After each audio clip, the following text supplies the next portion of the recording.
Well, the potato salad was good. What do you mean?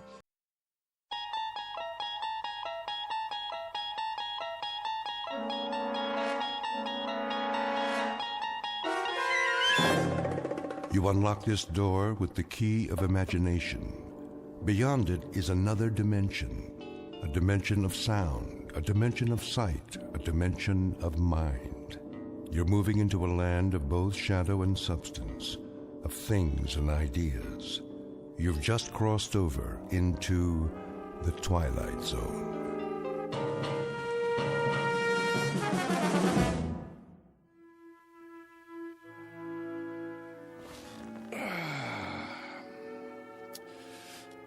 Now then,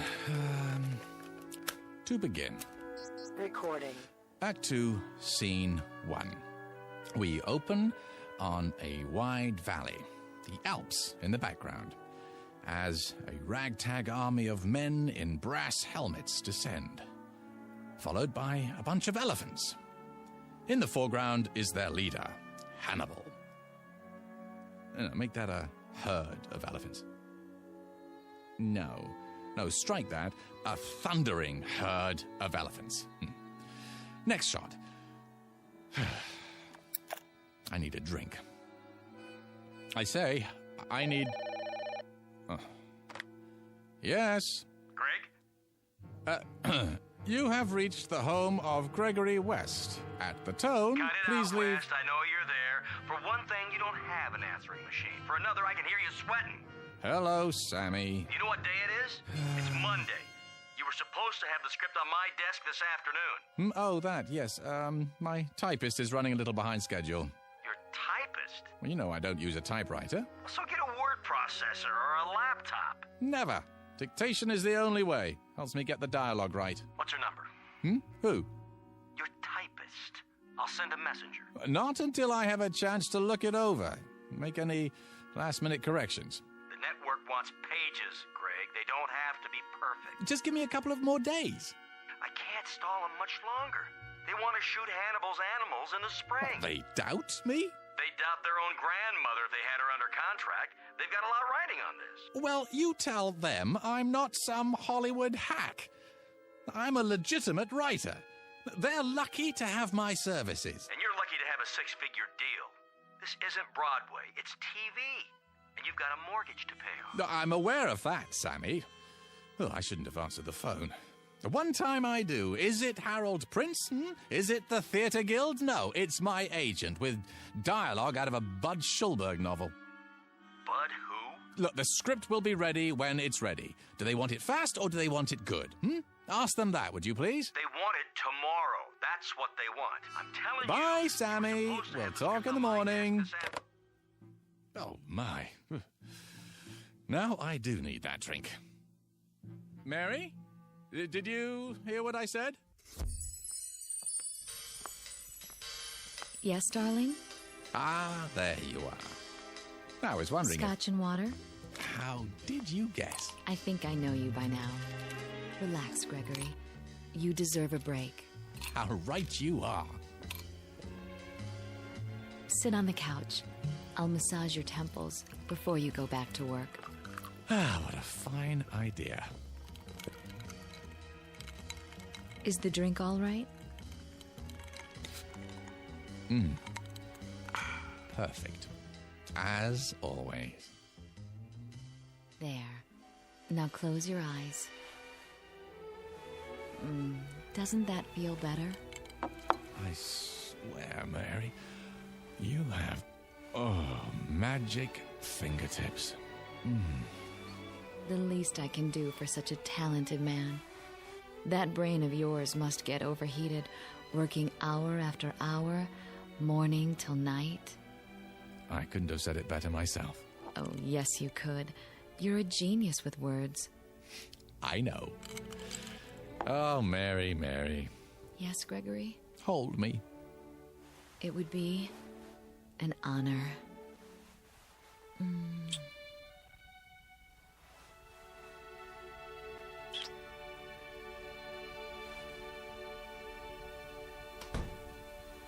Who's that?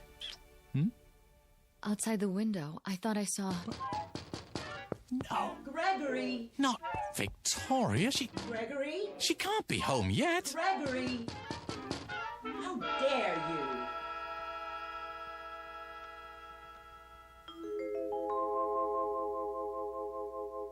The home office of Mr. Gregory West, noted playwright, and now a resident of the Hollywood Hills. A quiet, thoughtful man, even a bit shy, and at the moment very happy, despite the fact that he is over deadline. His latest project? A script assignment taken to ensure that his household remains secure, despite the occasional fickleness of drama critics. The other ingredients of that household? There's Mary, warm, affectionate, devoted, the ideal companion for someone who values peace of mind. And the final ingredient, Mrs. Gregory West. In a moment, she's going to learn the secret of her husband's success, a method of creative writing taught only in the Twilight Zone. And now, The Twilight Zone, and our story, A World of His Own, starring Charles Shaughnessy, with Stacy Keach as your narrator. Gregory! Oh!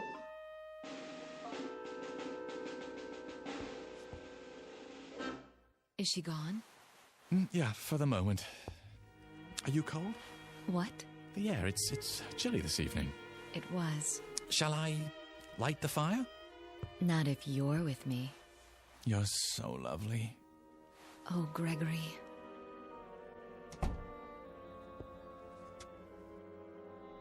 Don't worry just yet. Oh, Mary. Gregory!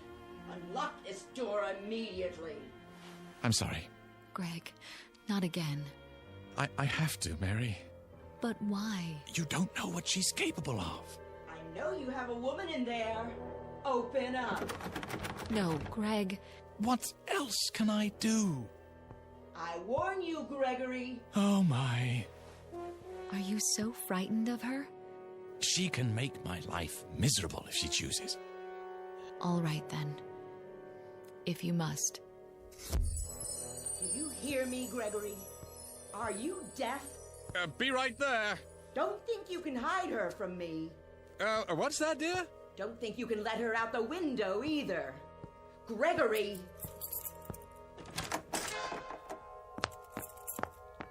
Ah, I thought that was you. Where is she? Who, my dear? Not behind the drapes. I'm sorry, I don't understand. Under the desk? What are you going on about, Victoria? You know perfectly well. I suppose you let her out the window. But the window doesn't open, remember? Then where? Who? You little worm, you know who. What have you done with her? Where did she go? Where? Please, stop. My glasses. A cozy fire. Your smoking jacket. Oh, only because it's comfortable. You know I don't smoke. Of course you don't. In order to smoke, you'd have to heat up. And you've never risen above room temperature. Sit down. Let's talk this over. Have you installed a secret door in here? No, dear. The stud is as it's always been, a place of seclusion for my work. For your work. For monkey business, you mean? What are you doing? I'm arranging my notes. Notes? Those are tapes. No, you know I prefer to dictate, dear. I'm not your dear anymore, you libertine. Who's a libertine? Do you intend to stand there and deny it? Deny what? That you had a woman in here. Victoria, I never meant Liar. Cheat. Fraud. Victoria! If you force me to do it, Gregory, I'll have this room torn down. Panel by panel, board by board. Why? Don't toy with me. Who's toying? Then you must think I'm handicapped. What? lacking in all my faculties, the vital functions like sight. You think I'm blind? Of course I don't. Then how can you refuse to admit it? I stood outside that window and saw the two of you on that sofa there. Don't. Zip it. Shall I describe her to you, Gregory? Her brown hair, the simple black dress, the pearl necklace, how she handed you the drink. If I'm not mistaken, this drink right here. I don't recall who made that. You don't? Your private bartender, maybe? In our own home, Gregory. Our own home. That drab, ugly little creature. She's not. Aha! How was your day, dear? You, went to a movie, didn't you? Was it a good one? Apparently not. Oh, well, they can't all be works of art. Didn't expect me home so soon, did you? Thought I'd go out to dinner afterwards. I didn't say that. I've had my eye on you for some time now. Oh, how flattering. You thought you fooled me, didn't you? Why, no. You know you can't lie to me. You thought I'd never suspect the real reason you kept sending me away from the house. Have to be alone to work. The famous playwright. Famous philanderer is more like it. You do me an injustice. Oh, do I? All right, out with it. Who is she? Victoria, dear. Don't you dear me. Ow! And don't touch me. At least try to understand. Oh, I understand perfectly. But you don't. Why don't you enlighten me then? There's no other woman in my life. There certainly isn't. Not anymore. Because you don't have a life. How can I explain it to you? That's the question of the evening. How? Well, I'm waiting. I'm a very patient person. I'm not going anywhere. Go ahead. Take your time. Choose your words carefully. Because I intend to report each and every one of them to my lawyer. No, that won't be necessary. I'll be the judge of that. Victoria. All right, then. You recall my play, The Fury of Night, Do you? The one that made my reputation? It won a Tony Award? Then there was interest from Hollywood, and we moved out here. I'm listening. What about it? Well, you remember the character of Philip Wainwright. He was the first character that I was ever really successful with. The critics said he lived on stage, not a collection of mannerisms. He breathed, What's her name? What? Her name. What do you call her? Fifi? Foofy? Or do you just call her whenever you feel like it? Mary, but... Mary! How common. She's not common. Oh, you mean she has hidden talents? I'll bet. Does she cater to your every need? Drain off your tensions before they have a chance to build up? Victoria, don't. I'm trying to explain. Then go ahead. I'm all ears. All right. You know I've spoken many times of how fictional characters seem to come to life for me. Such vivid life that they begin to determine their own actions. As the author, I may have some particular lines and moves planned for them, but they simply won't do it. They become so strong that they begin to take over the story. I'm not interested in a lecture on writing. You artistic types are all alike, full of mumbo-jumbo about feelings and moonbeams. It's all smoke and mirrors. A cover, a front for self-indulgence, wish fulfillment, laziness. I don't know what you'd do if you had a real job to go to. If your delicate sensibilities could stand up Victoria, I'm asking you to bear with me. Bear? I've borne you too long. And now it's over. Finny, kaput. 10-4, over and out. Wave bye-bye, mark it and strike it. But this is important. Philip Wainwright. He was the first one of my characters ever to behave like this. Like what? Like you? With a complete lack of morals? With duplicitousness? Duplicity? What? The word is duplicity. Is it? Well, I've got a word for you. Look, I must finish this, so please don't interrupt. Now, no matter what I tried to make him do in the service of the story, he balked. Flatly refused to take direction. Wouldn't accept my choices any longer. This is ridiculous. He was real. Alive, do you hear? Alive.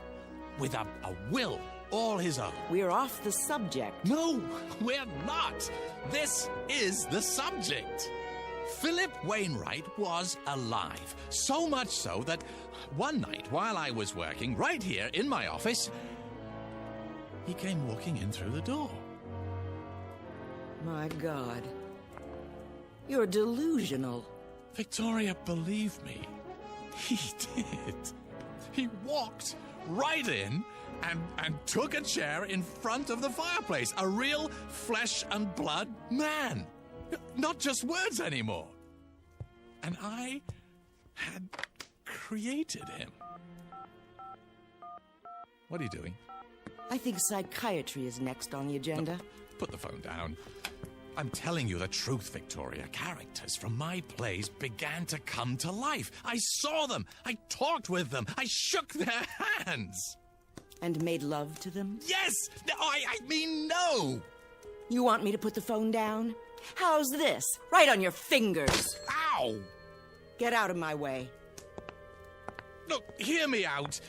You know how I work, how I dictate my dialogue and descriptions into the tape recorder. The lazy man's way to riches. I can describe any character at all into it, and now, if I do it well enough, truly enough, the character will come to life.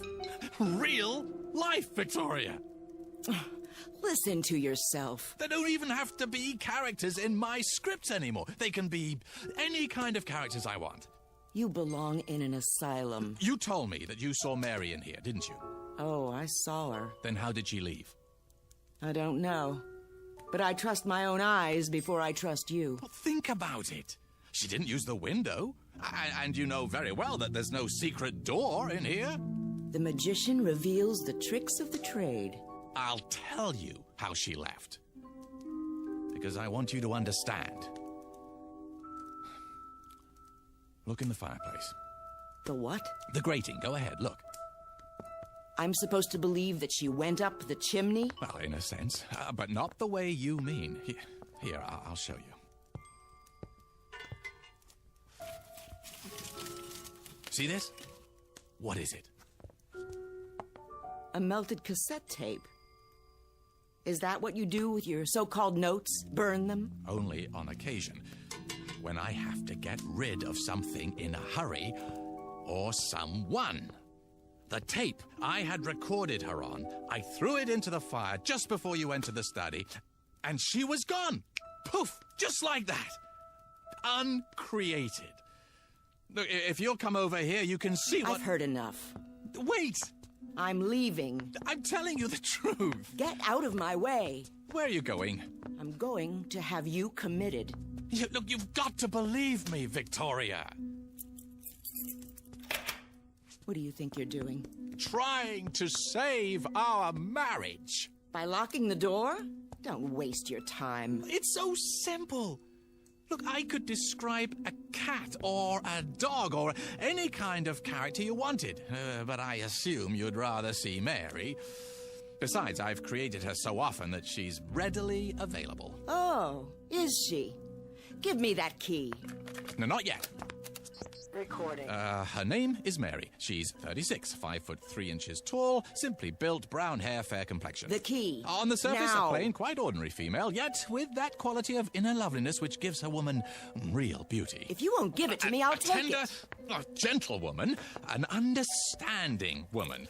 She wears a simple black dress, a single strand of pearls at her throat. I'm warning very you. little makeup, her hair arranged simply. There. She's coming up the I've front got walk it. now. She's crossing the porch. She's opening the front door. Greg, someone's in the house. Closing it. Walking down the hall. Who?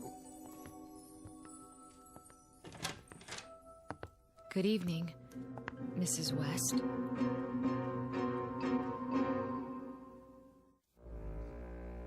Well? She's real. How did you do that? Do what? bring her here. On cue. Don't you understand? I described her on the tape. You heard me. But why, Greg? Why do you bring me here now? Because... it's a bit tricky to explain. Try. Come in, Mary. Thank you. I'd love to. She asked you a question. I'm trying to think of the best way to put it. Give me a moment, Mary. You do know each other. Oh, yes. Your husband's a wonderful man. What do you want here? There's nothing to be afraid of, Mrs. West. I'm here because it's Gregory's wish. It's not mine to doubt him. Doubt him? You mean you don't?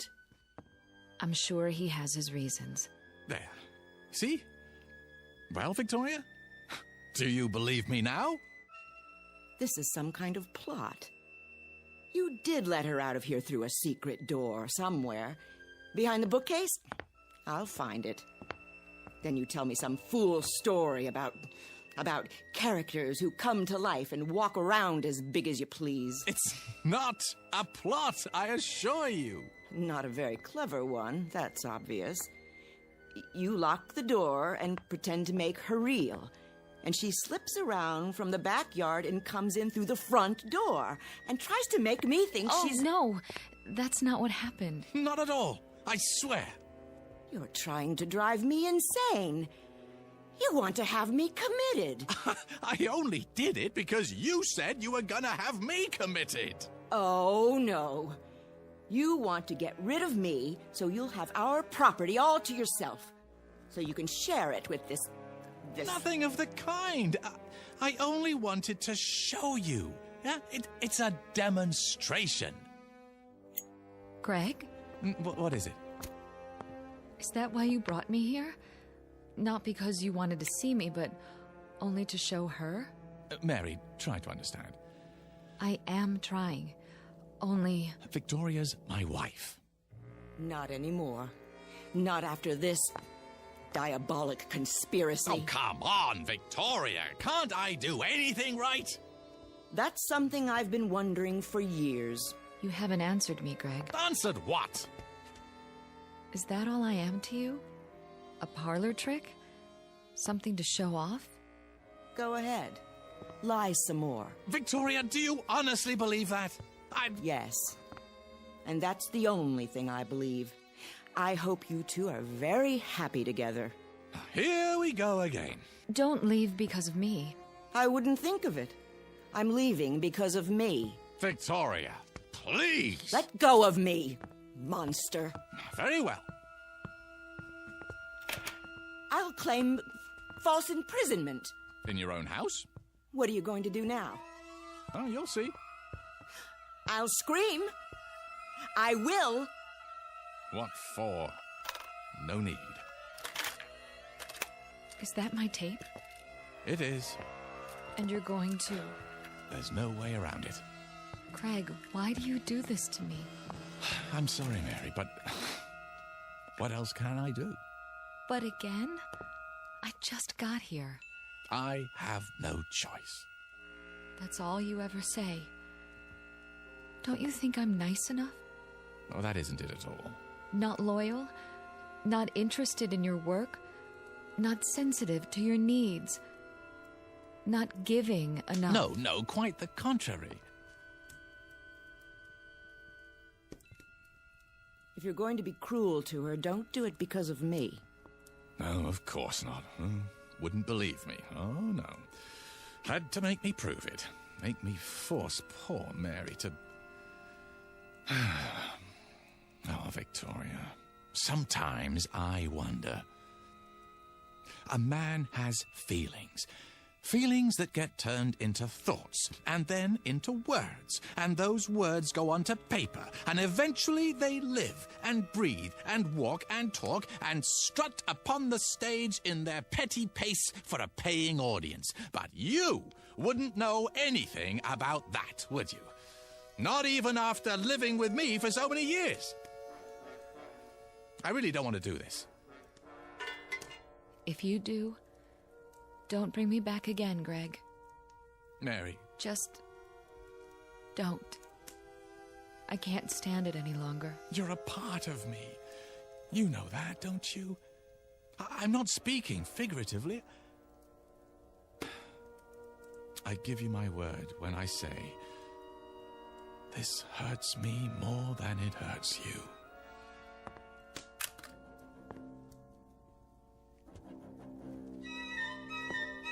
I'm so sorry, Mary, but she is my wife. I understand.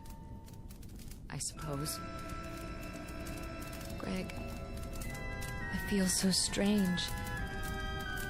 What's happening to me? Help me. Greg, help me. Please. Greg, I feel so strong.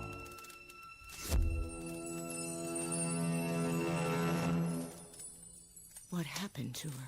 She's burning brightly. Where is she? I've told you. But where? Oh, don't you believe me yet, Victoria? Where did she go? I uncreated her. No. That poor woman. Come here. It's all right, dear. But Shush. Hold on to me if you like. what have you done? It won't happen anymore, I promise you. I'll never do it again. I never would have done it in the first place if I hadn't been so lonely. It's just that you're so perfect, Victoria, in so many ways. So impeccable, so flawless. You make me feel inferior. Really, Gregory? I can't help what I am. Well, maybe not, but that's why I created Mary. I didn't do it to insult you. I just wanted a little company, that's all. Someone who wouldn't judge me and find me wanting. Someone I could talk to, someone I could feel comfortable with, instead of like a worm. You do understand, don't you? This has been a small sacrifice for me, and a giant step for the institution of marriage. What are you doing now? What else can I do? Return to work, burn the midnight oil, and all for a paycheck to maintain the lifestyle you so richly deserve. Another tape, another dollar. We'll work it out, Victoria. You'll see. Somehow we'll work it out. Realize that I'm inadequate compared to you. At least in some ways, it's my fault. I should have been a pair of claws scuttling across a... Victoria? What do you have there? Got your keys out of your pocket. Well, but I thought... Don't try to stop me. Well, where are you going? To the nearest lawyer. What? I'm going to have you put away for the rest of your unnatural life. Away from tape recorders. I'm going to live in this house alone from now on. In peace. Free of your diseased mind. No, Victoria. Yes, Victoria. Wait! No, wait! I can't let her go. I can't. I have to stop her. But how? Recording. A giant red-eyed elephant is standing just inside my front door, and he's mad. He isn't going to let her pass.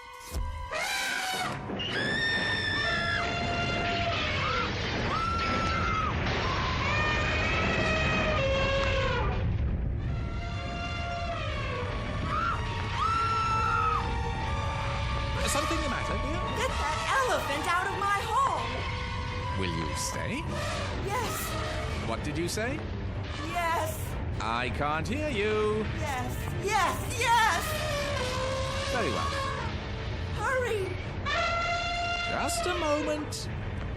Gregory! Yes.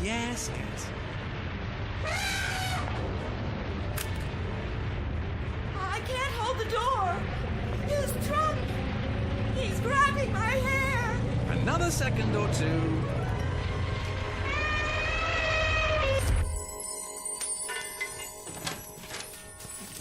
There. You're mad! You shouldn't have said those things, Victoria. What things? You'll stay now? You think you can keep me here? You don't want me to do it again, do you? How about a herd this time? No! It's just a simple matter of recording on another tape. Well, I have plenty. I said no. I'll stay for now, Gregory. Good. But I can't promise for how long. No? You think I can live with a madman? I don't know, can you? Oh, Gregory. It doesn't have to be this way. Oh, you're so right. When we met, you were a struggling playwright. Then you had a play off-Broadway. I was so proud. It moved to off-Broadway, then to the Great White Way, and the reviews. I was so proud. We were happy then, weren't we? Ecstatic. We were a team. Onward and upward. There was no stopping you. No stopping us. I remember. And then the next play, and the next. It was like a dream. Yes. I could sit up all night, listening to you talk about your writing, reading me scenes out loud, and it was wonderful. I wouldn't have had it any other way. Neither would I. But then, something happened. I'm not sure how or when. You began withdrawing from me, living in your head. You shut me out, Gregory. I thought when we moved here we'd be close again. But the deadlines, the pages, you didn't have time for me anymore. You didn't have time for a wife. Well, I'm truly sorry for that, Victoria. But I think we can salvage it, don't you? Start fresh, as soon as I finish the script. And will we move back to New York? Well, I don't see how we can afford to. Broadway isn't what it used to be. Nothing but revivals and musicals now. This is where the money is. Our future is here. What future? Well, if Hannibal's Animals gets good numbers, I'll be flooded with offers. But what I really want to do is produce. Sammy says that's where the real money is. We'll form a production company, get some pilots going, and, well, by this time next year, we should be sitting pretty. We'll move to a bigger house with a pool, and I'll have every room wired for sound with hidden recorders. That way I can dictate no matter where I am. And after a while, I won't have to write at all. My characters will do the work for me. I'll straighten their collars, wash behind their ears, and send them out into the world to make me famous. Can you see the future, Victoria? Can you? Thank you, Gregory. For what? I can see the future. What it would be like with you. And now I know I was right. You are insane. Oh, come now. The first chance I get, I'll have you in a padded cell. Believe it, Gregory. I do. Well, I guess that's it.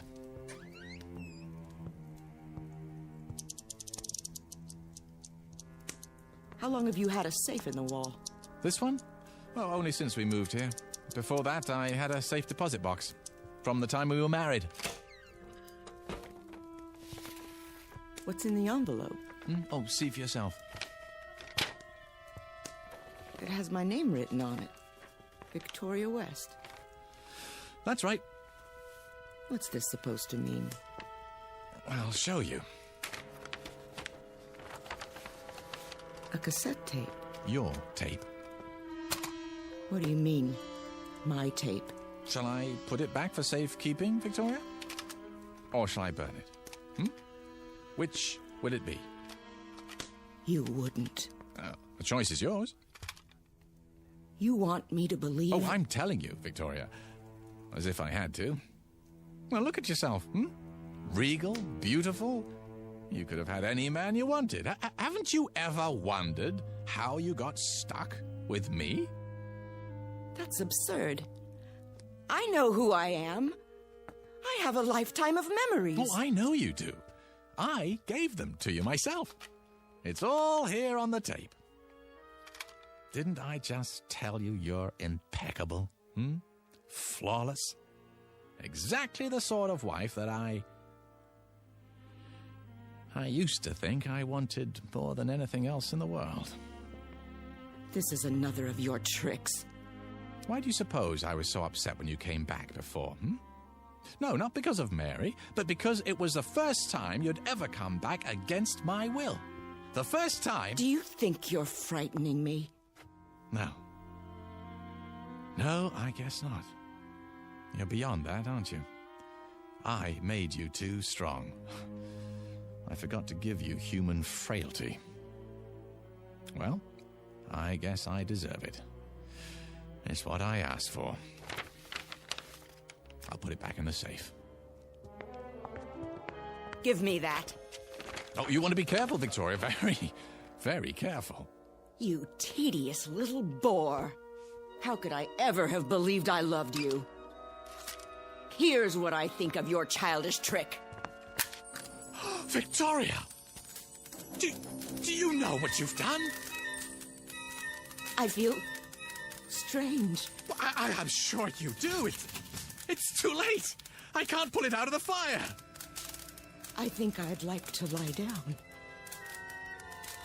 You don't mean to tell me it's true. No. No, it can't be true. No. Gregory. Victoria!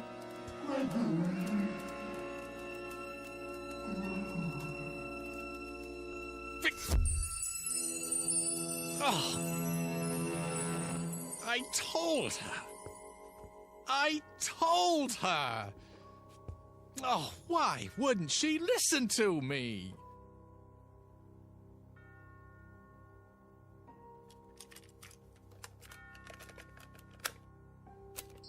Recording.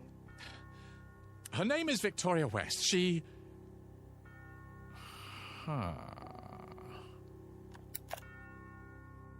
Better to leave well enough alone. Recording. Her name is Mary. Mrs. Mary West. She's 36, 5'3" tall, slimly built, brown hair, fair complexion. On the surface, a plain, quite ordinary female, yet with that quality of inner loveliness which gives a woman real beauty. A tender, gentle woman. Just now she's coming into her husband's study. Hello, Gregory. There you are. What do you have, darling? Oh, nothing really. A tape recorder. One of the tools of my trade. Will you show me how it works someday? Oh, I don't think it would interest you. Oh, it's of no importance. Nah, no importance at all. Is the drink all right?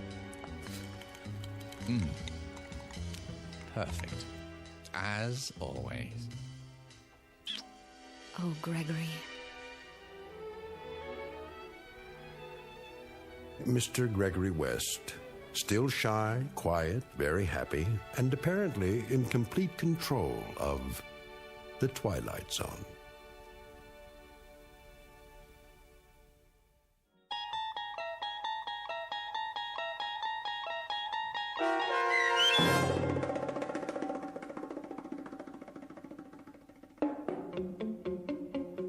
A World of His Own, starring Charles Shaughnessy with Stacy Keach as your narrator, was adapted for radio by Dennis Etchison and written for The Twilight Zone by Richard Matheson.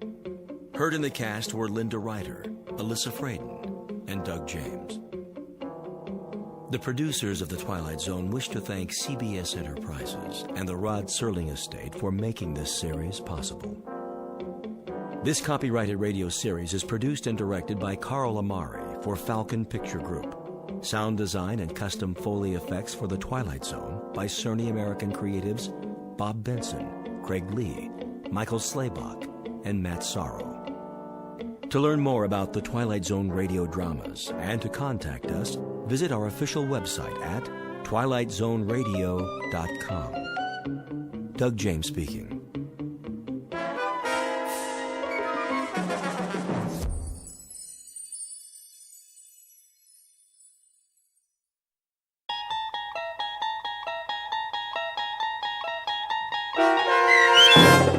The Howling Man, starring Fred Willard, with Stacy Keach as your narrator, was adapted for radio by Dennis Etchison and written for The Twilight Zone by Charles Beaumont. Heard in the cast were Christian Stolte, David Darlow, Doug James, and Anna Sverutza.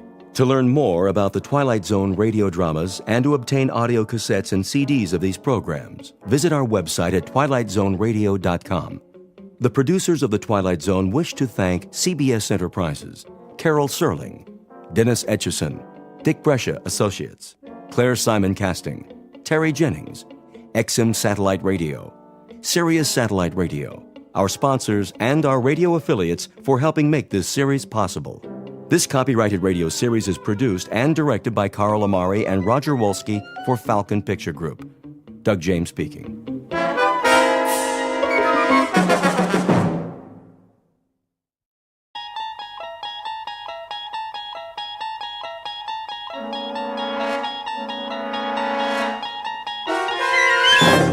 You're traveling through another dimension. A dimension not only of sight and sound, but of mind. A journey into a wondrous land whose boundaries are those of imagination. Your next stop, the Twilight Zone.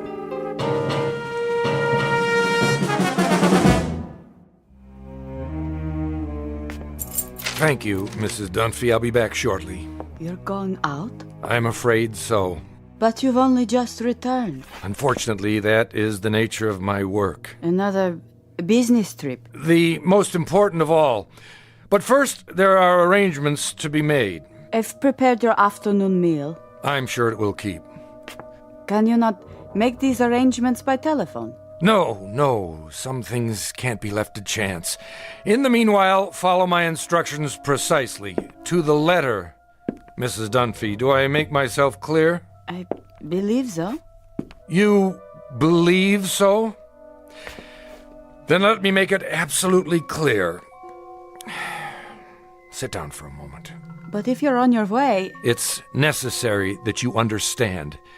And the only way to be sure is to tell you how it began. Please. If you wish, sir. I must warn you, it's an incredible story. I, of all people, know that. So incredible that you won't believe me at first. But I'm going to tell you everything.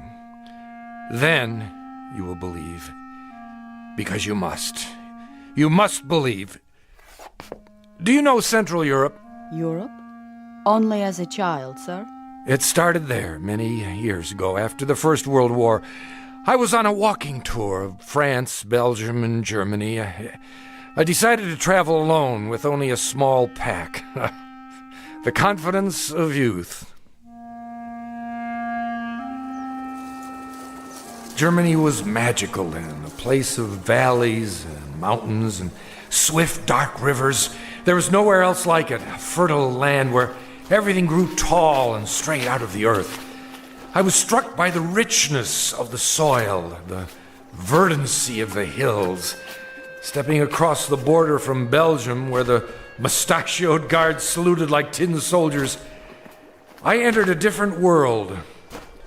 Everywhere I looked, a swelling green ocean. On the farthest hills, tall, ancient buildings of stone. Estates, monasteries, castles, or what have you. Some of them in ruins. I stood a moment at the border and watched the hawks circling above, wondering how such a miracle could be. It was as if I had passed through an invisible door from a musty room into a magical kingdom of winds and light. But so much can change in an afternoon. By nightfall, clouds filled the sky and the storm moved in to darken the landscape. The nearest village was miles away.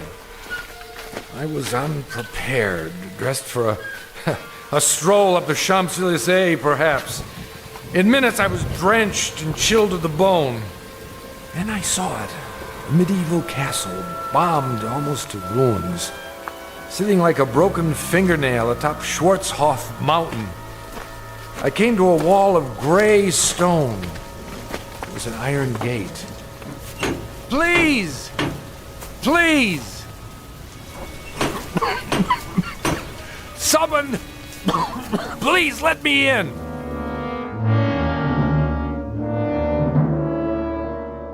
A story told years ago by a man who recalled it from his youth. Fortunately, or perhaps unfortunately, he was never able to put it out of his mind. It begins with a wayfaring traveler. His name is David Ellington, scholar, seeker of truth, and to his dismay, a finder of truth. A man approaching exhaustion, who will confront a problem that has haunted the world since the beginning of time. A man who knocks on a gate seeking sanctuary, and instead finds that he has just crossed an unmarked border into the far edges of the Twilight Zone.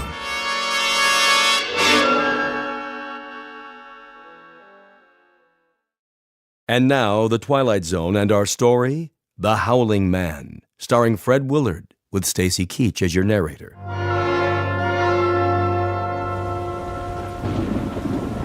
I found a rope by the gate and pulled it. Please! Someone! Yes? What is it? Let me in. I'm sorry. You don't understand. I'm traveling on foot. We don't allow visitors. I'm not a visitor.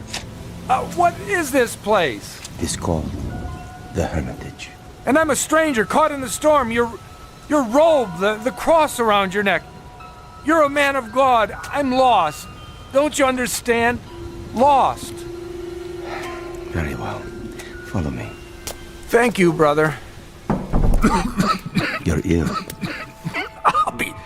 I'll be all right. Once I dry out.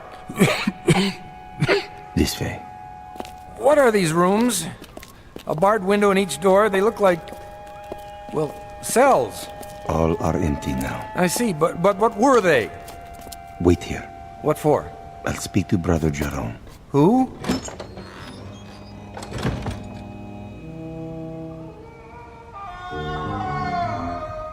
What in the... Brother Jerome will see you now. Oh, what was that? The wind. Are you sure? Come.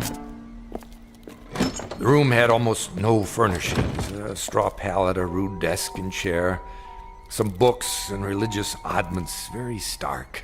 The abbot himself was a fierce El Greco painting of a man, stooped and withered, but strong in every part of him.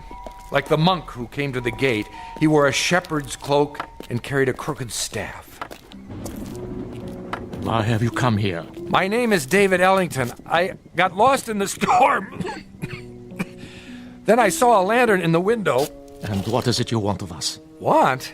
Only a little shelter, some food. We cannot help you here. You will have to leave. You call that a Christian attitude? Now, Mr. Ellington. Oh, for the love of... All right, if that's the way you want it. Sorry to have troubled you. Give me a minute. I'll be out of here in... Brother Christophorus. Yes? Carry him out of here. At once. Right away.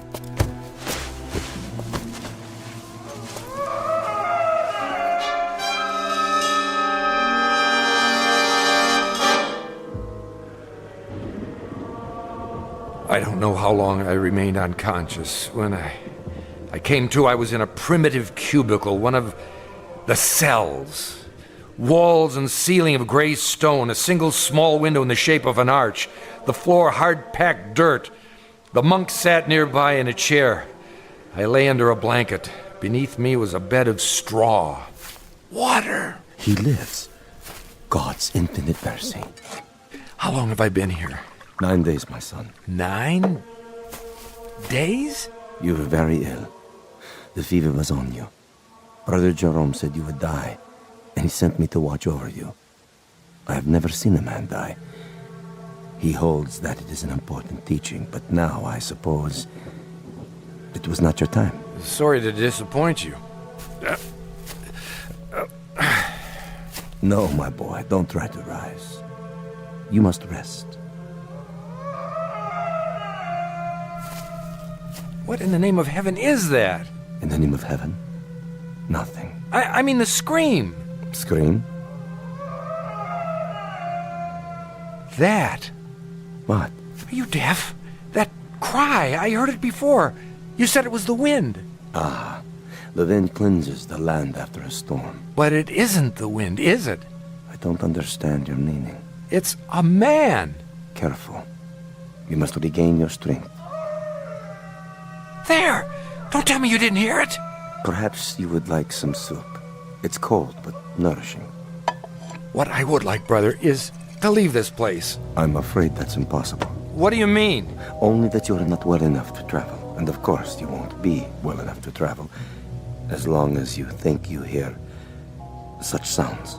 Now, the soup. I don't want it. Open, please. There. That's better.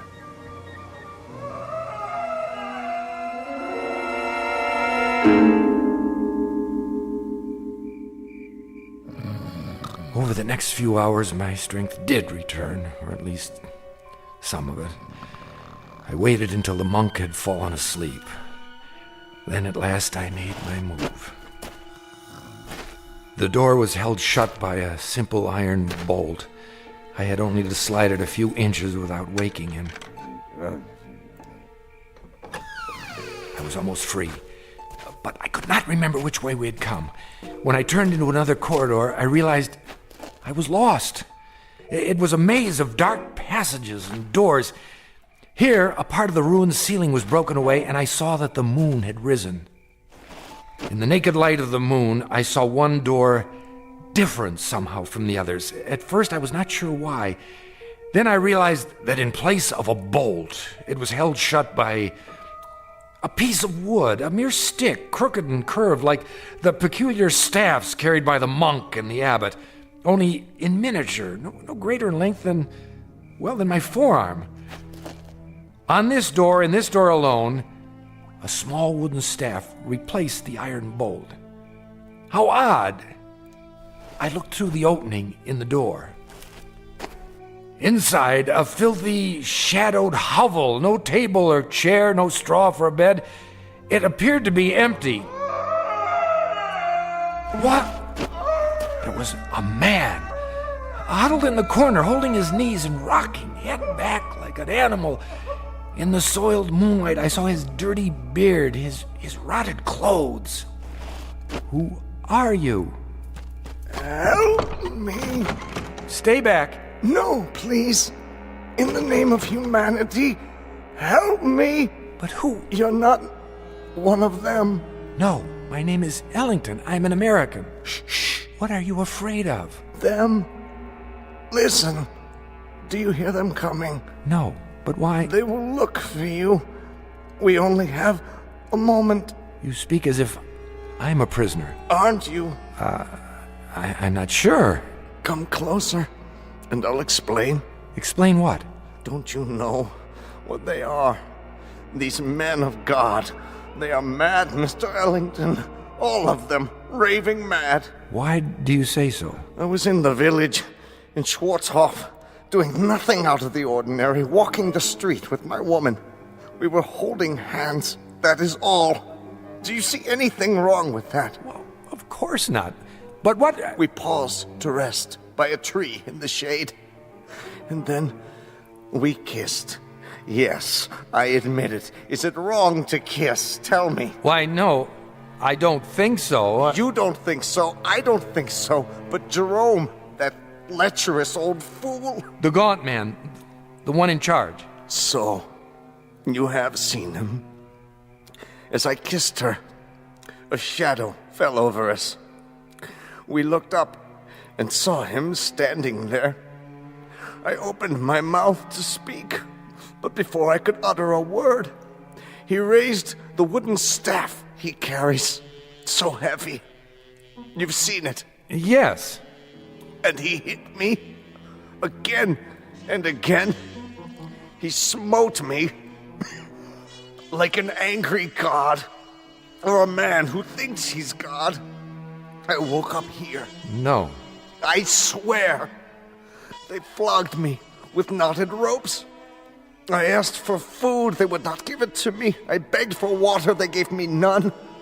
Then they threw me in this filthy room and locked the door. Well, why? For revenge.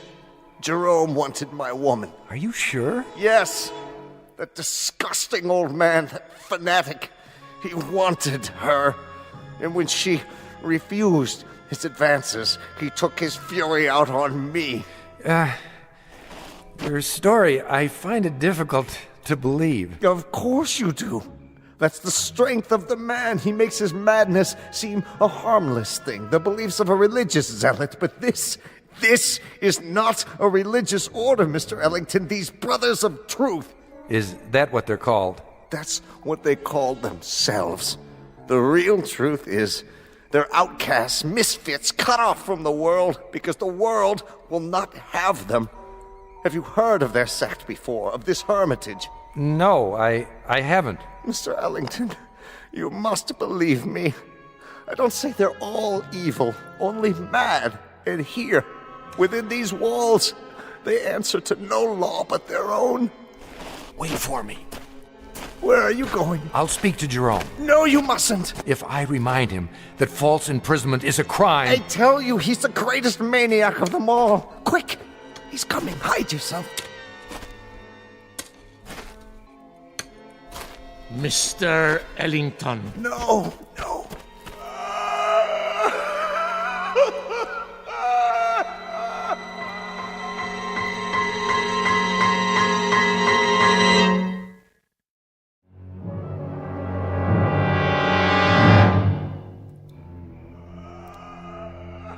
Brother Jerome? I did not know you were well enough to walk. I still feel weak. Brother Jerome... Come with me, please. Look here, This way. Where were you going? I was looking for you. It was unwise for you to wander on your own. The corridors can be treacherous. Oh, can they? In what way? The building is very old. One might trip and fall without a torch. Or go where one is not meant to go, is that it? See something perhaps that you're ashamed of? I do not know to what you refer. Don't you?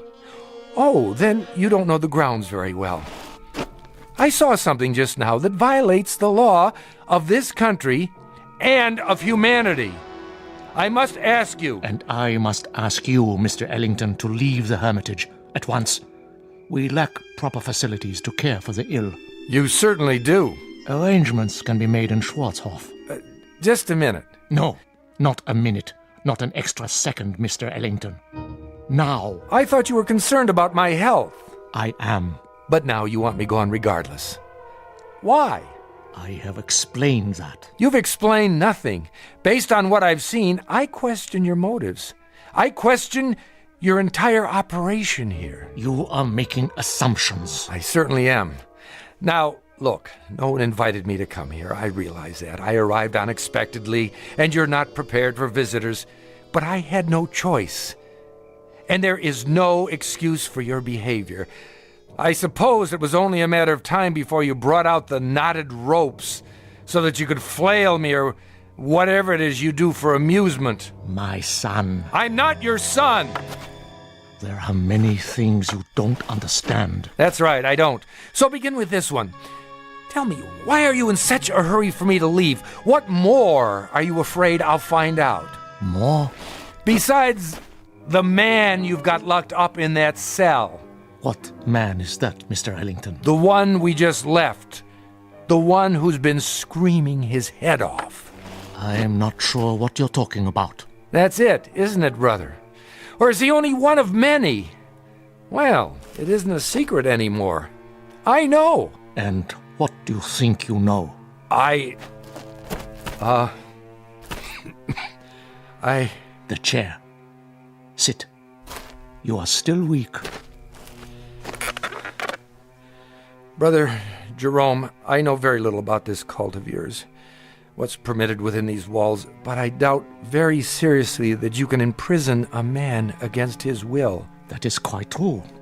We have no such authority. Then why have you done it? No man has ever been imprisoned at the Hermitage, Mr. Ellington. He claims otherwise. Who claims otherwise? Who do you think? The man in the cell at the end of the corridor. There is no man in the cell at the end of the corridor. I was talking with him. You were talking with no man. And you think I'm hallucinating? Mr. Ellington, you are ill. You still have a fever. In such a state, delirium may cause one to see and hear things that do not exist. Do you mean to tell me you don't hear that? Hear what? Look at me. Dreams can seem very real. And honest men make unconvincing liars. The brother who's been caring for me. Brother Christophorus? Yes. He has a way of looking at the floor when he tells me I'm imagining things. You look at me, but your voice loses its command. More imaginings. I don't know why, but you're both very intent on keeping me away from the truth. What do you know of the truth? Which is not only poor Christianity, Brother Jerome, it's poor psychology, because now I'm very curious indeed. Curiosity is a dangerous thing. Oh, I was taught it's a sign of intelligence. There are some things best left alone. Like sleeping dogs, a nest of snakes. I'll uncover the facts eventually, you know. Meaning what? Just what I say. I imagine the local police will be interested to learn that you're keeping a man locked up here. I tell you, there is no man. All right, let's forget it. I'll deal with it in my own way. And what way is that? However I see fit. It's no concern of yours now. Oh, and I apologize for not dying. Maybe some other time, brother. Mr. Ellington. A last word? Bon voyage?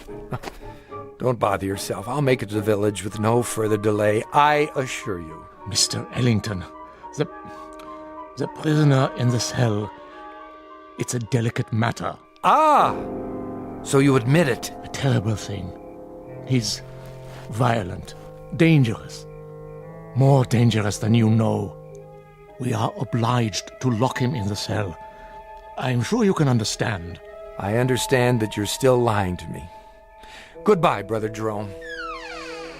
Would you really go to the police? If you were in my place, wouldn't you? Very well. Close the door, Mr. Ellington. I have told you the truth, but only a part. Now I see that I must tell you the whole of it. May God forgive me. Then you do hear it.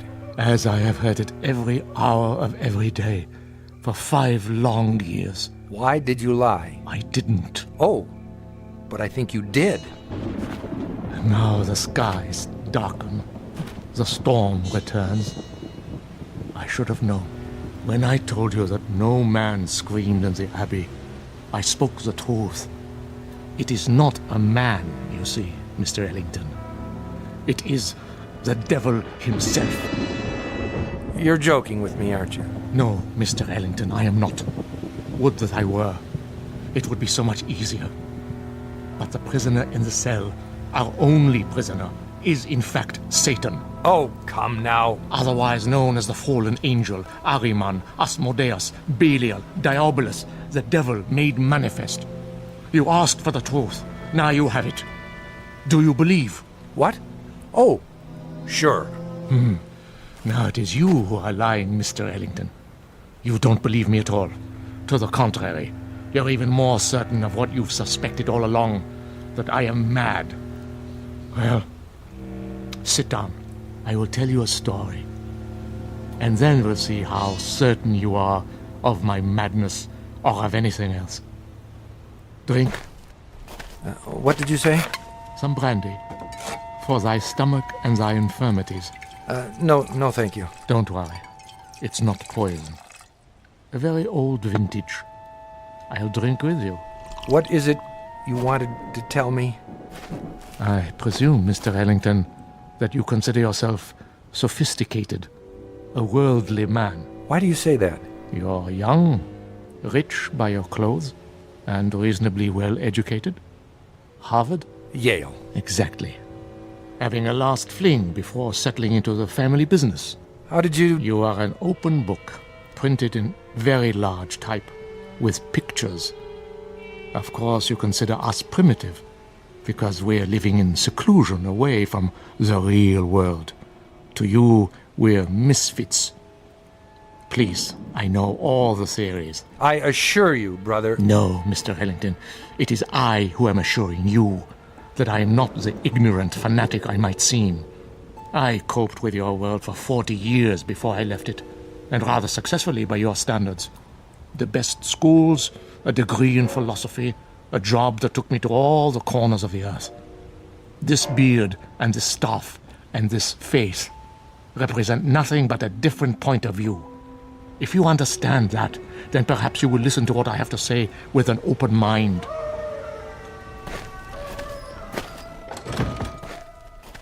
Go on. 5 years ago, there were no screams at the hermitage. This was simply the bombed-out ruins of a castle belonging to the family Wulfren. How did you come by it? Baron Wulfren turned it over to the Brothers of Truth as a gesture of charity. Our task was to tend the great vineyards and save what souls we could by constant prayer. But this isn't a formal religious order, is it, brother? We believe that we are recognized by God. Truth is our only dogma.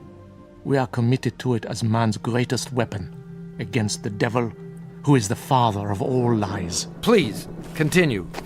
You were tending the vineyards. At that time, not very long after the Great War, the world was in chaos.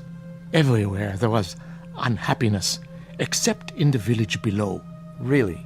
For some reason, the people of Schwarzhof refused to yield to despair. They lost none of their faith.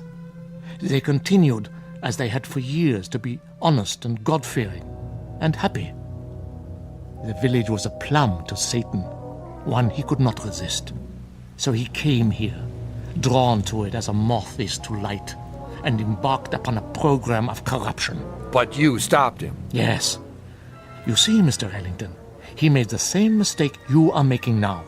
He underestimated me. He thought he would have no difficulty tempting an old fool. I had him in the cell before he knew what happened. But if he's the devil, how do you keep him from escaping? With the staff of truth. The one barrier he cannot pass. Mm-hmm.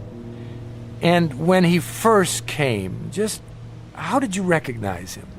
I had seen him before, in every part of the world. Wherever there was sin, wherever there was strife and persecution, there he was also. Sometimes he appeared only as a spectator, a face in the crowd. But he was always there, in all times and places. So you understand now, I trust, why you must say nothing of the things you have seen and heard. Brother, not that I doubt you, but is it possible that you've made a mistake? No. Think, Mr. Ellington, of the peace in the world these 5 years. Think of this country now. Is there another like it? But you haven't put an end to suffering. There's still murders and robberies. Even now, while we talk, people are starving. The suffering man was meant to endure, my son. We cause much of our own grief and need no help from him. It is the unnatural catastrophes, the great wars, the overwhelming pestilences, the wholesale sinning that we have ended. The world is rebuilding.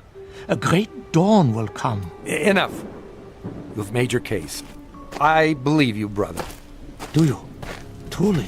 I admit I was doubtful at first, but you've convinced me. Absolutely. I promise to keep your secret. Good. Tomorrow, if you feel well enough, you may leave. For now, let the storm pass over. Brother Christophorus will look after you. If you would, go directly to your room. I will. Good night, brother, and thank you. I was glad our conversation was over. It was clear that he was quite mad. I thought of his wild beard, his eyes in the flickering candlelight, and I was relieved to be away from him.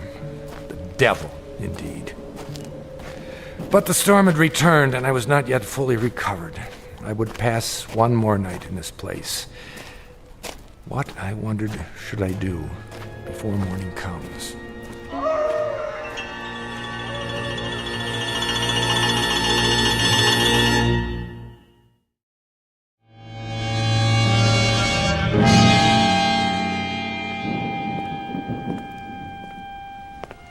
The corridor was dank and empty. I felt as though I were the last sane man in an insane world. What Brother Jerome had told me was utter nonsense, the product of a deranged mind. But his belief, his faith, as he called it, was heavy in the air, infecting the very stones. To bring it down would require outside help, but perhaps I could start that very night with an act of pure, unselfish humanity.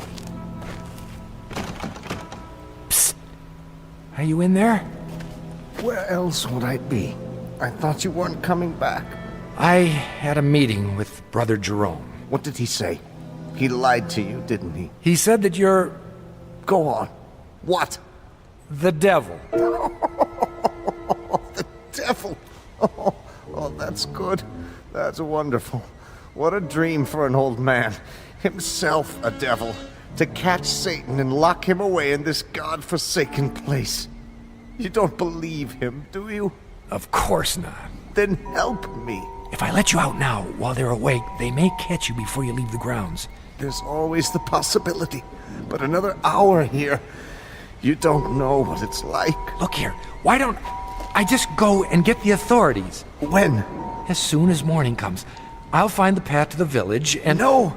It would be my death warrant. The authorities will return and find nothing. Who knows what will have happened to me by then?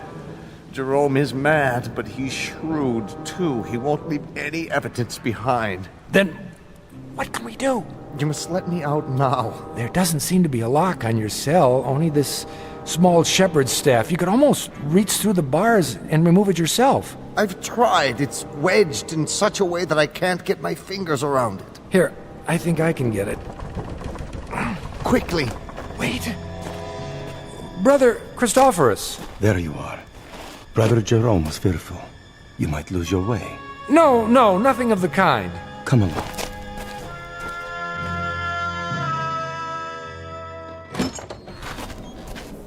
I light a candle. There is bread and water on the table, and more soup to give you strength. Thank you. Rest now, Mr. Ellington. Remember, you're still a very sick man. I'm feeling much better. Nonetheless, Brother Jerome has asked me to watch over you. Really, that isn't necessary. It is my duty. The chair is sturdy, and the candle is fresh. Wait a minute. Why are you locking the door? To protect you. But you're locking us both in. Never fear. I have the key. It is not long till morning. But... Sleep, Mr. Ellington. You are a weary traveler. Soon you'll be back with your own kind. What a comfort, eh? You will forget all you have seen here. I watched the monk as he sat heavily in the chair. I was a prisoner, no doubt about it. How much longer, I wondered, for both prisoners? What if the morning came and Brother Jerome chose not to release me as he promised? I might remain here for... How long had the Howling Man been in prison? 5 years? Lord, I imagined my beard growing, my hair wild, until I too was starved, crying to be let out, and no one would come. Who knew I was here? I'd drop off the face of the earth, forgotten, presumed dead. Brother Christophorus had the keys around his neck, but until he fell asleep, I was at his mercy. It was almost dawn when I dared to move. I had to be careful not to wake him.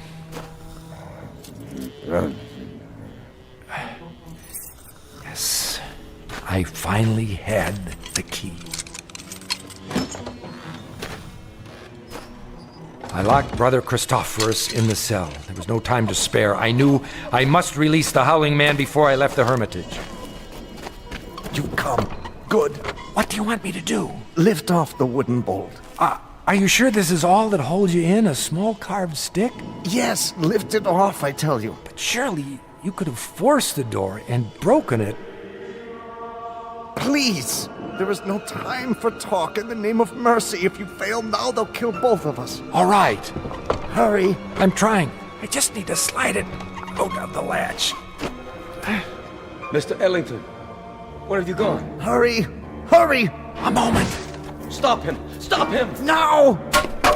Brother Jerome, come quickly. I am free. Stop! I command you. The other way. Now. Here is the gate. It's locked. I must get over the wall. I'll put my hands together. A hoist. Step up. Let not Satan escape us, O Lord. Let him not sow the seeds of evil throughout the world. I call upon you. Up, now! You stepped in my hands and climbed the gate. Now, reach down and give me your hand. Help me. Help you? Help you, mere mortal? Are you mad? And I saw not the foot of a man before me, but a cloven hoof. In a flash of lightning, with those horns grown suddenly from his forehead. Then he turned and vanished in the moonlight. I am sorry for you, my son. What was he? As long as you live, you will remember this night. He is gone. Who? Tell me. Even now, you're not sure. But you will be. And then you'll know, Mr. Ellington. You'll know who it was you loosed upon the world.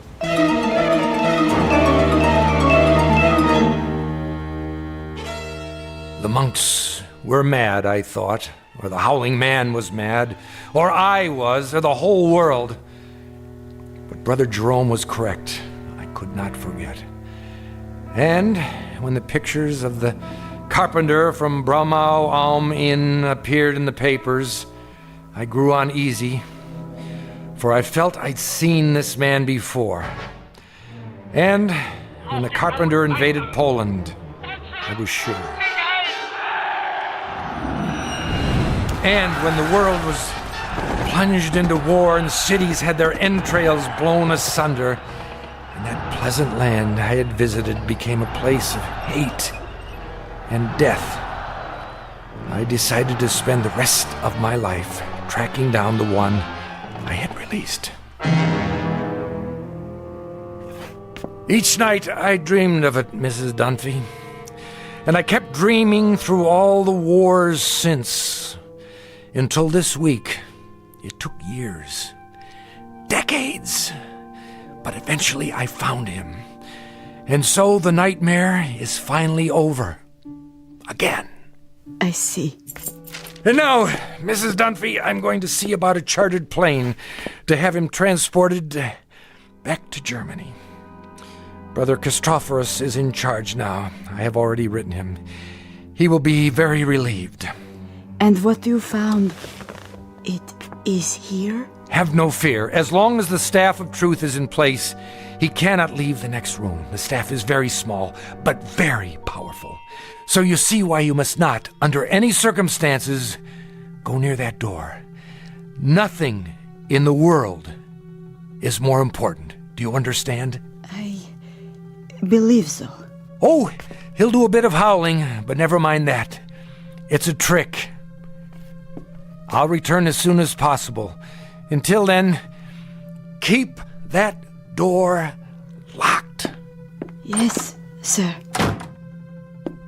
Oh my, such stories. Come here. Please. You must listen. He is insane. Let me out, I beg you. Let me out. Who's there? Behind that door. Are you all right? Sir, can you hear me? The little piece of wood, the staff. Remove it, please. I don't know if I should. Please, take it off the door. I implore you, please. Please.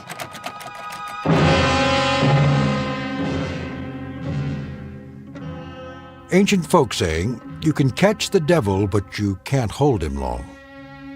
Ask Brother Jerome, or Brother Christophorus, or David Ellington. They know, and they'll go on knowing. to the end of their days in the Twilight Zone. More from the Twilight Zone after this. You are about to enter another dimension, a dimension not only of sight and sound, but of mind, a journey into a wondrous land of imagination. Next stop, the Twilight Zone. Hi, this is Stacy Keach. I'd like to take a moment to tell you about our Twilight Zone website at twilightzoneradio.com. At twilightzoneradio.com, you'll find the latest information on these Twilight Zone radio dramas, including behind-the-scenes photographs, plus the newest product releases, trivia contests, ways to contact us, other Twilight Zone-related info and merchandise, plus links to other fascinating websites. So make your next stop twilightzoneradio.com. Visit twilightzoneradio.com to purchase these Twilight Zone radio dramas on cassette and CD, or call toll-free 1-866-989-ZONE. That's 1-866-989-9663.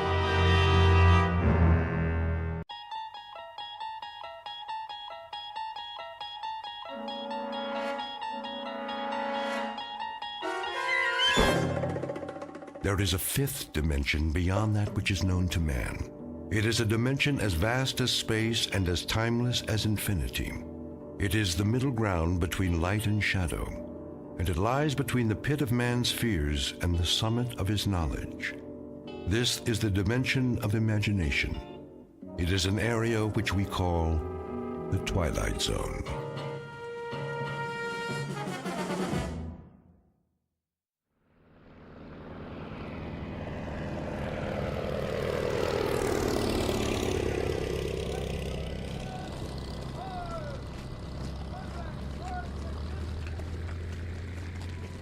So it's goodbye again. Yes. We should be used to goodbyes by now. You'd think, wouldn't you? You know, I used to think when I was a little boy back in America. You used to think what, Tony? Oh, it doesn't matter. Of course it does. I love to hear you talk about when you were a little boy. But you know something funny? I'm jealous. Jealous? Jealous of what? I'm jealous of those years. I'm jealous that you grew up and I didn't get to know you because we hadn't met. So many years. And I think now, what a waste that we didn't know one another then. We had time once, didn't we? All the time we needed. But not now. Now there is no time, Tony. Now there is only time for goodbyes. Now people fly by so fast, you want to call out to them. And then it's too late. They've gone. They've disappeared. It's time to take off, Lieutenant. The Luftwaffe is coming. I'm on my way. But, sir, the troops are moving out. Thank you, Private. Oh, my darling. Tony, sweetheart. Now, you must go. You must go. I know. Don't cry. Shh. No time for tears. Memory I have a memory of you for my eyes, and a thought of you to hold in my mind. for my mind, As do I. And and I a have touch of you. for all of me. Oh, my darling. I won't forget you. Not forever and a day. and a day.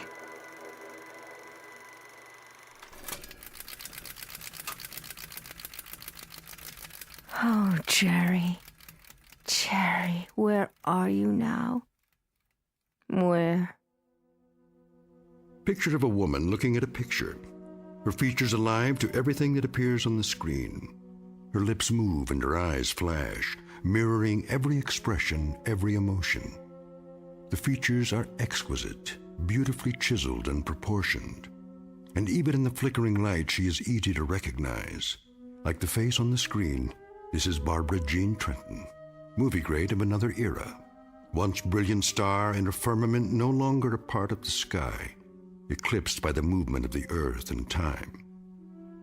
Barbara Jean Trenton, whose world has become a projection room in her home, whose dreams are made of celluloid, struck down by hit-and-run years and lying on the pavement, trying desperately to get the license number of fleeting fame, somewhere on a side street in the Twilight Zone. And now the Twilight Zone and our story, The 16mm Shrine, starring Kathy Garver with Stacy Keach as your narrator.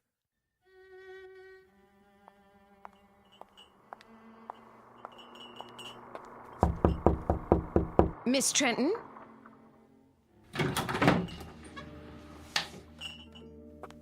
Miss Trenton? Miss... What is it, Sally? Oh, I didn't see you standing there. It's so dark in this room. Would you like me to open the drape? No, thank you. What is it that you want? I brought you a snack, Miss Trenton. You always used to have snack this time of day. Just put it down on the table. Yes, miss. If you don't mind my saying so, you really should have something to eat. I do mind. That will be all, Sally. Yes, Miss Trenton. I'll be going now. You do that. Will you be wanting lunch this afternoon? I'll be glad to make you a nice... I'll let you know. Very well, miss.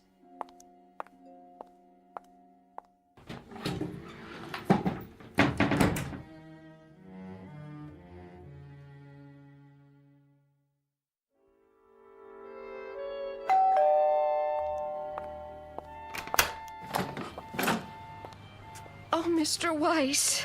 How are you, Sally? Perfectly fine. In the den, is she? Yes, sir. Mr. Weiss. Yes? I'm worried about her. I'm worried that... Well, you see... I'll see how she's doing. But you don't understand, Mr. Weiss. It's getting worse, much worse. I go in there and... And? There have been times when I've gone in and I could almost swear that... What could you swear to, Sally? That sometimes she... Well, she's not in the room at all. She's up on the screen. But she is, isn't she? You know those old films she's watching are her films, right? I do, yes. But I take your point. She's been in there too much, and it's disturbing you. That's perfectly understandable. I tell you what. Let me talk to her. Would you? Yeah, just give me a minute. Of course, sir.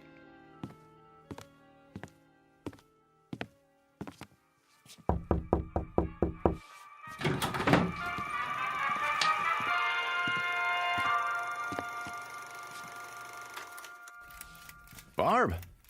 Fix yourself a drink, Danny. It's 11 o'clock in the morning. So, it's 11 o'clock in the morning. What about it? It's 11 in the morning and the sun is out, see? Oh, why did you have to do that? It's a beautiful day in Beverly Hills. There's no smog, it's 84 degrees, and it's lovely out there. What would I do without your daily meteorological reports? The question is, what do you do with them? You sit here in this air-conditioned cave, showing one picture after another. Why? Haven't you seen them enough times? Let's skip that. Barbie, no good, honey. What isn't?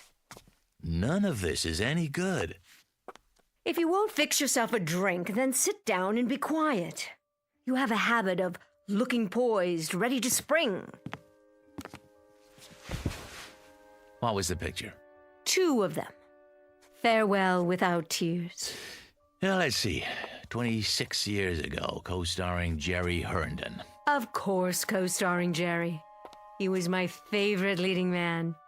And then, A Night in Paris. 25 years ago. I know it was 25 years. Are you Father Time now? Barbie. Danny, should I have failed to make mention of this before? I hate clinical tiptoeing. If you don't like what I do, don't knock it. I have to knock what you do, and I have to get clinical when I see you enclose yourself in this room and stop the clock. You said things back 15, 20, 25 years. You turn your back on today, and you do this every day. Let me tell you something, honey. That's sick. That's real sick. Is that all? No, it isn't all. I got some news to deliver. What now? I set up an appointment for you over at International. You did? At International? Mm-hmm. When? Today. A part? Sounds like a good one. Is Marty Saul still running the studio? Sure is. Too bad. I never got along with Marty. Yeah, I remember. But he's older now. I think you'll find he's mellowed. He said I was the most temperamental star he'd ever worked with. Now, why would he say a thing like that? Danny, you know something. You're a nice guy. A very nice guy. A loyal friend and a good agent after all. And I guess in my own devious, selfish way, I happen to be very much in love with you. Wait. Calm down now, Barbie. Oh, I hope it's a musical. I'd love to dance again. Or a juicy romantic role, like the scenes I watched this morning with Jerry Herndon. See his photograph here? Yes, I see it. I did 3 pictures with him. I know. Oh, mon capitaine, tell me about your country of America. A Night in Paris, remember? Jerry was a young American lieutenant. I was Claudette, the little French girl. Age 19. Go to the devil, Danny. Barbara Jean, it's a beautiful day today. The sun is shining, and it's a brand new world. A new world, get it? It's 25 years away from A Night in Paris, and 26 years away from A Farewell Without Tears. This room is dark and cold and full of cobwebs. Get up and go outside, honey. You'll be surprised at what you see. Huh? Pleasantly surprised, I promise. And don't you dare let me catch you looking at old photographs on the wall anymore, or in the mirror either. Now, I'll meet you in Saul's office at 3 o'clock. Do we understand each other? We do. Good. In fact, it's more than good. It's absolutely, positively great. Danny? Yeah? Thank you. Yeah, well, don't thank me yet. Just be there.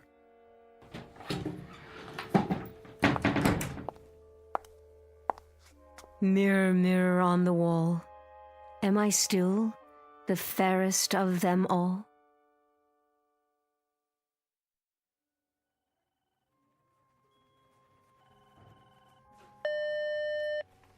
Yeah. Mr. Weiss, sir, and Miss Trenton? Send him in.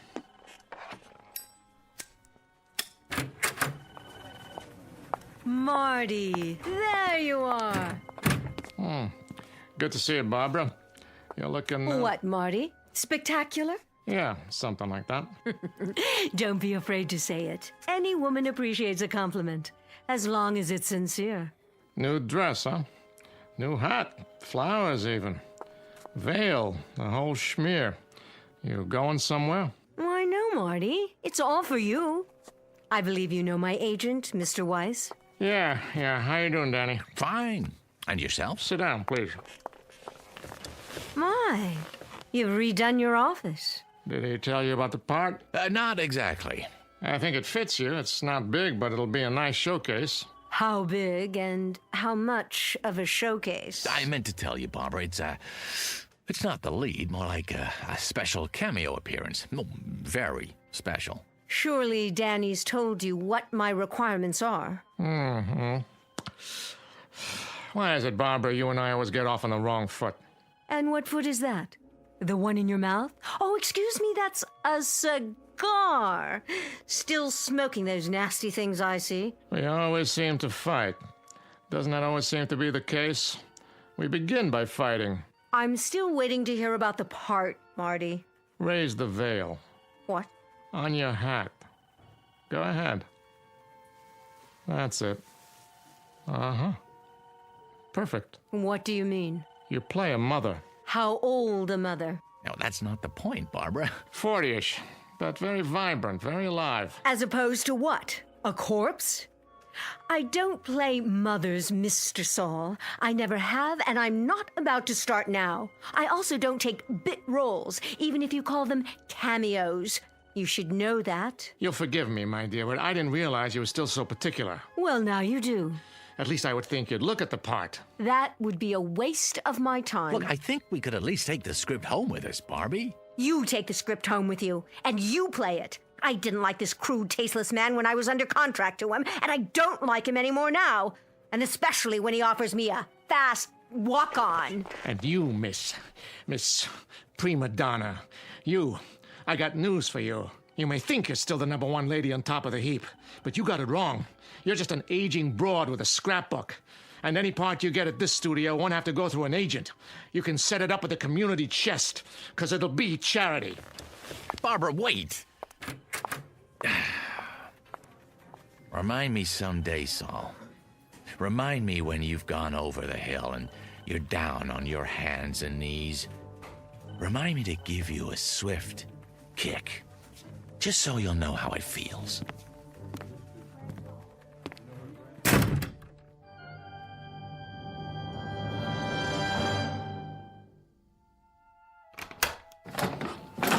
Oh, Miss Trenton.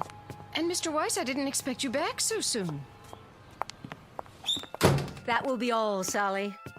Yes, miss. You'll excuse me, Danny. I'm going upstairs to rest.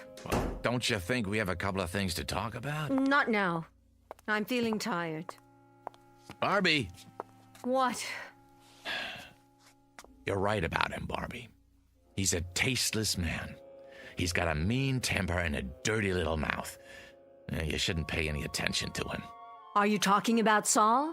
Saul doesn't exist. That studio doesn't exist. Not anymore. Not the way it is now. Exactly. There are other studios. I'm talking about all of them. This is the world, Dan, right here. From now on, I keep the doors locked with drapes over the windows. I don't want any of the outside coming in. Not the Marty Sauls or the movies without sentiment or those teenaged actors on television or rap music or any of it. Barbie, whether you like it or not, that's the way it is. That's the way things are. What can you do, Barb? Shut your eyes? Say it doesn't exist because you can't see it? It doesn't have to exist. If I shut my eyes, it disappears. Yes, it does. I can wish it away. But that doesn't make sense. It makes sense to me. Perfect sense. And you know what else makes sense?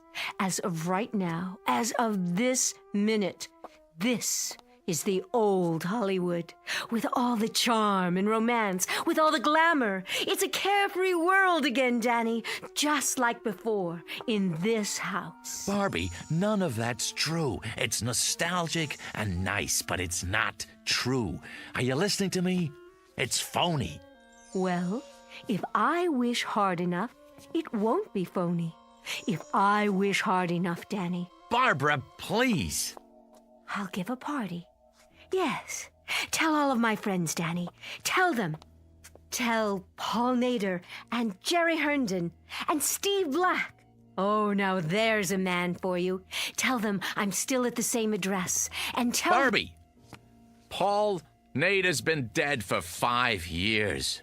Jerry Herndon lives in Chicago. Steve Black hasn't been around for 15 years. And if I could get to them, if I could, what kind of party can I invite them to here? Barbie, this is a graveyard you're creating, a mausoleum. Understand? You're wishing for things that are dead. We'll see about that. We'll see about that.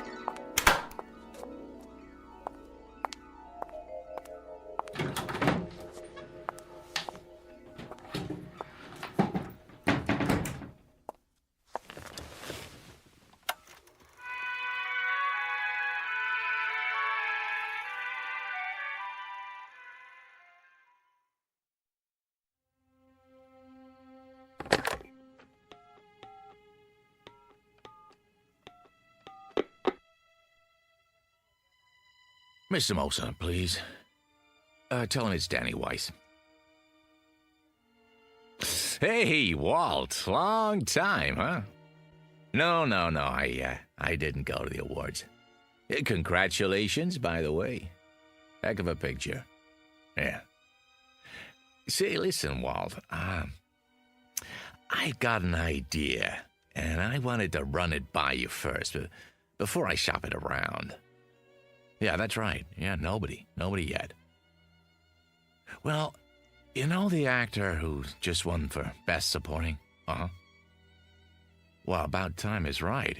Yeah, he's all over the talk shows, giving interviews left and right. No, I don't represent him.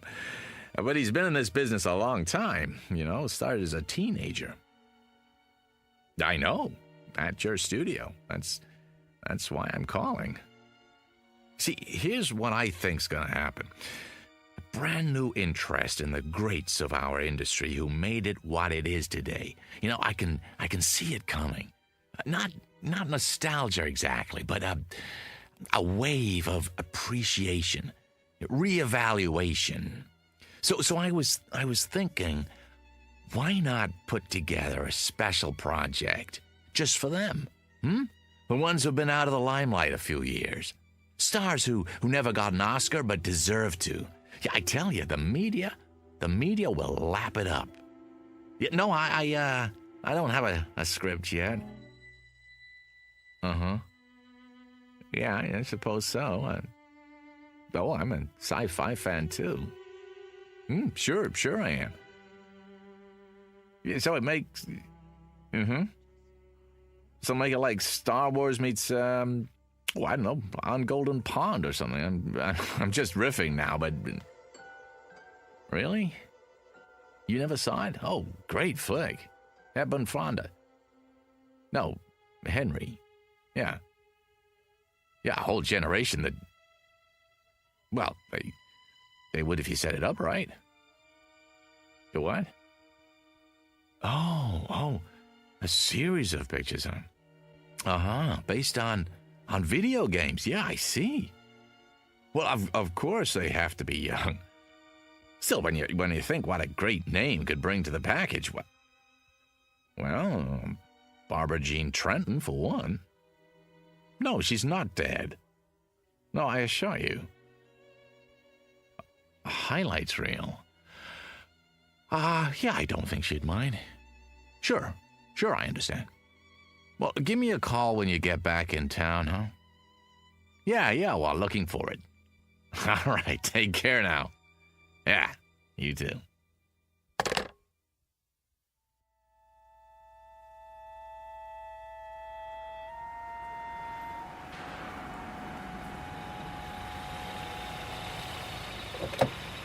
Hello, Mr. Weiss. Hello, Billy. Once again, huh? Park it nearby, would you? Won't be long. Yes, sir.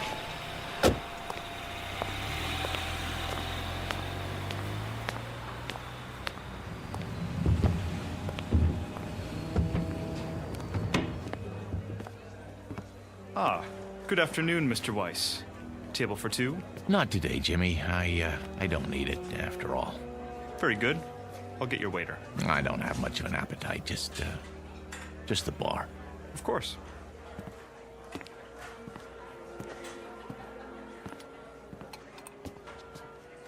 Hey, hi there, Mr. Weiss. Where's who, Rich? Well, you'll excuse me saying so, but the place has been buzzing. I heard you're bringing Barbara Jean Trenton for lunch. Some kind of celebration. Oh, well, there's been a change of plans. Oh, well, the reason I mention it is I was going to ask her for an autograph. You think she'd have minded? I'll bring you an autographed 8x10. How's that? Would ya? Oh, that'd be great. Just a scotch and water for now, Rich. Coming up. Make it a double, will you? Sure, no problem. Mr. Herndon, telephone call for Mr. Herndon. Mr. Herndon? Telephone call from Mr. Herndon. Oh, hold on. Did you say Herndon? Why, yes, sir. Well, that wouldn't be... No, forget it. Pardon? Why, it's not for a Jerry Herndon, by any chance. I wouldn't know, sir. Well, I was just wondering. Jerry Herndon. Sounds familiar. Didn't he used to be in the movies, too? Sure did. A long time ago. Telephone for Mr. Herndon. Right here, son. Jerry? You can take it at the bar, sir. Thanks. Oh, and this is for your trouble. Thank you. I'd know that voice anyway. I don't believe I've... Danny? Danny Weiss? What in the world are you? I just stopped in for a drink. Oh, same here. Couldn't forget this place, like old times. Old times is right. What are you up to these days? Oh, still in the business. What else do I know how to do? Listen, can I buy you a drink? I'll buy you one. Come on, sit down. Talk about a coincidence. I was just mentioning you to someone. Pull up a chair. You'd better take that call. Forget it. They'll call back. We've got a lot of catching up to do. Listen, Jerry, there's something I want to talk to you about.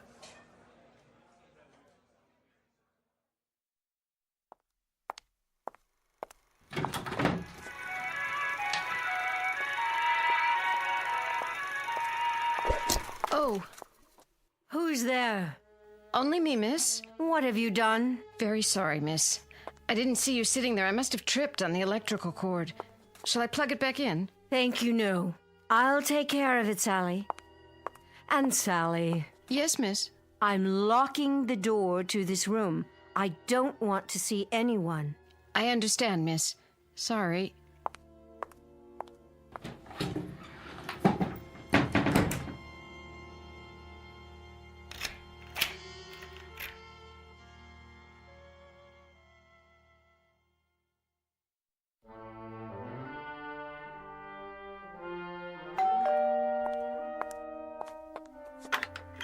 Yes? It's Mr. Weiss. Oh, Mr. Weiss. Can I come in? Yes, sir. Miss Trenton? In there. How is she? I wish I could tell you, Mr. Weiss, but I hardly see her anymore. Sometimes her bed's not even slept in. What are you talking about? She's in that room all the time, day and night. And a couple of times when I've gone in, I tell you, Mr. Weiss, don't think I'm going out of my mind or anything, but I swear to you, I can't see her. Only her picture up on the screen. Well, none of that matters now. There'll be a gentleman over here in a little while. A Mr. Herndon. Jerry Herndon? The one who played opposite Miss Trenton? That's the one. He's in town on a business trip. I thought it might do her good. Take him into the den, will you, Sally, when he gets here? I will, but it won't do any good. She won't see him. I wouldn't be too sure. She won't. She doesn't talk to anyone, not even the phone. Just stays in that room looking at her old movies, running them over and over. I'm worried about her, Mr. Weiss. You don't know how worried. I'll go in and talk to her. Now, Mr. Herndon should be here any minute.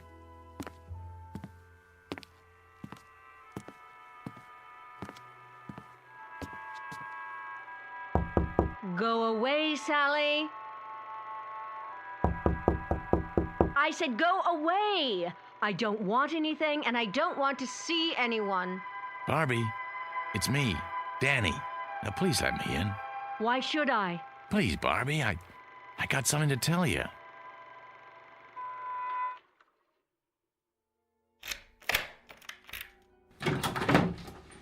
There. Are you satisfied? Barbie? What's the matter, Danny? Don't care for the merchandise? Looking a little worn? The merchandise is beautiful as always, but it looks tired. Looks as if it hasn't slept in days. It needs some air and sun. Outdoors on the tennis courts or by that pool you never use. I have everything I need in here. I'm quite satisfied, thank you. Hail and farewell, Daniel. The door's the one you used when you came in? I have some good news. Oh, do you? What is it? Has my house been declared an historic monument? A friend's coming to see you. A friend?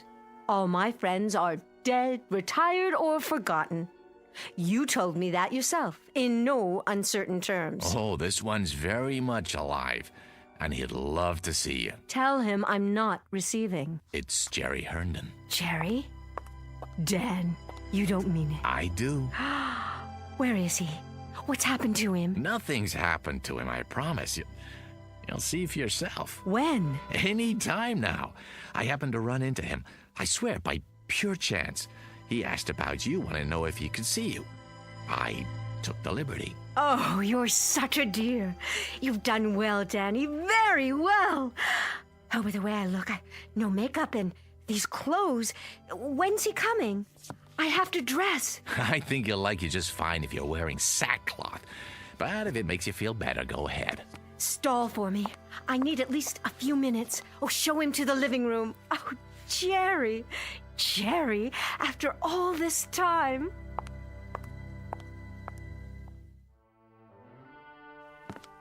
How is she? Really? I'm so sorry I haven't kept in touch. She's still Barbara, same zest for life, same charm.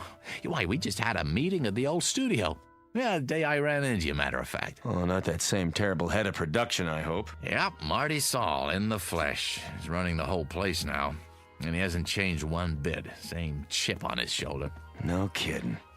Jerry, truth is, she's not well. Nothing serious, I hope. She'll pull out of it, I'm sure, but make a fuss over her if you would. Tell her how wonderful she looks. It would mean a great deal to her, Jerry, and you can help, and that's something she needs right now. Well, sure, Dan. I'll do my best. Danny? Yeah, in here, Barbie. I heard you'd invited someone for a visit. Let me guess. Could it be... Hello, Barbara Jean. Who's... Jerry? Oh, no, but this can't be Jerry. Are you playing a trick on me again, Danny? Is that it? Been a long time, huh? A lot of water over the dam. Oh, well, yes. Jerry's just in town for a few days on business. I see. You're looking downright lovely, if I do say so. Isn't it odd the way we picture people as they were, never as they are?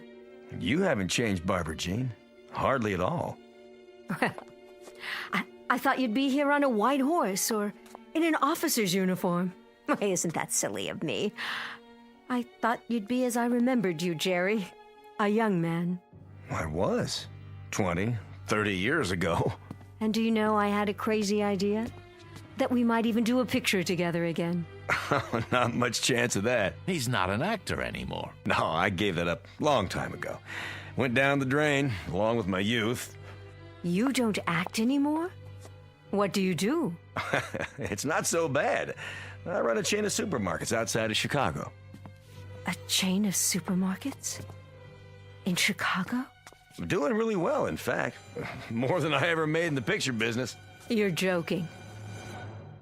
No, you're not. You're not joking at all. Barbie.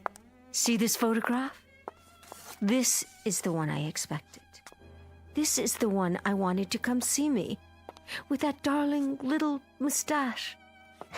Well, I've still got one, only it's gone white, like the rest of my hair. So you have. But you're not the one in the photograph, are you? He's dead.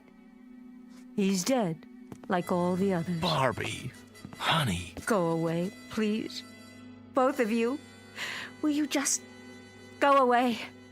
It was very nice to see you. Goodbye, Barbara. Goodbye, my dear. Take good care.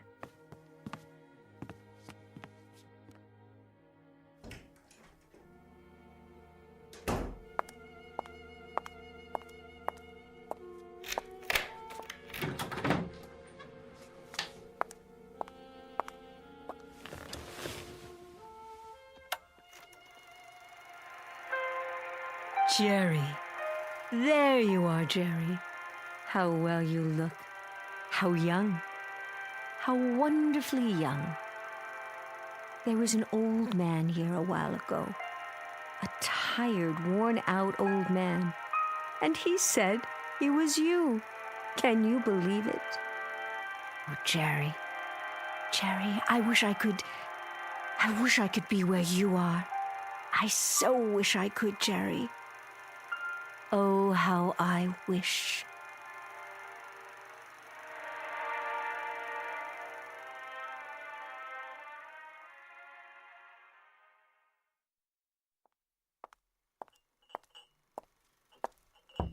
Miss Trenton?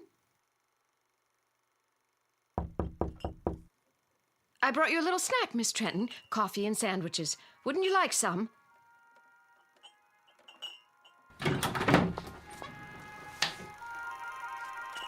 Trenton, where are you? Jerry? Jerry, wait for me! I'm afraid this is goodbye, Sally.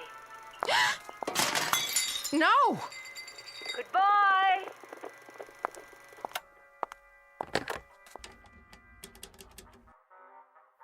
Mr. Weiss, sir, I think you'd better come over here right away.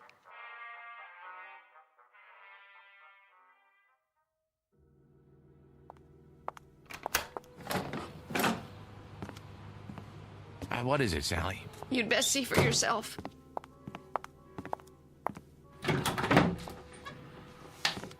Sally, I don't see anything. What's the big mystery? That's just it, Mr. Weiss. I don't see anything either. She's not here anymore. Was the projector running? It was. When was that? About an hour ago. Who shut it off? I did. Then I called you. Well, have you looked in her room? Maybe she's taking a nap. That's the first place I looked. Then I went to every room in the house, even the pool in the yard. She's not here. At least not in the way you'd mean. You know how to work this thing? It's just that little switch there.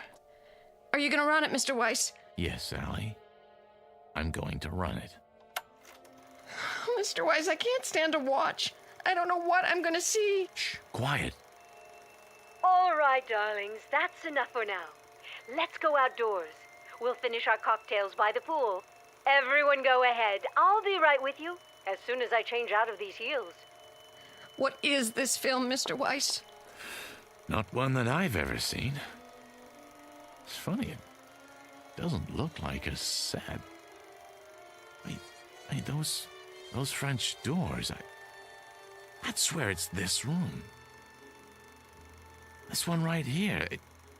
It can't be. But it is, Mr. Weiss, it is. Look at that scarf. She bought it only last year, and those shoes? They're the ones she wore when Mr. Herndon came by. Barbie! Barbie, please! What? It's Danny. Please, don't do this. Danny? Oh, there you are. Care to join us? The old gang's here. We're going to have such a time, just like we used to. You know I can't do that. I can't just step into a movie screen. It isn't real. None of this is real. Well, then, goodbye, Danny. Be a dear and hold on to my high heels for me, will you? I can't very well swim in them. Barbie, don't! Keep them to remember me by. Jerry! Where are you? Barbie, please. Over here by the bar. I just stopped to freshen my drink. Care for another one, Barbara? Oh, don't tempt me. Now we simply must go outside. Everyone's waiting. In that case, race you to the pool? You're on! Barbie, come back! Come back! Sally, these shoes by the French doors, you didn't drop them here, did you? No, Mr. Weiss. And this scarf on the patio? No. Well, they must be Barbie's then. I guess I'll just have to hold on to them. In case she comes back. Oh, Mr. Weiss, what are we going to do now? Well, the only thing we can do. Wait. Meanwhile, here's a toast to you, Barbie. And to wishes. To the ones that come true.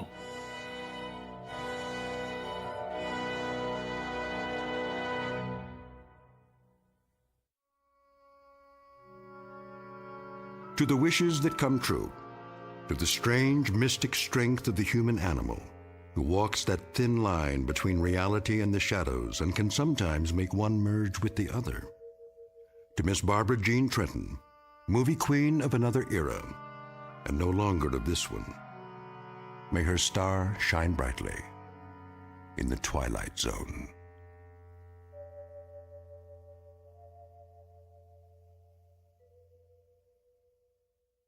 More from the Twilight Zone after this. Hi, this is Carl Amari, producer of the Twilight Zone Radio Dramas. I'd like to take a moment to tell you about our official website at twilightzoneradio.com, where you'll get the latest news and information on these Twilight Zone Radio dramas. Plus, at twilightzoneradio.com, you can digitally download 3 free episodes or any of our episodes for only $1.95 each. In this age of ever-changing technology, we've decided to make these episodes instantly available to you by making the Twilight Zone Radio Dramas a digital download-only series. This means that this series will no longer be offered on CD. The CD collections at our website are now being offered, while supplies last, at buy one, get one free. So be sure to get your favorites before they're sold out. Be sure to visit us often, and I'll see you in the zone.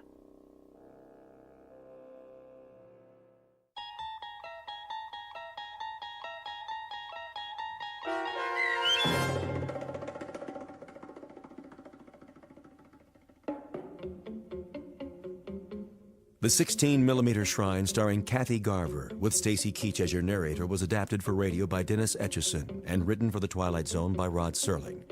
Heard in the cast were Christian Stolte, David Darlow, Fernette Lebo, Doug James, Roger Wolski, and Carl Amari. This copyrighted radio series is produced and directed by Carl Amari for Falcon Picture Group and Westwood One. Sound design and custom Foley effects for The Twilight Zone by Cerny American creatives Bob Benson, Craig Lee, Matt Sorrow, Tim Cerny, and Todd Beyer. To learn more about the Twilight Zone radio dramas and to contact us, visit our official website at twilightzoneradio.com. Doug James speaking.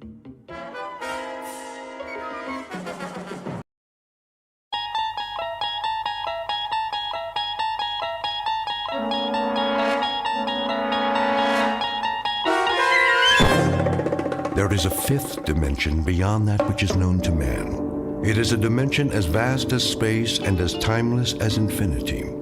It is the middle ground between light and shadow, and it lies between the pit of man's fears and the summit of his knowledge. This is the dimension of imagination. It is an area which we call the Twilight Zone.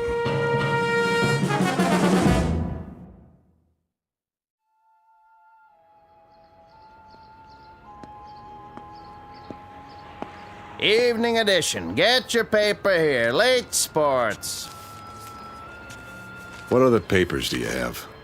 The Sentinel and the Times Mirror. Take your pick. Give me all 3 of them. Here you go.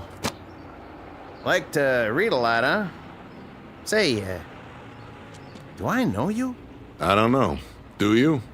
Arch Hammer. Hey, it's me, Sam. Sam Marshak. Oh, yeah. Sam. Let me get a good look. By golly, you haven't changed a bit. That right. Look, just like in the picture here. See? I still got it by the register. You and Andy and Eddie Walsh and Barney. The old gang. Remember? Sure. How you doing? Same as always. Haven't seen Andy in a while, though. Where you staying? Down the street. The Royale? Yeah, the Royale. How much for the papers? 6 bits. Wait a minute. Forget it. Arch, it's on me. We got a lot of catching up to do. Been too long. Right. See you later. Anytime.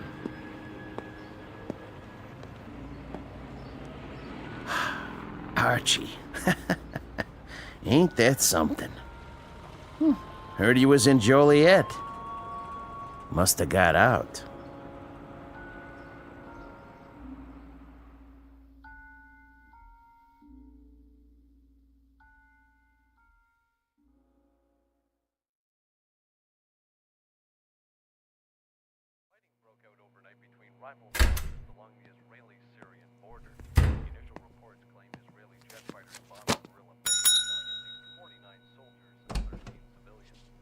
Hold your horses. I'm coming, I said. How much for a single? Depends. By the day is one thing, by the week is cheaper. I don't know how long I'll be staying. $6.80 a night plus room tax. You want a shower? Is the water hot? Mornings only, otherwise it costs extra. Forget it. Hold on. Haven't I seen you before? Could be. All right, I'll give you the discount for regulars. No guests, though.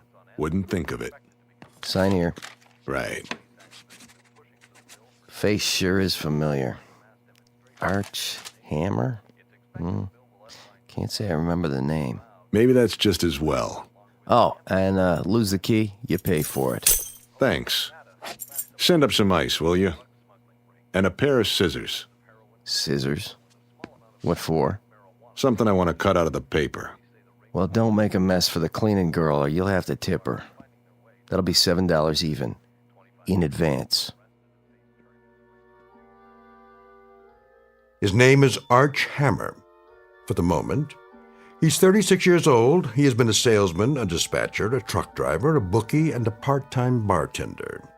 Whatever name he goes by, this is a cheap man, a nickel-and-dime hustler with a cheapness that goes beyond the suit and the shirt, a cheapness of taste, a cheapness of mind. He has a tawdry little shine on the seat of his conscience and a dark room squint in a world where the sunlight never got through to him. But Mr. Hammer has a talent, one he discovered at a very early age. This much he knows. He can change his face. He can look at a picture, concentrate on the eyes, twitch a muscle, and make his features match any other man's. Call him Rubberface. Mr. Archie Hammer, jack of all trades, who has just checked into a Fleabag hotel with the most odd talent, some newspapers full of photographs to work from, and a master plan to destroy a few lives in the Twilight Zone. And now, The Twilight Zone and our story, The Four of Us Are Dying, starring Eric Bogosian, with Stacy Keach as your narrator.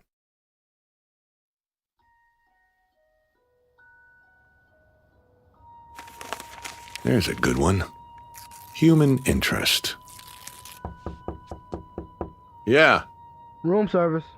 Just a minute.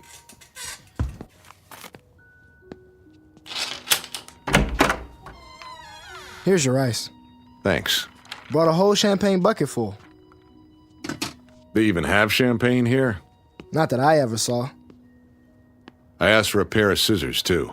Oh, yeah, I couldn't find any, but I got this. What's that? My Swiss Army knife. You can use it if you want. Got a scissors, a wood saw, a toothpick, a nail file. The works. I'll leave it downstairs. I was thinking I could sell it to you for $10. No, thanks. 5? Pick it up from the desk man. It's worth a lot more than that. Hey, I don't get a tip? Yeah. Don't take any wooden nickels. Where's that page? Here. Johnny Foster, guitarist with the Maggie Weber Quintet. Why not? Always wanted to be a musician. The eyes, the nose, piece of cake. Just look in the mirror. Concentrate. Perfect. If I do say so.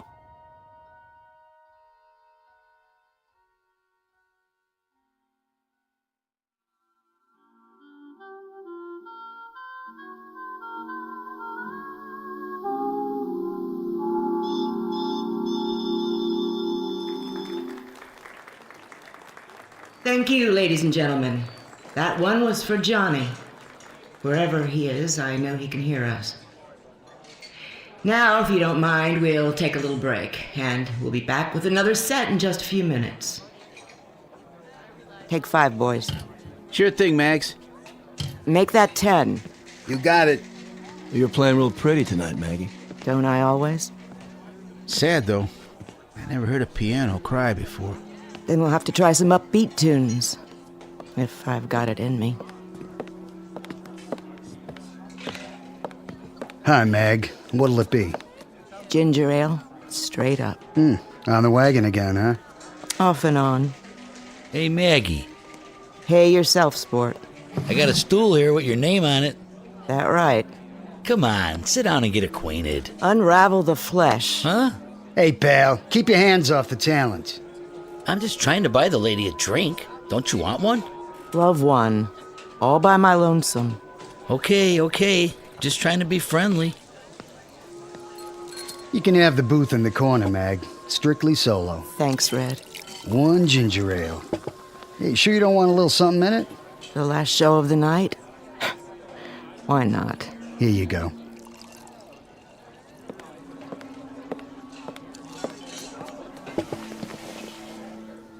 Here's to you, Johnny. For the good times. Careful, you'll spill it. Johnny? Like I always say, if you don't drink well, don't drink. Johnny, are you a ghost? Sure, a ghost. I just came down to check the mourners. But it was in the paper. Was it? I should read the obituaries. Find out how they feel about the deceased. I'm gonna close my eyes. And when I open them, pray that I'm not dreaming. You're not dreaming. I wanted to see what kind of tears people shed. Big ones the size of bubbles, or the kind that come from onions and handkerchiefs. You came to the right place, Johnny. I got a whole room full of buckets to hold the tears. Yeah? I heard it on the radio one night, just like that. First there was a dance band, and then there was a newscast. And there you were. Right in the middle of the vice president in Russia and a streetcar strike.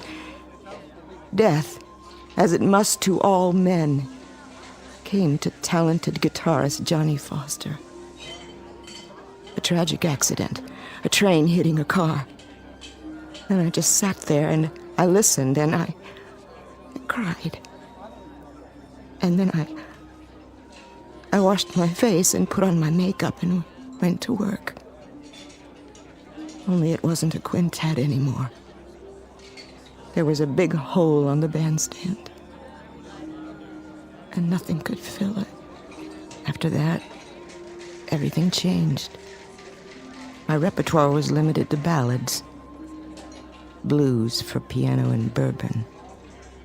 That's a sad story. Oh, Johnny, let me touch those fingers. I don't care if you are a ghost. You're good to the touch. You've been missed, Johnny Foster. But now there's gonna be music again. Real music. Sure there is. You have to tell me. How did they get it so wrong? It was another guy. My car, my suit. But they said that the dental records... Maybe we had the same dentist, too. Why didn't you tell anyone? It's been... I wanted a vacation from the world. This world. I decided I'd hawk the name, trade it in for something new. Like what? I didn't know. Something different. But I guess I just couldn't stay away. When you left, I thought I'd go crazy. I kept telling myself you'd come back, and when you didn't, I wondered what there was about me that made you leave. It wasn't you. I'd take my clothes off and look at myself in the mirror. Then I wondered if there was another woman. Nobody as good as you. You always were a funny guy, Johnny. Pulling pranks on people. Way out, Johnny Foster. Well, are you satisfied with the reaction? Tears big enough for you? Maybe too big. What really brought you here? I picked up the paper the other day. The Sunday supplement. Full of human interest pictures. You know the type. Little boys with run-over dogs. Sweet old ladies getting evicted on sidewalks. Then there was a shot of a beautiful lady who sang the blues. It reminded me, Maggie. It reminded me that there were little pieces of my past I didn't want to slough off. And I was right. You're looking mighty good to me right now, Mag. Morning becomes you. Me and Electra. So, how long are you with us this time? Or is it just a stop between trains? In a way it is. For me. And it's too late? Not for you. It's get out of town night. What does that mean? You've got time for about 6 courses before you check out. Why? You're coming with me, Mag. We'll go to Chicago or Detroit. We'll go to San Francisco. You sure know the right words. We'll have a ball, Mag. Everything by ear, but great, Maggie. I mean great. The two of us. Oh, I love you, Johnny Foster. That plain enough for you? Tell me I've got to go to Scranton and play piano in a coal mine, and I'm there. As long as it's with you. Just name it, Johnny. You got it. Then let's get out of here. It must be love. When you were gone, they had another ghost here, doing the vocals. I was the shell of a singer and a piano player. The lyrics were just echoes, Johnny, that somebody sang before. I couldn't make them real. That real enough for you? You make me real, Johnny. You bring me back to earth and put me together again. Finish up. Make it a short set. What do I tell the boys? Tell them you're cutting out. I'll meet you at the railroad station, 1206, Maggie, westbound to Chicago. Be there? Oh, I'll be there. Till midnight, then. Pack your bag. We're traveling light. Johnny? Yeah? You have enough cash for the tickets? I'll get it somehow. Here. Just in case. What's this? My tips, plus what Red paid me for the gig. You hold it for me. Sure? I've never been surer of anything in my life. Okay, baby. Remember, 12 sharp. With bells on.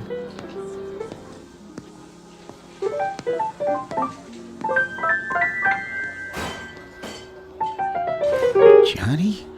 Hey, man. Like you didn't tangle with the Union Pacific?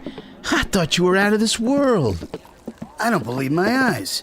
Was that Johnny Foster?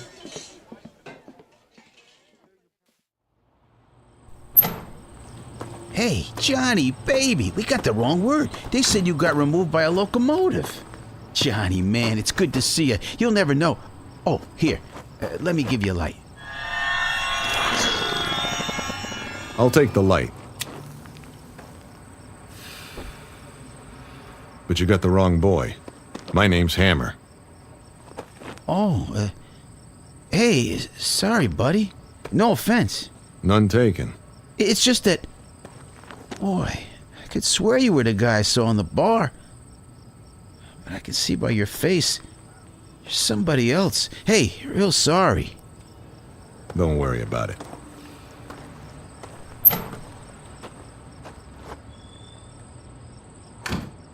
Johnny Foster, guitar player. With a beautiful dame. Well, why not? I never had a dish like that. I never got loved like that. And it feels good. So why shouldn't I? Maggie Weber, huh? Yeah. Why not?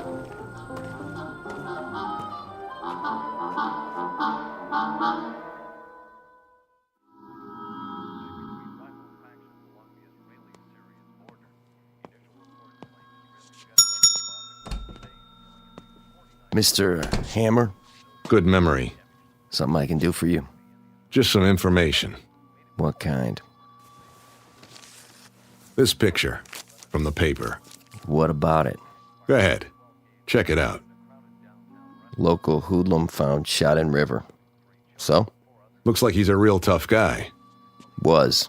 Name of Sterig. Virgil Sterig. Funny name. Never heard of him. No? Then maybe you saw him around.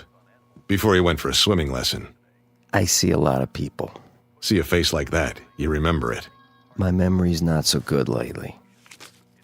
This make it better? It's getting there. How about now? Oh, yeah. Virgil. I might have seen him once or twice. He used to carry a satchel. Full of what? It's hard to say. Try. He was the bag man. For who? Same guy all the bookies work for. I need a name. Pinnell. East side of town. Armstrong Towers. Only you didn't hear it from me. Right. Oh, hey, bellboy asked me. Something about a fancy knife.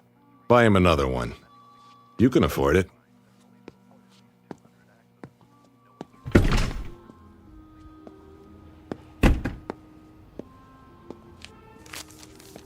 Virgil, how was the water?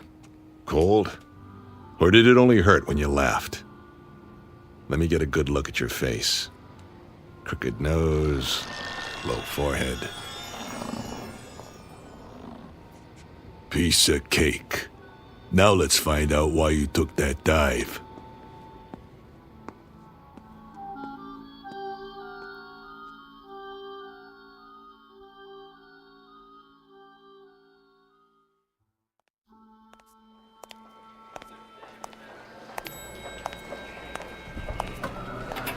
Going up? Always. What floor you? Oh, hi, Mr. Sterling. Hi yourself. The penthouse? Where else? I haven't seen you for a while. No kidding. But now, here you are. Back from the dead, and bigger than ever. Oh, I didn't mean it that way.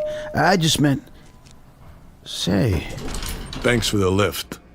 Didn't I see something in the paper about Don't believe everything you read.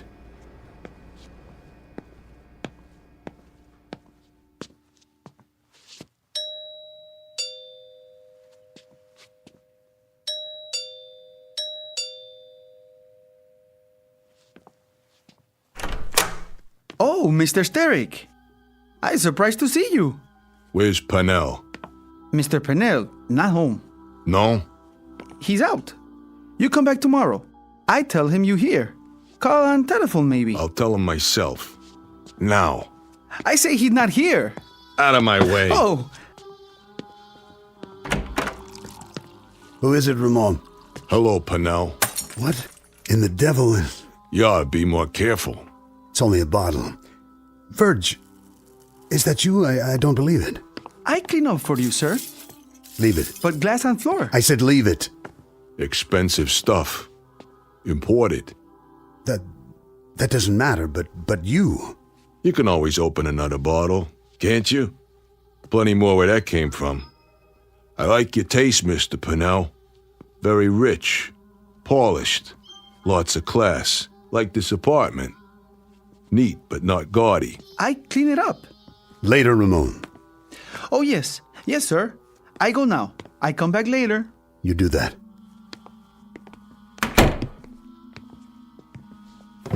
Whatever you got in that drawer, don't.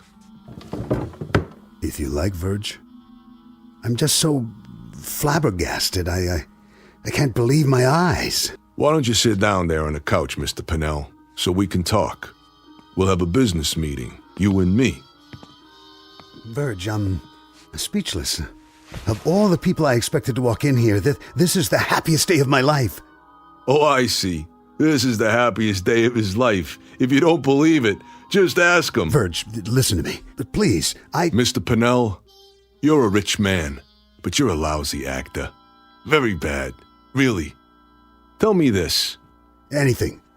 If it's the happiest day of your life, why do you look like you just sucked a lemon? No, Mr. Pennell, you're not happy. You got no reason to be happy. Believe me, I know. You got no reason at all. Of course I do. You're not making sense. If you could have kept me in that river, just a cold, clammy little item without a face, then you'd be happy. But this is one double cross that came back to bite you, isn't it? It wasn't what you think. If you let me explain, then I get my end of the bargain, Mr. Pennell. But instead of a payoff, I got the river. And that river was cold. Much colder than you'd think. A tough swim, Mr. Pennell. Real tough. Especially when you're almost out of blood. Verge. I brought you a satchel. Remember, Mr. Pennell? It had a lot of money in it. A real risky job. Now, the way I figure it, my cut is worth more than a long walk off a short pier. Verge, listen to me. Would I do a thing like that? Would I give you the double cross? How could I? You're a friend. We're close. You're family, Verge. That how you treat your family? You got me wrong. Dead wrong. What was your cut, Verge? 20%, wasn't that it? I got it right over there in the desk. Stay where you are. You'll find out what I got in my pocket. I've been holding your cut, Verge. It's waiting. I don't know who got to you and shoved you in the river. That wasn't my doing. No? It's all there in the desk. Which drawer? The center one. Envelope full of cash. Why don't you let me get it for you? Why don't you shut your mouth?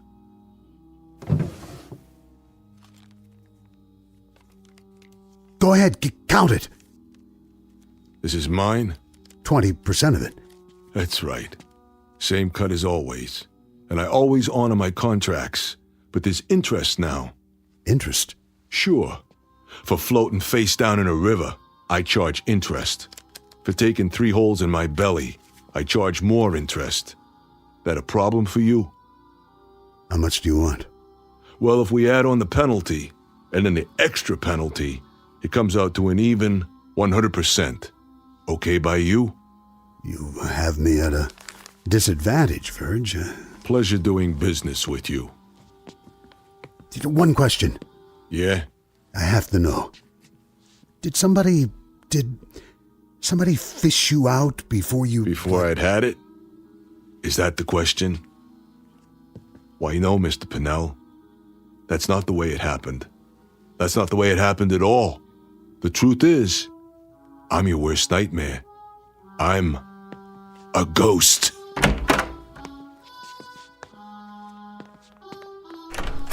That's him. He's scared, Mr. Purnell. Easy, Ramon. You ain't going nowhere.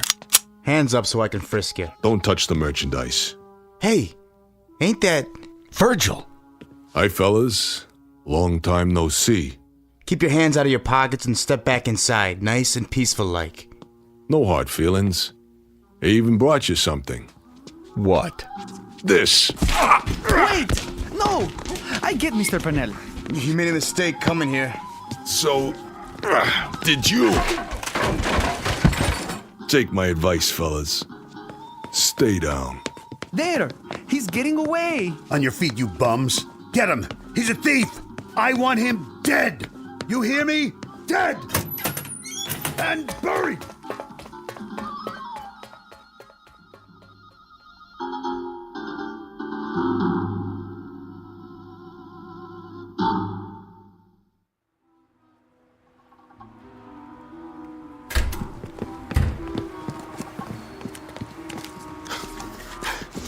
There he is!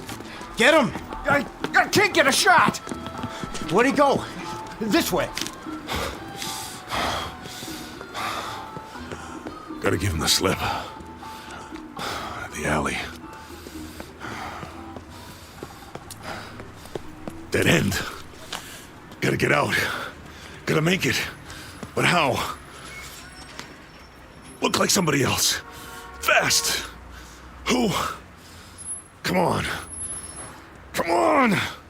Face. Any face. Can't think of one. Wait.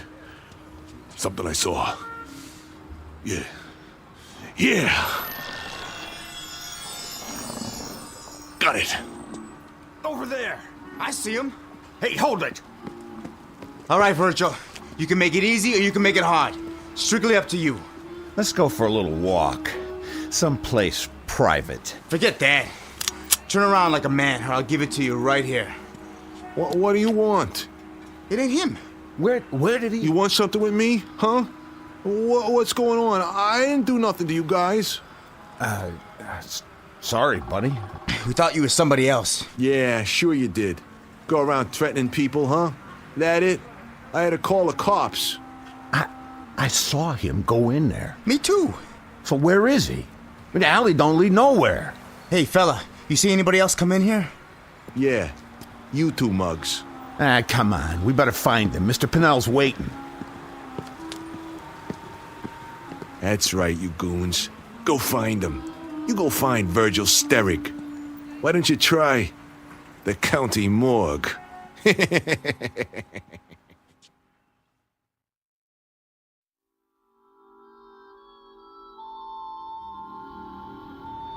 Newspapers, magazines. Help you, mister? Racing form. Right here. Going to the track tomorrow? What's it to you? I'm just making conversation. You know, it gets pretty slow this time of night. So? Close up and go home. Well, I couldn't do that. Who'd be here for the morning edition? A lot of people count on me. You want the news? This is where you come. So, thank you, sir. Thank you kindly. Magazines, newspapers, cigarettes, candy. You see a guy come by here, Pop? And, which guy would that be? Black hair, long nose. Crooked at the end. I can't answer that. Hey. Look, a lot of people come by. I don't take their picture. Let's go check the bars. Yeah, good idea. Bye-bye, you dumb clucks. Hey, Pops, got a match? Sure do. Right here. Thanks, Pops. Watch it. You're gonna burn your fingers. Andy, is that you? Who? Andy, what's the matter with you? Andy. Oh, yeah, I get it. What's new, Pops? What's new? Yeah. Selling a lot of papers tonight? Are you sick? Is something wrong with your brain? Nothing wrong with my brain. Get off my back, old man. You punchy? That must be it. I'm punchy. Why, am I supposed to recognize you? No. I guess you wouldn't remember. That'd be expecting too much. I say just as well. I'm pulling your leg. We know each other from someplace. I knew that. From someplace? Long time ago, though, huh? It's coming back. Go ahead, tell me. How do I know you? How do you know me? For shame, Andy. I'm ashamed of you. Come here. Look at the picture I keep in a frame. There you are. Does it come back now? Picture. That's why I got it. The only face I could think of. You remember yet? You remember your friends? Your own father?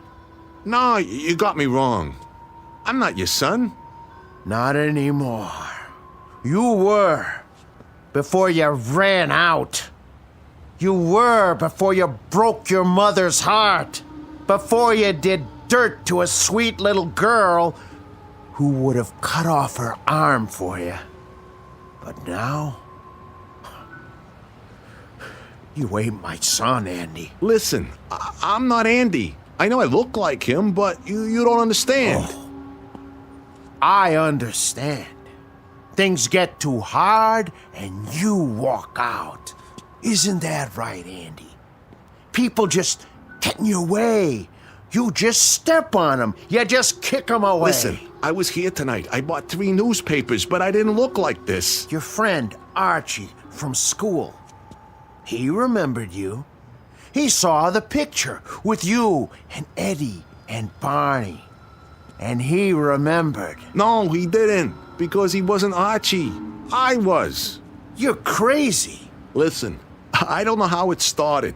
When I was 12, I wish I looked like Charlie Bryce, so I wouldn't get in trouble. And it worked. After that, I could look like anybody I wanted. Guys came up and gave me money because they thought I was named Billy, or Keith, or Jack. I could make it in any town. I'd move on and... why am I telling you this? You're not my father. I don't even know who my father is. I'm not even Archie Hammer. I could be anyone. Or no one. Because you're nothing. Do you hear me? You're nothing to me. Forget it. The real Andy will come around one day. You'll see. Don't ever come around, because I hate you. Do you hear me? I hate your guts. Let go of my arm. Hey, everybody, come here. Look what we got here. A dirty little punk. Leave it be, old man. Spat in his mother's eye, this one. Ruined a girl's life. Hurt people. All the time. Hurt people. You punk. I said take your hands off me. Look at the punk. Look at the monster. Named Andy Marshak. Look at the man. Who used to be my son.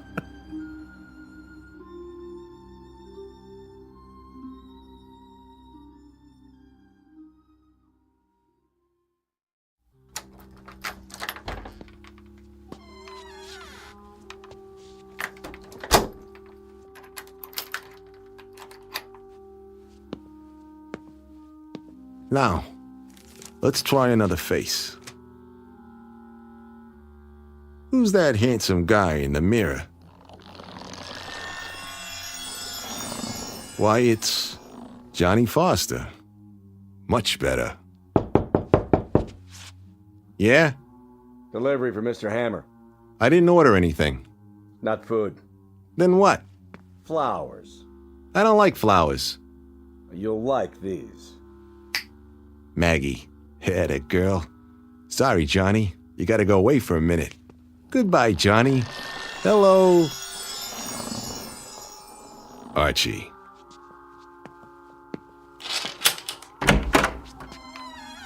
Where's the flowers? Archie Hammer of Detroit, Michigan? Never been there. Well, neither was Henry Ford. Let's step inside. You got a badge?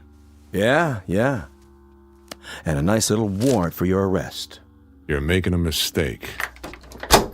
No mistake. Sandy hair, 160. You're him, all right. What's this for? Parole violation. Leaving the state without permission. I don't know what you're talking about.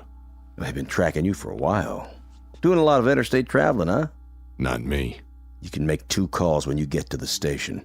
I got a train to catch. Do I have to take out the cuffs? Because if I do, I get irritated. And when I get irritated, people get hurt. Especially if there's just the 2 of us. Okay. Can I put on my coat? Where is it, Hammer? Out the window or up on the roof? In the closet there. Be my guest. And if you get any other ideas, feel free. I could use the target practice. I'll bet you could. Find it? Ready, Johnny? Here goes.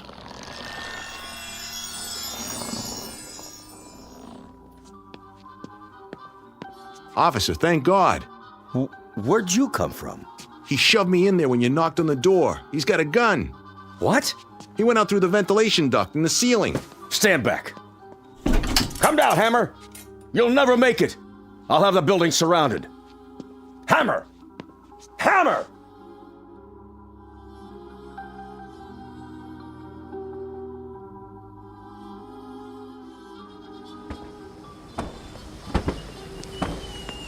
Hey, hold it right there. Yeah? Oh, you see a guy come out of here? Uh-huh. Took off down the street. Thanks.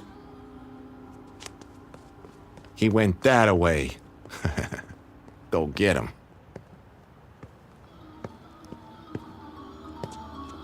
Hello, Andy. You again. I've been waiting for you. I said to leave me alone. I knew where you'd be. The cheapest hotel on the block. What's the 38 for? I have to collect a debt. Careful with that. You got a big debt, Andy. So many years for so many things. And now, you're gonna pay up. Wait a minute. Wait.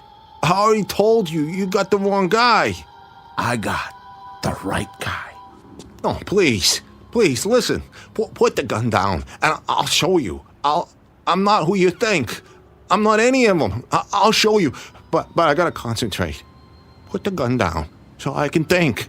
I need to get a face in my mind. Any face. I know who you are. Wait. A father knows his own son. No. You don't understand. Nobody does. I'm not him. Or him. Or him. I'm not.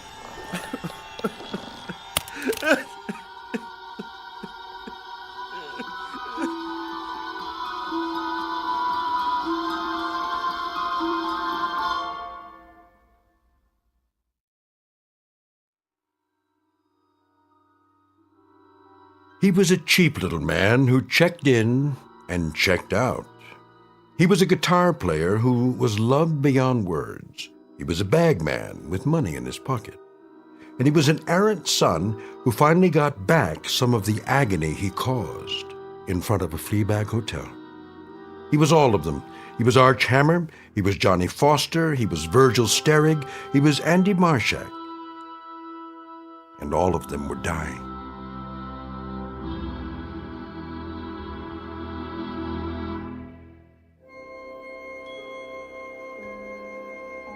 Hi, this is Carl Amari, producer of the Twilight Zone Radio Dramas. I'd like to take a moment to tell you about our official website at twilightzoneradio.com, where you'll get the latest news and information on these Twilight Zone Radio dramas. Plus, at twilightzoneradio.com, you can digitally download 3 free episodes or any of our episodes for only $1.95 each. In this age of ever-changing technology, we've decided to make these episodes instantly available to you by making the Twilight Zone Radio Dramas a digital download-only series. This means that this series will no longer be offered on CD. The CD collections at our website are now being offered, while supplies last, at buy one, get one free. So be sure to get your favorites before they're sold out. Be sure to visit us often, and I'll see you in the zone.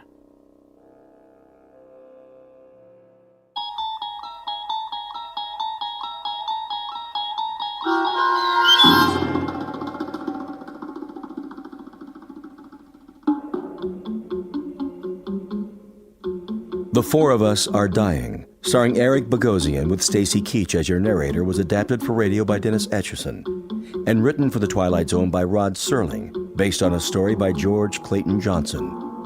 Heard in the cast were Joby Cerny, Kurt Nabig, Damon Williams, Norm Woodell, Tom McElroy, Doug James, Jeff Lupetin, Linda Ryder, Jamie Barron, Rick Vargas, and Vince Amari.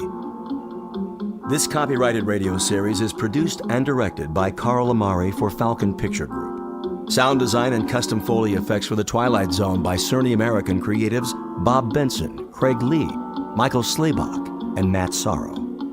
To learn more about the Twilight Zone radio dramas and to contact us, visit our official website at twilightzoneradio.com. Doug James speaking.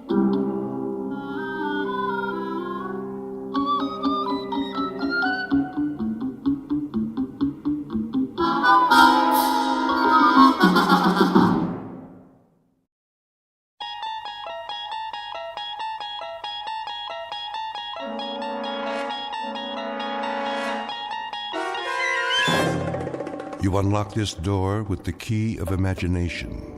Beyond it is another dimension, a dimension of sound, a dimension of sight, a dimension of mind. You're moving into a land of both shadow and substance, of things and ideas. You've just crossed over into the Twilight Zone.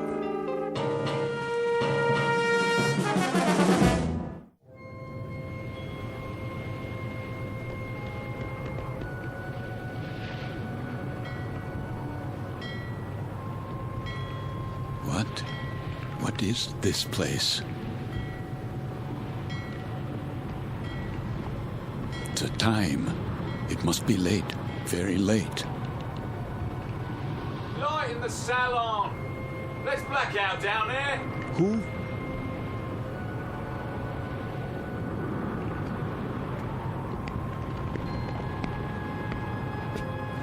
Forgive me, sir. Yes? Are you addressing me? Begging your pardon, but they'll be finished serving dinner soon. They? The galley crew, sir. Why do you tell me this? Well, I only meant... What? What did you mean? Well, all I mean to say is, you'd best go in now, sir, if you want your evening meal. My meal?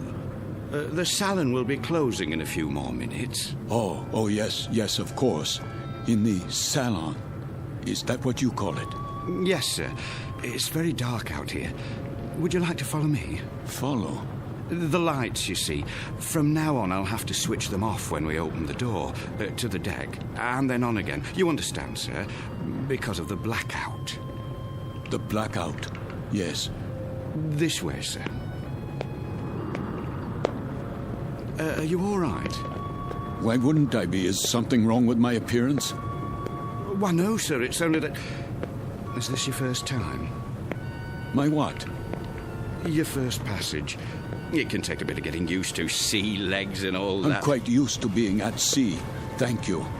I was just... Yes, sir? Listening. To the engines? Don't worry, sir. The diesels were checked thoroughly before we left port, and Captain Willoughby's top drawer. He'll get us there safe and sound, you can be sure of that. No, not the engines. What then? I was listening to the water. The cold ocean water out there. And the night.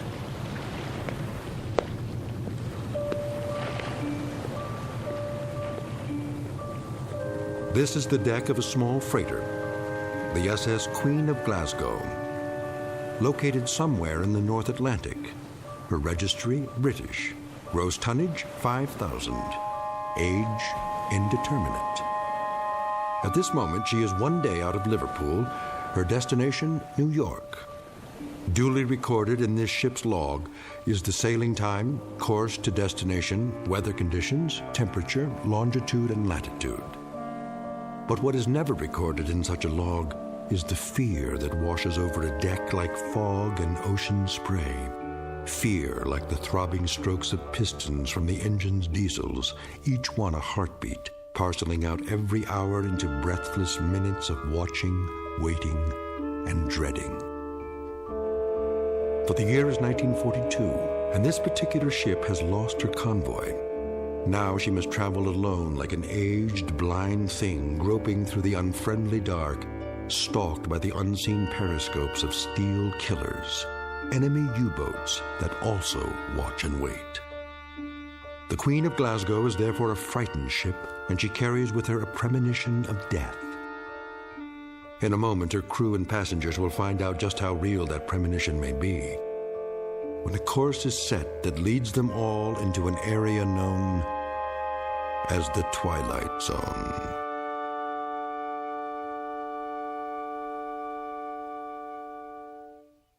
And now, The Twilight Zone and our story, Judgment Night, starring Chelsea Ross, with Stacy Keach as your narrator.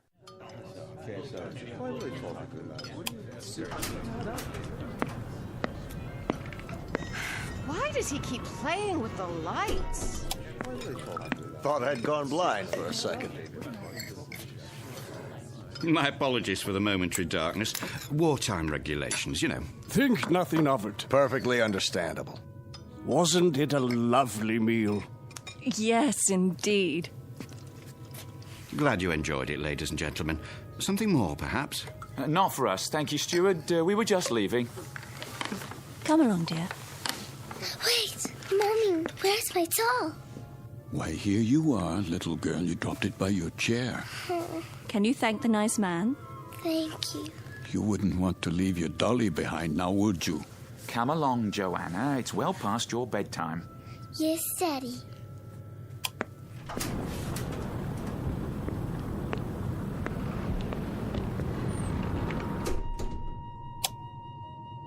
Who's this? Mr. Oh, I'm afraid I didn't get the gentleman's name. You are... Forgive me, I'm... Lancer. What's that? Aren't you Lancer? Oh, yes. I'm Jerry Potter. We looked for you at dinner. I was detained. I... Saw your name on the purser's list. We were wondering where you were. You were? Will you join us? Oh, no, that's not necessary. There are 3 other tables. 3 empty tables? I'm really not very hungry. Well, the captain wasn't able to join us tonight, so there's plenty of room. Come on over, I insist. Very well. Coffee, sir? Yes. Thank you. I believe I would like some coffee. Here's your seat, Mr. Lancer. The more the merrier, I always say. The coiner of phrases. We could do with a bit of merriment. Let me help you, sir. I'll get the coffee. Wait. Do I know you from somewhere? I don't think so, sir. But your face, I'm sure. It might well be. I've travelled this line for a number of years. Perhaps it was on another ship before the war. Before the war? Seems like a long time ago, doesn't it, sir? Are you quite certain about the food? What? The cook can still prepare something. No, I don't have much of an appetite. Not even with all this salt air. Makes me hungry enough to eat a horse. Jerry! Would that be a seahorse, Mr. Potter? How about it, Lancer? Have some chow. Not tonight. Something happened tonight? Nothing unpleasant, I trust? Why, I don't know. I honestly don't know. Mr. Lancer, are you ill? As a matter of fact... You do look pale. A bit of the old mal de mer, perhaps. You might do well to take the meal in your cabin. My cabin? Your quarters, Mr. Lancer. This is all rather disorienting, isn't it? But a good night's sleep can do wonders. I could prepare a tray, sir. No. I'd recommend a cup of hot broth at the very least. I'm fine, I tell you. It was just a temporary dizziness. You're all very kind. I shouldn't intrude. Nonsense. Then let me do the honors. This is my wife. Madame. Hello. And across the table are our dinner companions, Major Devereaux. How do you do? And his secretary, Miss Stanley. Are you going home, Mr. Lancer? Home? Or away from home? Why, I'm heading away from home. We are as well, I'm afraid. The Major is heading up a military mission in Washington. Now, Barbara, loose lips. Oh, sorry. I was just telling them that I took this trip once before, when my wife was alive. Spring of 38. How different it was.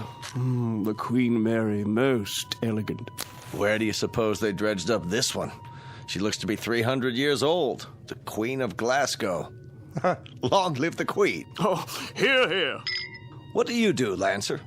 Me? When I saw your name on the list, I tried to figure out what you'd look like. It's a game I play. Try to connect a face with a name. I thought you were probably an old language professor from Oxford or something. A regular barrel of laughs. Well, I'm... There goes the light again. Well, good evening, Captain Willoughby. No, please. Remain seated. I don't have much time. I thought I'd just stop for a cup of tea and say hello to those who are still here. Don't worry on our account. I'll get you tea, sir. Thank you, steward. We did miss you, though, Captain. I must apologize. We have a miserable fog out there. No kidding. And I thought I'd best take my meal on the bridge. And the rest of the convoy, Captain, are they in sight? They'd have to be 3 feet off the bow to be in sight, Major. That fog is quite thick. Oh, dear. However, we do hope to have some sort of contact by tomorrow. But I wouldn't worry. She's a good stout ship, and this isn't her maiden voyage. She's made this passage often. I suppose misery loves company, though, doesn't it? I'd feel a lot safer if we were in a convoy. I can almost see those wolf packs converging on us. There would be no wolf pack converging on a single ship, Major Devereaux. Sorry? The principle of the submarine pack is based on the convoy attack. The gentleman is quite correct. Our primary danger would lie in a single submarine. Well, that's reassuring. I guess we stand a better chance against one than against 20, don't we? Just ask Admiral Potter here. He fought with Dewey at Manila. He knows everything. Still, it only takes one torpedo. They can do such dreadful damage. And I must tell you, I've had a miserably uncomfortable feeling ever since we've left. What kind of feeling? Of being followed. Isn't that something? I've had the same feeling. I'll tell you, I'd rather they go after us with a pocket battleship. That you can see, not a skulking, crummy tin fish a couple of miles underwater. If we're being followed, you will see the sub, Mr. Potter. It will surface. They won't waste all their torpedoes on us. Not when they can sit back 1,000 yards and shell us with impunity and sink us at will. You forgive me. This is Mr. Lancer, Captain. Mr. Lancer? But you sound like a U-boat commander. My apologies. That was clumsy of me. Oh, please, sit down. Let me clean it up, sir. I hope I didn't spill any coffee on you, Miss Stanley. No, but you did quite a job on yourself. That's quite all right. I'll get you a towel. I said it was all right. Yes, of course. Sit down, Mr. Lancer, please. Another cup of coffee, sir? No. Thank you. That won't be necessary. I think we might start by getting better acquainted. First of all, I trust everyone's comfortable. Oh, yes, quite. This ship, you know, wasn't designed to carry passengers. I hope you'll bear with some of the inconveniences. I suppose they're worth living with to get to the States, aren't they? You can say that again. Mr. Potter, I understand you're with the American government. War Production Board. And where is your home, Mrs. Potter? Good old Chicago. Windy City. Oh, how interesting. I do hope to travel farther west one day. I tell you, I'll be mighty glad to see it again, wind or no wind. And you, Mr. Lancer? Yes? Where's home for you? Home?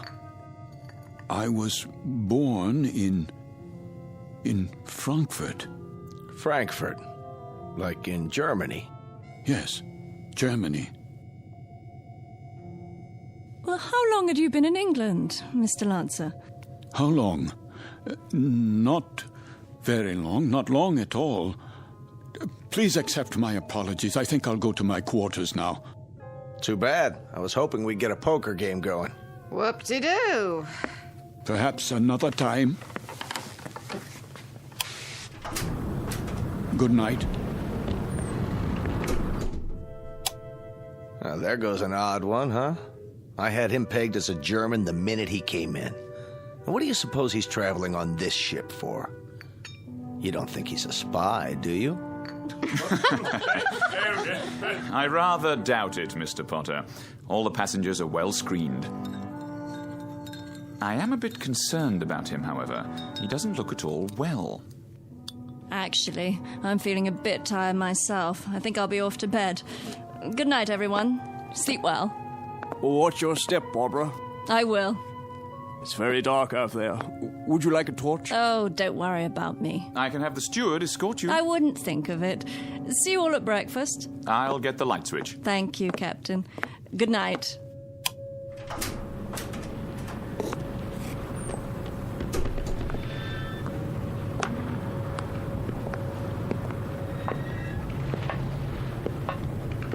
Hello? Is someone there?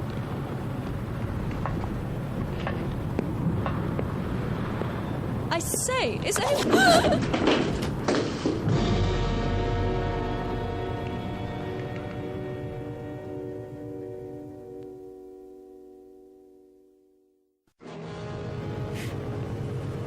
Who's there?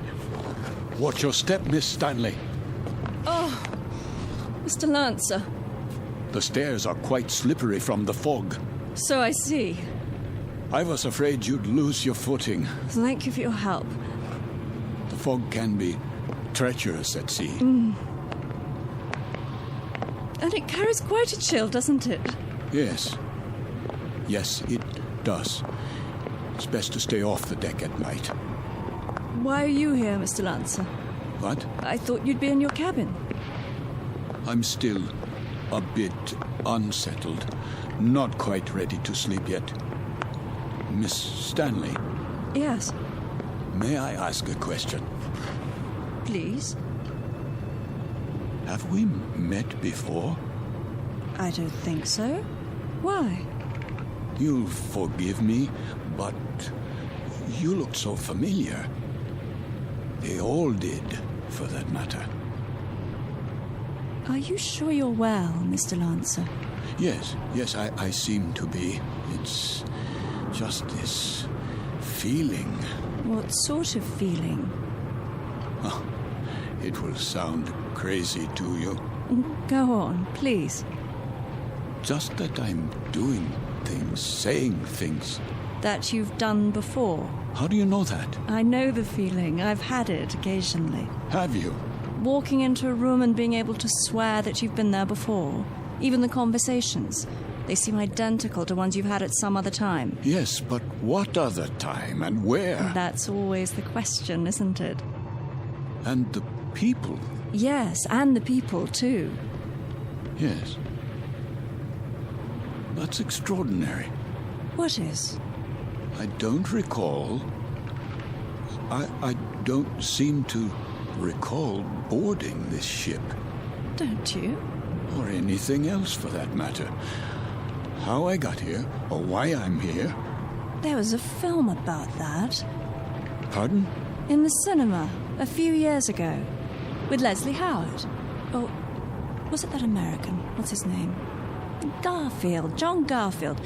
I believe the title was Outward Bound, something like that. I don't have time to see many films. I don't either. But in this one, the people all found themselves on an ocean liner. Of course, it was a cruise ship, not a freighter. But none of them could remember anything. There was a man and a woman, and they met and began talking, much as we are right now, I suppose. And it turned out they were... Go on. Well, they were all dead, you see, and on their way to the other side. Isn't that absolute rubbish? It is indeed. You don't suppose we're dead, do you? And about to cross the River Styx or some such? No, that's ridiculous. I, for one, remember everything. A cab to the docks, and carrying my bags, and my passport, the security clearance. My passport? Of course. It must be in my cabin. If we were dead, I'm sure the meal would have been followed by a lovely dessert. Mr. Lancer, may I make a suggestion? Why don't you see the ship's doctor? I'm sure they must have one, even on a freighter. For what purpose? It has to be some form of temporary disorientation. I was standing on deck, and it was as if I suddenly woke from a deep sleep. I heard your voices from the salon. Amnesia? Not really. I know who I am. I'm Karl Lancer. I was born in Frankfurt, Germany. I'm in the... In the what? In the... You were going to tell me. You were in the something or other. Was I? I don't remember now. Mr. Lancer, perhaps if you got some sleep, that might be all it takes. It wouldn't help. I don't think I could get to sleep. I feel as if this were a nightmare. I feel strange. I feel as if there were a disaster waiting out there, some doom that's about to happen. As if we were being stalked. I know we are. It's stalking us. Yes, there's a sub out there, a U-boat. I know it. I know it's out there. I know. Who's there? Mr. Lancer? Yes, I'm Lancer. Would you come with me, please? Where? The captain's compliments, sir. He wonders if you could join him in his quarters. For what purpose? He'd like a few words with you. Go on, Mr. Lancer. I'll see myself to my cabin. Sir, this way.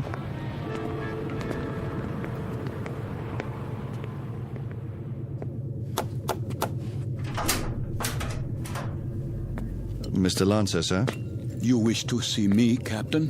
Thank you for coming, Mr. Lancer. You've met my first officer, Mr. Danbury. Yes. What is this about? I wonder if you'd mind answering a few questions. No, not at all. First, would you mind showing us your passport? My passport? If you don't mind. Just routine, Mr. Lancer. On our passenger manifest, it seems that your passport number was somehow not included. Yes, of course. Oh, I'm afraid I don't have my wallet in my pocket. It must be down in my cabin. That's perfectly all right. Sometime during the next few days, if you think of it, say tomorrow. You can show it to me whenever it's convenient. Are you feeling better, Mr. Lancer? Yes, much better. Is there anything I can get you? No. Then, is there anything you'd care to talk about? How do you mean? Anything on your mind? Something you'd care to tell us, perhaps? There's very little I can tell you. And why is that? Because I don't remember very much. No? Actually, to tell the truth, I don't know how I got here. I don't recall anything about it. Is that right? I seem to remember only a few odd, disjointed things. I know, for example, that my name is Karl Lancer. I know I was born in Frankfurt. So you said. Please continue. Continue where? That's it. At this moment, that's all I know. Mr. Lancer. Yes? At the table, you exhibited a rather unusual working knowledge of German submarines. Could that, perhaps, stir your memory? I wish it could, but it doesn't. I see. In that case, why don't you go on to bed for now? Have a good night's rest. We'll talk tomorrow, you and I. Very well. That will be all for now, Mr. Lancer. Good night. Good night.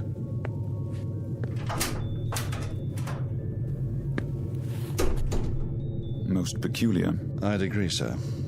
I'd say he bears watching. Then watching is what he'll get. I told you what he said at the table. What do you make of it? That's hard to say. But as I was going to get him on deck, he was talking to one of the passengers, Miss Stanley.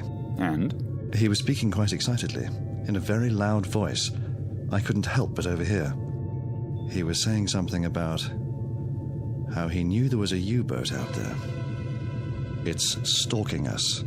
That's what he said. You heard him say that? Those were his exact words. Thank you, Danbury. I thought you'd want to know, sir. Danbury. Sir?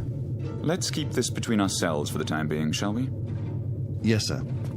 And see that a steward is sent down to his room. I want to have a look at that passport as soon as possible. Right away, sir.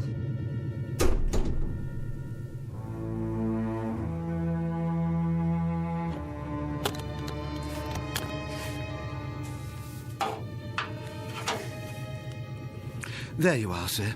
All your clothing hung up, I believe that's it. Anything else I can help you with? No, that will be all. Ah, your shoes. I'll just put them in the closet. Hold on, what's this? Where? In your bag.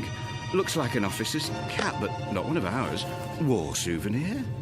What are you talking about? This, sir. I was wondering if it was a war souvenir. Let me see that. Yes, sir. It's a naval officer's cap. Foreign by the style of it. Don't touch things that don't concern you. I only thought I'd put it away for you. That won't be necessary. I'll put it away myself. Yes, sir. That will be all.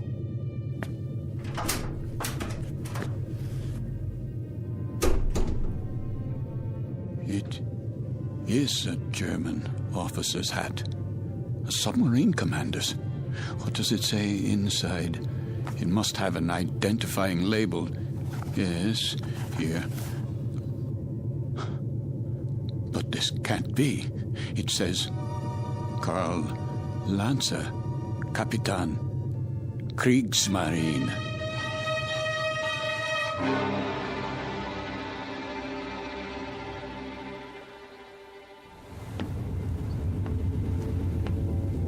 Mr. Danbury? Yes, sir? We've slowed down again. See if you can impress upon that very temperamental engineer the rather dire necessity for speed. Engine room. Engine room. McLeod, can we get any more revs? We're losing speed badly. Begging your pardon, sir, but I've got these blooming engines trained to the limit now. Kindly tell the captain that if I keep them going at this rate, there'll be a breakdown before morning. In that case, we'll be going a precious lot slower in a drift than under power. McLeod, we simply have no more revs. If you can give me maximum speed for another 12 hours... Captain! These engines needed to be overhauled a month ago, and instead of an overhaul, they're getting worked to death. Well, do what you can, man. Aye, aye, sir.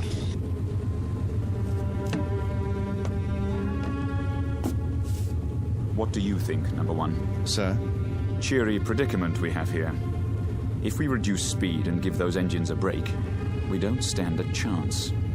And if we keep them going at maximum, they'll break down inside of 2 hours. I don't know what to say, Captain. It's a dangerous call either way. If we could only see through this bloody fog.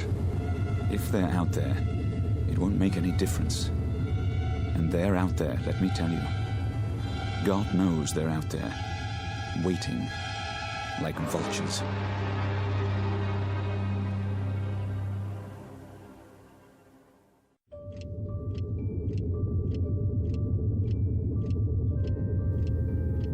Another drink, please. Begging your pardon, sir, but it's very late. Don't beg my pardon. Just put the bottle on the bar. Go to bed if you're tired, but leave the bottle.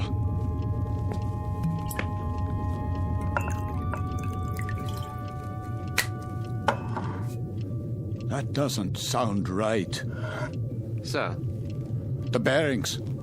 Bearings, sir? Yes, on the engines. They always sound like that, sir. You get used to it. You should hear McLeod on the subject. He's the engineer. Says the engines on this tab were originally designed for Lord Nelson. Is that clock accurate? Why, yes, sir. She's a real antique, that one. Captain Willoughby had her on the old Harcourt Bay. Keeps perfect time, she does. It says 5 minutes past 12 at 1:15. Not for a while yet. No, but at 1:15, something will happen at 1:15. Something, sir? What might that be? I don't know. I really don't know, except the hour and the minute, 1:15. It sticks in my mind. The tray for the bridge, please. Just being made up, sir. The cook will be done in a minute. Have a seat at the end of the bar. Been here long, has he? Sitting like that for 3 hours. One drink after another. Just sitting there, drinking. Wiping the sweat off his face and asking for more. And not getting drunk, mind you. That's 3/4 of a bottle gone. I'd swear it was lemonade. I've never seen the like.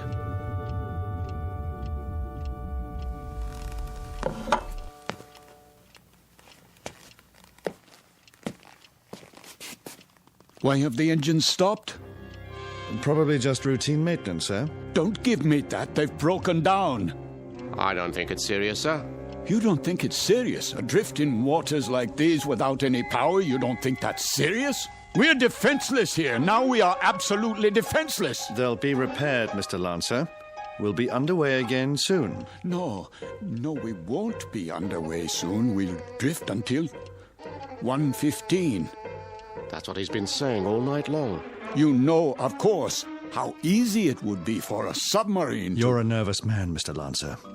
I'd suggest you call it a night. I'm a nervous man. I can assure you that I am suffering from something a little more serious than nerves. I'm suffering from knowledge. I'm suffering from knowing what's going to happen. Really? Now? My affliction comes from waiting and knowing that inside of an hour, a U-boat will surface off our bow with searchlights and a deck gun. We'll be attacked and we won't be able to run away. Here, sir. Sit down, man. How does it feel to you people just standing still and waiting for a shell or a torpedo to smash into you, waiting for the ship to blow apart so that you can find yourself in the water, closing in on you, filling your lungs so you can't scream? I said sit down, man. Mr. Lancer, this kind of talk won't do you or anyone else any good. Here's the captain's tray, sir. Leave it. Is something wrong? The gentleman is ill. He doesn't know what he's talking about. Carry on. Yes, sir. Go on, cook. Back to the kitchen with you.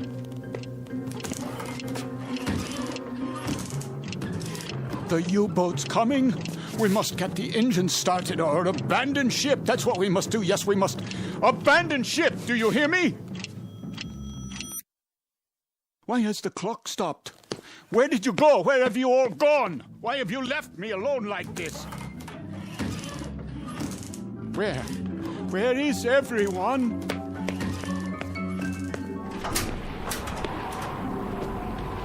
What is that? The searchlight. It's here. That's the U-boat. The U-boat is here.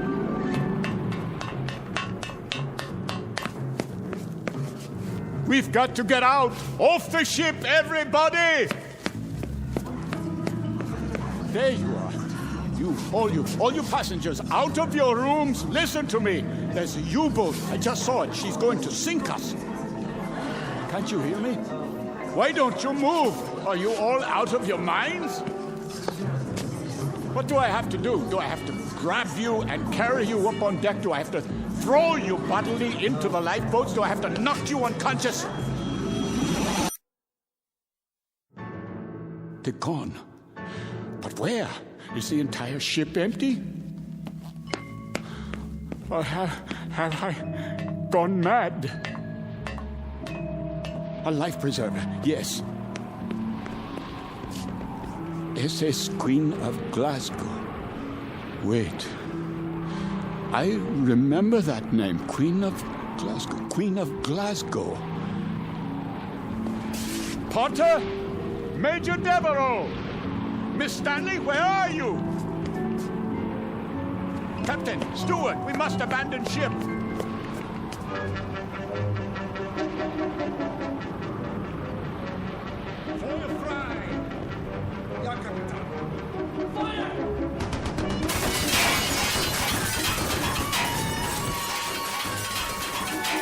They are shelling us. We're hit, I tell you. Miss Stanley, we must get out. The lifeboats. I can't, Mr. Lancer. The roof's collapsed. The door won't open. Climb through the porthole, quickly. I'll try. Where are the lifeboats? Over here, Mr. Devereaux. We'll have to climb down. Help us, please, my wife. I'm coming, Mr. Potter.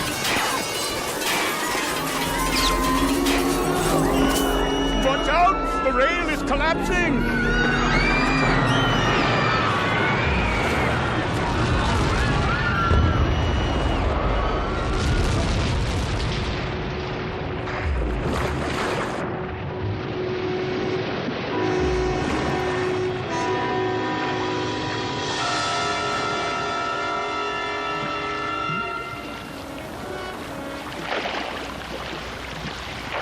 Family, the little girl. Where? The doll. Here, I have it. Who could do such a thing? Who?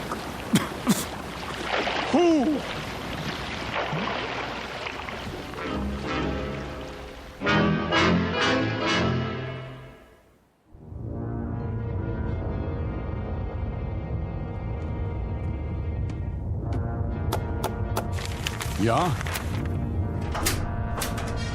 Not much to show, Capitan Lancer. That's all. Very little wreckage floated to the surface. Only this life preserver. There were no survivors. Then I'd say that's a good catch tonight, wouldn't you? Very good catch. It says SS Queen of Glasgow. Ah, a 5,000-tonner. Isn't that what the registry reads? Yes, sir. Cheer up, Lieutenant. Hand me the coffee. Well, pour it. If you wish, sir. You have nerves, Mueller. Not really, sir. A little shaky, perhaps. Oh, why? Nothing, sir.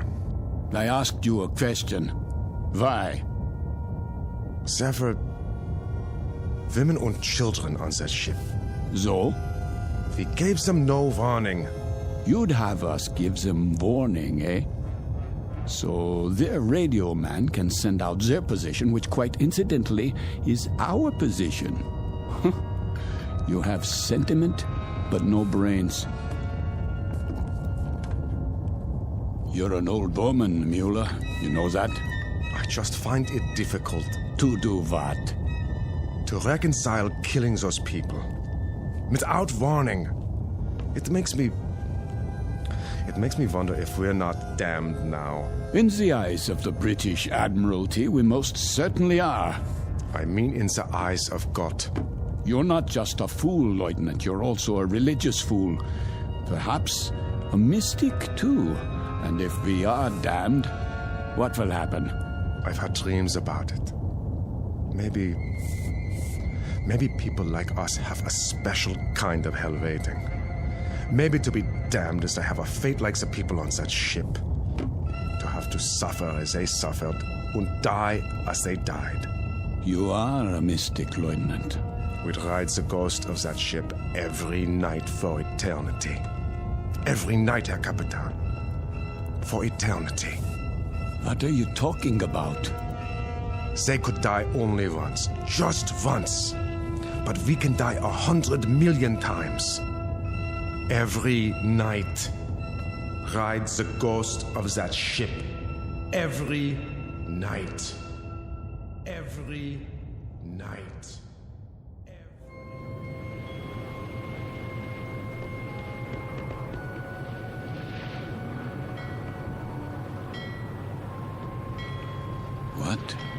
What is this place?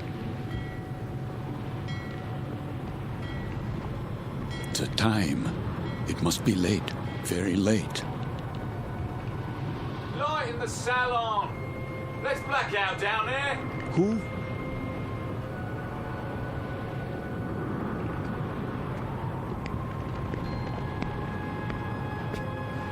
Forgive me, sir. Yes? Are you addressing me? Begging your pardon, but they'll be finished serving dinner soon. They? The galley crew, sir. Why do you tell me this? I only meant... What? What did you mean? All I mean to say is, you'd best go in now, sir, if you want your evening meal. My meal? The salon will be closing in a few more minutes. Oh, yes, of course. In the salon. Is that what you call it? Yes, sir.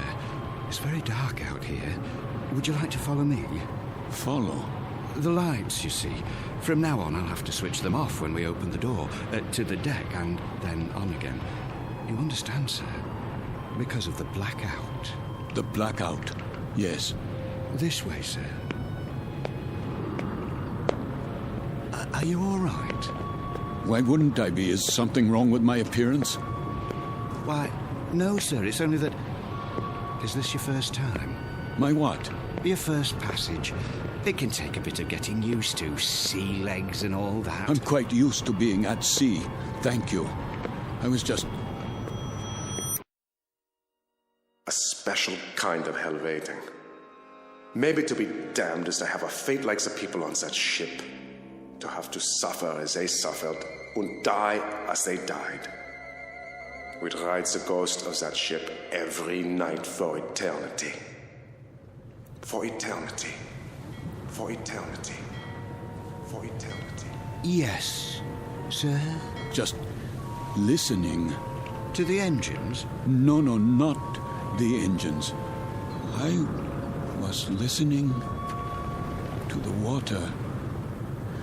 The cold ocean water out there. And the night.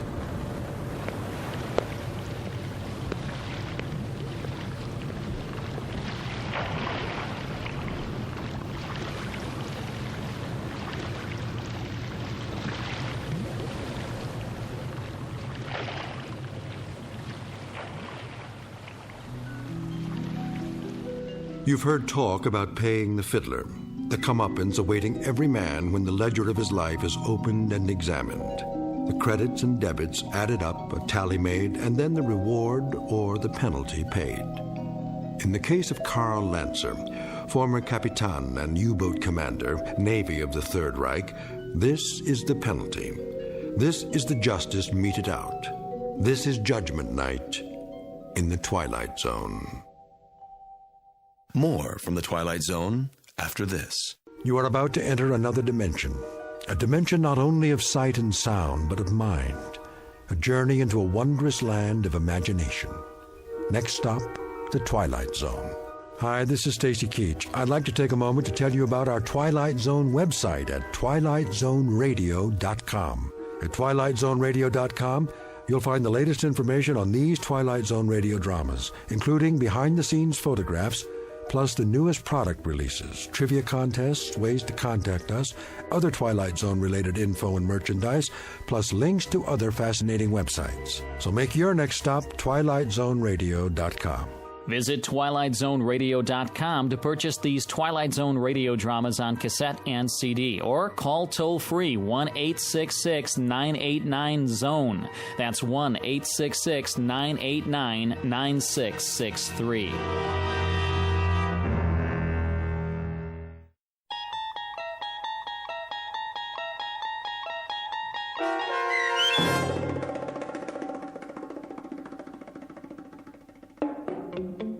Judgment Night, starring Chelsea Ross with Stacy Keach as your narrator, was adapted for radio by Dennis Etchison and written for The Twilight Zone by Rod Serling.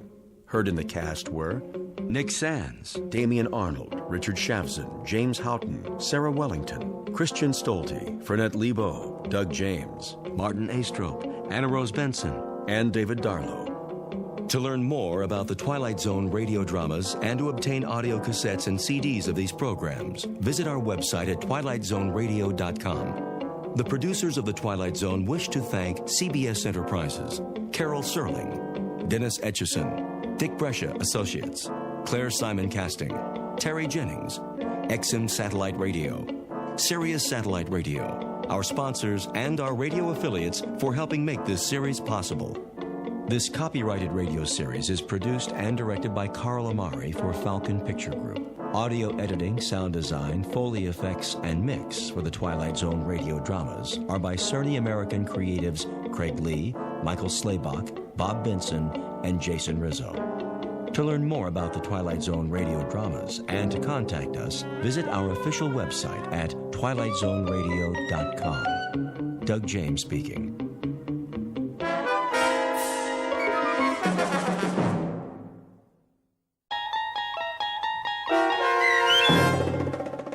In Praise of Pip, starring Fred Willard with Stacy Keach as your narrator, was adapted for radio by Dennis Etchison and written for The Twilight Zone by Rod Serling.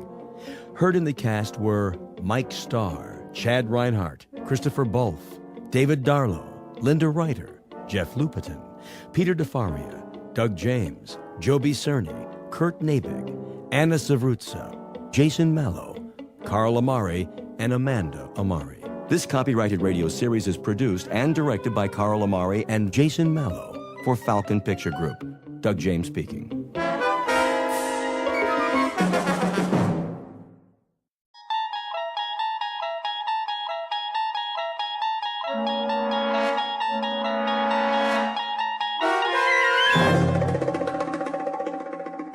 You unlock this door with the key of imagination.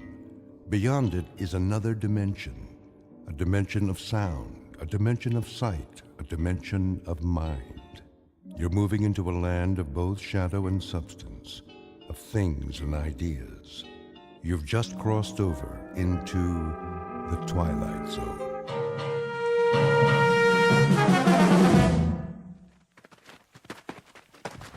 This is far enough. Hold up, men! Looks like we're in the clear, Sarge. Don't believe everything you see. Want me to call base camp? Not yet. Oh, my aching back. You can say that again. On your feet, Private. Oh, well, we got a real nice spot here. Nobody told you to fall out. Mean we ain't gonna have a picnic? Pick up your gear. Now. Yeah. Listen up, you jokers. This isn't war games. You want to get home in one piece, you follow orders, or you can lay down and die right now. You got that? Sergeant? What is it, Phillips? I can do some recon if you want. Check out the river. Not now. If it's all clear, maybe we could cross. Forget it, Pip. I need you here. But, Lieutenant, base is only a few clicks away. If Charlie's behind us... Charlie's close. I can feel him.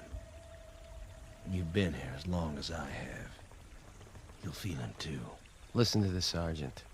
He eats and he sleeps jungle. He lives in the trees like a monkey. He was made for this. You? Well, you're a bunch of city boys. You don't know jack. Now cut the chatter. I was thinking. Yeah? Maybe the kid has a point. If the river's secure, we could cross and make a circle back to camp. If it's secure. That's a big if. Only one way to be sure. He's too great. That's just it. He's fresh off the boat and he knows it. So he follows orders. Tell him to cut a path to the river and come straight back. He'll do it. He won't mess around. Just one man. If he stays low, keeps moving, it might work. Give him 10 minutes. If he's not back, we move out. Pip? Sir? I want you to come down there. I want you to turn around and lie gently. In the river? Okay. All right. Now get moving. Yes, sir. And where's he going? Yeah, he's in a mighty big hurry. That's probably the chow he ate. No, he's gonna have himself a little swim. Hope he took his suntan lotion. Cool it! Come on, Phillips. You can do it.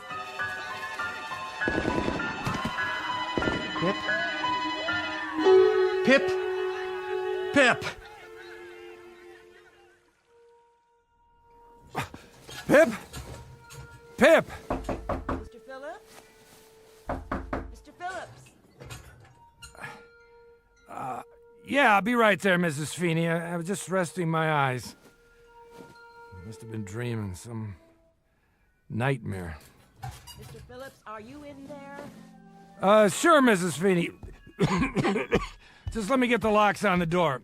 Hey, you got a message for me from Pip? Quick transition from a war zone in Southeast Asia to a rooming house stateside. That's the way the mind works, moving through time and space as if they were the elements of a dream. Only sometimes the dream may not go away quite so easily. Submitted for your approval, one Max Phillips, age 46, slightly the worse for wear, whose life so far has been as drab and undistinguished as a bundle of dirty clothes. Occupation, small-time bookmaker. And though it's a bit late in his career, he has an errant wish that the rest of his life might be sent out to a laundry and come back shining and clean. This to be a gift of love for a son with the unlikely name of Pip. Mr. Max Phillips, who is soon to discover that a man may not be as wise as he thinks. Said lesson to be learned the hard way in the Twilight Zone. And now, The Twilight Zone and our story In Praise of Pip, starring Fred Willard, with Stacy Keach as your narrator. Mr. Phillips, I can't wait all day. Oh, sorry, Mrs. Feeney. What do you got for me? A message from Pip? Afraid not. Oh. Well, come on in. I must have fell asleep. You ever take naps? I started taking them lately. It makes you feel refreshed. Besides, I ain't getting any younger. Smells like a brewery in here. Nice, huh? Nice? No. Typical, yes. Pour you one? I didn't come here to socialize. Oh, sure. Well, is it about the rent? Because I'm pretty sure I paid it. Check your book. You'll see that I... You got a visitor downstairs. I do? Some kid. That right. What's his name? I didn't ask. Well, tell him to wait a couple of minutes. I already did. You did? Then I better straighten up. Yeah, you better. I think he's got some more business for you. No kidding. You're a doll, Mrs. Feeney. Did I ever tell you I love you? All the time. Speaking of which, do you know what time it is now? Sure I do. Only first, tell me what day it is. It's 8 o'clock. In the evening. What? It can't be. Well, it is. September the 13th, 1963. And you look like an X-ray of an ulcer. Anything else you want to know? Yeah, where's a clean shirt? Lower right-hand drawer. You got one left. Thanks. You know I'm crazy about you. You're the queen of women. Mailman come yet? Come and gone. Anything for me? Nope. Nothing for my boy, huh? You ask me that every day. Well, sometimes he writes, when he's got time. He must be awfully busy over there. Place called Vietnam. Don't worry about him. He's a good boy. He'll be all right. He better be. Look at him in this picture. I ever show you his picture? Every time I come up here. Just look at him, in his uniform. Takes after his dad, don't you think? You want me to throw away these empty bottles? Would you? That'd be great. You ain't doing yourself any good living this way. You know that. A very astute observation, Mrs. Feeney. That's why I'm crazy about you. I love your astute observations. I mean it. I know you do. There, good as new. Take a look in the mirror, would you? Who's that good-looking man? Why, it must be Max Phillips, purveyor of tickets of chance on equestrian events. Take my advice. Find yourself a new line of work.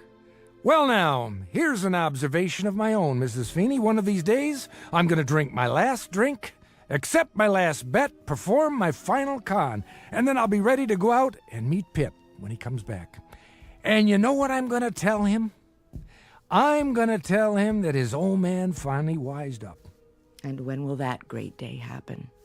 Oh, one of these days. That's what they'll put on your gravestone. Mr. Max, one of these days, Phillips. It's kind of a pity, you know. You're not such a bad guy. And you are the paragon of all virtue. I'm nuts about you, Mrs. Feeney. Let's dance. Keep your hands to yourself now. And then later, you and I can toast marshmallows together and sing camp songs. How about it, Mrs. Feeney? It'll beat a laugh, won't it? Won't it beat a laugh? I'll send up your visitor.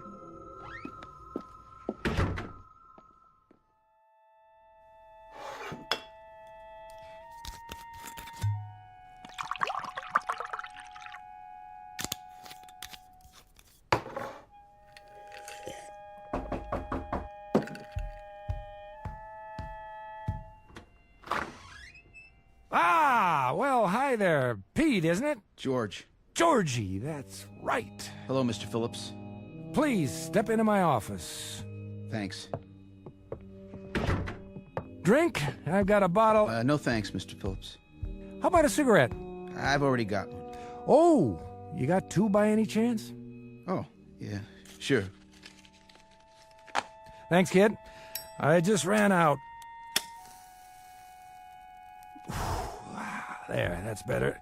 Well, Georgie, what can I do you for? Another bet? Mr. Phillips, Shady Boy lost yesterday. He sure did. That's the way of the world, Georgie. The rich get richer and the long shots lose. So what's to do? But you told me he had a good chance. Did I? Well, see, the thing of it is, though, it rained yesterday. Tears up the turf pretty bad. You said he ran good on a wet track. I said that? Yes, sir. Proving how little I know about handicapping. Look, Mr. Phillips. What, George? Sure you don't want a drink? Just a little one? Look, I bet every nickel I had on him. Ah, that's a real shame. What am I going to do? I give up. What? Well, I was hoping, maybe we could work something out. Like what? You know, George, it's funny, but I can't think of a single thing. Can you? It's funny, all right. Just a big joke to you, huh? Lots of laughs. Where'd you get the money, George? What do you care? I'm serious. Where'd it come from? Doesn't matter. I got it, all right? You borrowed it? Sort of. From where? The place where I work, all right? The place where you work. An office. A white-collar crime, huh? I told you, I only borrowed it. Sure you borrowed it, without anybody knowing that you borrowed it. How right am I? So what happens now? What do you think happens? I'll go to jail. Now that I'll make book on. Poor Georgie Porgy, one of the new breed. A Johnny-come-lately brains right out of college and a second-guesser head. What a shame. So I ask you again, Georgie, what's to do? Well, that's why I came to see you. I have to put the money back by tomorrow morning. If I don't, they'll know I did it. Make a note of this, George. I'm about to slip you a real tip. Guaranteed the truth of the day. What's that? My name is Max Phillips. I'm a bookie. That's my profession. I accept wagers and give out ticket stubs on horses. I do not accept sad stories and give out advice. Comprende? Yeah. However, I will loosen up this much. I will go so far as to remind you of the following. If you're dumb enough to bet on horses, not to mention dumb enough to steal the money you're betting, then, young George, you happen to be up the proverbial creek without the proverbial paddle. Well, maybe guys like me wouldn't be that dumb if guys like you didn't make it so easy. Let me get this straight. I made it easy for you? Supply and demand, buddy. As long as there are people like you, there'll be guys like me. Get it? Maybe so. But you laid on a pretty good story how easy it'll be. I've never done this before. How was I to know? How old are you? 19. My kid's 19. See that picture over there in the dresser? He's a lot like you, but he's got smarts. He wouldn't bet that 12 o'clock was midnight. Good for him.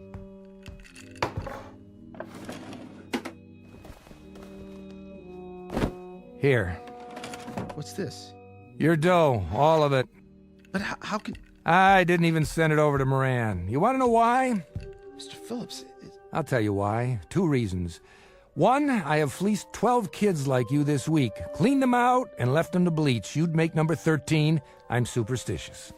And the other reason, that boy in the picture there, if he ever did anything as dumb as you, I'd count it as a favor if somebody straightened him out.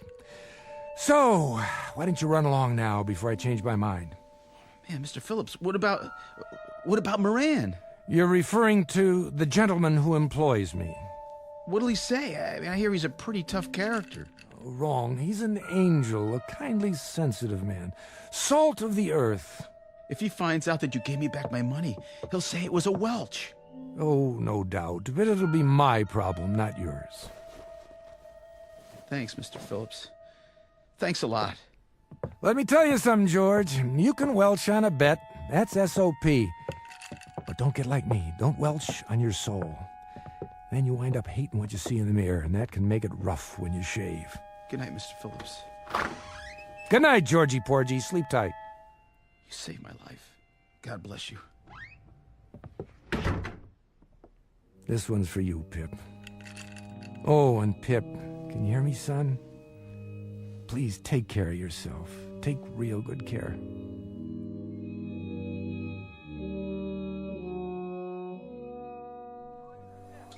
More wounded? I'm afraid so, sir. And more on the way. You know we can't handle any more, Lieutenant. I filled up every cot I can lay my hands on. You'll just have to do the best you can. But we can't keep up with all the casualties. Better than sending them home in body bags. And God help them. This one on the stretcher, the boy from Huang Ho? That's right, sir. We were caught in an ambush. Multiple shrapnel wounds, abdomen, extensive tissue damage.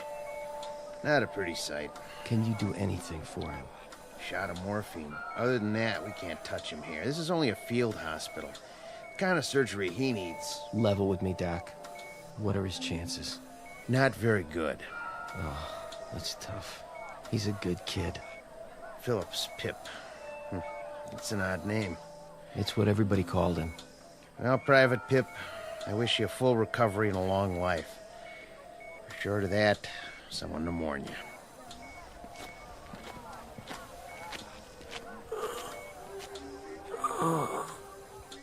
Dad?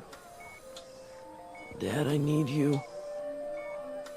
Help me.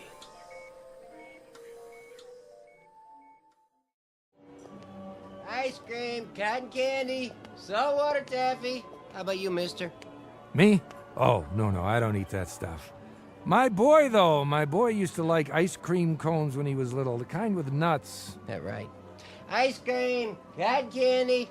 Hey, give me an ice cream, huh? For old time's sake. And make sure it's got lots of nuts on it, okay, pal? Suit yourself. Here you go. Get your ice creams right here. Tastes good. Don't it, though? Hey, Vinny, what are you doing here? Looking for you. What do you think?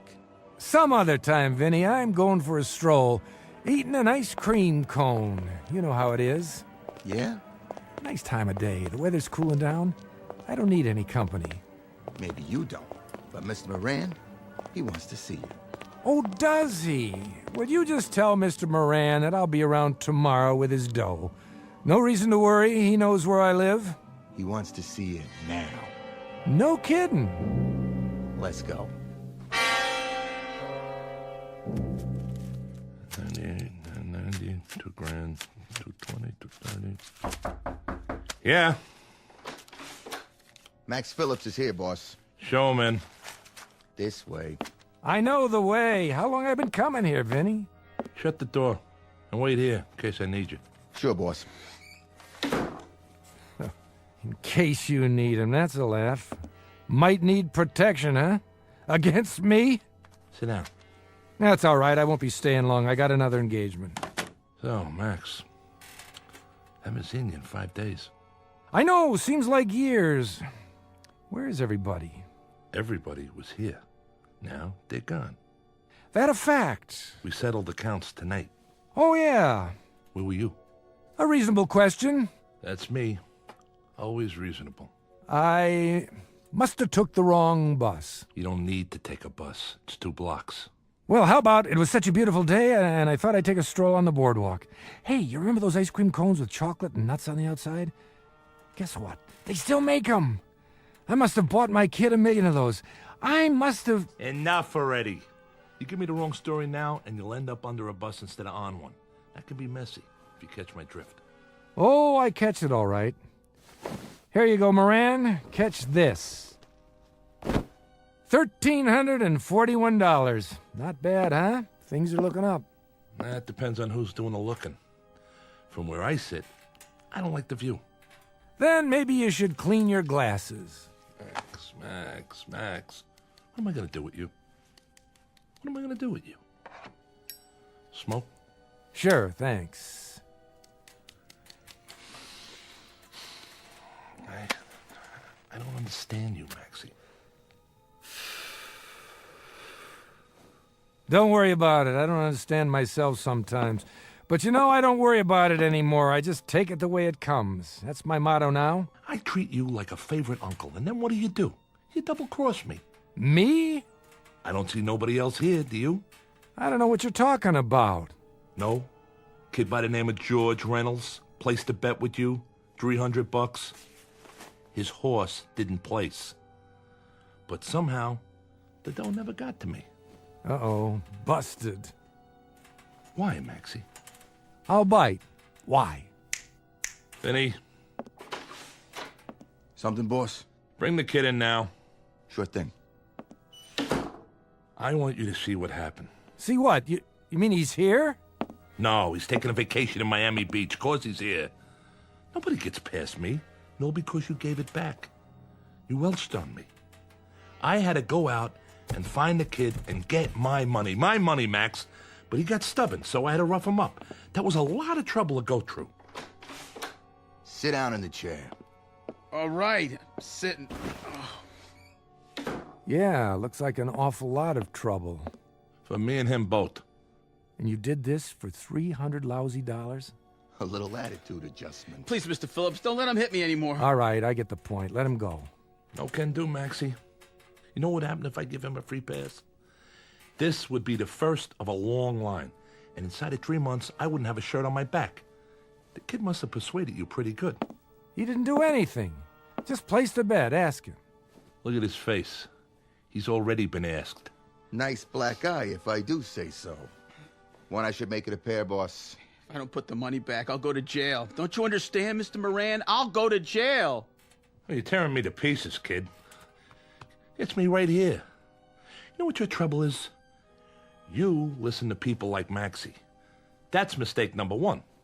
He never gave anything away in his life. How right am I, Maxie? Very right. Guess I'm just a heel with a Robin Hood complex. He's got a complex. But a short-lived one, Georgie Porgy. Remember that. Next time somebody hands you something for free, consider the source. Nothing from nothing equals nothing. You want I should answer it, boss? No, I want you to eat it. Get it for me. It's giving me a migraine. Talk to me. Who? Yeah. He's busy right now. All right, I'll tell him. It's your landlady. Mrs. Feeney? Says there's a telegram for you. A telegram? Probably from Georgie's horse, saying he's just coming into the stretch and he'll be home for Easter. Give me that. Yeah? Well, open it up, would you, Mrs. Feeney? From the Defense Department? Go ahead, read it to me.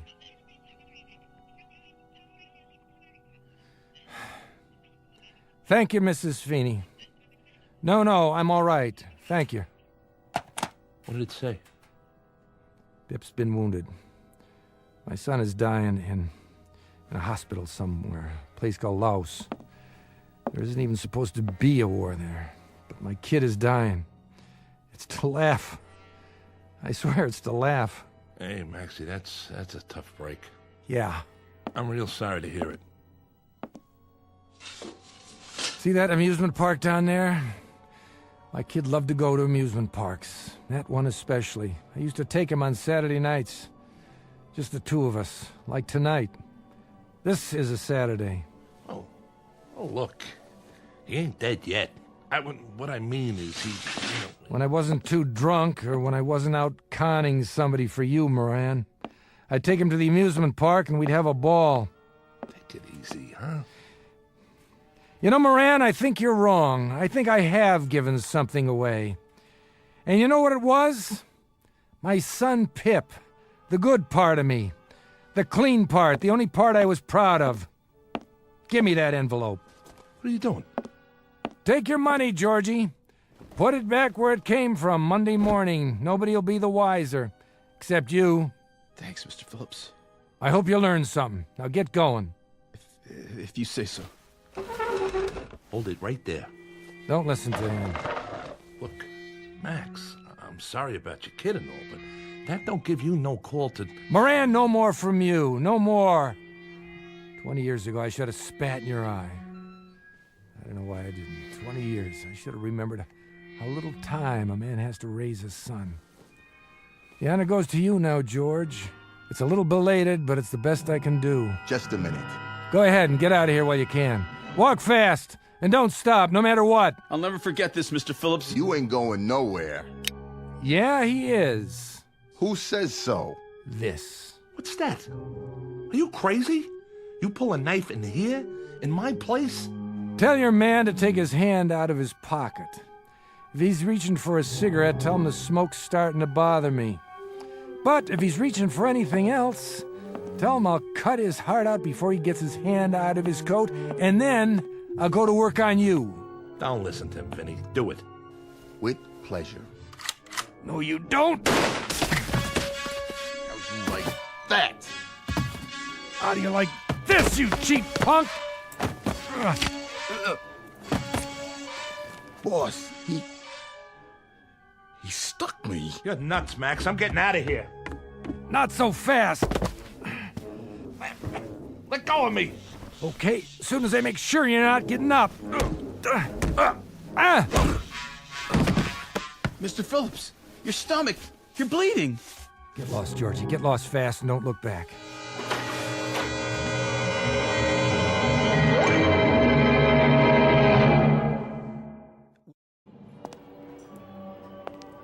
Can't get my breath. Now I'm having trouble seeing and hearing. What's going on? Maybe it's too late. I was gonna change, that's a fact. I was gonna change. No more bets, no more bottles. And I was gonna meet Pip when he got off the boat. So now there's no more bets, no more bottles. But there's no more Pip either. Best laid plans of mice and men and me. God, if I could only see him. If I could only talk to him. If I could only tell him. Pip! Pip, where are you? Where? Sutures. Yes, Doctor. How's his blood pressure? Holding. But if it drops any lower... Reduce the anesthetic. Yes, sir. I'm almost out. As soon as I finish, move him to IC. I'll tell them to prepare a bed. All right, my friends. That'll have to do. There's still some shrapnel in the abdominal cavity. We may have to go back in, but this boy can't take any more today. His heart's strong. Good. That's good. I can close for you. Thank you, Doctor. Oh, and nurse, Yes? watch him closely. It's still touch and go. See if he survives the next hour. If he can hang on for that long, he might just make it home. You know, he might. He's young. Well, good luck to... What's his name? They call him Pip. Then good luck to you, Pip. Godspeed.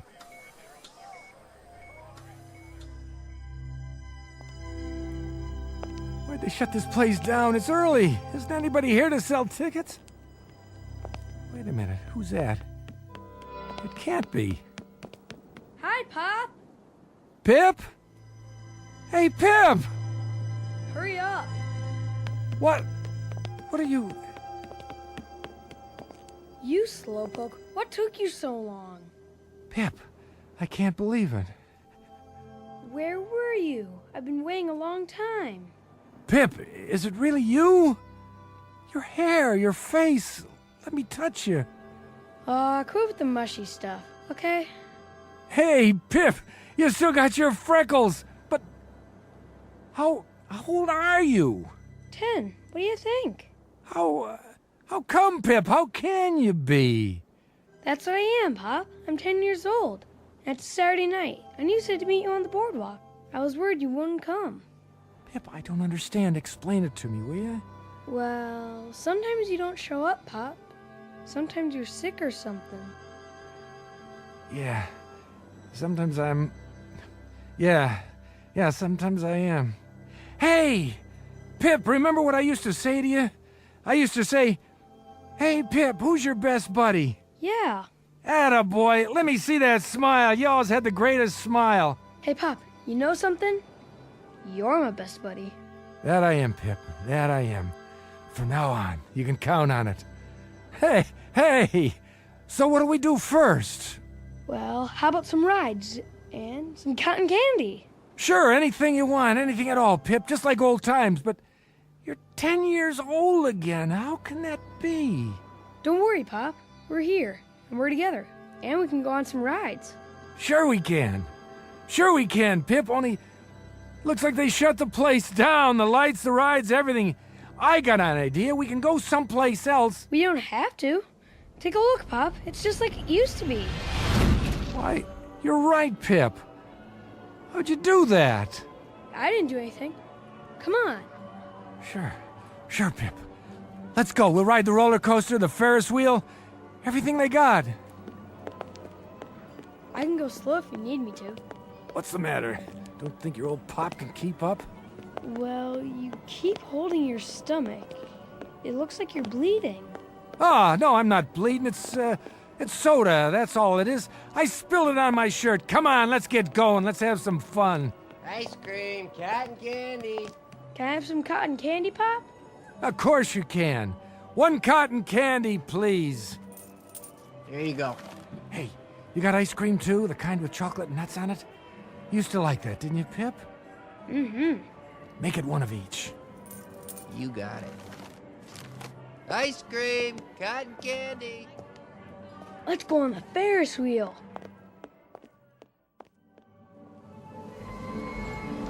Look down there, Pip. What a sight, huh? You can see the whole boardwalk from up here. Yeah. Whoa! Hold on, Pip. This is one fast roller coaster. Faster. I want to go faster. That was a good hot dog. The best. Hey, Pip, I got a question for you. What? Who's your best buddy? You are. That's right. That's right, Pip. I always have been and I always will be.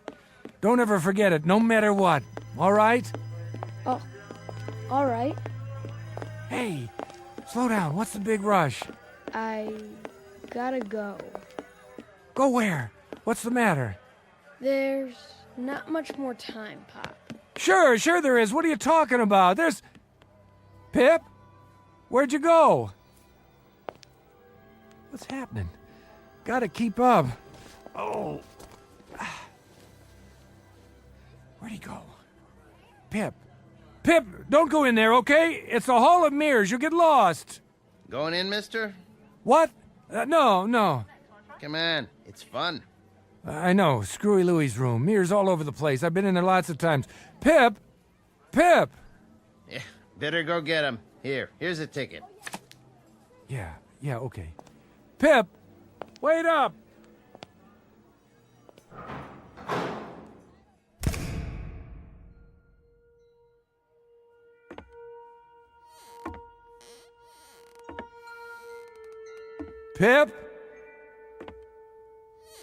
Pip, please, what's the matter? Did I do something? It's late, Pop. What do you mean? There you are. Hold up, Pip. I want to tell you something. Didn't see the glass. I thought you were... Is that you, Pip? Or a reflection? Dad? Where are you? Where'd you go? I can't find you. Where are you, Dad? It doesn't matter. Pip, you have to understand. You have to listen to me and understand. All those times I wasn't around, when I was out doing business, when I was running a con, When I was drunk, when I dragged you from one rooming house to another. It doesn't make any difference now. It does make a difference. It makes a difference because I want you to know that no man... Listen to me, son. No man ever loved a boy any more than I loved you. Do you hear me? All that stuff, it was because I was weak. Because I was always dreaming instead of doing. I always wished, but I never tried hard enough. Pip, as God is my witness, I loved you. I have to go, Pop. No. Pip, you can't leave me now. You can't just go away. All these mirrors. I only had an hour, Pop. But why? Because I don't belong here. The hour's up, and it's time to die. What? Not you, Pip. You're just a kid, a little boy. Bye, Pop. You can't die, Pip. There's too much I have to tell you.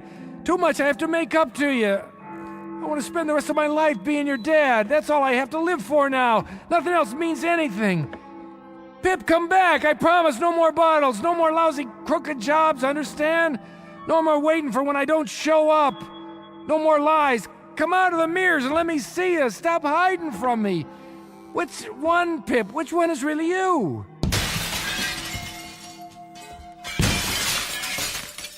I can't, Pop. I'm sorry, but I have to go back.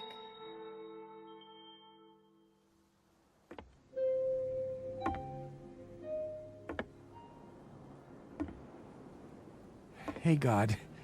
Hey, God, I'll make you a deal. I give you the carcass of a weak old idiot. I give you me. All you have to do is give Pip back. Please, God, don't take my boy. Don't take Pip. Take me.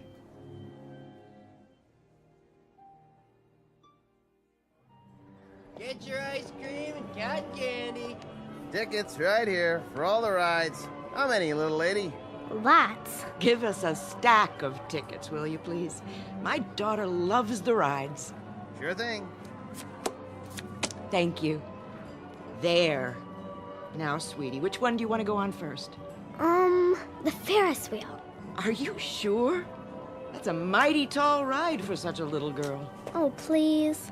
Oh, all right. You run ahead and get in line. I'll be right there. Yeah! Hi, Mrs. Feeney. Oh, Pip. How are you feeling today? Fine. Just fine. I won't need this cane much longer. Good. I was so sorry about your injury, but at least you came back to us in one piece. That I did. Even got a Purple Heart out of it. That's nothing special, though. Oh, you look so handsome in your uniform. Thanks. See you back at the rooming house for dinner? Sure will. Come on, Mommy. I'm coming. That little leprechaun wants to ride the Ferris wheel. Would you like to go with us? No, I think I'd just like to walk around. It's a beautiful day. Your father, God rest his soul, used to love taking you here. He talked about it all the time. I remember. We had some good times. We had some wonderful times. Mom! Well, maybe I'll see you when we get off the Ferris wheel. Sure. Have a good time. Hey, Pop, you know something? You're my best buddy. You always were.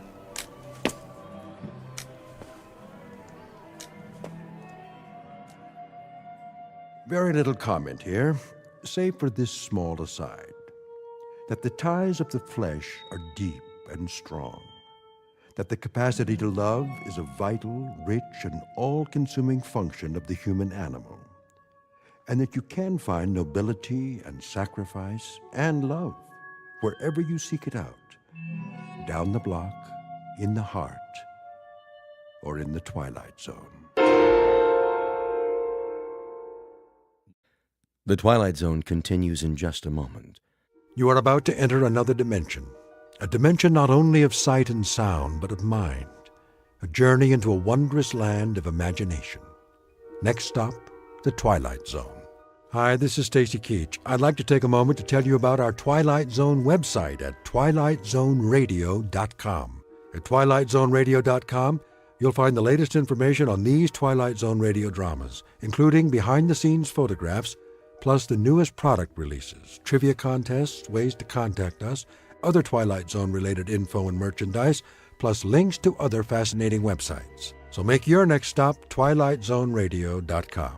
Visit twilightzoneradio.com to purchase these Twilight Zone radio dramas on cassette and CD, or call toll-free 1-866-989-ZONE. That's 1-866-989-9663.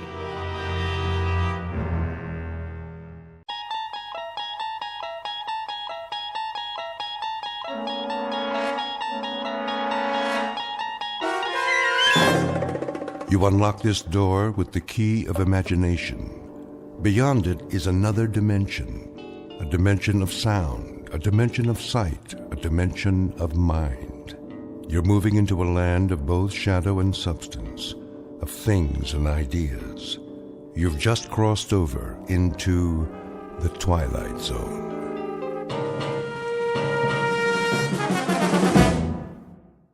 Like another wet one, folks. Get your umbrellas and your booties if you're going out. Possible thunderstorms over Margaret? 2 hours. Cloudy tomorrow with a 50% chance. Margaret? Yes, Miss Alva? Come here, please. I'll be right there. Now, it's important. The dishes are all done. Do you need something? It's getting late. It's not that late, is it? We can play a game of cards if you like. A storm is coming. Is it? Well, that's what they said on the radio. A very serious one. The sky was clear this afternoon. Nevertheless, I think you should be getting home. Well, I'll just fix your cup of tea then. I'd like to be in my bed. So early? Well, I'm feeling a bit tired. Well, as you wish. Do you have your shawl? It doesn't do much good. Oh, awfully chilly this evening. I'll raise the thermostat. Ah, there's the rain. Oh, I hope the roof holds. Why wouldn't it? You had it reshingled last year. Here we go.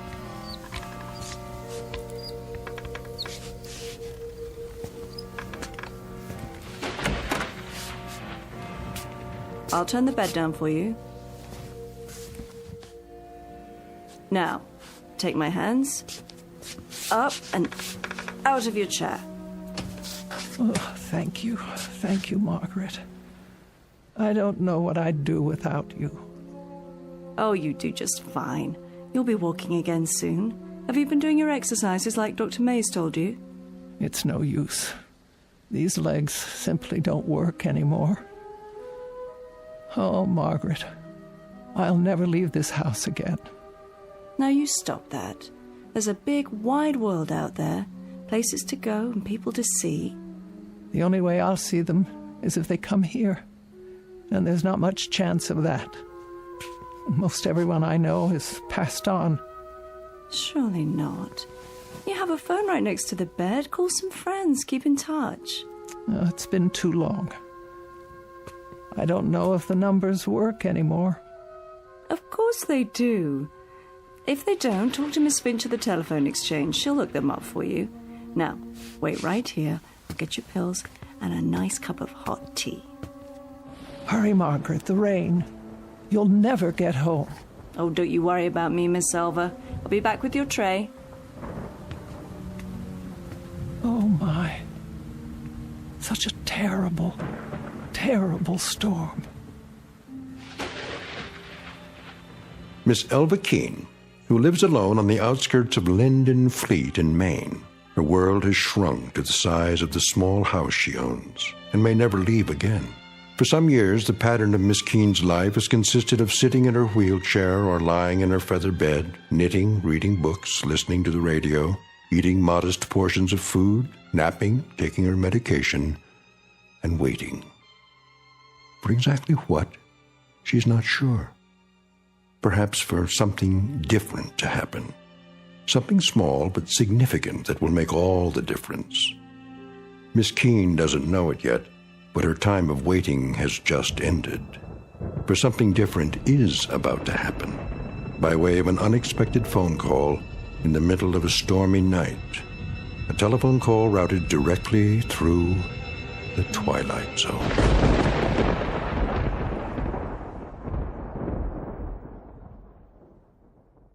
And now, The Twilight Zone and our story, Night Call, starring Mariette Hartley, with Stacy Keach as your narrator.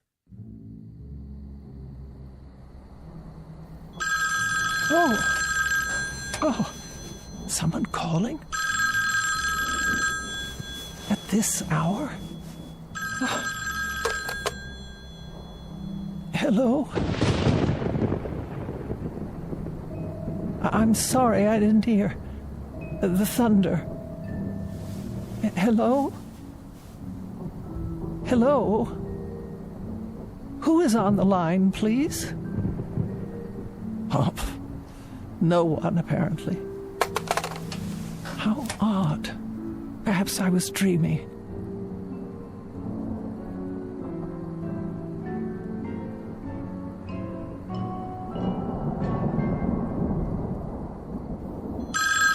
Oh, for the love of... Hello? Hello? I can't hear you. If you wish to speak to me, please say something, or I'll hang up. Hello? Hello?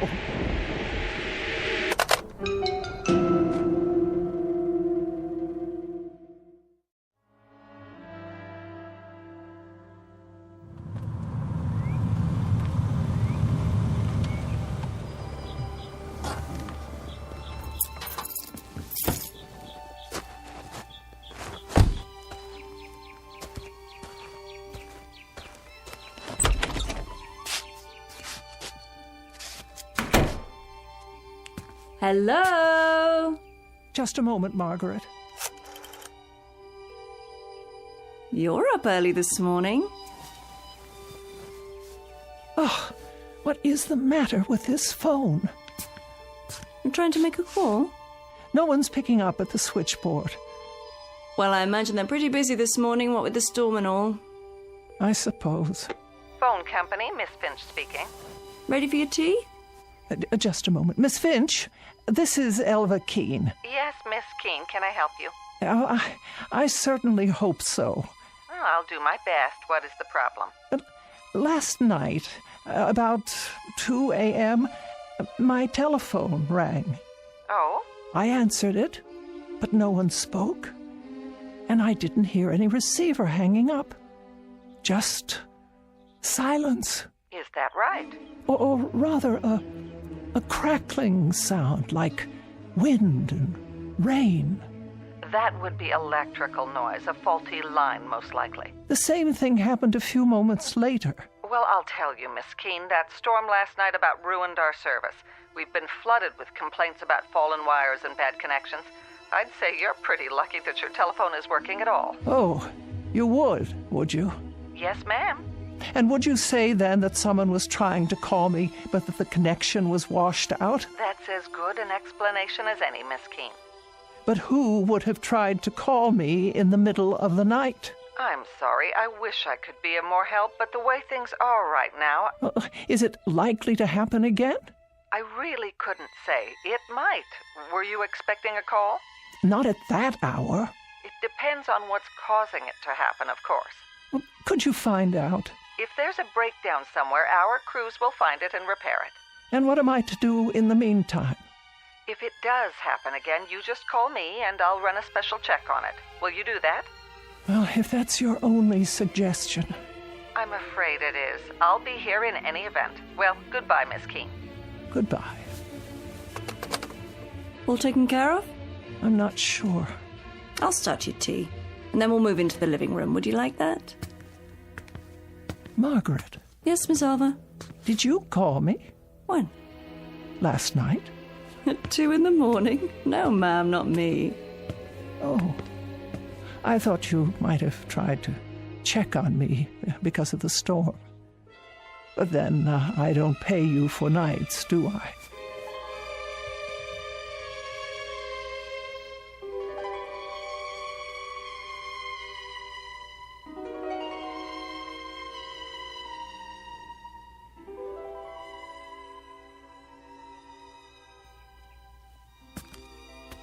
More tea?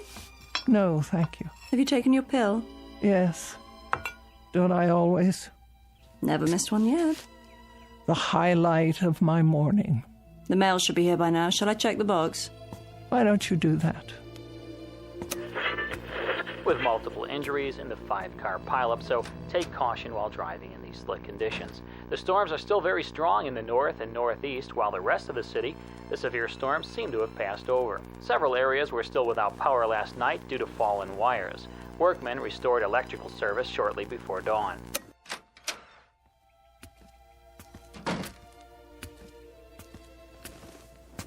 Here's your mail, Miss Alva. Thank you. Anything interesting? Oh, an advertisement. Another advertisement. The light bill, the telephone bill, of course. No personal letters. You heard from your sister a few days ago, didn't you? Oh, that was weeks ago, Margaret. 3 weeks and 2 days, to be exact. Has it been that long? Yes, that long. Nobody cares whether I live or die. Oh, sure they do, Miss Alva. You don't understand. Don't I? You can't. You have no idea what it's like to be alone. But you're not alone. I come by during the day. Yes, you do. And for that I thank you. But it's been so long since I've had a real visitor. I mean, someone who came of their own accord. Oh, now don't talk like that. You're going to get yourself into a mood. I'm sure lots of people are thinking about you this very moment. Who? You'll hear from someone any time now. Just be patient a while longer. Wouldn't you like to work on your knitting? All right. Can I get you anything else? Not just now. Well, start thinking about what you want to eat tonight. I'll make a list and go to the store later. For now, I better get the dishes washed.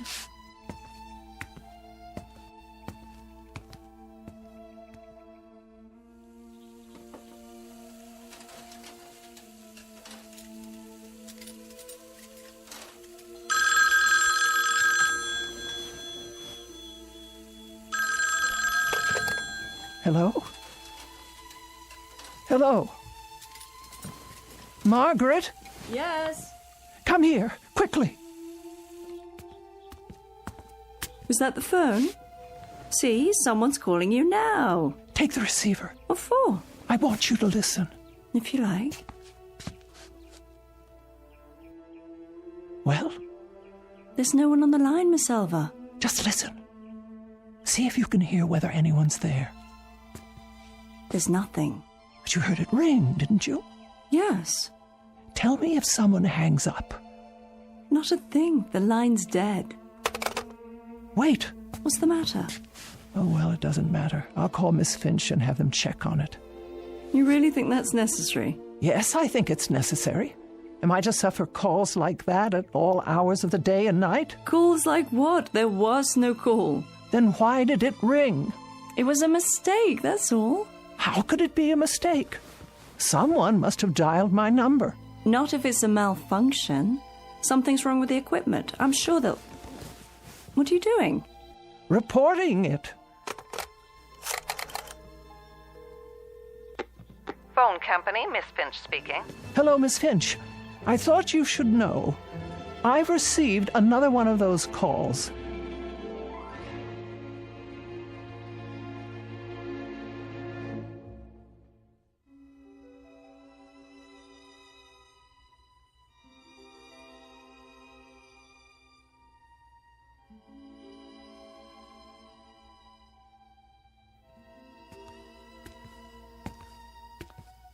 There we go. I peeled you an apple. And here are 2 of your favorite cookies to go with your tea. Can you think of anything else? No, I'm sure that will do. All comfy? Perhaps one more pillow. Certainly. Here you are. Thank you, Margaret. You go to so much trouble. It's no trouble at all. I wish you could understand how degrading it is for me to ask for help.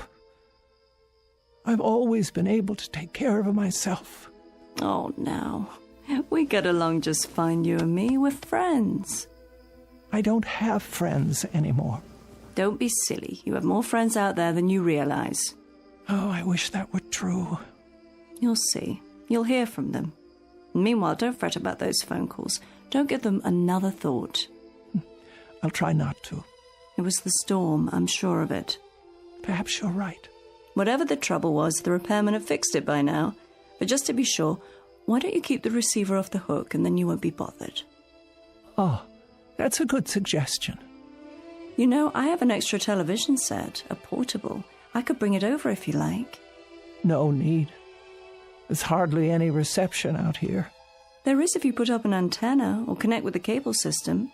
That costs money. Besides, there's nothing I care to see. Suit yourself. But if you change your mind, let me know. You should be getting home. It is getting late. Let's see. You have your pills, your knitting. Would you like a book? I'll be going right to sleep. Good night then, Miss Keene. See you in the morning. Yes, in the morning.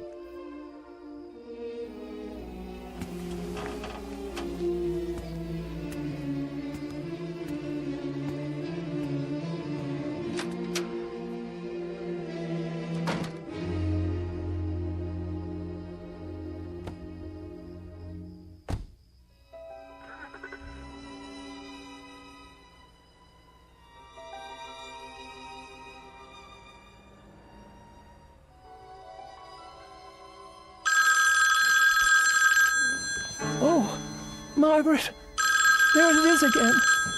What should I do?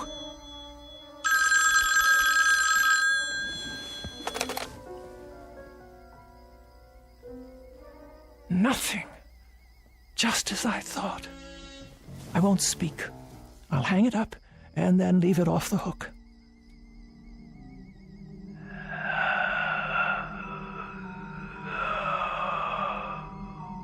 Yes.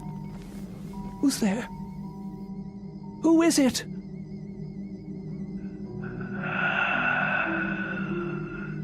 Hello? What is making this sound? Is anybody there? Anybody at all? Who is on the line? Who is it? Who? Hello?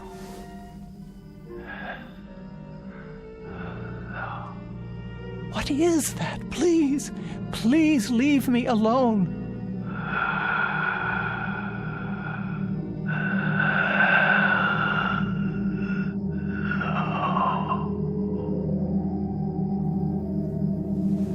No.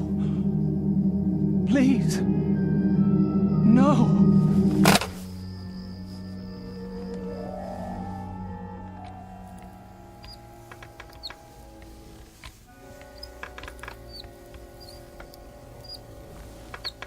Here we are, your favorite spot in the living room. Not today, please. Well, where then, Miss Elva? Away from the window.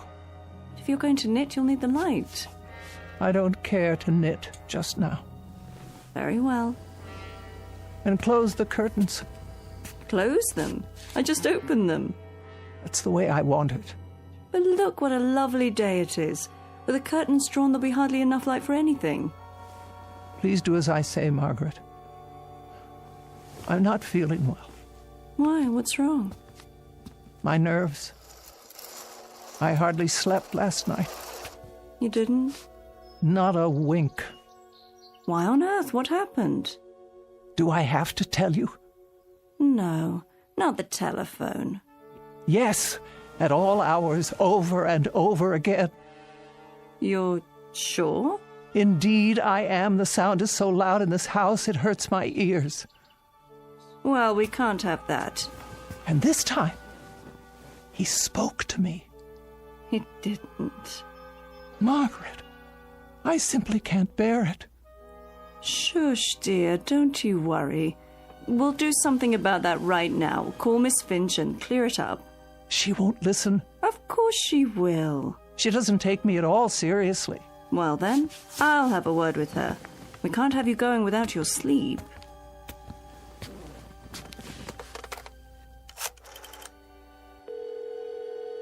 Operator? Is that Miss Finch? It is. This is Margaret Phillips, Miss Keene's private nurse. Oh, yes, how are you? I'm fine, but Miss Keene isn't doing so well. Oh, sorry to hear that. Why haven't you fixed her line yet? I've told her we'll repair it as soon as... It's gone beyond that. Now someone is speaking to her. She can't sleep at all. If Miss Keene's health should be disturbed any further, the phone company will be held responsible. Now, just a minute. Give me the phone. Here she is now. She'll tell you herself. Miss Finch. Yes, Miss Keene. There's a voice on the phone. A voice? It says one word over and over. Hello. It doesn't sound normal. It sounds distorted. Are you sure it's a voice? What else could it be? Well, static on the line sometimes. It was someone, I tell you. The same someone who kept listening to me say hello over and over again without answering back. The same one who made those horrible noises. What kind of noise? I don't know. That's why I'm calling you. It must stop immediately. A voice, you say? Was it a man or a woman? I couldn't be sure. So you have no idea? I tell you, there is no way of knowing. It could be either. And you're positive it wasn't someone on your party line? Oh, don't you think I know the people on my party line? Of course, Miss Keene, of course. Well, I'll have a man come out as soon as possible. The crews are still pretty busy, what with the damaged lines and all from the storm, but I'll tell them to put a rush on it. And what am I to do if this person calls again? Hang up, Miss Keene. But whoever it is will only call back. And then I have to answer to stop the ringing. That's my best advice. It's either that or disconnect the line. No, you can't do that. What if there were an emergency? I have no way to call out. That's true. Then there isn't much choice.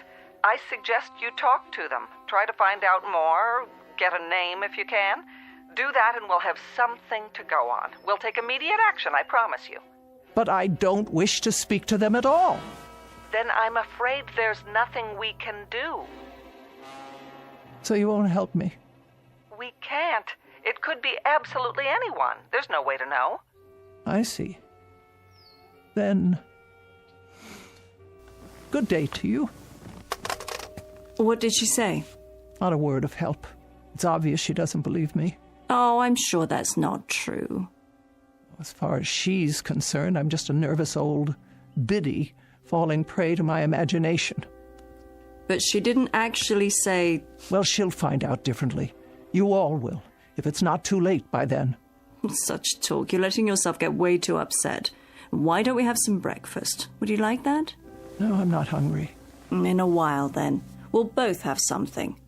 I'll leave the curtains drawn so you can catch up on your rest. Would you like a pillow for your back? Make sure they're completely drawn. But it's so dark in here. I can't afford the risk. What do you mean? But if someone's out there, he could be watching.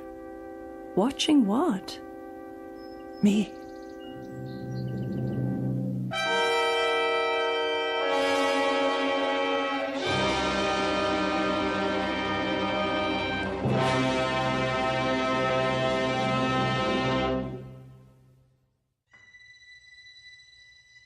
Oh, nothing tastes right today, not even tea. It's not your fault. I'm feeling so out of sorts. Margaret? Margaret? That's all right. Stay where you are. You're entitled to a nap, too.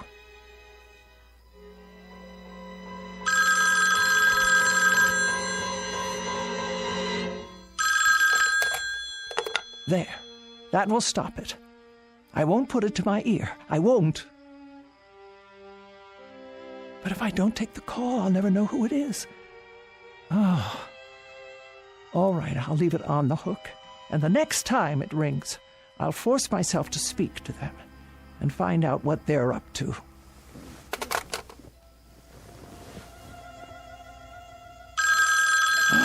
Oh. Hello? Hello?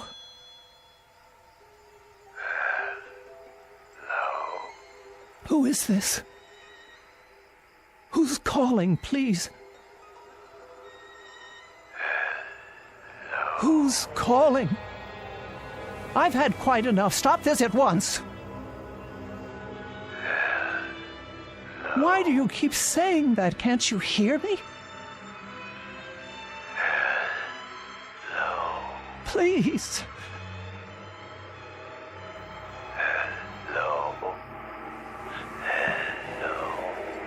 Margaret! Margaret! Margaret! Yes? Oh, Miss Alva.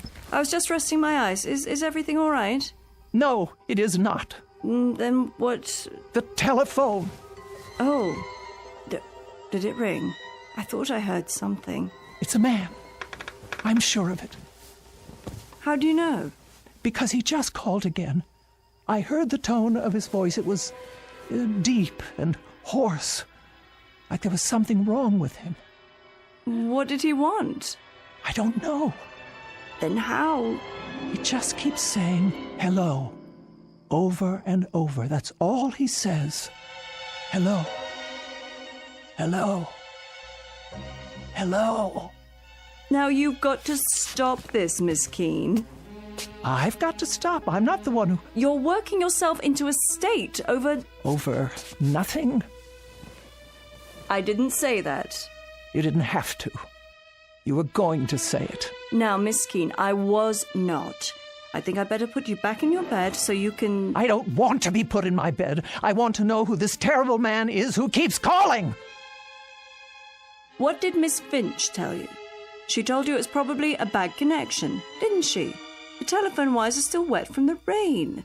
It was not the connection. It's a man. I'm not arguing, Miss Keene, but if he keeps on saying hello... That's all he says. Then obviously he can't hear you. And that would be because of a bad connection. Doesn't that make sense? No. He heard me. I know he heard me. He paused each time and waited for me to speak.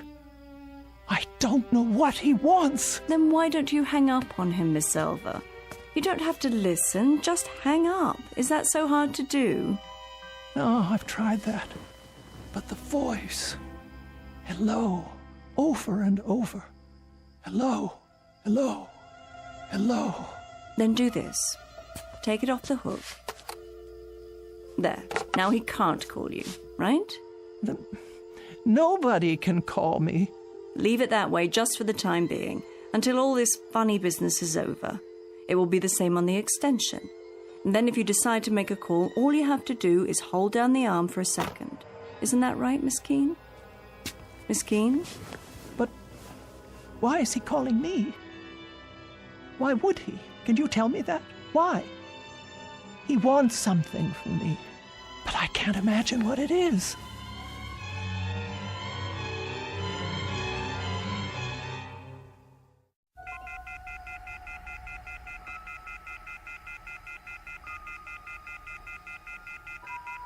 Oh, I can't bear that sound.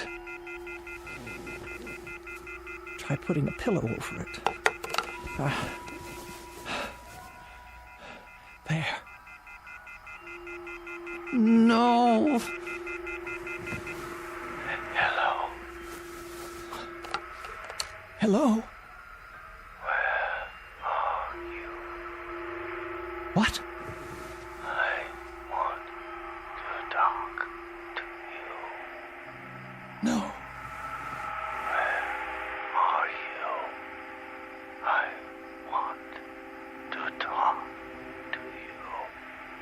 Please. Where are you? I want to talk to you. No, I beg of you. Where are you? I want to talk to you. Leave me alone. Leave me alone.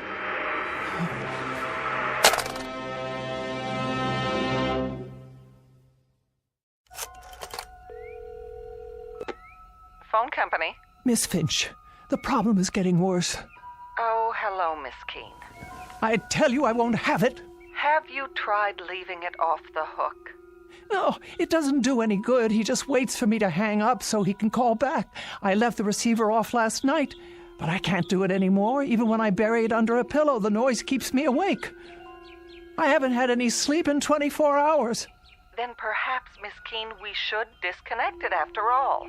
No, I am an invalid, Miss Finch. I must have telephone service in case of emergency. I'm sure you must. Now, I want the line checked. Do you hear? This terrible thing must stop right away. All right, Miss Keene, I'll put a man on it right away, and this time we'll get to the bottom of it. Swear to it. I give you my word. Oh, good. Thank you. You don't know what this means to me. I'll call you as soon as we find out the problem. You'll see to it, no matter what it takes. Of course. First thing, we'll give you an answer before noon. Thank you. Don't you worry now. Oh, bless you. That's what we're here for.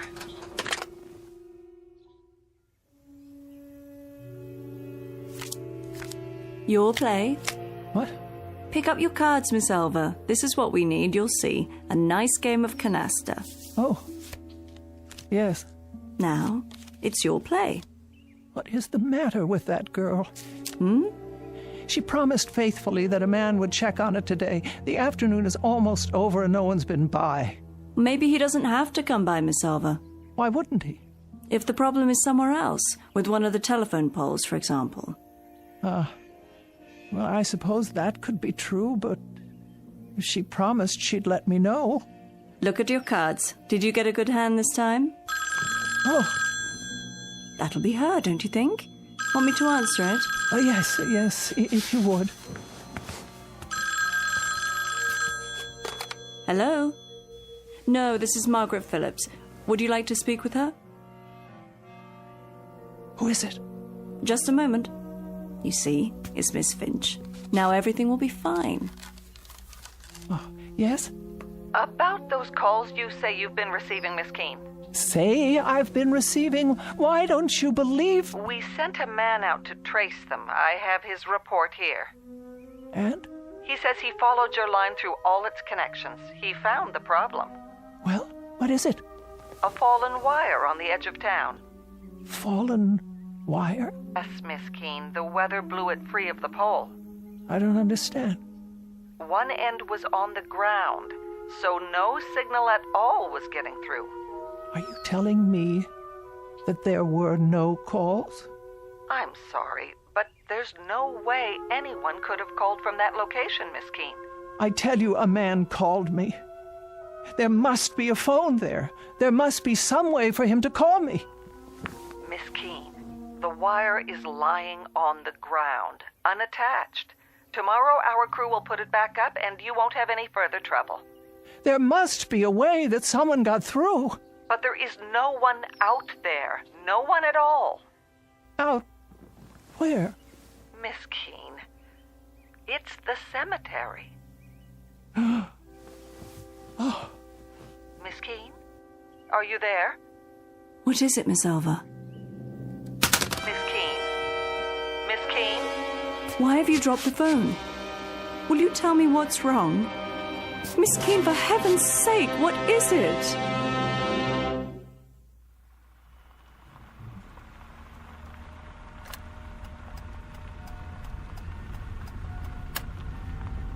Here we are. Valley View Cemetery. Are you sure you want to get out of the car? Yes. I wish you'd tell me why you decided to come all this way. Miss Keene, this isn't good for you. If you hadn't made such a to-do about it, I'd never have taken you in the first place. Why won't you answer? What can there possibly be out here for you to see? Get my chair from the back seat, please. Very well. Have it your way.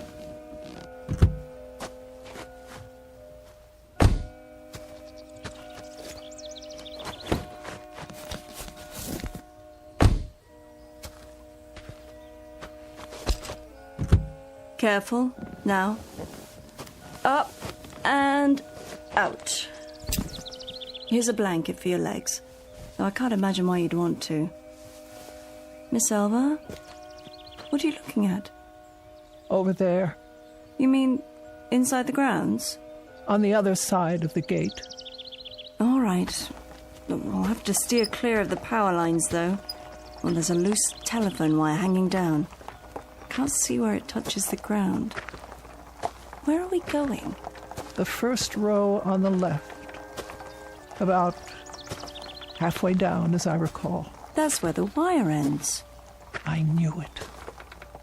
Here? Here. And we better not go any closer. It's fallen directly onto a grave. Right by an old headstone. What's the name? Brian Douglas. And the date of birth and death, more than 50 years ago. Oh, the poor young man. Only 27. I knew it. Miss Alva. It's him. Who? It's him. Brian. Oh, Brian. You knew him? Brian, my fiancé. He died a week before we were to be married. Oh, Miss Alva, I didn't know. We were in a car together. I insisted on driving. I was always insisting on things, telling him what I wanted, dominating him in my way, and he always did what I said, always.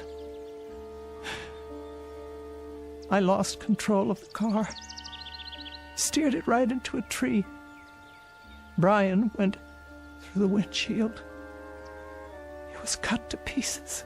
I was left crippled, and now he's trying to reach me, I'm sure of it. Don't you see? He's trying to reach me.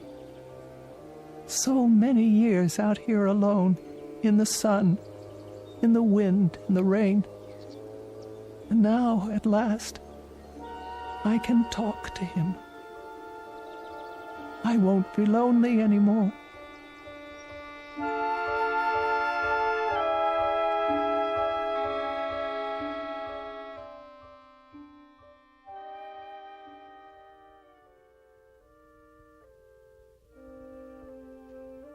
Would you like more covers on the bed? No, Margaret, I'm perfectly fine. I can plump up your pillows for you. That's not necessary. I can't leave you like this. I'll be all right. Good night. But... Good night, Margaret. You call me if you need me now. I will. I'll be home all night. Yes, Margaret. Good night. You sleep well.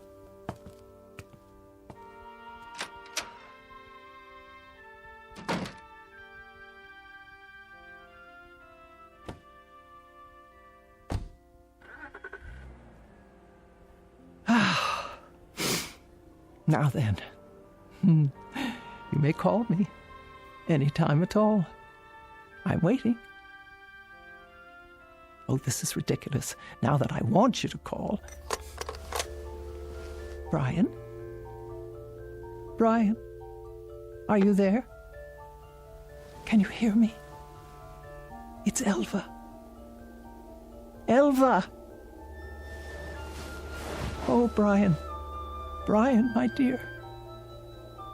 Brian, where are you? Where are you, Brian? Can't you hear me at all? Brian! Are you there, Brian? If you are, please speak. It's Elva. Elva! You can speak to me now. I didn't know it was you. I thought... Brian, please, I know you're there. It's Elva. Talk to me, Brian, please. I beg you. You said leave you alone. No, but I didn't mean...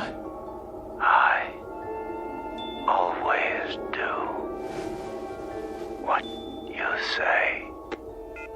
Oh, God, but I didn't mean... Brian, I didn't mean that. Not this time. I didn't understand. I only meant... Oh, Brian. Brian, speak to me. No, Brian, don't go. Don't leave me here. I didn't know it was you. I didn't understand. I tell you, there were so many things I didn't understand. I didn't mean to say. Brian, please. Please. Oh, please. No. Oh. According to the Bible, God created heaven and earth. But it is every man's prerogative and every woman's to create their own particular and private hell. Case in point, Miss Elba Keene, who in every sense has made her own bed, and now must lie in it. Sadder but wiser, by dint of a rather painful lesson in responsibility, transmitted from the Twilight Zone.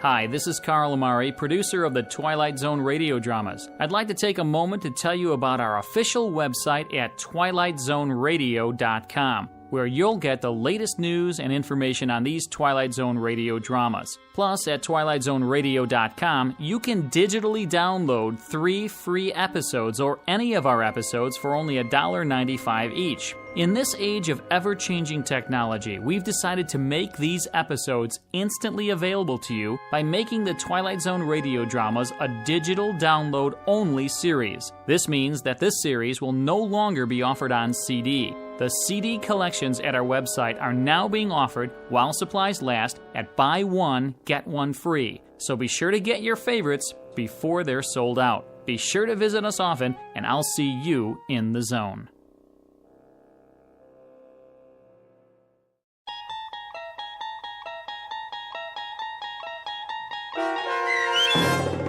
Night Call, starring Marriott Hartley, with Stacy Keach as your narrator, was adapted for radio by Dennis Etchison and written for The Twilight Zone by Richard Matheson. Heard in the cast were Sarah Wellington, Meg Thalkin, and Doug James.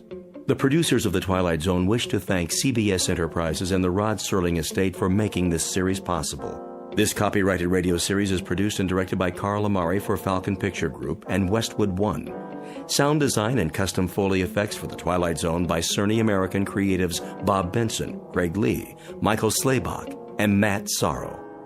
To learn more about the Twilight Zone radio dramas and to contact us, visit our official website at twilightzoneradio.com. Doug James speaking.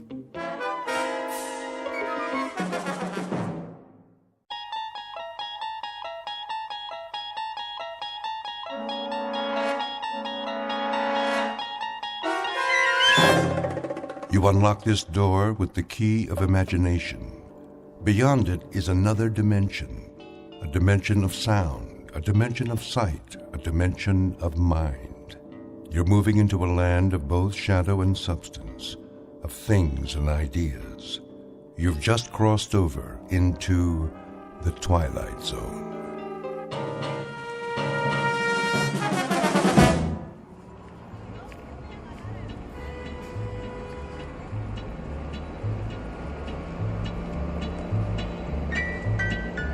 Street. Next stop, 14th Street. Bus driver. Yes, sir. There's a restaurant I've seen, a buffet. Lots of restaurants along here. Carolyn's Country Kitchen, I believe it's called, with the chicken special. Oh, yeah, corner of 17th. That where you want off? Indeed, I've been looking forward to trying it. All you can eat, I understand. Oh, knock yourself out. Oh, I shall, I assure you, I shall. Next stop, 17. 17. Here you go. Here, watch your step. Yeah, wait a minute. Yes? Well, when you got on, did you ever give me that transfer? Most certainly. There was such a crowd, but I finally found it. Remember? If you say so. Yeah. Have a nice night. I shall. Next stop.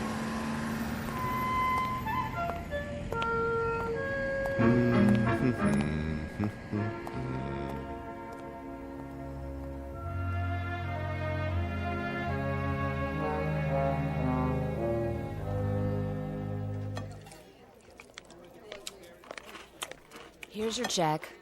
Ah, yes, the check. Get you anything else? Another glass of iced tea, perhaps? Refills are free of charge, I presume.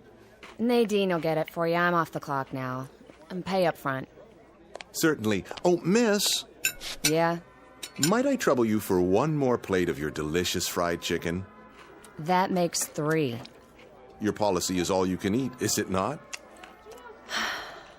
Another chicken platter coming up.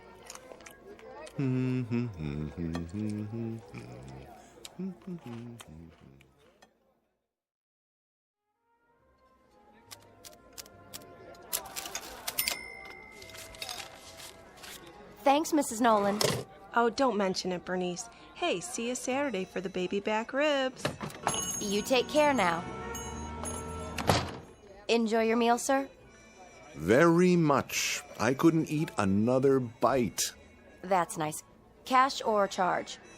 Oh, cash, of course. I don't believe in credit cards. All that interest. I know what you mean. That'll be... Oh, my. Something wrong. What a bother. Do you know what's happened? Why don't you tell me? My wife borrowed from my wallet and forgot to leave anything for me.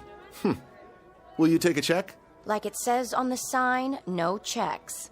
Yes, I see. Well, not to worry. My name is, James Brocklehurst. I'm with the Plyo Film Corporation. Perhaps you've heard of it. Here, let me give you my business card, if I can find one. Card won't do me any good. Oh, my. Most embarrassing for me as well as for yourself. In that case, I insist on returning tomorrow evening to reimburse you in full.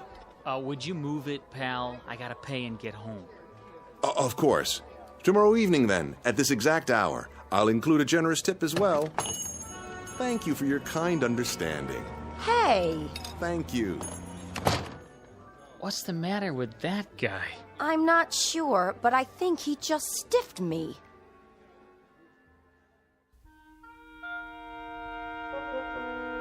Meet Mr. Luther Aorta, a normal enough man, at least in his own mind. Like so many people, he enjoys getting something for nothing.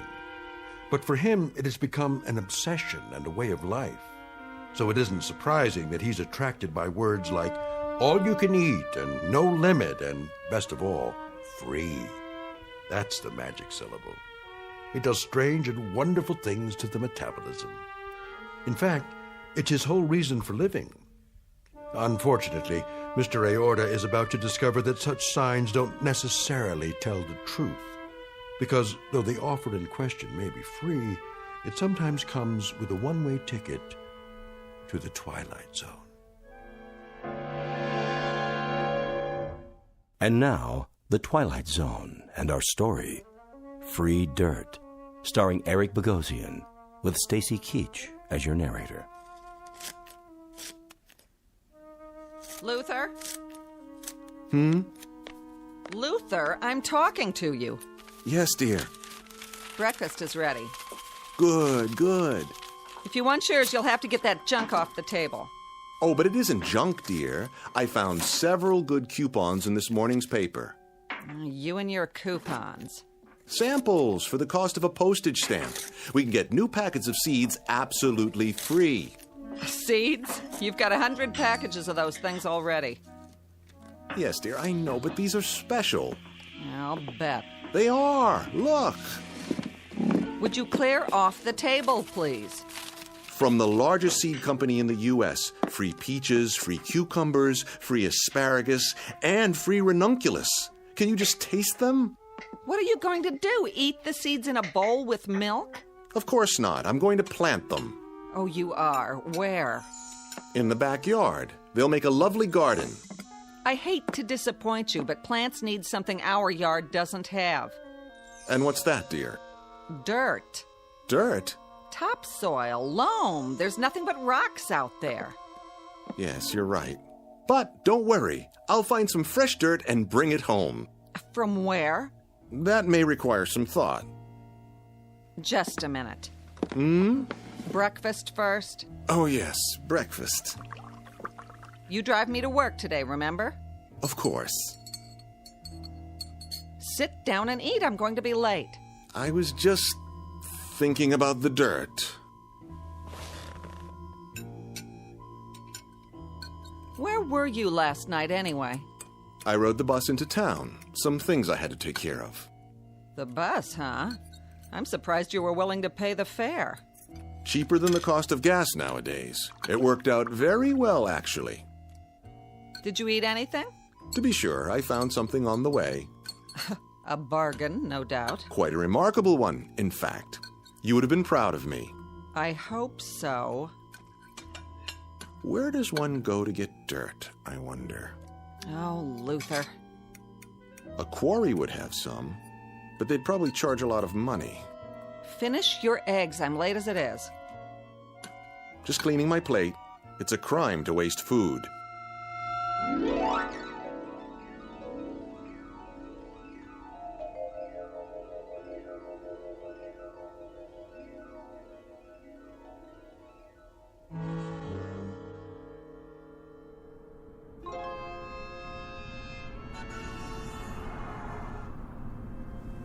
Let's see now. Nothing on the way home but offices, real estate companies. Perhaps the nursery. No, packaged soil would cost a fortune. Oh well, have to give this some serious consideration. Or double your money back. That's right. If you're not 100% satisfied with your new Ellison steam cleaner, return it to the factory and get double your money back. Call toll-free today or write the Ellison Company, Box 403, Minneapolis, Minnesota. And now, back to music for your morning commute. Box 403, Box 403. Where's a pencil? Wait a minute. I don't believe my eyes. Free dirt apply within. Within where? Of course, Lilyvale Cemetery. Where better to go for rich parturient soil?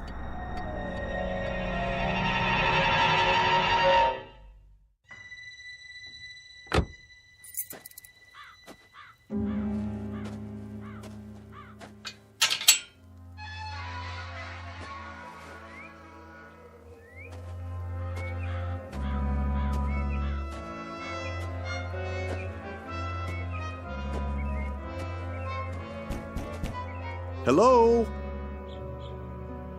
Hello, anyone?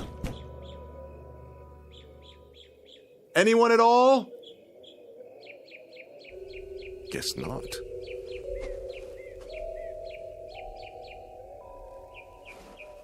Help you, sir? Oh, I didn't see you there. So many tombstones. Getting crowded. What can we do for you? Well, now, maybe it's what I can do for you. Ain't gonna sell me nothing. This is a poor place. Not enough customers, if you know what I mean. No. I'm not selling anything. That isn't it at all. I was driving by, and I saw the sign. You're offering free dirt. Yep. Left over from the grave digging.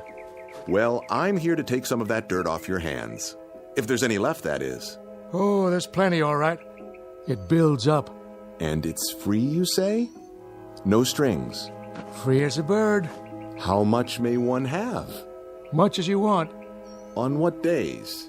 Any day there's some fresh, but you gotta do the hauling yourself. You couldn't do that for me. Can't. If I was to leave, there wouldn't be nobody alive left here, would there? Anyways, I don't have a truck. You?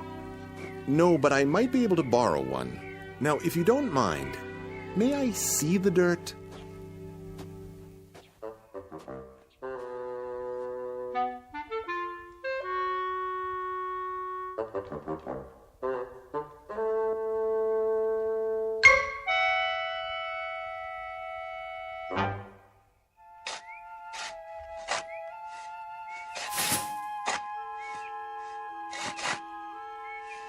Even it out now. I want to get as much as possible in one load. Okay, mister. Otherwise, I'll have to pay you for 2 trips. Relax. We're getting it all. Nice truck. It will do. Where'd you get it? My neighbor, Mr. Santucci. I promised to share the bounty with him. Bounty? The fruits of my labor. It's a long story. Good thing your gravediggers were here. Always looking for extra work. Dig it up or shovel it someplace else. Same difference. You're sure you don't mind my taking it all? Glad to be rid of it. Well, it certainly does look like good soil. One should be able to grow anything in that. Ought to. Been fertilized enough. Yes, I suppose it has. All right, gentlemen, that's the last of it. I'll meet you at the house. Thank you, my good man. You've made my day. Don't mention it.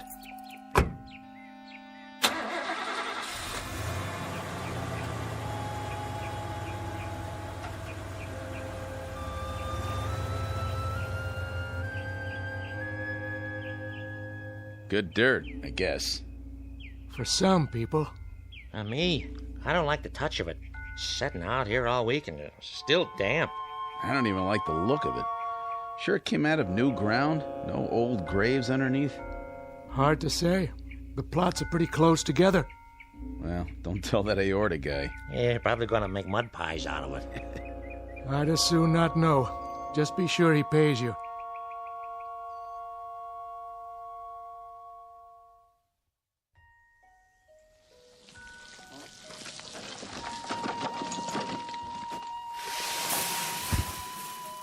That's about it. Good, very good. You've distributed it perfectly. Isn't it beautiful? Oh, yeah. Real beautiful. I'll set to work while it's still moist. You want to pay us now? Now? That's the general idea. Oh, dear me, no. That wouldn't do at all. For income tax purposes, I'll have to ask you to send a bill. A bill? Don't know the address here. Not here. My office. The Magnetic Cartridge Corporation, 163 Fairmont. Yes, that's it. I'll jot it down for you. Fairmont, huh? What part of the city is that in? The far side. Now, if you'll put the wheelbarrow and shovels in my car, I'll drive you back to Lilyvale. Just give me a moment.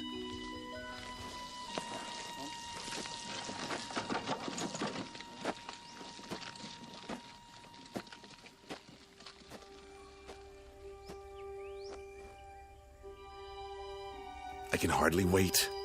Peas, carrots, tomatoes, onions, squash, rutabaga, turnips, lettuce, corn, watermelon, and ranunculus. What a harvest this is going to be. I wonder what will come up first. Let's start with this one. What are you doing, Mr. Aorta? Good afternoon, Mrs. Santucci. I'm planting my very own garden. Where'd the dirt come from? The graveyard. But it's wonderful dirt. Really. Make sure you get the truck clean. My husband don't like no dirt in it. Oh, I will, completely. And do thank him for me. Graveyard, huh? Yes, just look how nice and moist it is. Reach over the fence and hold out your hand. See? Positively brimming with life. That what you call it? Think of the things that will grow out of this mulch, and all of it positively free. You can have it. Feels funny. And the color ain't right. Oh, it's splendid, I assure you. Excuse me, I have to drive the workmen. I'll hose the truck off soon as I get back. Good as new.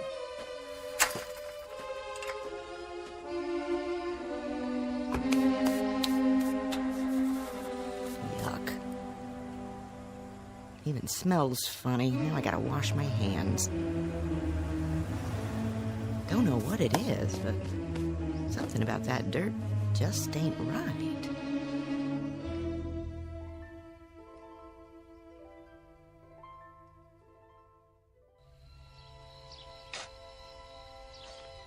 And parsley, and watercress, and zucchini, and sweet potatoes. Yes. And cabbage, and string beans, and even red peppers. Oh, what a succulent harvest this will be. There, let the soil do its magic. For now, my precious seeds prepare to deliver your wonders.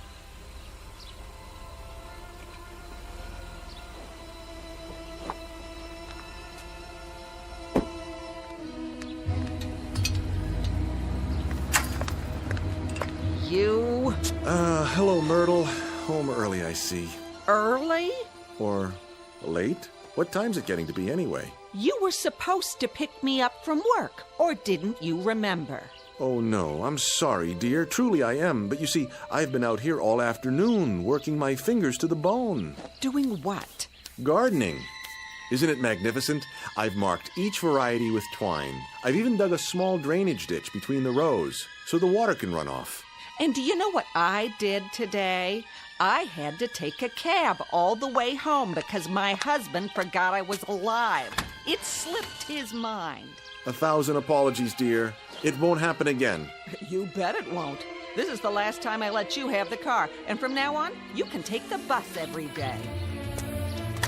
Myrtle, dear, may I ask one question? No. What's for dinner tonight? I'm feeling a bit peckish. Open a can.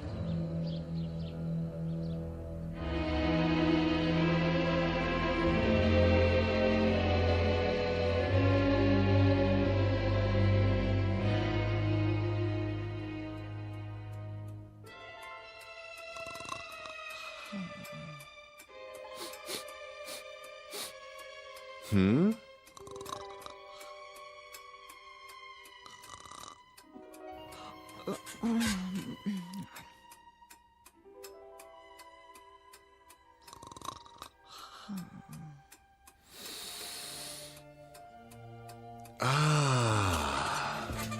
What? Luther? Go back to sleep, dear. What in the world? Just opening the window a crack. What for? Ventilation. Smell that.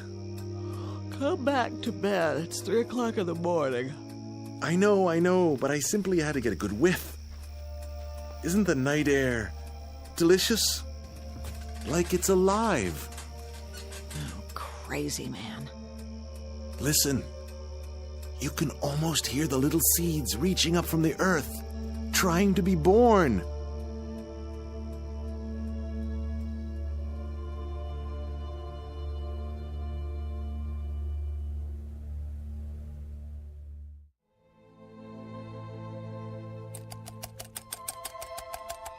Myrtle!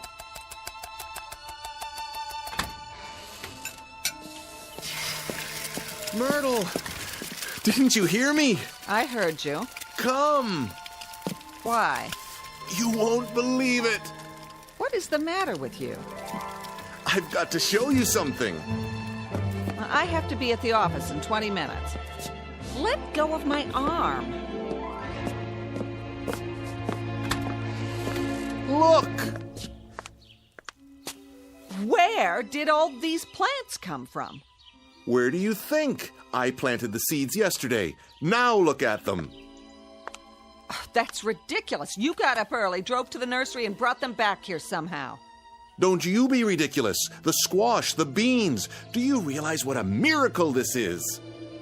You plant something and it grows. That's no kind of miracle. In one night? Use your eyes, woman. The corn is as high as an elephant's eye. It's impossible. It's not possible, is it? Luther, if you did this to impress me, it's... No, I swear to you, all this happened in 24 hours. Less than that. Look at these cucumbers. Delicious, delicious. Look, I haven't got time for you. I'm late enough. Try a carrot. Take a bite. Just one little bite. Oh.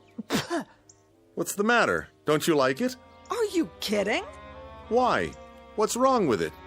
It tastes like, dirt.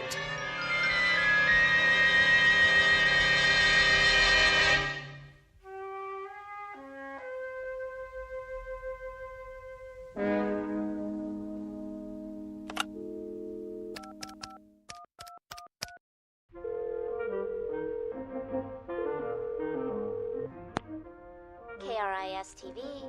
This is Luther Aorta. Send a news truck over at once. I've got something big to show you. Pardon? 1217 Sunnyview Lane. Someone has to take pictures of this. People won't believe it if they don't see it with their own eyes. Has there been an accident, sir? Not an accident. Something glorious, stupendous, something positively not of this world.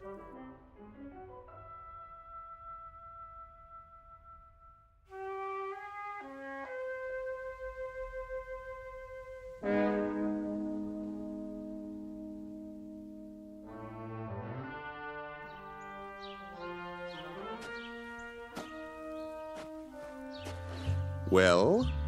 It's a nice garden, I'll give you that. Yeah, same here. But I don't see anything unusual about it. I told you, the seeds were planted only yesterday. It all came up overnight. Is that a fact? Ask my wife. She'll tell you as soon as she gets home. Mr. Aorta, we appreciate your call, but we're a television station, not the university. Do you see the size of it? Well, it looks exactly like what it is. A vegetable garden in someone's backyard. Bigger than most, but that isn't really news. So you're not interested in miracles?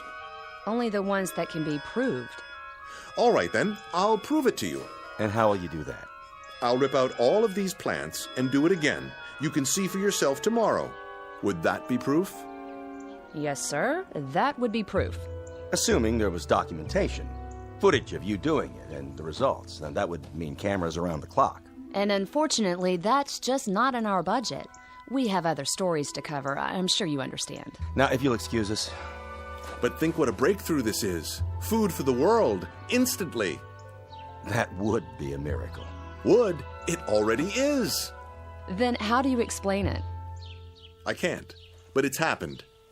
Oh, looks like it's been happening for a while. What do you mean? Well, these leaves, they're already turning black around the edges. They can't be. I'm afraid so. They've reached their maturity. Now they're going to seed. Then I'll plant some more. You do that. And when you do, give us a call. I will. I'll get right on it. You can count on me. I'm sure we can. Bye now, Mr. A. A-O-R-T-A. Straight from the heart.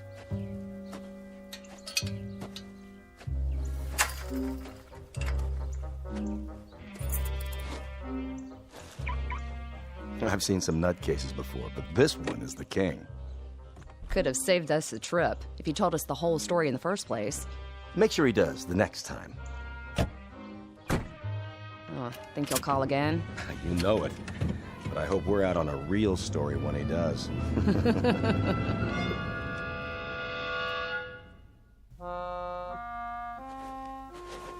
Now get that head of lettuce there on the end. Pull. Got it. Looks like it's 6 months old. It's rotting already. You believe me, don't you, Mr. Santucci? I wouldn't, except my wife saw you planting the seeds. Yes, she stood right where you are, leaning over the fence. I'll tell you flat out, I've never seen anything like it in my whole life, and I was brought up on a farm. It just don't make sense. It must have been the dirt. Could be. Can't think of anything else. Made a nice layer of topsoil. Now it's all sucked clean. You need some more fertilizer. I wouldn't know what kind to get, unless there is plenty more where this came from. That's what the caretaker said. Might work, might not. I'll tell you one thing, though. I wouldn't be caught dead eating any of this stuff. It ain't normal. That's the point. It isn't. It grew so thick, ripened so fast. Sell it to the college, maybe. That's an idea. Or the agriculture department. Could be you come up with something brand new. Yes. Maybe I have. I'll call them first thing in the morning. But for now, I'd better spread some fresh dirt. Mr. Santucci, what are you doing tonight? Why do you ask? I was thinking we could go back and get some more in your truck. I don't know. If it works, we might even get a patent out of it. At least the Guinness Book of World Records. Partners. What do you say? Where did it come from? Not far. We can be back before dinner. Don't worry, we'll be fine. It's only a cemetery.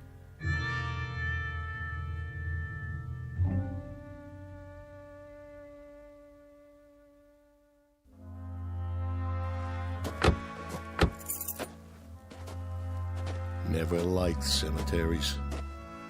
It won't take long. The caretaker's shack is just ahead.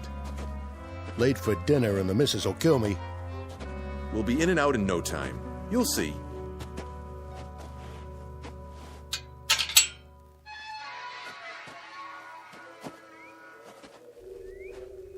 Sure got dark fast. It's the trees and the statues. Here we are. Hello? Hello? Maybe we should come back. Nonsense. It has to be now, while the plants can be revived. Well, it's my truck, and I say we get gone. There's nothing but dead folks here. Then no one should object if we drive on in. Help you, fellas? Hey! Don't go creeping up on people like that. Sorry, mister. Not many visitors this time of day. Is that you, Mr. A? Yes, I wanted to ask you. How'd that free dirt work out? Very well. I was wondering if you could spare a little more. I guess so.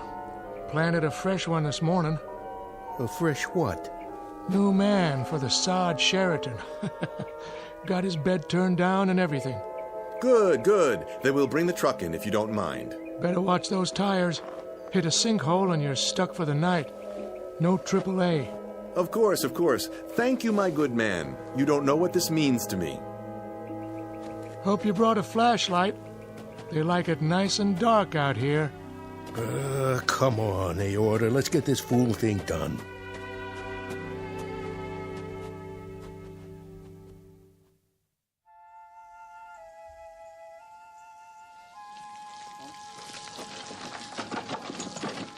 Arnie, how much longer? Coming! Your dinner's cold. Be right there, I said. That's it. I'm going inside. But we're almost done. One more wheelbarrow full, and the whole garden will be covered. Well, it's your yard. You finish it. Don't know why I let you talk me into this in the first place. Think of the publicity. Our pictures in the paper. 2 neighbors who can feed the world. Lots of luck, pal. I gotta take a shower to get this stink off me.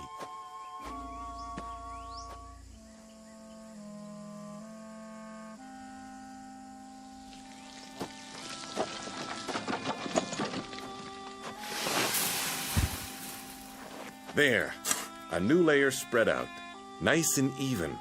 That ought to do it.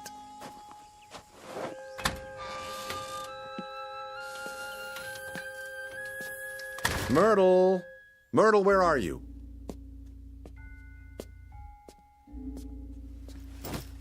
What are you doing with the suitcase? What does it look like I'm doing? I'm getting out. But why? Don't try to stop me, Luther. And I'm taking the car. You can just fend for yourself. I think I deserve an explanation. Oh, you do. Take a guess. I can't stand living with you anymore. Like Mrs. Santucci says, you're a loony. Do this and you'll be sorry. Are you threatening me? No. But those plants, they might be worth a lot of money. Yeah, in your dreams. Keep away from me. Tomorrow I'm going to have someone from the university come over and take a look. They're worth a fortune. Mr. Santucci agrees. They might be worth nothing. That's what they might be worth. You know why? Because they're as loony as you are. That's not true. They're a miracle of horticulture. Then if you know what's good for you, you'll eat those miracles, because there isn't anything else in the house. Do your own shopping. I've had it.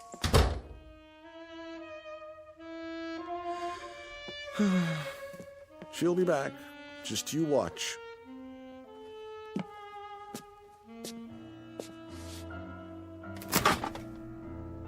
She's right about one thing, though. The refrigerator's as good as empty. And the cupboard was bare. Oh, well. I've got my vegetables, ripe and ready to eat. Where's the laundry basket? I'll fill it up and dine like a king.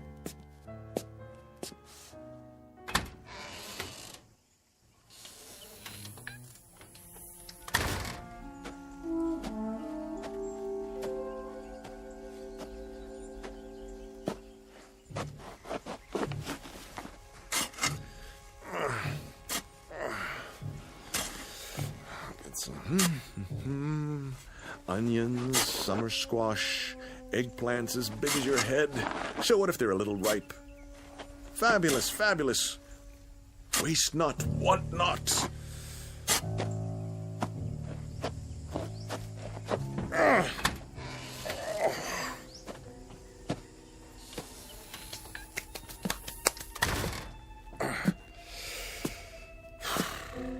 Looks like I'm going to be a vegan for a while. Well, so be it. Tonight the vegetables, tomorrow the world. Boiled, sautéed, any way at all. How about a nice hearty soup and a casserole? Potatoes au gratin, yes. A little salt and pepper, a few spices, and voila! Luther Aorta's Blue Plate Special, coming up.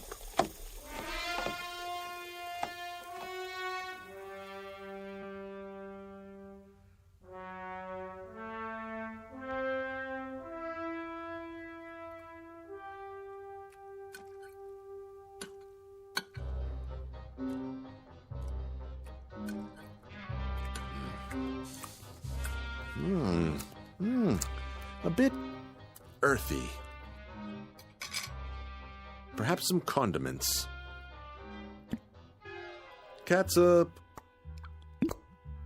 Worcestershire, a touch of brown mustard.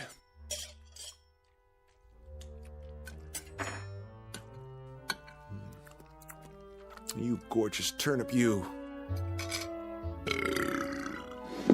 Now, something to wash it down.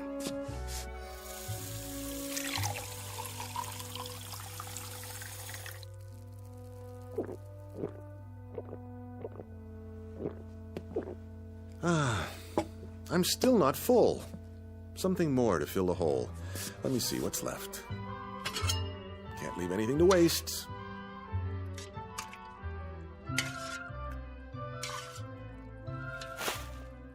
Who's there?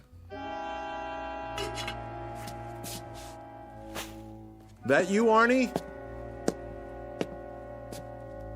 Who's in my backyard? The cat. Or raccoons. Come to steal by the light of the moon. Well, I will not have it.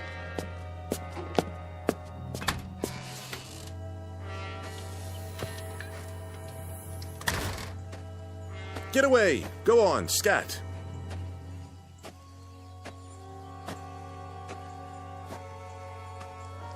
What?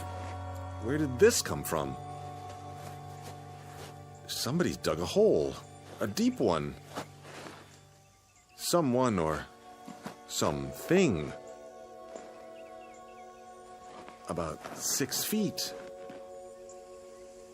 But how? Whoa!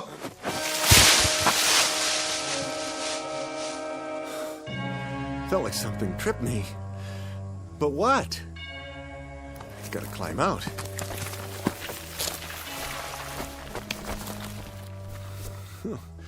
This is ridiculous. Can't get hold of a thing. Stop it! Stop pushing the rotten vegetables in. Who's doing this? What are you trying to do? Bury me? Stop! I tell you! Let me out! Stop! Stop! I can't breathe!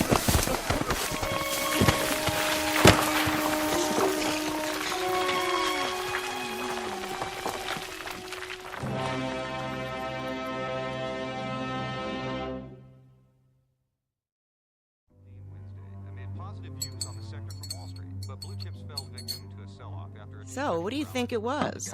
What? Last night. Didn't you hear it? I didn't hear nothing. Well, I did.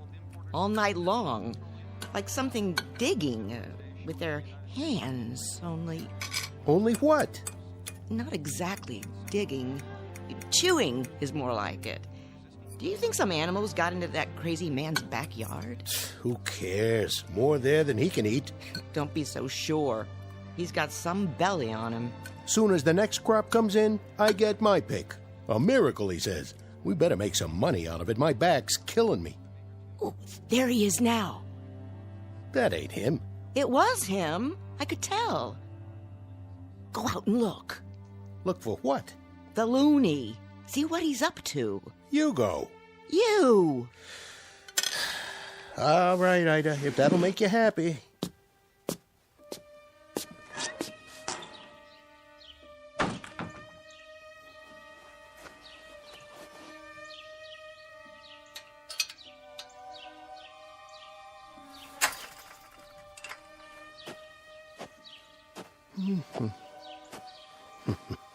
Huh. Where's all the rotten stuff? You cleaned them up pretty good.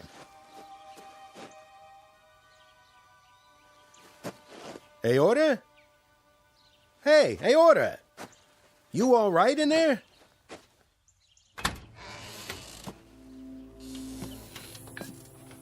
Hey, what did you do with the old vegetables? Hey, are you... Oh, jeez. What happened? You okay, buddy? Wake up!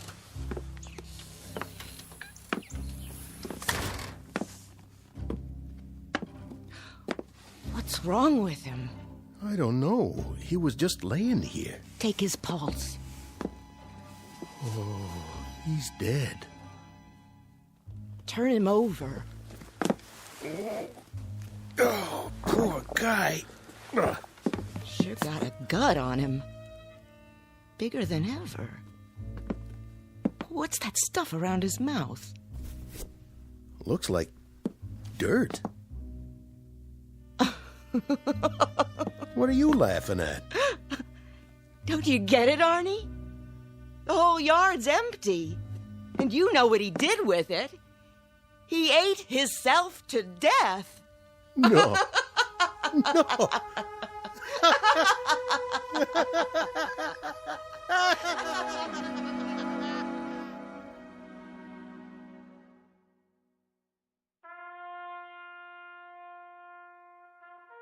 End of a very strange incident in the annals of home gardening.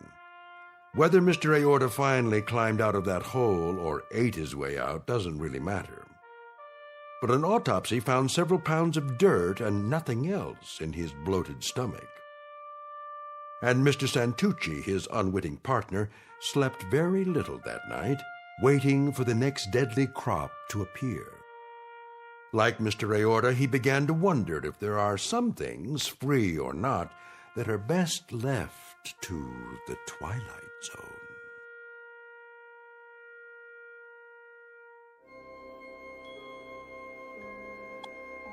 Hi, this is Carl Amari, producer of the Twilight Zone Radio Dramas. I'd like to take a moment to tell you about our official website at twilightzoneradio.com, where you'll get the latest news and information on these Twilight Zone radio dramas. Plus, at twilightzoneradio.com, you can digitally download 3 free episodes or any of our episodes for only $1.95 each. In this age of ever-changing technology, we've decided to make these episodes instantly available to you by making the Twilight Zone radio dramas a digital download-only series. This means that this series will no longer be offered on CD. The CD collections at our website are now being offered while supplies last at buy one, get one free. So be sure to get your favorites before they're sold out. Be sure to visit us often, and I'll see you in the zone.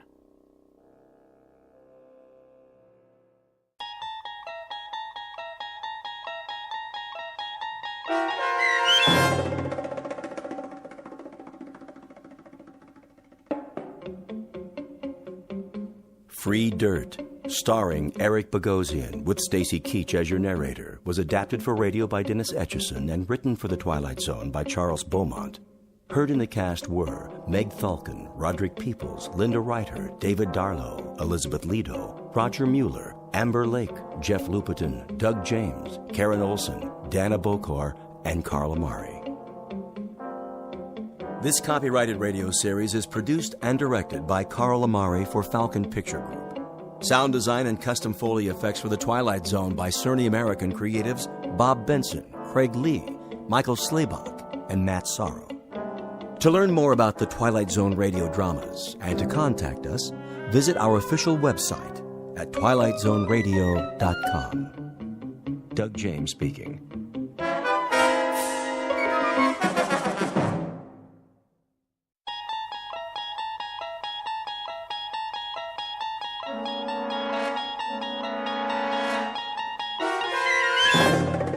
There is a fifth dimension beyond that which is known to man.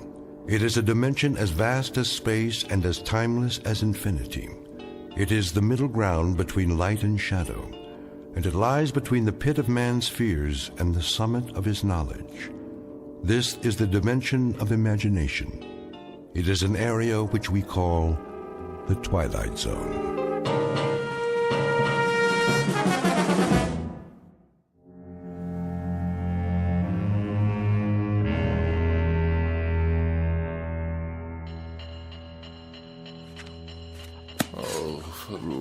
What's the matter, dear? Don't you hear it? Of course I hear it, Walter. It's that nice janitor fixing the pipes. Why don't you go on reading your book until he's finished? And when, pray tell, might that be? I'm sure it won't be much longer. Then the radiator will get just as hot as you want it. Isn't that what you told him?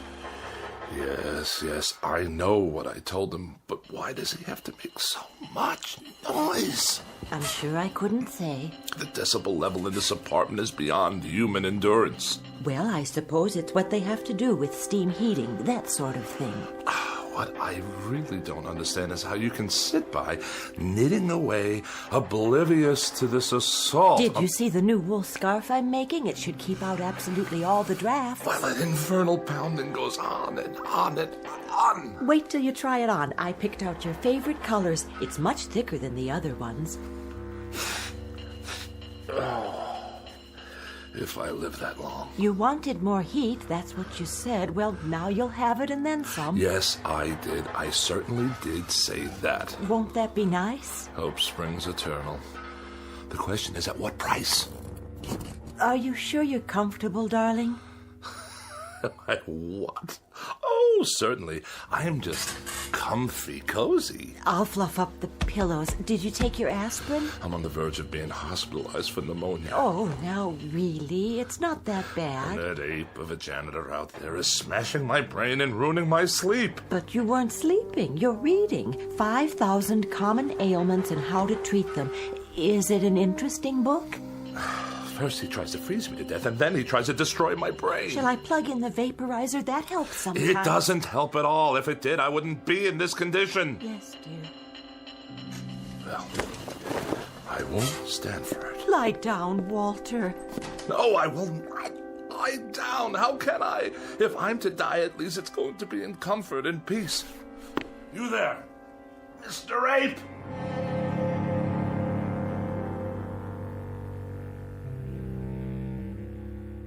Witness Mr. Walter Bedecker, age 44, afraid of the following: death, disease, other people, germs, drafts, and just about everything else.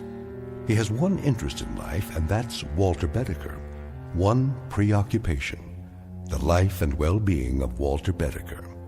One abiding concern about society: that if Walter Bedecker should happen to die, how will it survive without him? But there's one thing he hasn't asked himself yet, and it's simply this: what happens if, despite all his precautions, Walter Bedecker should happen to stumble, not into the grave, but into the Twilight Zone?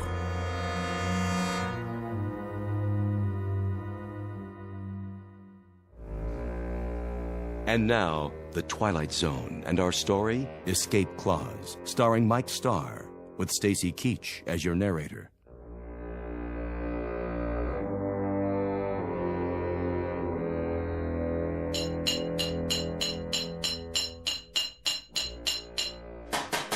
I asked you a question.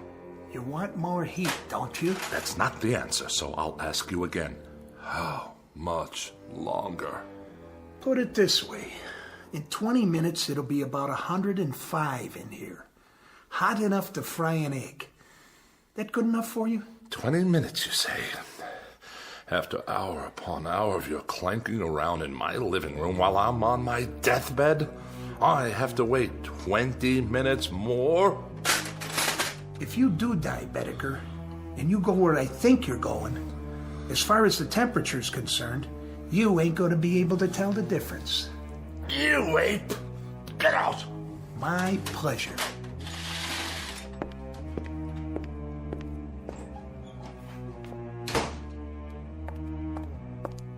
Are you all right, dear? Quick, Ethel, get the doctor. You mean again? There's a tightness in my chest. It must be my heart. Come back to the bed. Call him now. Tell him to hurry. I don't think I have much time.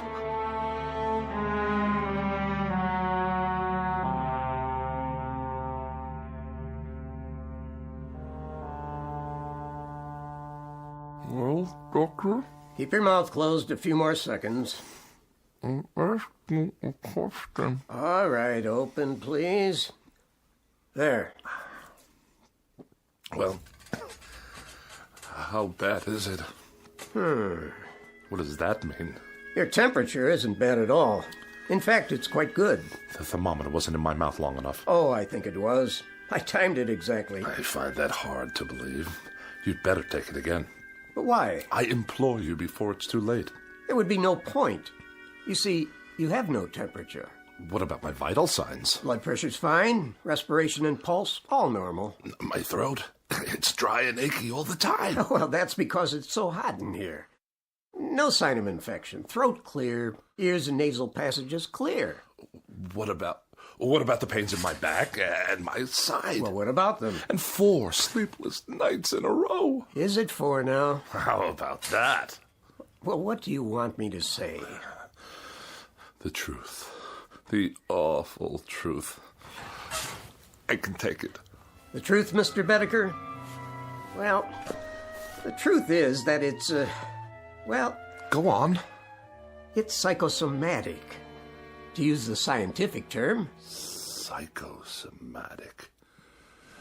You're trying to tell me that I'm only sick in my mind? That's my considered opinion.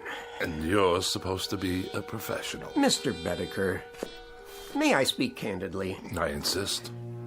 Well, there is nothing wrong with you except the ailments you manufacture for yourself. Manufacture?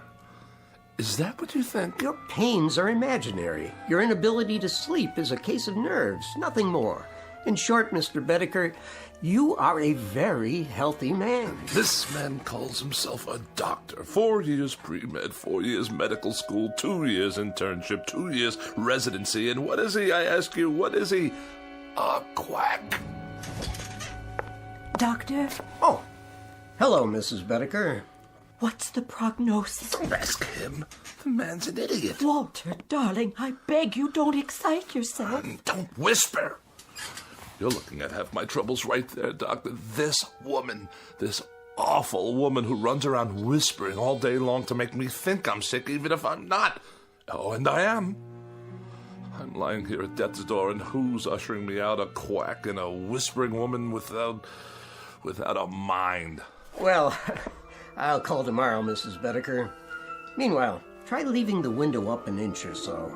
Let some fresh air in. There'll be no need to call. Just come on over with the death certificate and fill it out. Oh, Walter. Don't drench me with those crocodile tears of yours. She'd be so happy to get rid of me. I just can't tell you. Goodbye, Mrs. Bedecker. Take care of yourself. I'll see you out.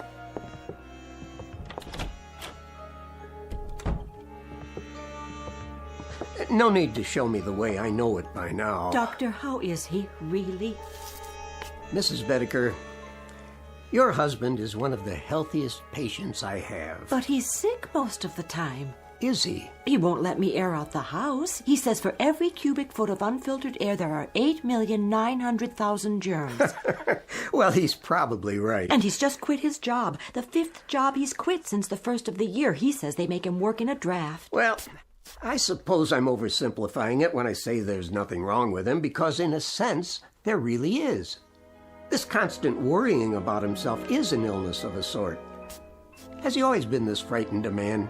Ever since I can remember. When he was courting me, he told me he was in the final stages of TB and only had a week to live.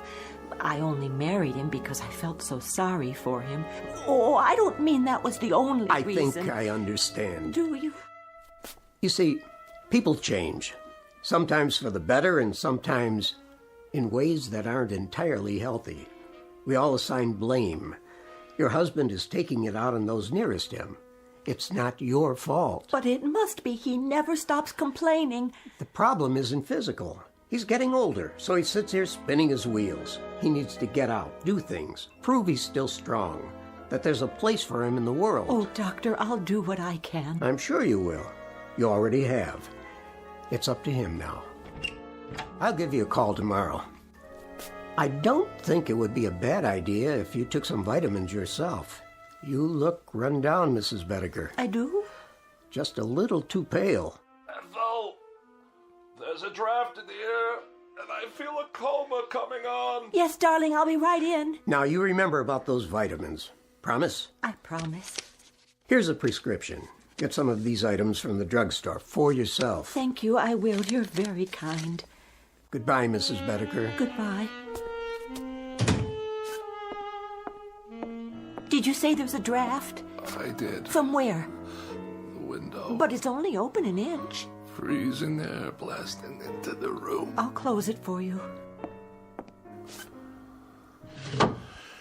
Do you know how many germs live in 1 cubic foot of air, Ethel? I think I do. 8,900,000, that's how many. I know you want me gone. Walter! Gone from your life, and that's why you leave windows open all over the place. But as a point of common human decency, couldn't you find a way to do it more subtly? The doctor said you needed air. He said it was stuffy in here. Oh, the doctor said. Tell me one thing. Yes? What is going on between you two? Nothing, Walter. I saw the way he looked at you. Oh, now you are imagining things. What's that slip of paper in your hand? What do you mean? Oh, it's only...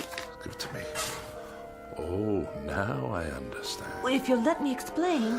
When did he give you this? Just now, before he left. If you'll listen. I'm not sick, he says, but nonetheless he gives you a prescription for medicine for me?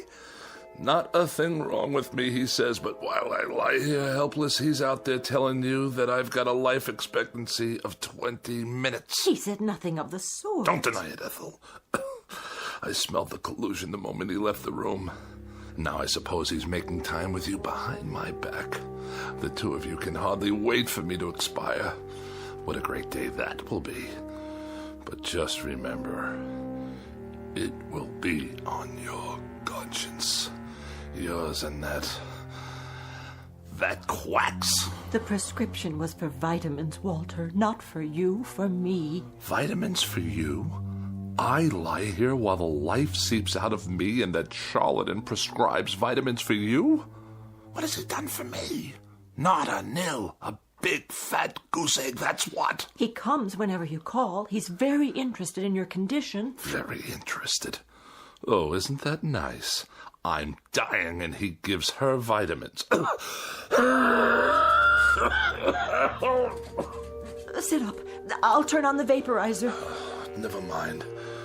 Go on, get out of here. Leave me to die in peace. All right, Walter. What? I meant I'll let you alone so you can take a little nap. Then maybe you'll feel better. I can't nap. Why does a man have to die anyway? I'm sure you're not dying. Oh, are you? I asked you a question, Ethel. Why does a man have to die? I don't know, Walter. The world goes on for millions and millions of years, and how long is a man's life? This much, a pinch, a drop, a microscopic fragment. Why can't a man live 500 years or 1,000 years? Why does he have to die almost the moment he's born? I told you I don't know, dear. No, you wouldn't. Go on. Get out of here. Yes, dear. Have to take my own pulse. Give myself a checkup. A doctor couldn't care less. My sinuses. It's moved from my chest to my sinuses. After that, it'll be my brain, and then poof. As if I never existed at all. What's the point? The point, indeed. It's a crime for a man to live such a short span of years. A crime. What I wouldn't give to live a decent number of years. 200, 300. Why not 500 or 600? Yes. Why not? Or 1,000. What a miserable thing to contemplate. A handful of years and then eternity in a casket down under the ground. The dark, cold ground. With worms yet? Of course, with worms. And bacteria in the soil, and All manner of filth and decomposition, toxic waste. Who are you? Cadwallader's the name. And immortality's my game.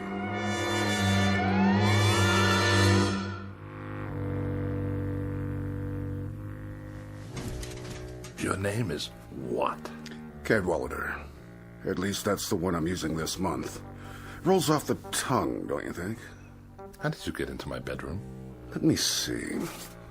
Through the mirror? That would be a nice touch. Or through the walls? Too prosaic. Look here, The truth is, I've never been gone. I've been in here for some time. I must have a fever.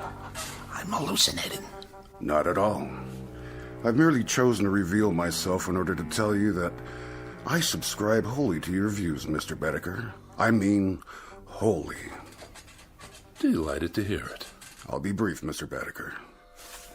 You look like a man with a nose for a bargain. I'd like to make a proposition to you. What kind of proposition? Each of us has something the other wants, and that seems a relatively solid basis for a bargain. Do we? Indeed. What in the world do you have that I could possibly want? Oh, many things, Mr. Bedecker. You'd be surprised.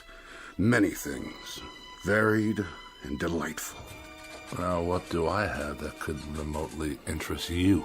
Actually, a minor item. Minor? Extremely. Are you sure? Smaller than minor. Insignificant. Of no importance whatsoever? Absolutely none. Microscopic? Teensy-weensy. What did you say your name was? What's in a name, Mr. Bedecker?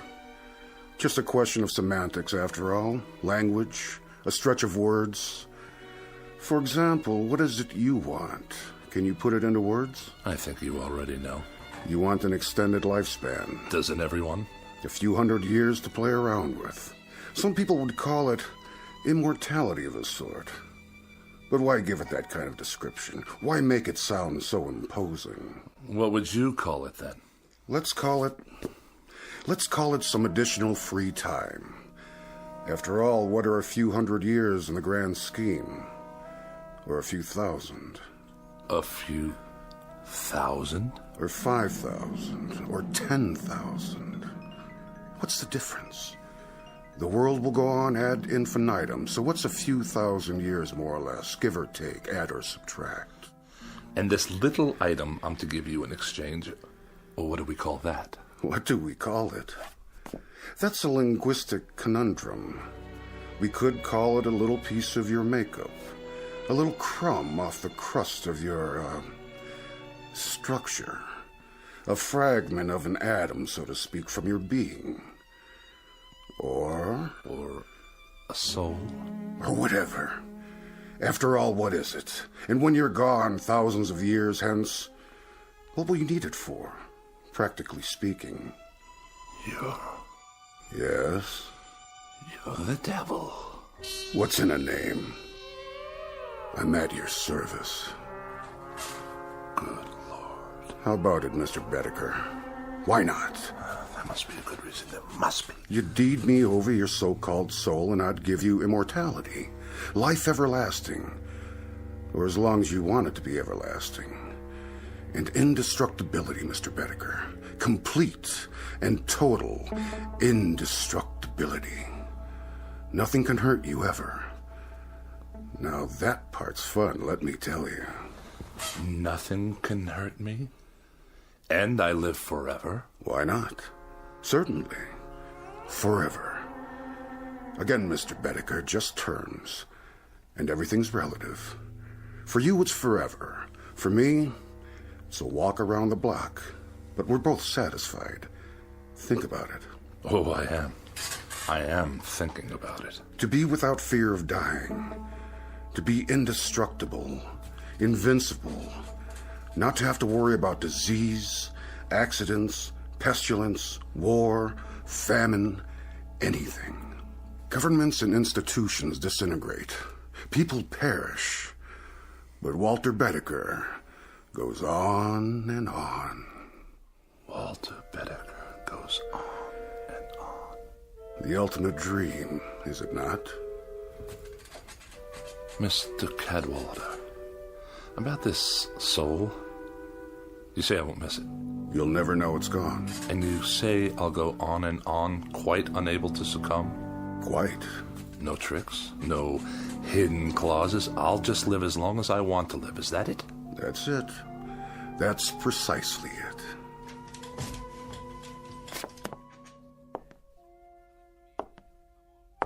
How about my appearance? I'm afraid I can't do much about that. Oh, I see what you mean.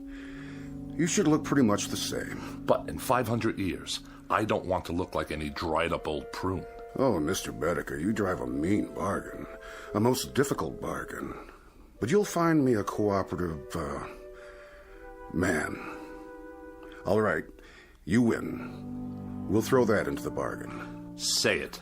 Whatever aging takes place in your features will be more or less imperceptible. Mr. Cadwallader, I believe we're close to making a deal. Mr. Bedecker, you'll never regret this. Not to your dying day. Hey? Which by rights should not be for several thousand years. You'd better say that. There is something. Aha! Aha! Aha!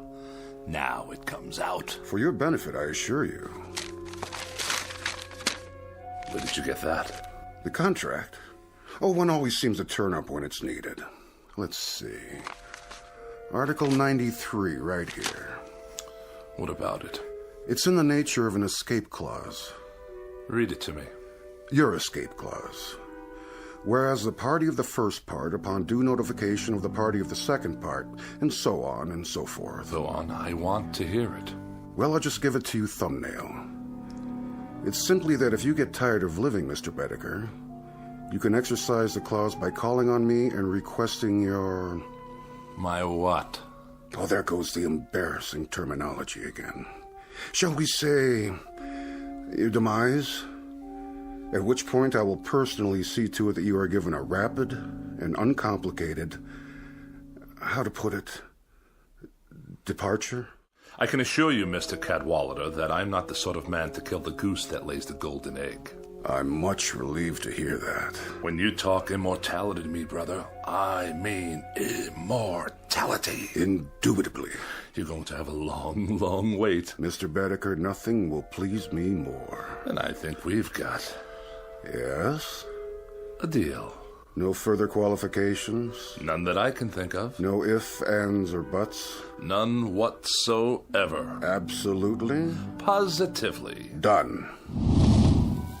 Oh, no fires in here, please. Only a small one to heat up my seal. My cartouche, as it were. Do I get a copy? This is your copy. Where's yours? Already on file, in a very safe place. If you say so. You sure keep it hot in here. Mm-hmm. Quirk of mine. I think the wording seems to be in order. Cadwallader, where did you go? Walter, did you call for me? What? Oh, no. I was only... Only what, dear? Talking to myself. You were? Not that I make a habit of it, mind you. What are those papers? Nothing. I was just looking over my life insurance policy. Whatever for? To be sure you're protected if anything should happen. Ever, to me, that is. Don't be silly. Your health's going to improve. It's already improved. Hit me. What? Hit me. As hard as you can. In the stomach. Or anywhere else you like. Anywhere at all. But why? I want you to see how strong I am. Strong as a bull. As a bull, dear? And as indestructible. 10 bulls, 100. Walter, you're not yourself. Come sit with me in the other room. It's warmer there. The radiator's going full force. Is it? See for yourself. Yes, I think I will. Watch this. What are you doing? Don't touch it. See what I mean? Walter, your hands are burning. No, they're not. That's just it, Ethel. They're smoking, yes, but they're not burned at all. I'll get some bandages. Sit down. Where do you keep my pills? Which ones? All of them, every last one. Over here on the tray. Give it to me. What are you doing? Walter, the window, don't throw them out. I beg you, all your medication. Why not? What's the difference now, my dear? I'd like to introduce you to someone. What are you talking about? Meet The new Walter Bedecker.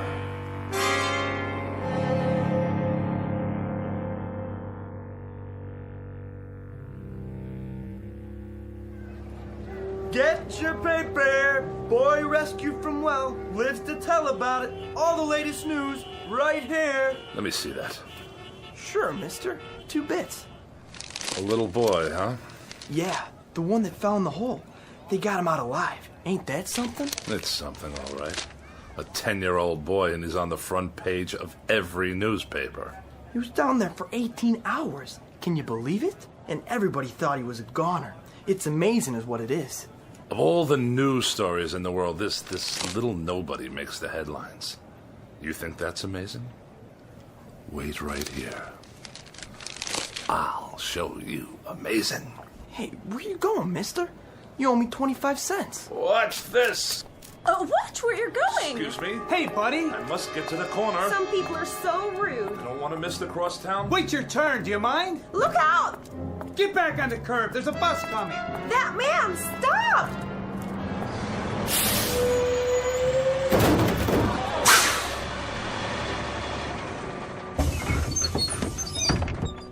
I couldn't stop. He ran right out in front of the bus. I saw the whole thing. That guy must be blind. Somebody call an ambulance. Look, he's getting up.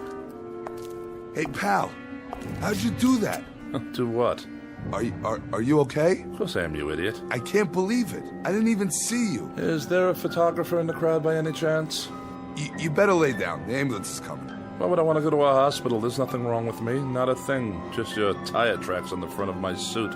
Just the same, take it easy. Get some x-rays and I'll fill out an accident report. Don't bother. Just contact your claims adjuster. The name's Bedecker. Can you remember that? Walter Bedecker. It don't make sense. I could have sworn I ran over you. Oh, you did? Then how come you can walk? Like they used to say, you ain't seen nothing yet.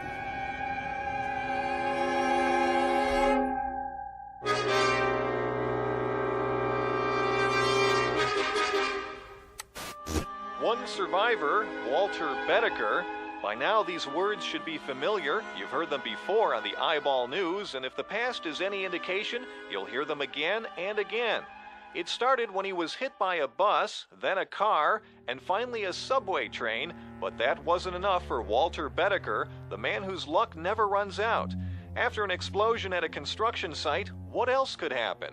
Last week's plane crash killed 23 people, but not Mr. Bedecker.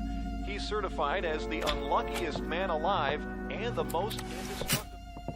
Is that you, Walter? He's all right, ma'am. Aren't you, Mr. Bedecker? You're all right. When you didn't come home, I was worried. This is my wife. Wait in the other room, dear. Are you sure? I can make you some hot tea. And your friend? He's no friend. He's a claims adjuster. In the other room, Ethel. Now. Yes, dear. You want to sign this now, Mr. Bedecker? $5,000, is that all? For falling down an elevator shaft? Well, considering that you're not even scratched, Mr. Bedecker, I think the company's being very fair. Just keep your mouth shut, will you? I'll sign it just to be done with you. And can I expect the check by tomorrow? No, first thing in the morning, by special messenger. Just sign here. Waives all claims. Receipt of some indemnifies company. All right.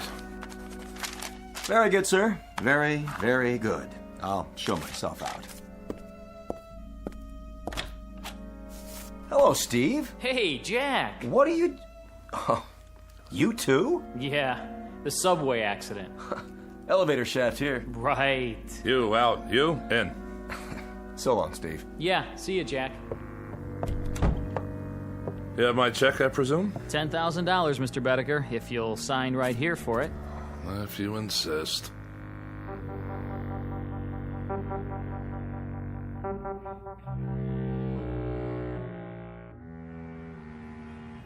"14 accidents. More than anyone should have to bear. Now, wouldn't you think that there would be an element of thrill in 14 accidents? I'd appreciate it if you'd step away from the window, Walter. It's open, you know. 14 accidents in which you know nothing can happen to you? I guess so, dear. Well, it's a fact. There should be an excitement to this sort of thing. Well, there isn't. It's dull. It's absolutely without the remotest bit of excitement. In short, I'm bored stiff with it. Walter, dear, you should count your blessings. After all, there is the money. And you should shut your mouth. You look for all the world like a small gray mouse waiting for a piece of cheese. Walter, you can be so terribly cruel. Ethel, please. I'm thinking. I swear he's cheated me somehow. I don't know exactly how. What are you talking about? Who? Mortal schmortal. What's the good of it when there aren't any more kicks? Any more thrills? Anything to let a man know he's alive. Walter, do you feel all right? At least when I was concerned about my health, there was an element of risk, of danger. I mean, of course. That's it. What is? Iodine. Iodine? Have we got any? What for? Did you cut yourself? Do we? I suppose in the medicine cabinet. Get it. Now? And rubbing alcohol. And ammonia. Walter? I'll get it. You find me a drinking glass. A large one. There's one right there. I'll mix them all together like so. And stir them up. Wait! And drink it. Oh.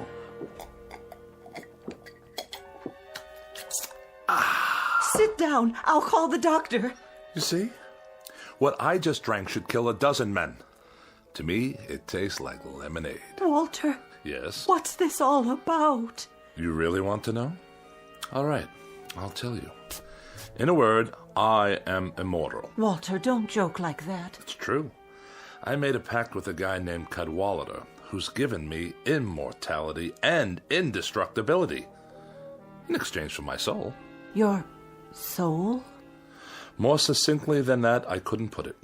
Why don't you sit down? I'll make some tea and then we'll call the doctor. You will not make tea and you will not call the doctor. Why not? If you had any imagination at all, you could tell me what there is I might do to get a little excitement out of it all. I've been in subway crashes, bus accidents, major fires, disasters, one after another, and now I even drank poison. Nothing. You know what I've been thinking? I've been thinking I'll go up on the roof and I'll throw myself down the light well.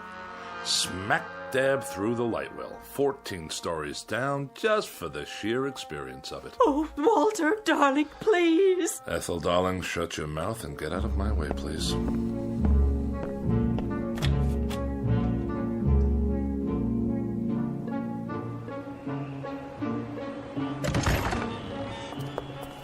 Please, Walter, please, darling. Ethel, go drown in a tub and leave me alone. I'm going headfirst down the light well. Get out of my way. Walter, no. Will you get out of... Ethel, be careful or you'll trip. Ethel!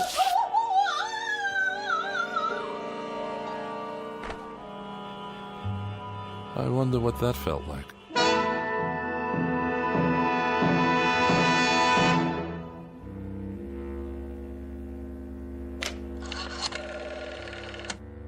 Operator, get me the police, please. Immediately, it's an emergency. Hello? Is this a police station? This is Walter Bedecker, 11 North 7th Street. That's right. Apartment 14B. Will you please come over here right away? No trouble. I just killed my wife. That's right. Yes, I'll stay right here. Goodbye. Now, this is going to be an experience.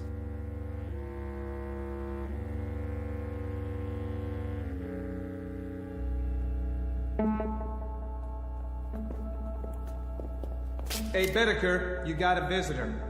Cooper, the legal beagle. Right in here, Mr. Cooper. No longer than 15 minutes, please. How are you holding up? As well as can be expected. Prisons are boring places, you know. Very, very boring. And you? How am I? I'm miserable, Mr. Bedecker, and I've been miserable since I took your case. I've had tough clients before, but nobody like you. Really? What disturbs you? What disturbs me is that for 5 days in that courtroom, you've acted like a man desperate to get himself convicted. Oh, whatever would make you think that? When the prosecuting attorney cross-examines you, you act like you're betting on him to win the case. The truth will out. Now look, Bedecker, tomorrow's the last day of the trial. There'll be the summing up and it'll go to the jury. And as things stand now, you don't have a chance in hell. That a fact? That is a fact. Now, tomorrow, this is what I want us to do. Cooper, do me a favor, will you? Put it away. How's that? Bedecker, didn't you get what I was trying to tell you? You're about 12 hours away from a guilty verdict on charge of first-degree murder. Oh, what will the penalty be? The penalty in this state for first-degree murder is death in the electric chair. Death in the electric chair. Bedecker! And if I were in California? What? How would they try to kill me if I lived in California? Capital punishment there is the gas chamber, but I don't see... And in Kansas? In Kansas, it's hanging, but I'm gonna tell you something, Bedecker. No, Mr. Cooper, I'm gonna tell you something. The only thing they'll get for their troubles if they try to electrocute me is a high electricity bill. Good night, Mr. Cooper. See you in court. Guard! I don't know, Bedecker. I just don't understand you. The psychiatrist says you're sane, and you say you killed your wife. But way down deep, I know you didn't. So tomorrow, when I sum up for you, I'm gonna lead from a terrible position, a position of weakness. But I'll do the best I can. Mr. Cooper, really, don't bother.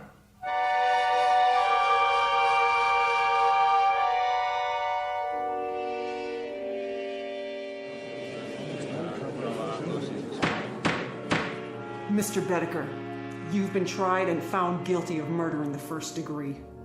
Have you anything to say before the court pronounces sentence upon you? Oh, I don't have anything to say, Your Honor. Not a thing. Then the court sentences you to imprisonment in the state penitentiary for the rest of your natural life. I knew we could do it, Bedecker. Hmm? I knew we could get you off without the death penalty. If I do say so myself, I gave that summation everything I had. Wait a minute. Does this mean that... It means that you're not going to the electric chair. You've been given life instead. You're a very fortunate man, Mr. Bedecker. Life? Did you say life imprisonment? We need help here! My client's fainted!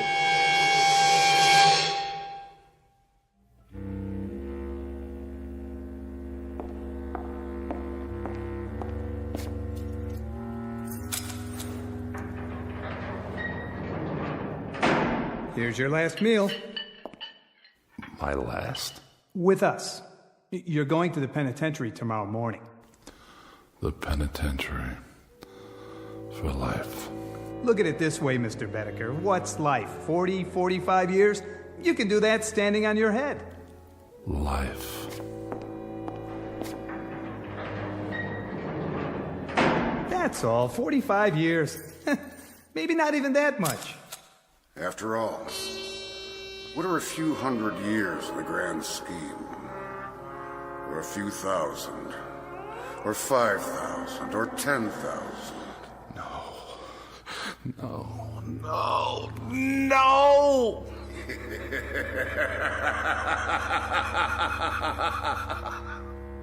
Mr. Bedecker.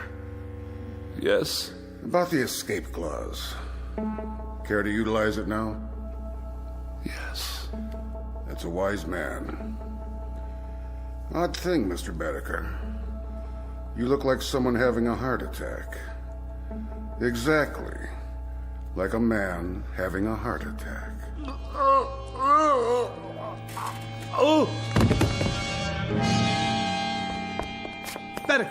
Bedecker!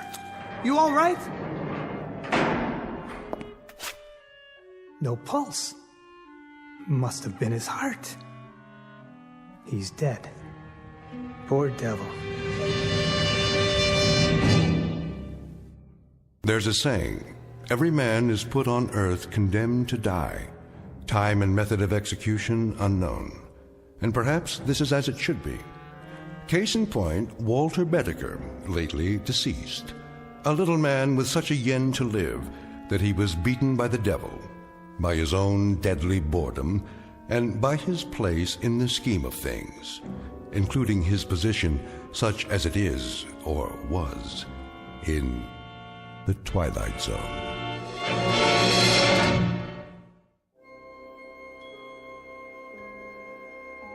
Hi, this is Carl Amari, producer of the Twilight Zone Radio Dramas. I'd like to take a moment to tell you about our official website at twilightzoneradio.com, where you'll get the latest news and information on these Twilight Zone radio dramas. Plus, at twilightzoneradio.com, you can digitally download 3 free episodes or any of our episodes for only $1.95 each. In this age of ever-changing technology, we've decided to make these episodes instantly available to you by making the Twilight Zone radio dramas a digital download-only series. This means that this series will no longer be offered on CD. The CD collections at our website are now being offered while supplies last at buy one, get one free. So be sure to get your favorites before they're sold out. Be sure to visit us often, and I'll see you in the zone.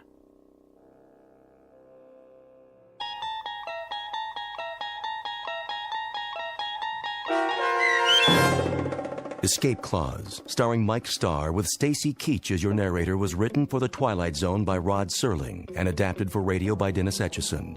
Heard in the cast were Peggy Roeder, Rich Komanek, Doug James, Turk Muller, Guy Burrill, Heath Corson, Larissa Borkowski, Natalia Reed, Peter DeVito, John Starr, Carl Amari, Paul Patch, and Lynn Foley. To learn more about the Twilight Zone radio dramas and to obtain audio cassettes and CDs of these programs, visit our website at twilightzoneradio.com. This copyrighted radio series is produced and directed by Carl Amari and Roger Wolski for Falcon Picture Group.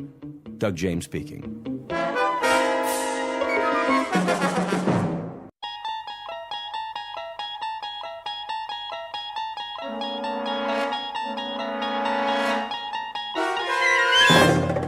You unlock this door with the key of imagination. Beyond it is another dimension, a dimension of sound, a dimension of sight, a dimension of mind. You're moving into a land of both shadow and substance, of things and ideas. You've just crossed over into the Twilight Zone.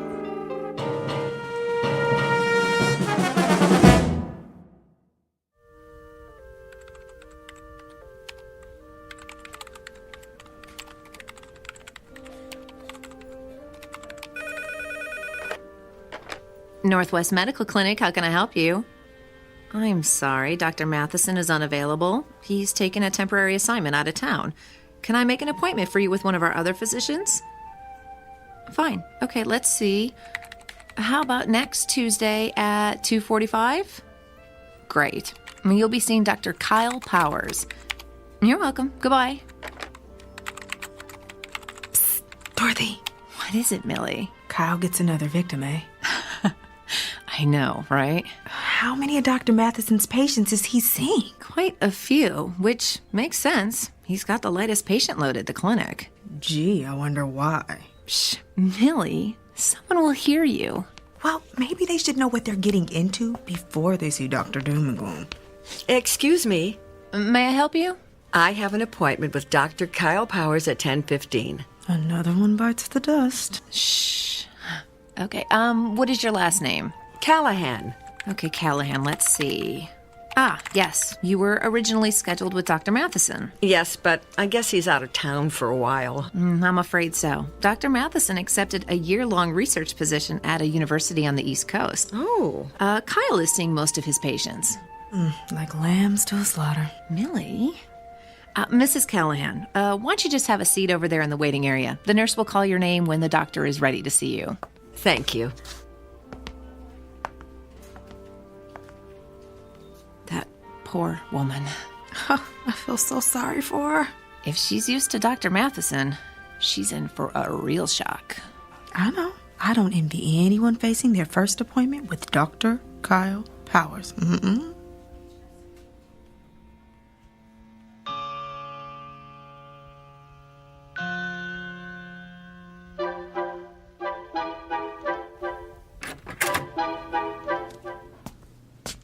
Mrs. Callahan? Yes? I'm Dr. Kyle Powers. It's nice to meet you. And why are you here today? Well, I'm concerned about this mole on my leg. May I see it? Of course. It's right here, see? On the calf. Dr. Matheson said I should keep an eye on it in case it changes. I think it looks a little bigger. What do you think it could be? A mole that changes like that is usually melanoma. Oh, melanoma? That's cancer, isn't it? Yes, it is. I'm going to need to ask you some questions. Oh, well, go ahead. When did you first notice the mole had changed? About a week ago. How much bigger is it? I'm not sure. 50%? No. 40%? 30? 10% maybe. Do you spend a lot of time in the sun? No. Has anyone in your family ever had melanoma? No, I don't think so. Did you ever have a severe sunburn as a child? No, not severe, no. Do you have a lot of freckles? No. Are you taking any medication that would weaken your immune system? Oh, I don't think so. What would weaken my immune system? Well, any number of meds. Azathioprine, benzotophine, cortithionate. I don't even know what those are. Doctor, please just tell me if I do have melanoma, what treatment is available? Well, that depends on what stage it's in. Surgery is typically the first treatment for all stages of melanoma. Surgery? And of course, if it spreads to the lymph nodes, those have to be removed. Late-stage melanoma also has to be treated with chemotherapy. Chemotherapy? If it spreads to the organs like the lungs or liver, there's not much that can be done. Nothing. Well, in that case, the focus is on relieving the symptoms and keeping the patient as comfortable as possible. Until what? Well, until the patient expires.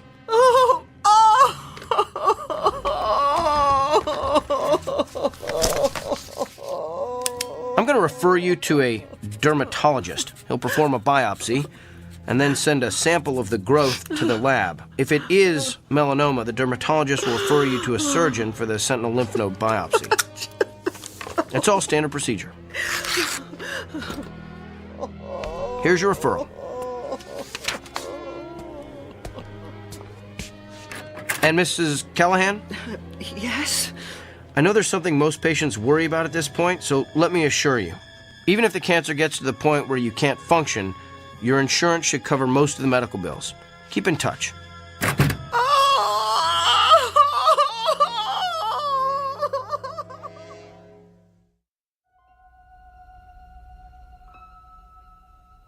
Meet Dr. Kyle Powers, a physician well-versed in and fascinated by the mechanics of the human body.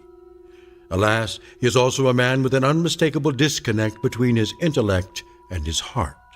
For you see, the good doctor is lacking in one crucial area: the ability to take into account the feelings of his patients.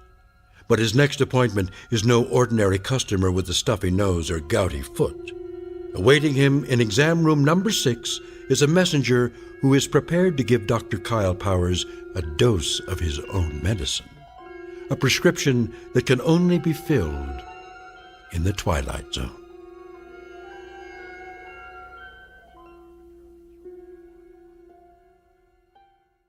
And now, The Twilight Zone and our story, The Amazing Dr. Kyle Powers, starring Sean Astin with Stacy Keach as your narrator.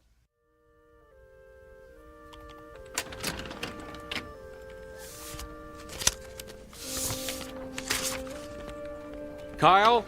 Kyle. Yes, Doctor? I told you, you can call me Bill. Okay. Bill? What is it? You saw Dolores Callahan this morning, right? Yes, the melanoma. No, Mrs. Callahan is not the melanoma. Mrs. Callahan is the widow with 3 children who has a suspicious mole. How do you know what she has? Have you been checking on my patients? Just the ones that have left here in hysterics. She was distraught. That's to be expected when you're facing cancer. Who's to say it's cancer? Why assume the worst and communicate those fears to the patient? Come on, Kyle. You've worked here a few months now. You should know that's not how we roll. I just provided her with all the facts. My guess is she's home right now making an informed, thoughtful decision about how best to address her illness. Really? Because after your interrogation, my guess is she's home right now making out her will. Look, we have a responsibility to make certain our patients leave here with a hopeful outlook. Our responsibility is to diagnose them correctly. What if we treat a patient for something trivial that's really something life-threatening? The golfer who collapses on the 17th hole from the heat, but who really had a stroke.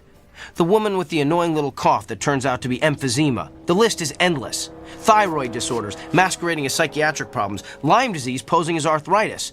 That's why I ask so many questions. The more facts I can get from the patient, the more accurate diagnosis I can make. So you're going to continue cross-examining our patients like it's the Spanish Inquisition? Look, doctor, I realize my technique differs from yours. It may not consist of the sycophantic mollycoddling you prefer, but I think you'll find overall that it gets me closer to the most accurate diagnosis possible. That may not mean anything to you, but it's the reason I get up in the morning. It's how I roll.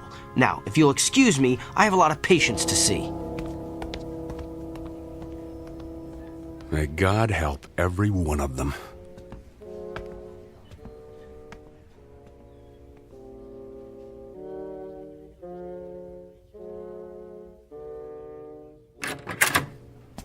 Good afternoon. I'm Dr. Kyle Powers. I'll be your physician while Dr. Matheson is...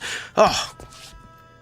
Well, you're obviously not Eileen Richards. Obviously. The name's Beaumont. I seem to be in the wrong room, Mr. Beaumont. Let me just... You're in the right room, Kyle. You know me? Yes. You're not a quality assurance auditor sent to check up on me, are you? Did Dr. Bill T. Goodwin send you? No, but I am here. As a representative. For who?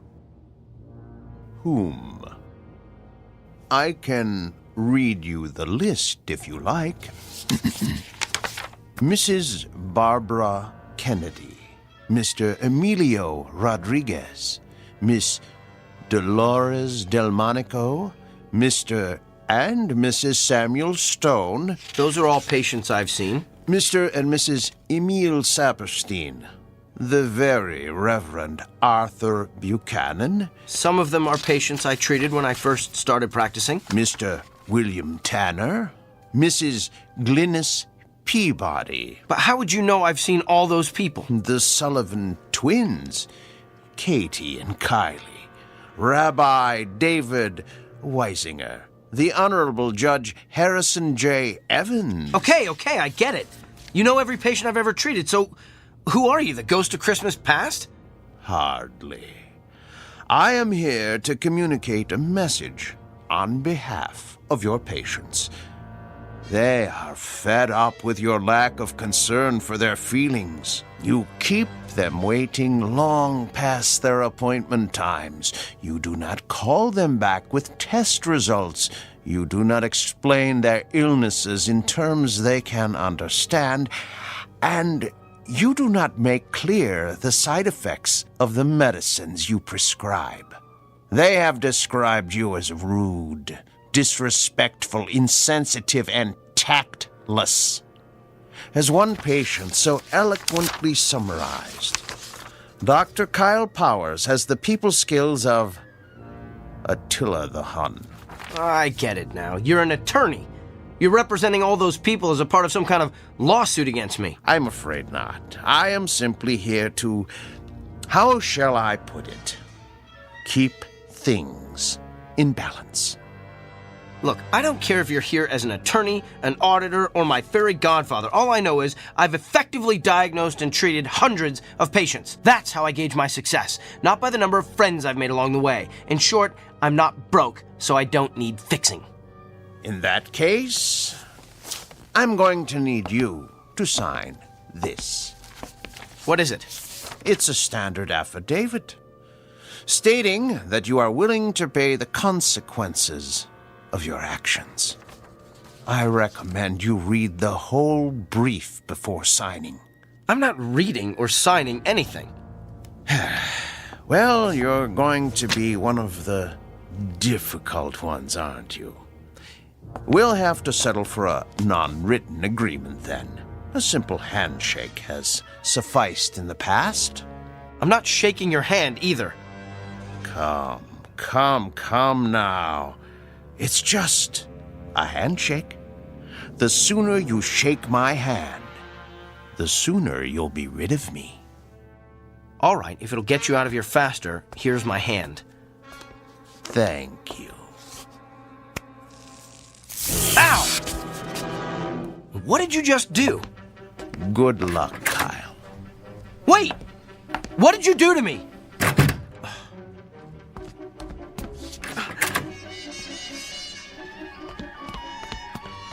Where did he go? Can I help you, Doctor? The man who just left this room, which way did he go? You're the only one who's left that room in the last 10 minutes. Well, that can't be. I was just talking to him. I can page him if he's still in the building. Who was he? Nobody. Just some prankster with a joy buzzer. Who's my next patient? Mr. Gianelli. He's in room 7.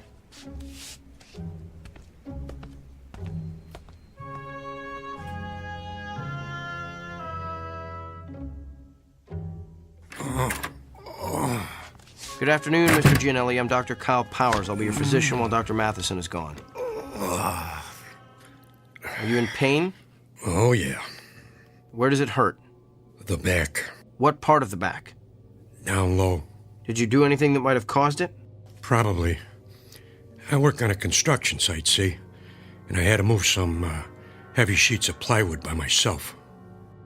On a scale of 1 to 10, how bad would you say the pain is? About a 7, maybe 8. Seems like it's gotten worse in the last half hour or so. Well, let me take a good look at the area where it hurts. Could you lift your shirt, please? Sure. Lower back, you said? Yeah. All right, I'm going to feel around the area. Hey, you gave me a shack. Oh! Doc, you okay? I don't know. I feel... My back suddenly hurts. Yeah, must be going around. It just started out of nowhere. Maybe it's some kind of a kink. Let me see if moving around helps it. No, it still hurts. Excuse me, Mr. Gianelli. I'm gonna have to sit down over there. Hey. The pain stopped. Lucky you. That's odd. It stopped when I let go of you. Mr. Gianelli, I'm gonna touch you again. You're the doctor. Ow, Doc. You need to get a humidifier in here. Fascinating. You're done already? Yes, Mr. Gianelli, this is just a hunch, but is the pain you're feeling on the left side? Yeah. Does it hurt no matter how you move? Yeah. And you say it's gotten progressively worse? Oh, yeah. I think I know what's wrong with you. So do I.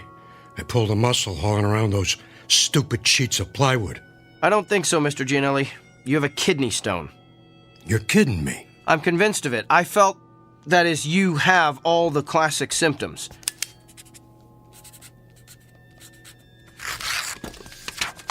Here, this is an order for you to go up to radiology for an x-ray. That'll tell us exactly where the stone is, and we can figure out what to do about it from there. Hey, Doc, can I ask you something? What? How could you tell all that just by touching my back? Mr. Gianelli, I wish I knew.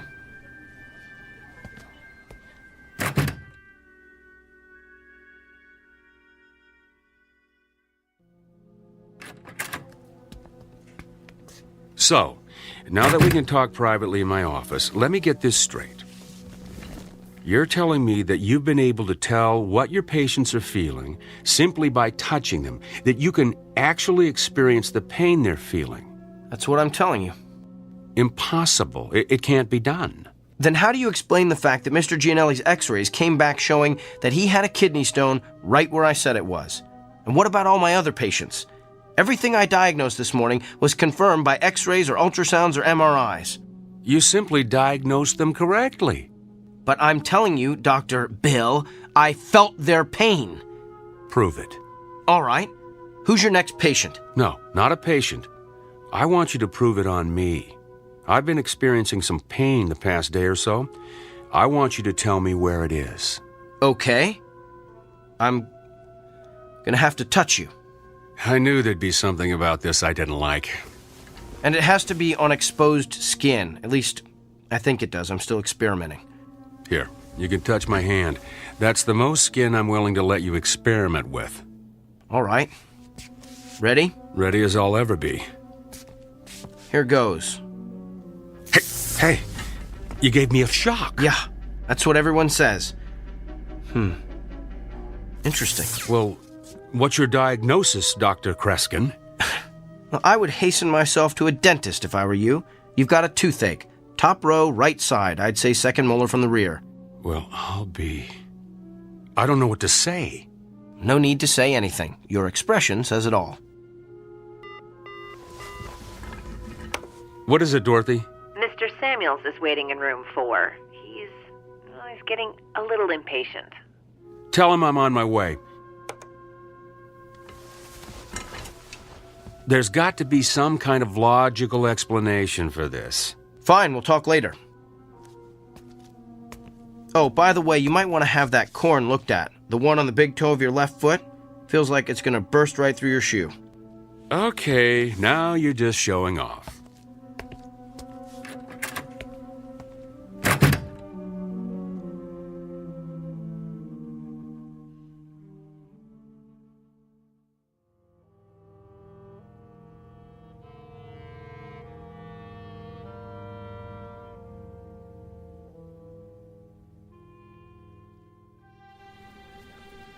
Okay, thank you. Northwest Medical Clinic, may I help you? I'm sorry, he isn't in yet. Can I take a message? I'll let him know. Thank you. Hey, Dorothy. Another reporter for Kyle? Yeah, that's like 25 now. Ever since word got out about his gift, he's become the most popular doctor at the clinic. I know. I can't believe he's going to be on that talk show tomorrow. Yeah, I am dying to see what Dr. Charisma is like on TV. Oh.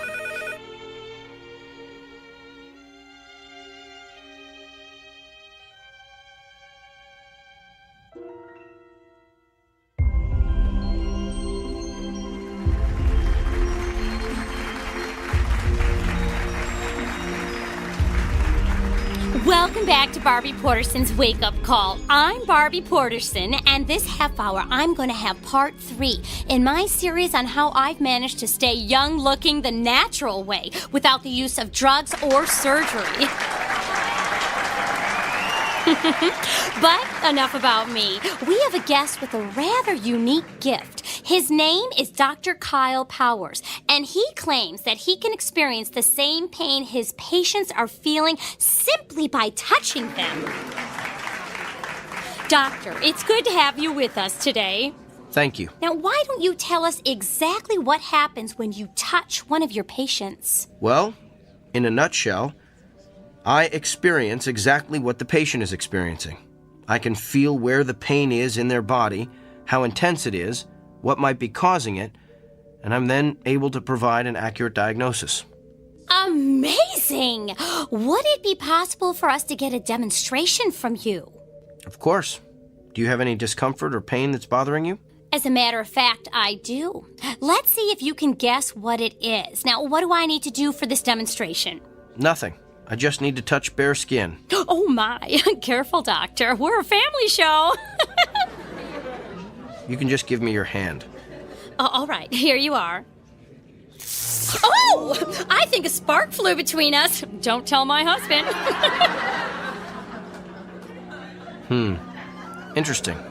So, what's your diagnosis? I believe the pain you wanted me to identify is a sprained muscle in your left thigh.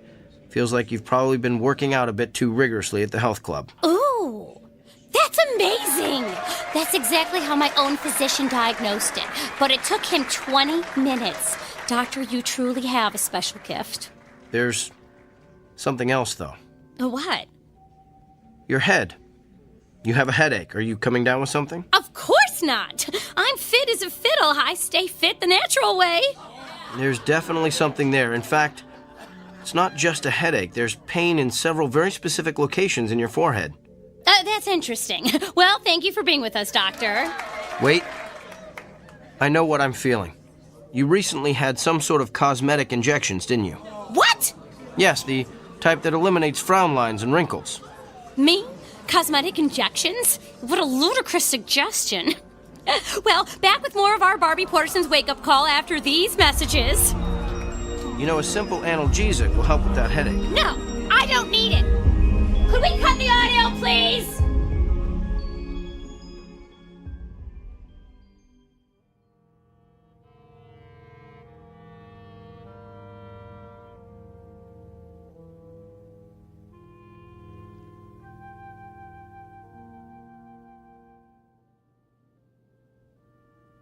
Yes, I think that would be quite agreeable.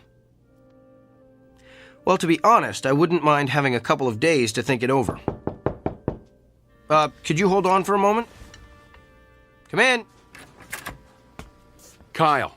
Doctor, I'm on the phone. I need a moment with you. I don't have a moment. Make one. All right.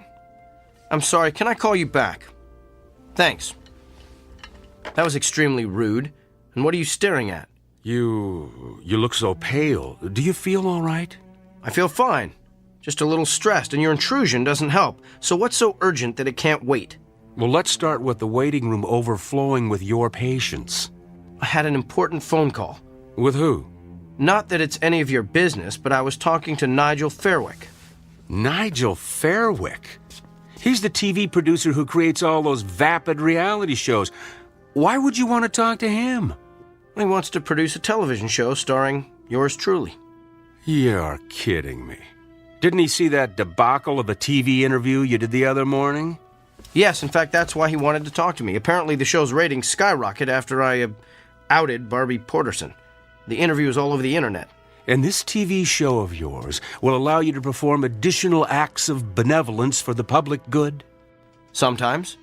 But mostly will consist of me diagnosing the illnesses of actors, political figures, and even world leaders. Doesn't it bother you to exploit your gift like this? Exploit? You just don't get it, do you? I'm not seeking these people out. Nigel Fairwick, the newspaper's looking for interviews, those patients in the waiting room, they're all coming to me. I'm the solution to their problems. I'm the answer to their prayers. Spoken like a man with a true messiah complex. There's just something about your gift I've been trying to figure out. If you can feel your patient's pain, then you must be able to feel other things as well. Like what? Like their emotions. You must be able to feel their fear, their anxiety, their despair. Do you feel those things, Kyle? I feel them. Then why don't you ever talk about them? In all the interviews you've given, I've never heard you once mention the patient's emotions. Because it's irrelevant. It's the pain that helps me diagnose the illness. Besides, those feelings only last as long as I touch the patient. So you shove those emotions aside. The way you've done with your own emotions all your life, I guess. Don't you see what you're missing? You could be relating to your patients in a way that no other physician could ever hope to achieve. You could treat your patients on every conceivable level, not just the physical, but the emotional, the spiritual. Kyle, you're the winner of some sort of cosmic lottery. Don't squander it on a mindless television freak show. I'm sharing my gift with my patients. If I go on TV, I can share it with the world. How is that squandering my gift? Because you're doing it to stroke your ego. How do you know why I'm doing this? Can you read my mind? Is that your gift? Oh, wait, I forgot. You don't have one. Hello? Nigel? No, it's all right. I'm glad you called back. I've decided I don't need more time to think. I want to get started on this TV show as soon as possible. This afternoon? Well, that sounds great. I'll see you then. Thanks. You're really going to do this? I have a meeting with Nigel in an hour to sign the contracts. And what about your patients? Tell them to come back tomorrow. What if they don't want to? What if they can't? Oh, they'll be back. That's the part you don't seem to understand, Doctor. Everyone wants to see the amazing Dr. Kyle Powers.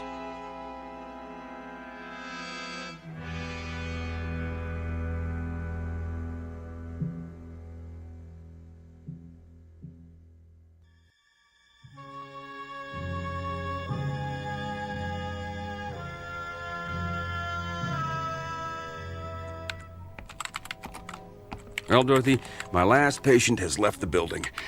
Let's start closing up shop. Way ahead of you, Doctor.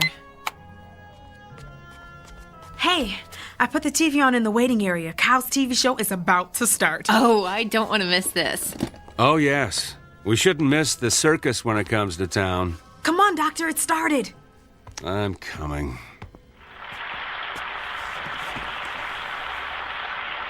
Hello, America, and welcome to Doctor in the House, the new show that promises to be the most amazing, the most remarkable, the most astounding television program you've ever seen.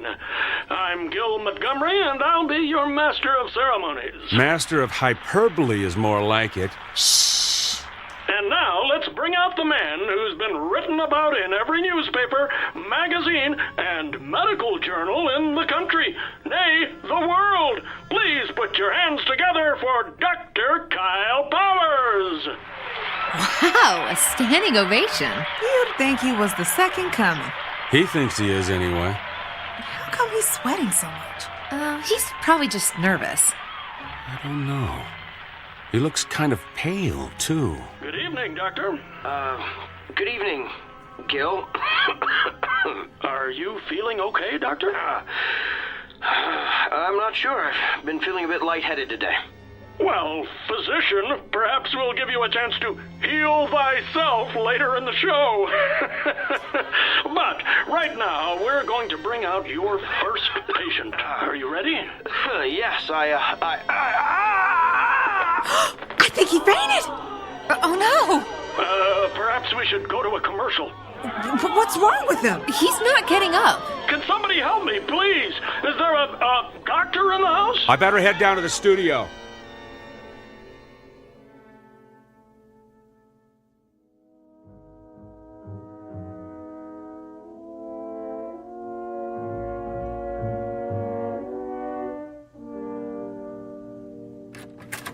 Kyle, I've got the results of your tests. They're pretty extensive. Tell me. Well, simply put, your autoimmune system is completely broken down. Can you tell why? No, I can't find anything that would cause it.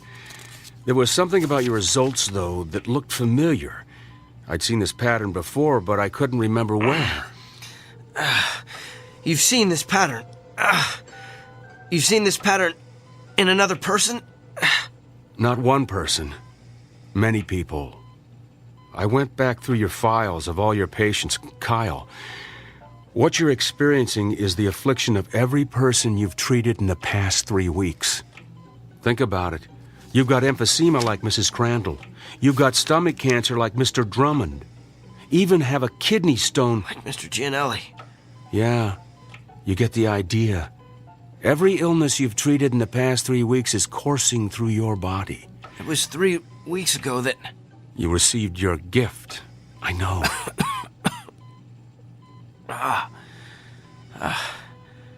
How long do I have? At the rate you're deteriorating, I'd say you've got 24 hours. No. That just can't be. Look, I know you're in a lot of pain. We're going to do what we can to make you comfortable. I want to run some more tests. There's got to be a way to beef up your immune system. Bill, after the way I've insulted you, why are you showing me so much... Compassion? It's part of being a doctor, right? Get some rest, Kyle. I'll be back.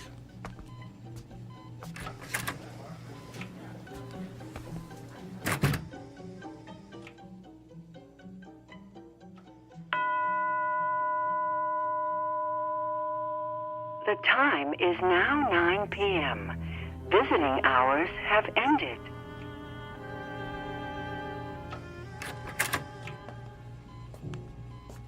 Bill? I'm afraid not. You? What are you doing here? I wanted to see how you're feeling.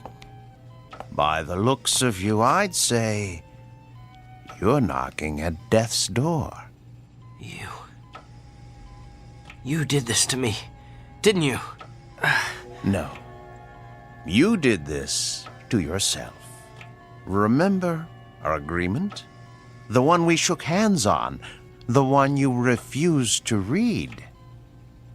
You violated, let's see, Section 3, Paragraph 9, which states, the party in question will refrain from using his gift to advance, hasten, or otherwise promote his own personal agenda.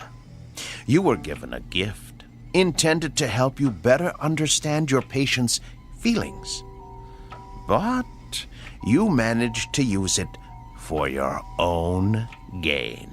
Quite an extraordinary display of abuse, really. In short, your discomfort is your own fault. And you are uncomfortable, aren't you?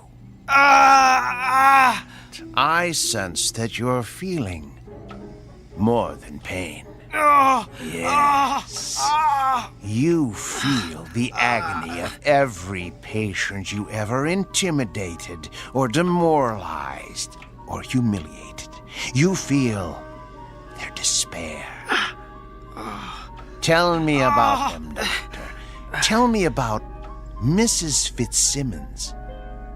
I believe you told her last week she has a spot on her lung.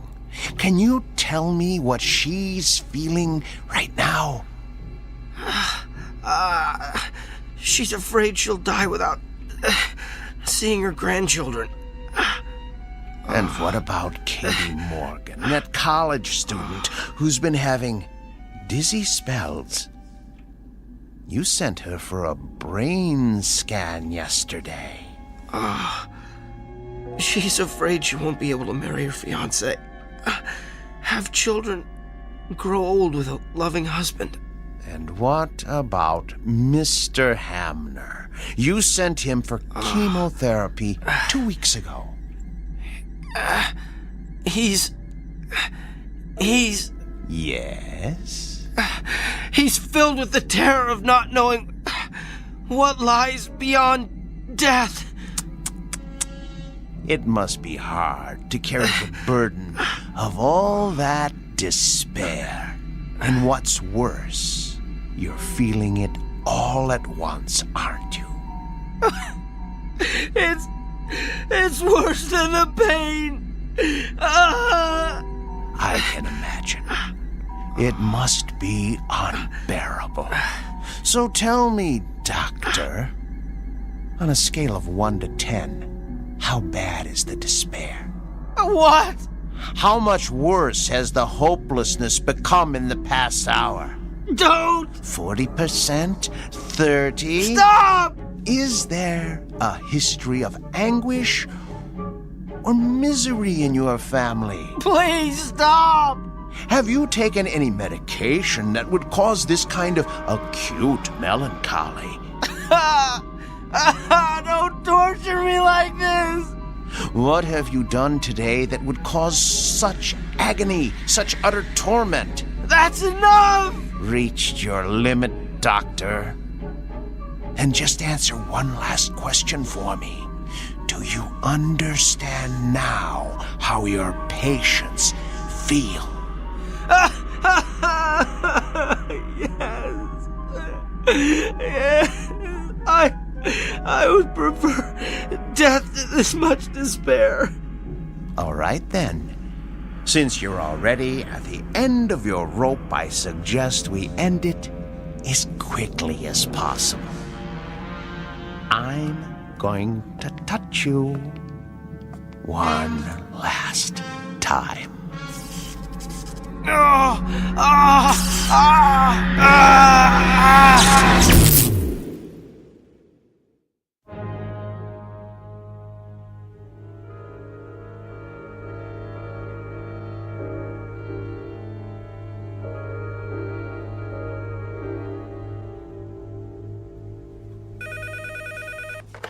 Northwest Medical Clinic, may I help you? Sure, let me transfer you. Hey, Dorothy. What is it, Millie? It's a shame about Kyle, isn't it? Yeah, a pity it had to end the way it did. I mean, for a little while, he had it all, and now, well, you know.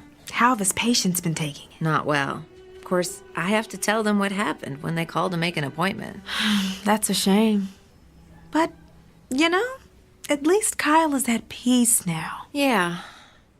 Well, he seemed very peaceful when I gave him his messages this morning. I guess a full recovery will do that to you. That and a near-death experience. Yeah, but it is too bad he lost his, well, you know, his gift. Yeah. I wonder what it's gonna be like for him now. Just seeing patients as plain old Dr. Kyle Powers.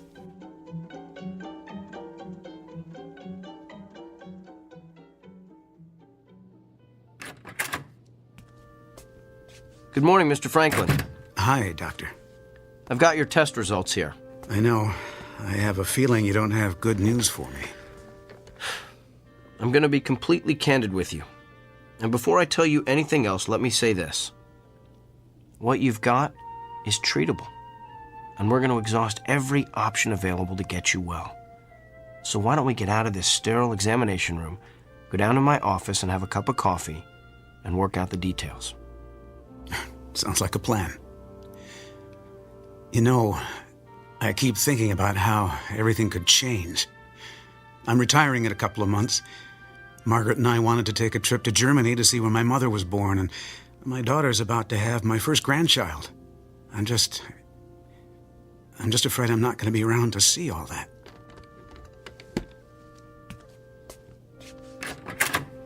Mr. Franklin, I know exactly how you feel.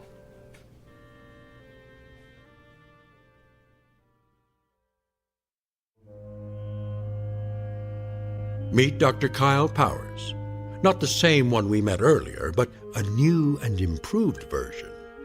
A person who has perhaps quite literally been to hell and back, and learned along the way that redemption requires no small amount of effort on the part of the recipient.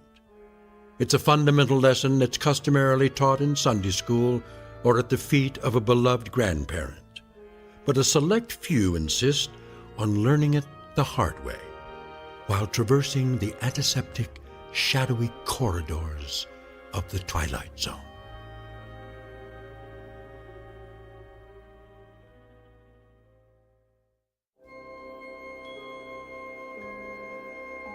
Hi, this is Carl Amari, producer of the Twilight Zone Radio Dramas. I'd like to take a moment to tell you about our official website at twilightzoneradio.com, where you'll get the latest news and information on these Twilight Zone radio dramas. Plus, at twilightzoneradio.com, you can digitally download 3 free episodes or any of our episodes for only $1.95 each. In this age of ever-changing technology, we've decided to make these episodes instantly available to you by making the Twilight Zone radio dramas a digital download-only series. This means that this series will no longer be offered on CD. The CD collections at our website are now being offered while supplies last at buy one, get one free. So be sure to get your favorites before they're sold out. Be sure to visit us often, and I'll see you in the zone.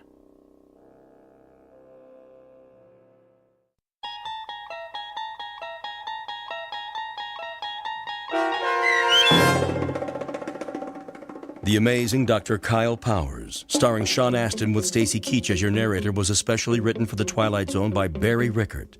Heard in the cast were Pat Fraley, Joby Cerny, Robin Moeller, Ty Davis, Ellie Weingart, Alex Sopener, Emmy Bloom Regali, Rob Riley, and William Dick. The producers of The Twilight Zone wish to thank CBS Enterprises and the Rod Serling Estate for making this series possible. This copyrighted radio series is produced and directed by Carl Amari and Joby Cerny for Falcon Picture Group and Westwood One. Sound design and custom Foley effects for The Twilight Zone were done in the Cerny American Sound to Picture Theater by Todd Beyer, Craig Lee, and Tim Cerny. To learn more about the Twilight Zone radio dramas and to contact us, visit our official website at twilightzoneradio.com. Doug James speaking.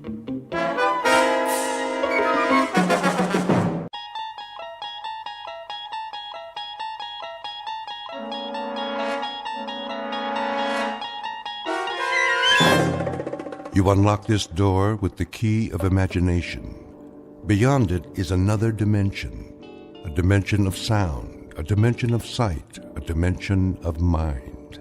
You're moving into a land of both shadow and substance, of things and ideas. You've just crossed over into the Twilight Zone.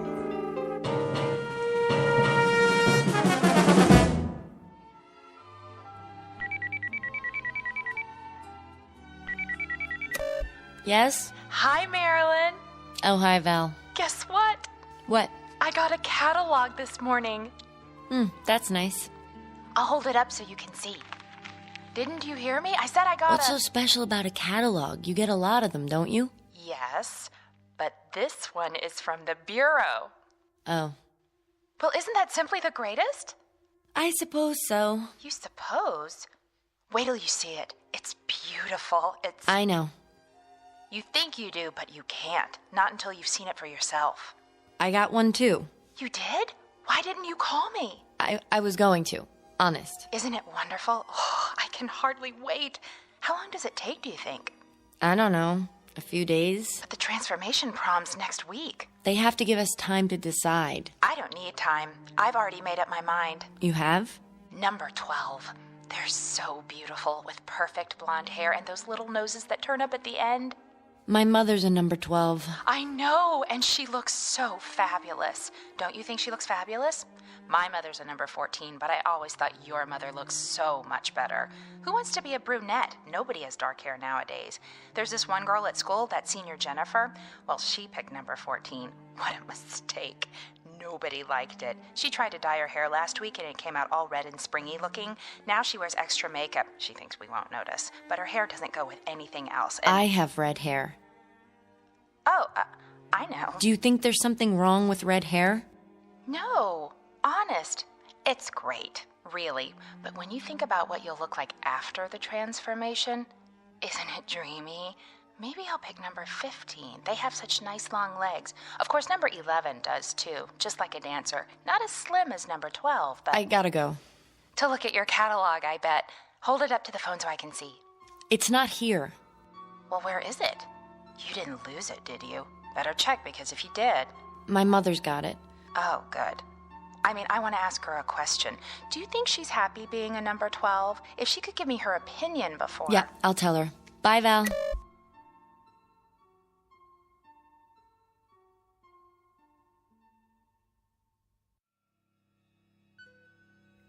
Portrait of an American girl caught in that transition known as the terrible teens. The place? A world very much like our own, with all the modern conveniences that make life healthy, happy, and safe. The time? Only a few years from now, when the passage into adulthood has been rendered as pleasant and painless as possible. The answer is technology, and the guarantee that beauty is available not only to the lucky few, but to all, equally and without prejudice.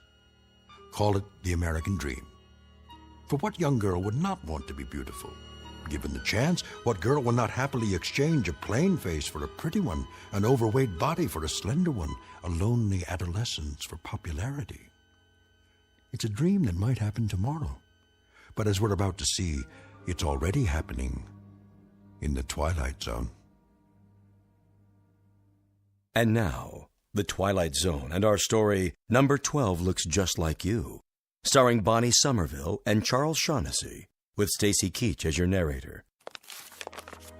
What are you doing, honey? I'm looking at the scrapbook.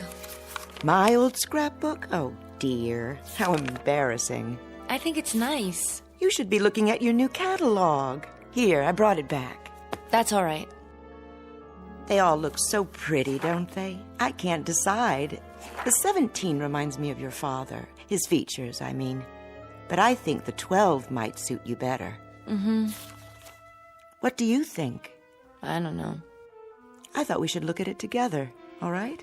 If you say so. Of course, you can't see the details clearly. The holograms are so small.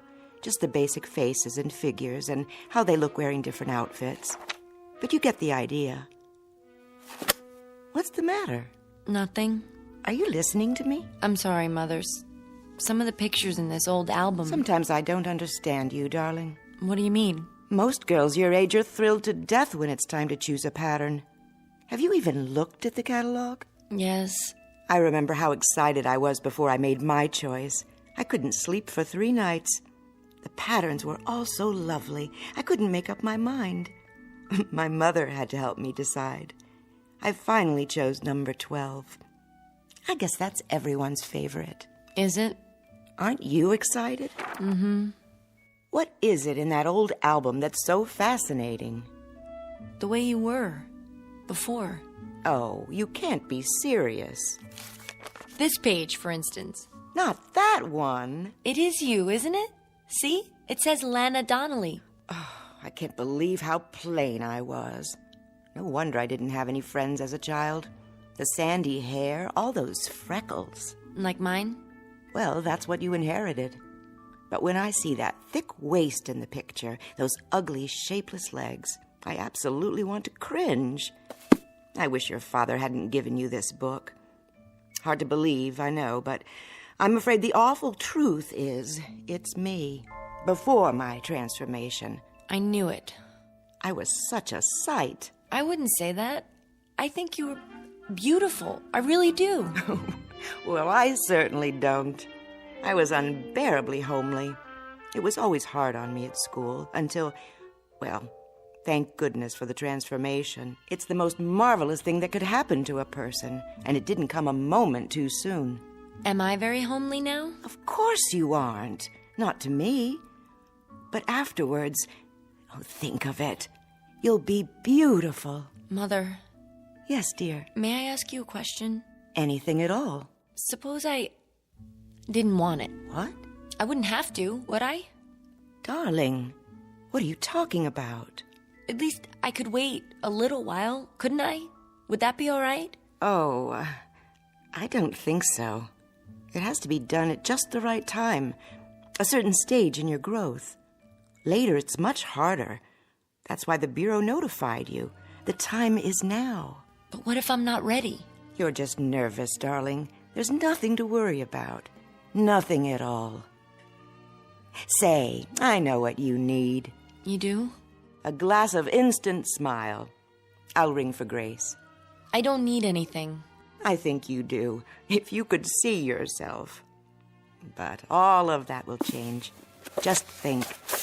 Turn it over in your mind and savor it. Very soon now, very, very soon, you can look like this. Or this. Who's that one? She's exactly your age. Isn't she beautiful? Her name is, let me see, Melanie Moore.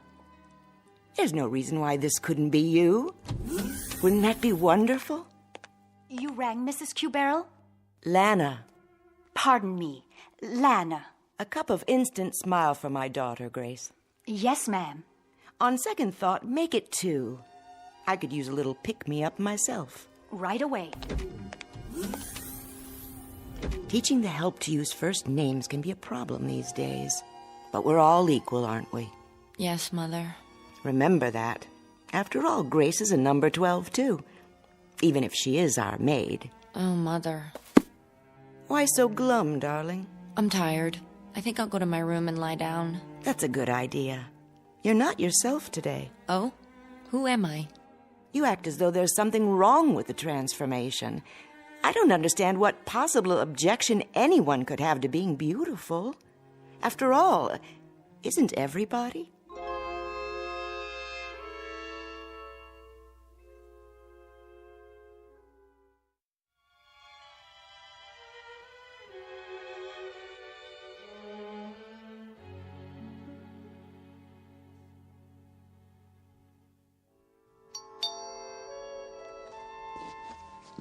Someone's at the front door, Grace.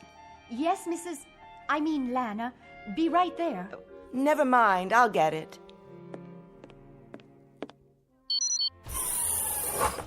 Hello, Lana. Oh, Rick. Thanks for coming by. How's Marilyn? The same. I almost couldn't believe what you said on the vid phone. I couldn't believe it myself. But it's true. She doesn't want the transformation. Can you imagine? Let me talk to her. I wish you would.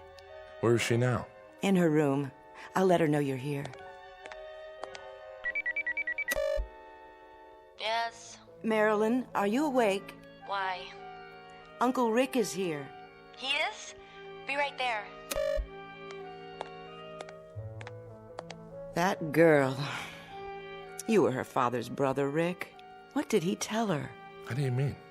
What could he possibly have said to give her these crazy ideas? It's an interesting question. Don't jump to conclusions. He was a good man. I know that. A little strange, perhaps, but a good man. I'll have a word with her.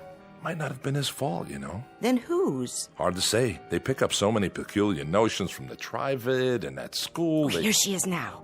Don't let on that I called you. I won't.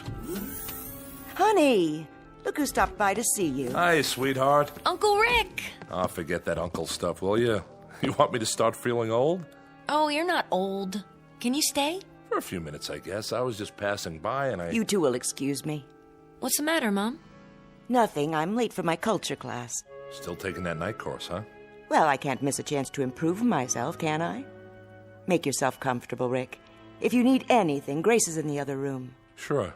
Nice to see you, Lana. Nice to see you. Come back soon, will you? We'll all have dinner together. Sounds great. Bye now.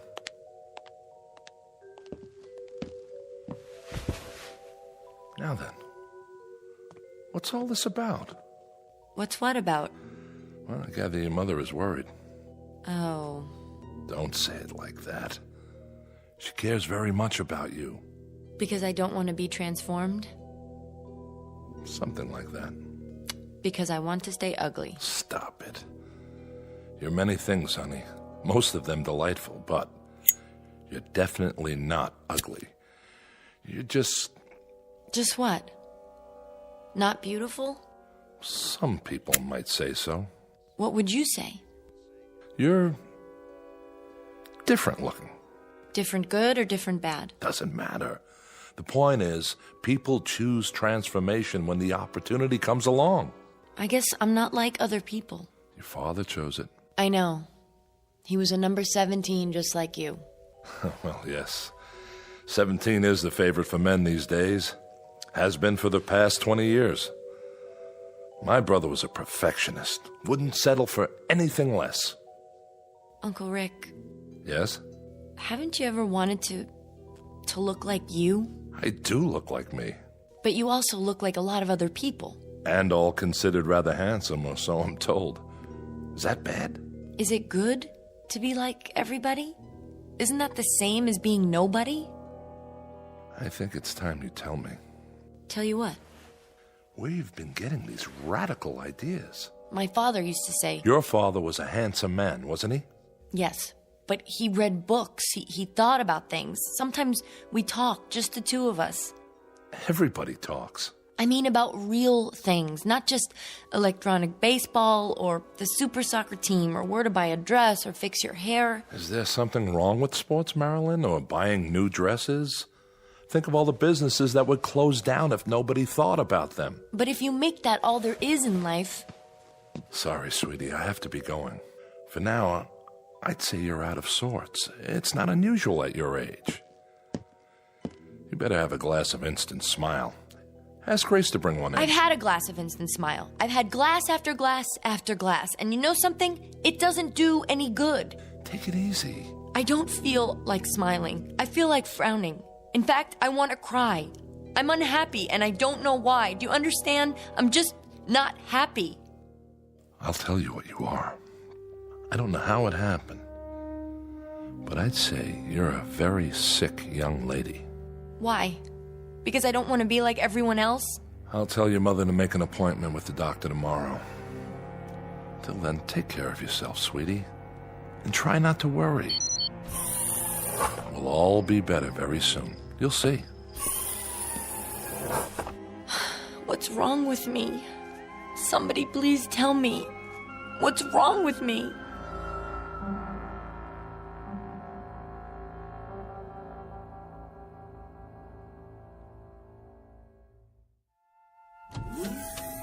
So glad you could come. Thanks, Mrs. Caviezel. Lana, please. Oh, sure. Lana. We haven't seen much of you lately. I know. Marilyn, look who dropped by. Who? Hi, Marilyn. Val? Yes, it's me. Oh, I I didn't recognize you. Doesn't she look fabulous? I feel fabulous. Number 12 has always been my favorite, ever since I was a little girl. Well, it was worth the wait, wasn't it? You bet. Are you two going out tonight? I don't think so, but if Marilyn wants to. I can't. I have to do my online homework. Just a visit, then. I'll leave you alone. I know you have a lot to talk about. Remember, Val, you're always welcome here. Thanks, Lana. If you need anything... We're fine, Mother. Don't be such a stranger, Val. I promise. See you soon.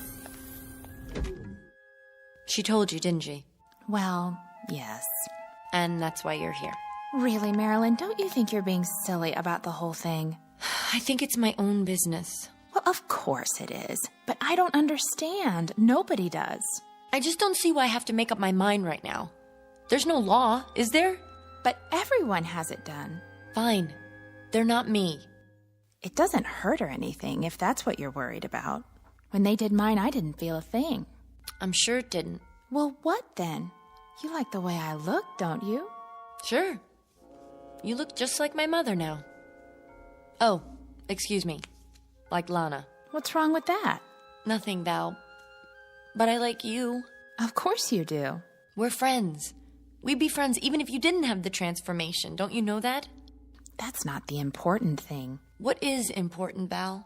It's like getting a new dress or a new hairstyle. You just look better. You want to look as nice as you can, don't you?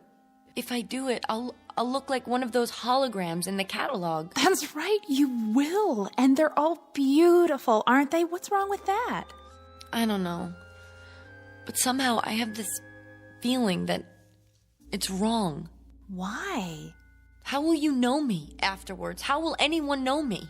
That doesn't make sense. You know what I think, Marilyn? I think you're just plain weird. If everybody says it's all right, if the whole world thinks it is, then how can you say something different? I don't get it. You're the one who doesn't get it. I don't want to look like someone else. Val, I want to look like me. I won't let them change me into something else. I won't let them. Help me, please, Val. I don't have anyone else who'll listen. Please help me.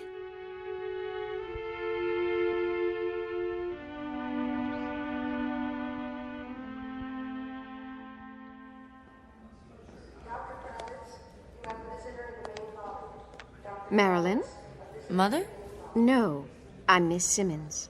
Oh, you must be a number 12, too. Why, thank you, dear. As a matter of fact, I am. Doctor will see you now. Where's my mother? She's already in the office. Would you like to come with me?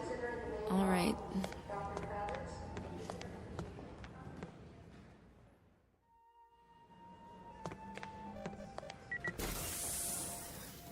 Dr. Hortel? Yes, nurse? Miss Caviezel is here. Thank you, Eva. Hello, Marilyn, darling. The doctor and I were just having a talk. Please, call me Rex. All right, Rex. Would you care for a beverage, Marilyn? No, thank you. That'll be all for now. Very well. Call me if you need anything. Yes, I will. Have a seat by me. The couch is very comfortable. What's this for? Oh, just a simple interview. Your mother, Lana, wanted us to get acquainted. Why? Rex will answer any questions you have. I'll do my level best. And I appreciate it. We both do. I'm sorry to have bothered you. It's such a small thing, really. No, not at all. That's my job. Marilyn, please, sit. Now then, you're 18? Yes. Well, it must be about time to... Ah, yes, I see that you've already received your notice. Went out last week. That's why we're here. No, you mustn't worry. I try not to. Marilyn's like so many young people nowadays. She is? Mm-hmm. And it's our fault. How so? Well, because we haven't made things clear to her. It's a matter of communication. But when you deal with a bureaucracy, well, there's bound to be an information lag. I read everything from the Bureau. But it didn't give you any definite explanation of why you've had to wait this long. I'm sure it's been difficult. Marilyn looks at you, Lana, at the women all around her in pictures on the Trivid, and then she looks into a mirror. It has a negative effect on her self-image, not to mention her spirit. There's nothing wrong with my spirit. Marilyn, please. Well, from pure perfection of body, face, limbs, pigmentation, carriage, stance, she sees herself and is horrified. Isn't that so? Well, Well, of course it is. The child asks herself, why must I be so hideous, off balance, oversized, awkward, when everyone around me is so perfect? In short, she's tired of being a monster. She's come close to giving up. Dr. Rex, that's all well and good, but you don't understand. He doesn't. I beg your pardon? She isn't just depressed or anxious, she's... Well, go on, say it. You're my patient now. Everything is in strictest confidence. Well, she's... I don't know quite how to put this. I've made up my mind. You have? I don't want to have the transformation. You what? I don't understand it either. She never said anything before, and now, suddenly... Is this true? Yes. Oh, perhaps you'd like to talk about it. Not particularly. She won't give any reasons. She just... Suppose you tell me, Marilyn. In your own words. There's nothing to tell. I just don't want to change. You do understand that transformation is a normal part of growing up. It has been for years now. In a way, it's a milestone. A sign of maturity. It means you're ready to take your place in the adult world. How? By being like everybody else? Well, I wouldn't say that. No, there are a great many styles in the catalogue. You're absolutely free to choose any one you like. There's no pressure on you at all. No coercion. Isn't there? No, that would be against regulations. But I have to choose one, even if I don't want to. That's the way it's set up. If I don't, well, I don't even know what would happen to me. You make it sound like you're being forced. No, that would be contrary to free will. And if there's one thing this country guarantees... But what would happen if I don't? If I stay the way I want to be? Why do people care so much? I thought this was supposed to be a democracy where we respect everybody. Marilyn. Even if they want to be different. Even if they want to live their lives the way You they... mustn't talk like that. Why not? You've been given every advantage, every privilege. We're talking about a chance to develop your full potential. Would you mind if I conduct a test? What kind of test? A personality profile. For my records. I don't see why not. Do you, Marilyn? Come over here, please. What's that machine? Oh, it simply scans your mental activity, then prints it out on a strip of paper. The whole process takes a few seconds. It's quite painless, I assure you. All you need to do is sit in this chair. It's all right, darling. I promise. What are you putting on my head? A cranial recorder. I'm sure you've had this done before. You did. When you first started school, remember? All right, close your eyes, please, and sit quietly. Now, you must understand, the transformation is desirable not only from an aesthetic point of view. It plays an important role in one's psychological adjustment. According to scientific research, it's absolutely vital. There. That's all there is to it. What does it say? Lana, was there anything specific that triggered your daughter's feelings? An emotional incident of some sort? Nothing that I'm aware of. She's never shown much interest in her appearance, but I honestly can't imagine anything Your that husband died in the Ganymede incident, I see. 5 years ago. Did you ever discuss this matter with him? Yes. I recall that he had some misgivings at first, but he finally chose number 17. Your number. Huh, I see. You remind me so much of him. Your eyes and the way you walk. Well, that's hardly surprising. It's an outstanding design. He's not Daddy, Mother, or Uncle Rick. Now, you can go back to the couch now, Marilyn. We're all finished. Just lift the helmet off. You were very fond of your father, I take it. Yes. And you respected his opinions, didn't you? He was very, very intelligent. Oh, I'm sure he was. Did he ever tell you that the transformation was bad? Not exactly. I'm sure he didn't. What did he tell you? He said he thought it was tragic. Jack had some ideas that were rather nonconformist, Doctor. But it was just talk.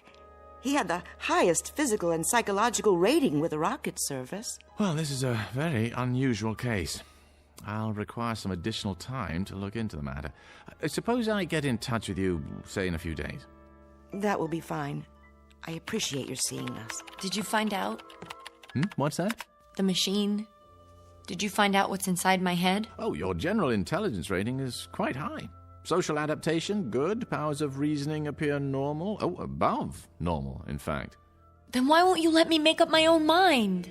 Honey, please. Why can't I? Why should I be forced to do something I don't want to do? You can't make me, can you? Oh, no one has ever been forced to take the transformation. No, the problem is to discover why you don't want it. Then, once we understand that, well, we'll make whatever corrections are necessary. You're something of a challenge, young lady. Don't you worry. I'm sure we'll be able to handle it. Whatever it takes.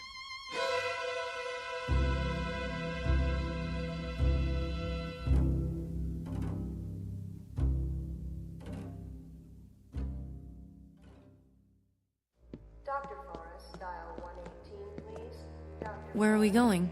This way, please. It's just at the end of the hall. What part of the hospital is this? They have the private offices down here. I thought Dr. Hortel was going to meet me. You mean Dr. Rex? He'll be along later. Miss Marilyn Cubero. Come in, Marilyn. Sit down. It's too dark. I can't see anything. Walk toward the desk. Wait. See the chair? Yes, but I can't see you. Sorry, the lamp must be right in your eyes. Let me adjust it. Who are you? I am Professor Friend. Sigmund Friend. You must call me Sig. Dr. Rex has told me about you. I'm here to help.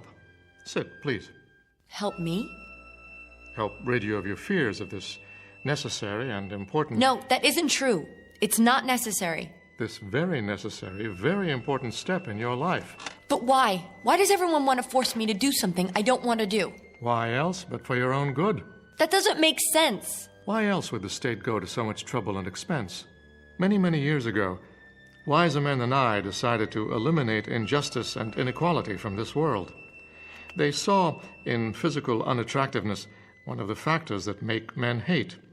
And so they charged the finest scientific minds with the task of eliminating, or at least minimizing, ugliness everywhere. But I'm not ugly. I'm not pretty, but I'm not ugly either. To others, you may be. Not to those who love me. There's more to it than that. As we learn to reshape the features, remold the body, we also learn to eliminate most causes of illness, and thereby prolong life. Before the transformation, you might have expected to live 70, 80, perhaps 90 years. Now you may live twice that long, even 3 times. These are good things, don't you agree? Genuine advances for humankind. Yes? Your mother. She's lovely, is she not? At one time, her face and body would already have begun to show the marks of age, of decay. You would not deny her youth and beauty, would you? But you could do that part without changing me, couldn't you? I wouldn't mind just that. Someday you might. And then it would be too late for the transformation. No, I'll never change my mind. I've thought about it, and I'm positive. Why? Did you ever read Shakespeare? Or Shelley? Or Keats? Those books were banned many years ago. Where did you find them? My father gave them to me. And dozens more. Aristotle, Socrates, Dostoevsky. Did you know Dostoevsky was an epileptic? Ugly, deformed, but he wrote about beauty. Real beauty. Marilyn, I warn you. This sort of subversive talk... Those men wrote about life, about the dignity of the human spirit, about love. I've heard enough. Interjecting smut into this interview is not going to help your case, not at all. Then may I go now? I've arranged a room for you. You'll be quite comfortable. But I don't want to stay here. I want to go home. It's only temporary. Your mother will be informed, and you'll be allowed visitors. Mother, did you hear what he said? They want I'm not your mother, dear, but I am a number 12. This way. No, you can't make me stay here. I'm afraid you must let me decide what is best for you. This way. No, please. We're not going to hurt you. We're going to help you. Let me go! Let me go!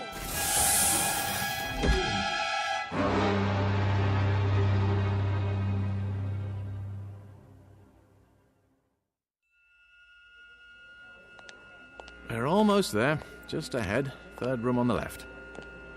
And you're sure she's all right? Oh, absolutely. I'm so glad. Did you know, Doctor, we've been best friends since preschool? Well, she's lucky to have a friend like you. And a mother who cares so much. Like you, Lana. I hope she's awake. Marilyn, Dr. Rex? you have company. Oh, Mother. She was quite upset last night. I gave her something to help her sleep. Hello, darling. You haven't done anything to her yet. Oh, a mild sedative, nothing more. If you'll excuse me, I have to look in on another patient. Of course, Doctor. Thank you. Hi, Marilyn. Hello, Val. Are you okay? I think so. We'd have been here sooner, only the doctor said you were sleeping. How do you feel? I don't know. What happened? Nothing. They just wouldn't let me go. Oh, Mother, they're gonna do it anyway. They're gonna make me do it. That's not true, Marilyn. Dr. Rex promised, remember? He was lying. Lying? Why should he? I don't know, but I know he has to say that to keep people from finding out. Finding out what? That they do the transformation whether you want it or not. Don't try to sit up. Didn't you hear what I said? I can't see why you're so unhappy, when all they want to do is make you pretty. But they don't. What? Last night before I went to sleep, I remembered something. I remembered what Father told me. He said, when everyone is beautiful, then no one will be. Because without ugliness, there is no beauty. Oh, Mother, don't you see? They don't care whether you're beautiful. They want everyone to be the same. That's all. They? Who are you talking about? I'm afraid it's time to go now. Already? If it's all right, I'd like to stay and talk to Marilyn some more. Well, just for a few minutes. Don't worry, dear. Everything's going to be fine. You'll see. What do you want to talk about? Well, I was thinking about what you said, what your father said. I don't see why he's so important to you. Val! I mean, he's dead, isn't he? Besides, you must have had other fathers. My mother's been married 11 times. Personally, I always like the stepfathers better anyway. Please, Val. You've had 9 fathers since the first one. Well, haven't you? Everybody marries everybody these days. Val, stop. After all, how can anybody live with the same husband for 100 years? Besides, from what I hear, your first father wasn't much fun. Stop talking about my father. You didn't know him. I loved him. He was good, kind, and he cared about me. Not the way I looked, but what I thought, what I felt. And he cared about himself, his dignity as a human being. My father wasn't killed in the Ganymede incident, Val. He killed himself. Why? Because when they took away his identity, who he was, there was no reason left to live. I don't understand. And I don't understand you, Val. Look at me. Do you ever feel anything? Sure. I feel good. I always feel good. Like that poem we learned in school. Life is pretty, life is fun. I am all and all is one. You don't get it. Get what? What are you talking about? You really don't. You can't. You can't understand anything. I gotta go, Marilyn. Goodbye.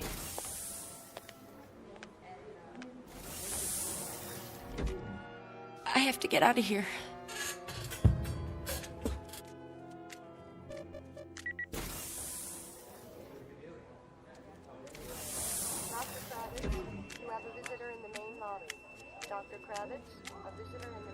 You're number 14, aren't you? Yes. Do you like 14s? I do now. Have you had lunch yet? I was just on my way to the 22nd floor. That's amazing. So was I. Working a long shift today? Till 7. Then I'm free. That's great. Say, have you seen the Holo Lounge yet? If you like, I was thinking we could... Which is the way out? I can't remember. Must be those 2 doors at the end.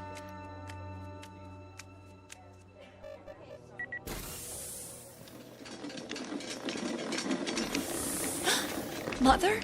What's that? Is that my mother on the gurney? Is your mother pregnant? No. Then your mother must be at number 12. Are you all right? Yes, I'm fine. What are you doing in your hospital gown? I was just looking for the nurse. You better stay in your room. Push the button by the bed. The nurse will be along. Okay, I'll do that. Thank you.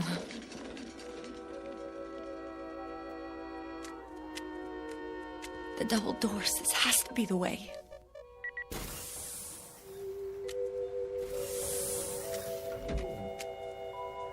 Hello? What is this place?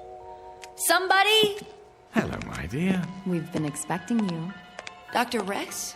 Where am I? What? This is an operating room. No! No need to run. Sooner or later, everyone decides to be beautiful. What number have you chosen? No, please, please!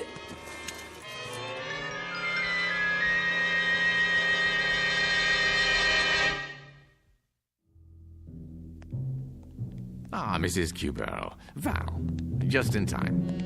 Is it all over, Doctor? All over. Is she okay? She's fine. You'll see for yourself. I've been so worried the last few days. She seemed in such a state. It's as I told you. Occasionally, a young person has difficulty adjusting to the idea. It always works out fine in the end. It never fails. A complete self-contained procedure. Mother! Val! You see? What did I tell you? Look at me, Mother, look at me! Marilyn? Well, what do you think? You're beautiful. Simply beautiful. Wow, I love your long legs. And the nicest part of all, Val, now I look just like you and Mother. Turn around so I can see you. Do you like my makeup? They even gave me some high heels. Of course, I'll need a new dress to go with my new look. Yes, yes you will. Come along, Marilyn. We'll do some shopping on the way home.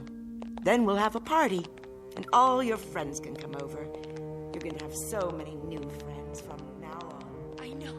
Isn't it exciting?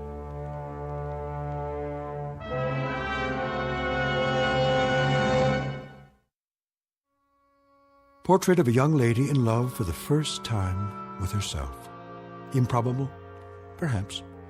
But in an age of plastic surgery, bodybuilding, an infinity of cosmetics, and an obsession with appearance, let us hesitate to say impossible.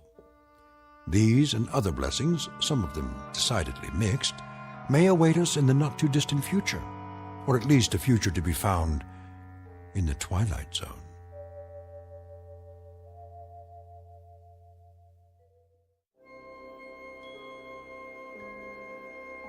Hi, this is Carl Amari, producer of the Twilight Zone Radio Dramas. I'd like to take a moment to tell you about our official website at twilightzoneradio.com, where you'll get the latest news and information on these Twilight Zone Radio dramas. Plus, at twilightzoneradio.com, you can digitally download 3 free episodes or any of our episodes for only $1.95 each. In this age of ever-changing technology, we've decided to make these episodes instantly available to you by making the Twilight Zone Radio Dramas a digital download-only series. This means that this series will no longer be offered on CD. The CD collections at our website are now being offered while supplies last at buy one, get one free. So be sure to get your favorites before they're sold out. Be sure to visit us often, and I'll see you in the zone.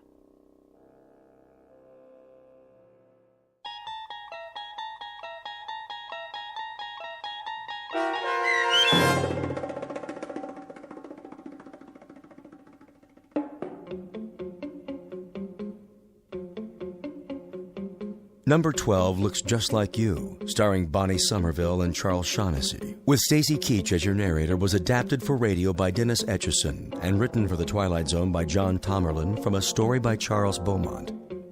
Heard in the cast were Mike Starr, Linda Reiter, Rebecca Spence, David Darlow, Nick Sandys, Nina Lascelles, Tom McElroy, Rick Arthur, Chobi Cerny, Fernette Lebo, and Terry Lopez.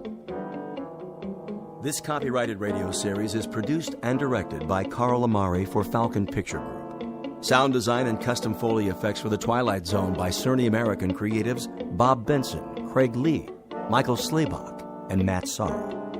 To learn more about the Twilight Zone radio dramas and to contact us, visit our official website at twilightzoneradio.com. Doug James speaking.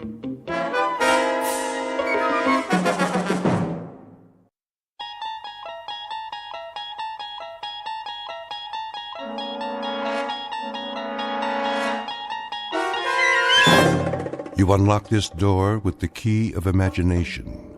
Beyond it is another dimension, a dimension of sound, a dimension of sight, a dimension of mind. You're moving into a land of both shadow and substance, of things and ideas.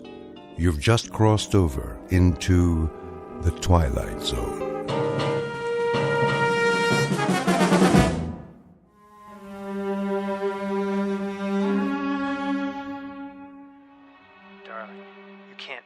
But I do. Even after so long? What is time? The ebb and flow of a river as we drift along, bobbing and sinking, but floating to the surface again and again and again. My love. From this day forward, we shall never be apart. This, I promise you.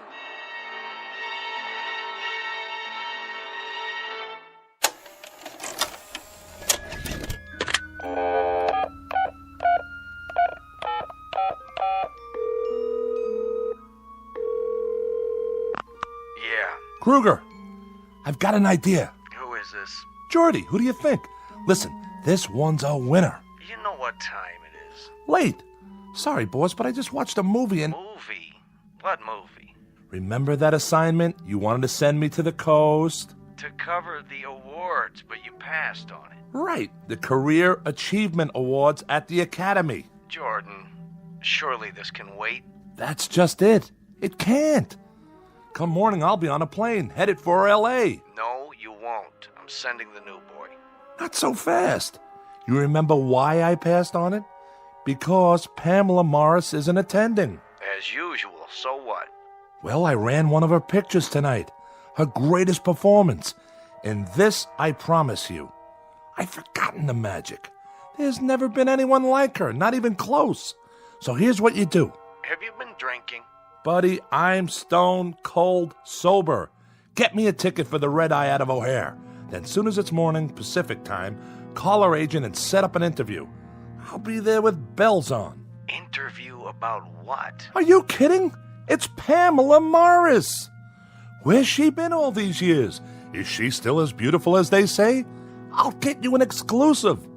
And while I'm out there, I just might cover the awards, if you ask me real nice. 'Cause you're my favorite editor. Do us both a favor. Go back to bed. I haven't been to bed. I've been watching Pamela Morris all night long. And tomorrow, I'm going to meet her. No matter what. Thanks, Kruger. It'll be worth it. This, I promise you. The world's most beautiful woman. Pamela Morris. In person. Introducing Jordan Herrick, syndicated columnist, whose work appears in more than 100 newspapers. By nature a cynic, a disbeliever, and a jaded commentator on the movie business, caught up for the moment in a lovely vision. He's not sure whether that vision is merely a dream, but he'll soon find out. Her name is Pamela Morris, renowned star and femme fatale, not seen in public for many years, whose legendary beauty is remembered by millions. Mr. Herrick is correct about one thing. Tomorrow he will make her acquaintance in person. But what he does not know is that the face he gazes upon may actually be a reflection, beamed his way directly from the Twilight Zone. And now, The Twilight Zone and our story, Queen of the Nile, starring Kate Jackson, with Stacy Keach as your narrator.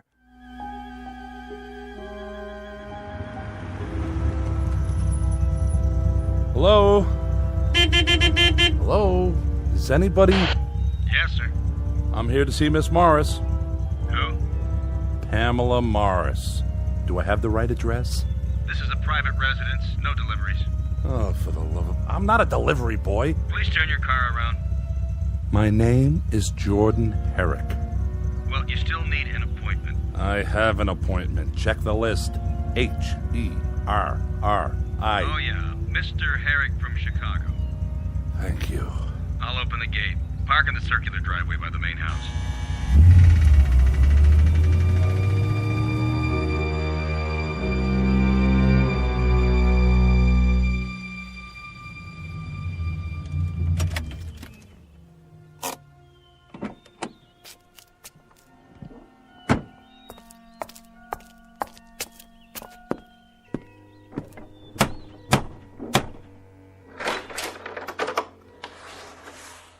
Yes?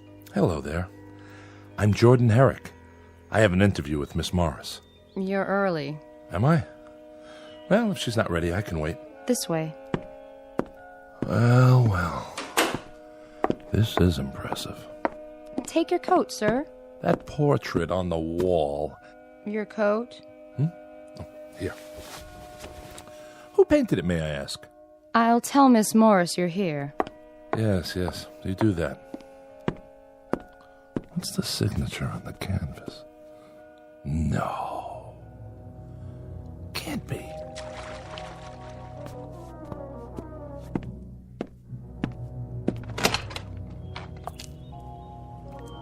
Where's my towel? A young man is here to see you. Where? In the living room. Really? Tell him I'll be right in. There's no hurry. Oh, there you are. Sorry, I lost track of the time. Please, don't rush on my account. You've come all this way. It's the least I can do. But it's such a glorious day. I'll be right with you. Just let me dry off. Of course. Charlotte, see if the gentleman would like a drink. Perhaps a light lunch? Yes, miss. Oh, don't go to any trouble. I'll meet you in the living room as soon as I make myself presentable. Oh, you're more than that. Great deal more. If you follow me, sir. Mr. Herrick? Miss Morris, I didn't mean to interrupt your swim. Nonsense. I've kept you waiting. It doesn't matter.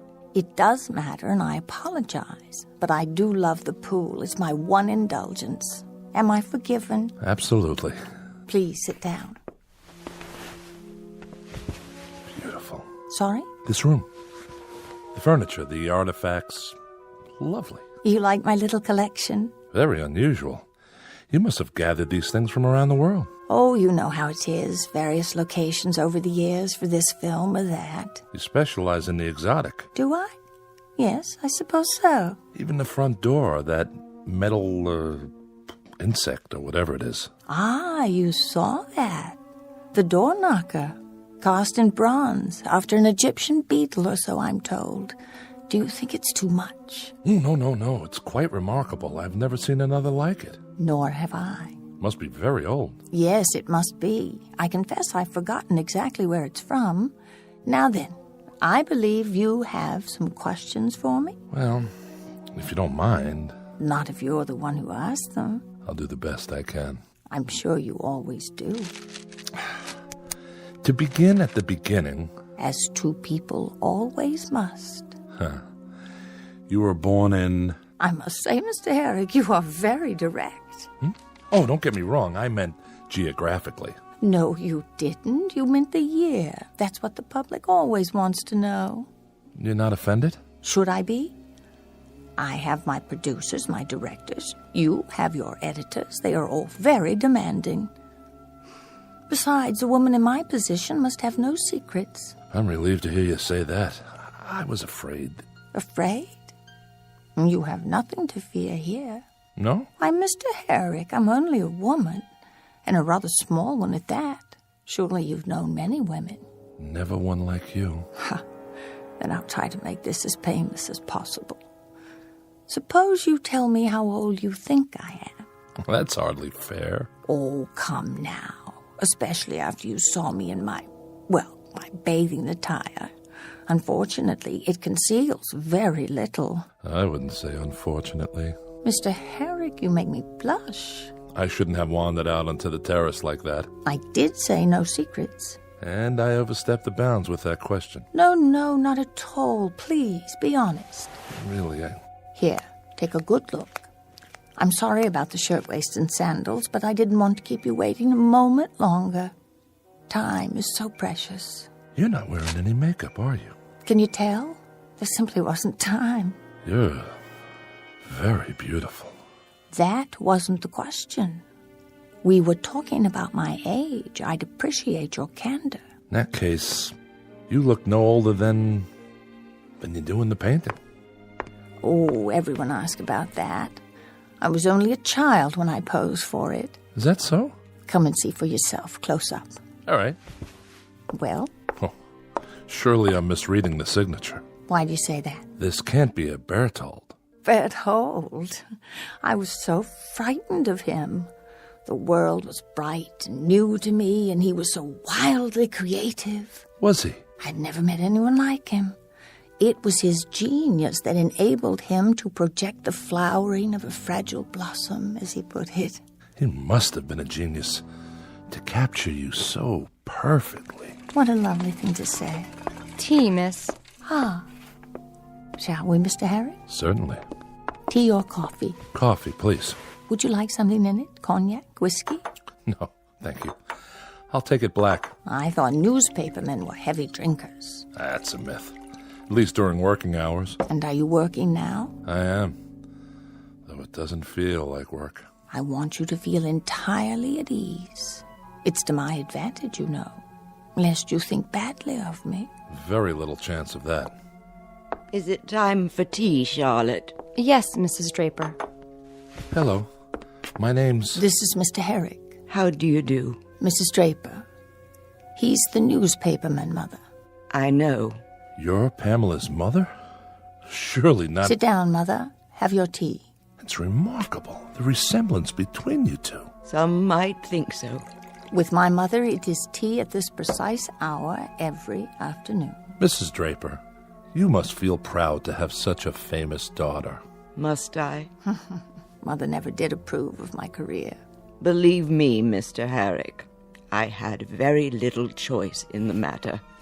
She thinks I'm too headstrong. Dedicated is the word. You still are, Pamela. Tell me, was your daughter always as beautiful as she is now? Always. Now there's loyalty for you. As a matter of fact, Mr. Herrick, it is the truth. Then perhaps I should interview you as well. Why, whatever for? Well, I might learn a few important details from the mother. Such as the real age of the daughter? Honestly, I wasn't thinking of that. Isn't age relative? Besides, didn't I promise to reveal absolutely everything to you, Mr. Herrick? You did. All in good time. Then I'll just have to be patient. Not for much longer. This I promise you. Pamela, I must have a word with you. Later, in your room. I am not going to stand by and watch it happen again. You will if I say you will. I can't bear it. Mother, would you mind seeing if Charlotte has things under control in the kitchen? Not this time. Sorry if I'm intruding. She was just leaving. Pamela. Weren't you? A pleasure to have met you, young man. My pleasure, Mrs. Draper. Perhaps we'll talk another time. I hope so. Until then, goodbye. Take care of yourself. Take very good care. I'll try. Forgive her. What for? She's getting old. Still, she might remember a few details I can use for my story. No, her mind wanders. Her memories become distorted. Shall we finish our coffee on the terrace? If you prefer. There should be a breeze outside. I'll bring the cups. Mr. Herrick. Mrs. Draper, I thought you'd gone. I must speak with you. Why, of course. Leave. What? You must leave at once. Quickly, before she hears. You are in danger. I am? Very grave danger. All is not as it appears. She is not as she appears. Mr. Herrick, are you coming? Be right there. What's this about?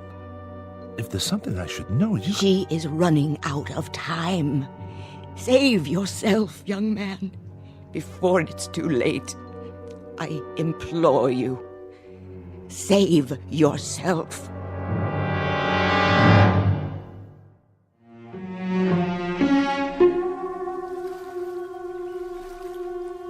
Isn't it lovely out here? Quite stunning. And a perfect location. I'm trying to remember. Who owned this house before you? Oh, some ancient actor from the silent days, I think. And when did you purchase it? There you go, Mr. Herrick, still trying to trick me. I assure you it was built decades ago, long before I was born. No doubt. I love to sit here by the hour, watching the birds and the clouds, listening to the sound of the water. At night I watch the stars. Do you? But that isn't what interests you, my nocturnal habits. It'll fit nicely into the story I'm doing. The question of age is still the big thing, isn't it? I wouldn't say that. I can hear it in your voice. Well, here goes. I am 38, Jordan. May I call you Jordan? Of course. Is that so terribly old? Not at all. Even in my case? Especially not in your case. The years have never been kinder to anyone. Oh, you're a dream. It's the truth. I should have realized you'd take all this down. Looks like you've already written several pages. Some advance notes. Dates mostly. Do they concern me? Indirectly. According to one article... I know you read something. A column by one of those stupid, jealous women. If you don't mind me asking... Fire away. If you're 38, how could you have starred in a movie made, 29 years ago? I can't believe it. Jordan Herrick taken in by the printed word. Tell me, do you always believe everything you read? Then set me straight. The movie was Trails West, is that correct? Darling, it couldn't have been me. I would have had to be 9 years old, don't you see? It's an old mistake. I've run across it before.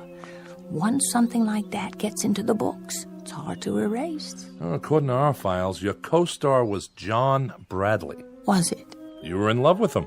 I never even met him. Your files are in error. That's possible. Almost 30 years ago. Why, I don't believe I'd even seen a movie yet. I wasn't allowed. My parents were very strict. Oh? We were poor.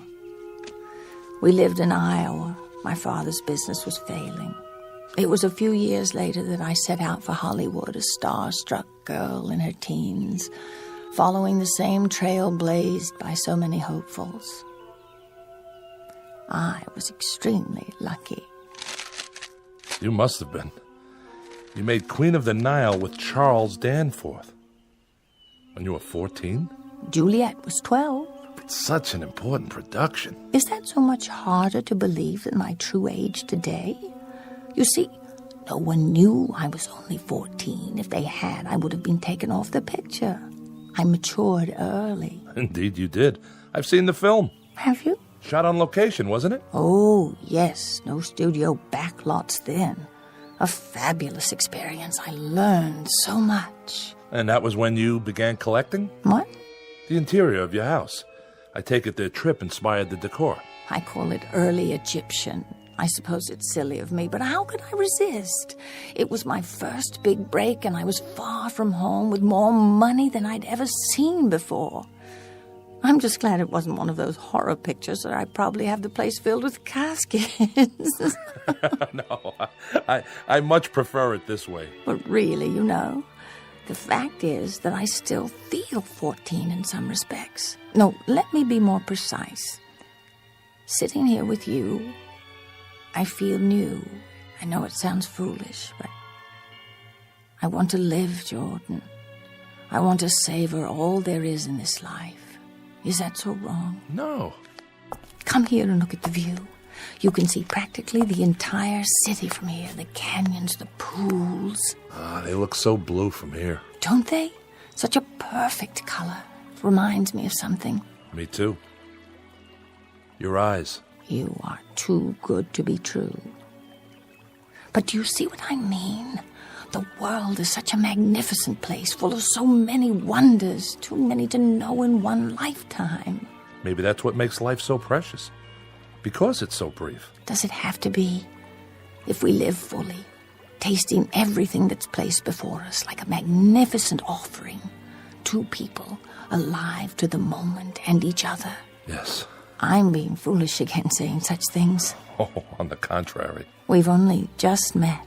Hardly seems possible. That's because you've seen my films, each a time capsule, preserved, unchanging. There's something more, something that's very much alive right now. It's just that I so seldom get the chance to speak my mind, to air my dreams. That's true for everyone. Is it? It is for me. If I could know there's another who feels the same way, who wants to know life to the fullest. I think it's time for you to start believing. I don't dare. What are you worried about? You were so understanding, so simpatico. Don't stand too close. No, you don't like it. Move to the edge of the hillside. You might fall. Oh, Jordan, I already have. No. What's wrong? What must you think of me? Don't turn away. Look at me. It's as much my fault as yours. I wanted to kiss you from the first moment I saw you. You're very sweet, very real. But you really must go. Why? Because I say so. But we can see each other again, if you like. What about tonight? Dinner? Very well, shall we say? 8 o'clock?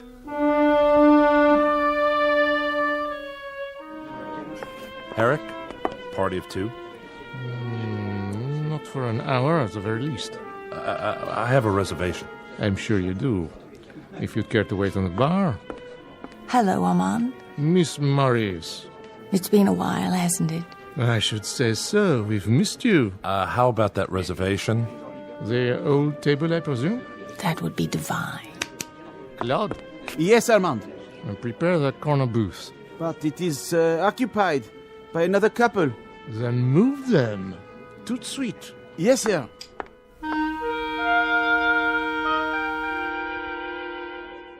And that's our show. Ladies and gentlemen, we now invite you to dance. Darling, I don't know when I've had such a wonderful time, but it is getting late. Is it? I should call home to see how Mother's doing. Oh, don't tell me there's a curfew. It isn't that, but I do worry. Excuse me? Yes? Miss Morris, can I have your autograph? Of course, dear. Thank you, Miss Morris. Will that do? Will it? You should charge for those things. That's the 10th one tonight. Darling, something the matter? No. Nothing. We're to have no secrets between us, remember? I was just thinking about your mother. Something she said. When? Earlier today, she took me aside. I could have sworn she was trying to warn me. Only I'm not sure of what. Jordan, my mother is disturbed. You must believe me. I do. But her words stick in my mind. She feels responsible. For what? My father's death. They were returning from a party. She was driving, and the car went off the road. Father was killed. Oh, I'm sorry. Since then, she's been suspicious, furtive, imagining all sorts of terrible things. I've tried to help her, but the doctors say it's hopeless. She's deeply depressed. She should be in an institution, but I can't bear the thought of... I shouldn't have brought it up. Let's change the subject. Yes, let's. Now then, I told you about me. What about you? What do you want to know? Where did you grow up? Chicago. I still live there. I've played Chicago, the Wells Theater. The Wells. Is it still always so cold in Chicago? Only in the wintertime. Oh, I almost forgot. I was going to call Mother. Where's my purse? Oh, wait, you'll need coins for the phone. Oh, don't worry about me. Here, I'll get change. Waiter? Jordan, please. It's no trouble. Listen to me. You're a kind and considerate man, but I can take care of myself. Just don't disappear while I'm gone. Promise? You have my word on it. What's this in my pocket? A letter? Someone must have put it in my jacket. But who? Dear Mr. Herrick, you are a fine young man. I know you want to see my daughter. But you must not. Under no circumstances are you to come to this house again. You will not believe what I am about to tell you, but I swear on all I hold sacred that she is not as she appears. The ravishing woman you know as Pamela Morris is far older than you think. She has told you her age, but she is much more than 38. I know. For you see, I am not her mother. I am her daughter.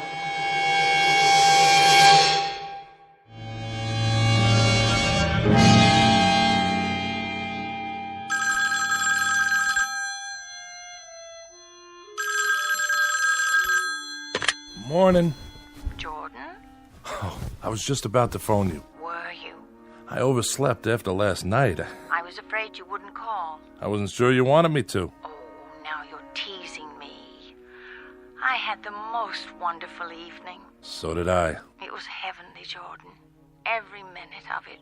Will I see you today? Wild horses wouldn't keep me away. You don't have to fly back? Not just yet. I'll tell Kruger I'm onto something here.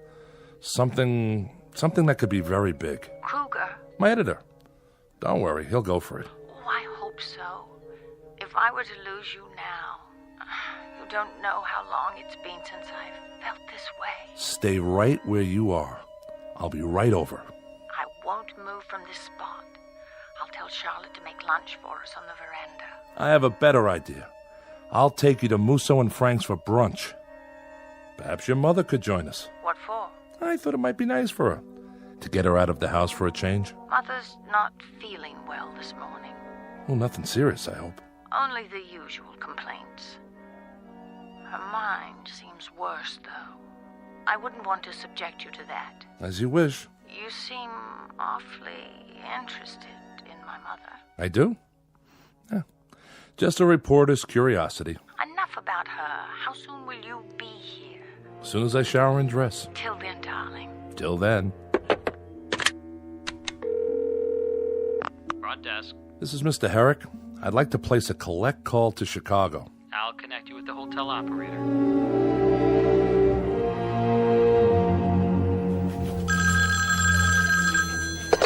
Kruger. Hey, old buddy. Jordy, glad you called. Where are you? Still in Hollywood. Listen. Good. I got another job for you, if you're through playing around with that little movie queen. Almost. Do something for me, will you? You'd have to file on one of her pictures. Which one? Queen of the Nile. Right. Which one? I just told you. Queen of the... Well, you're a little young, I guess, but they made two of them. First one silent, I think, around 1920, maybe earlier. I didn't know that. Get them both. Take me a minute. I'll hang on.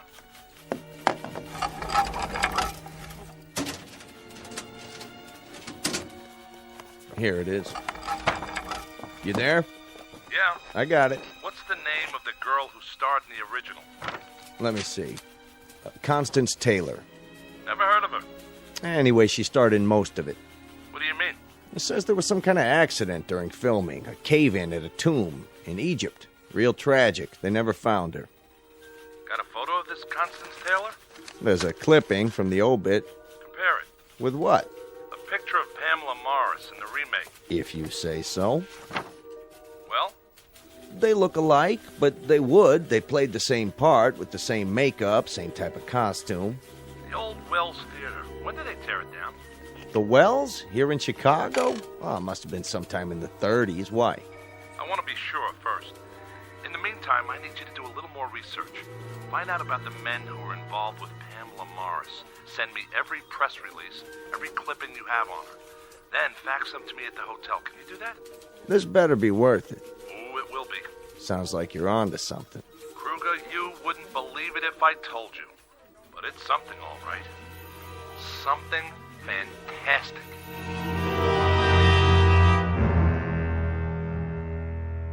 Well? It's all true, Mr. Herrick. Every bit of it. But don't show it to her. Leave here at once. This picture. Is it Pamela? Yes. Yes. Please, Mr. Herrick. You don't know how it is.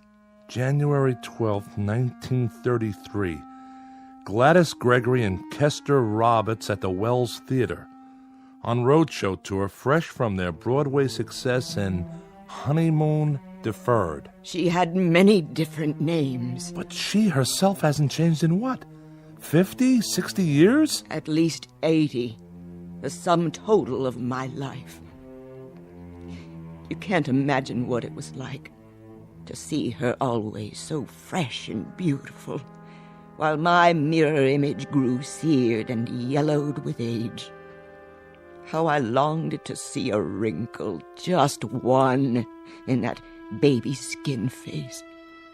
But she stayed young, and it was I who grew bent and gnarled, withered by the weight of the years. Is it any wonder that I hate her so? Hard to imagine hating her. Take one last look, Mr. Herrick, and then go. How old is she, really? She is ageless. Perhaps eternal. That's true. What is her secret? What woman would not sell her soul to know? Surely you have some idea. It has to do with the motif of this room. The artifacts? The scarabs. The scarabide beetle, to be exact. The Egyptian symbol for everlasting life from the banks of the Nile. Mrs. Draper, if you hate her so... Why do I stay? What else could I do? After Pamela and my husband. Go on. Tell me the rest. Charlotte? I cannot. You must go. What about those other men? John Bradley, Charles Danforth, Wesley Harrington. Don't ask about them. Charlotte, was that Mr. Herrick's car in the driveway? I thought I heard... Oh, Jordan. I knew it was you. I could hardly wait. Hello, Pamela. What's she doing here? Pamela. How nice of you to drop in, Mr. Herrick. Has my mother been entertaining you? Yes, she has. Tea, Miss Morris. Thank you, Charlotte. What wild tales have you been spinning, Mother? I'm beginning to think they're not wild tales at all. Oh? For one thing, the Wells Theater where you played was torn down years ago. Many, many years. And the artist, Berthold, who painted that picture of you, do you know when he died? You may leave us, Mother. Charlotte will serve your tea in your room. Pamela, please. I want to speak to Mr. Herrick alone. Yes, I'm sure you do. That will be all, Charlotte. I'll pour for Mr. Herrick. Yes, Miss Morris.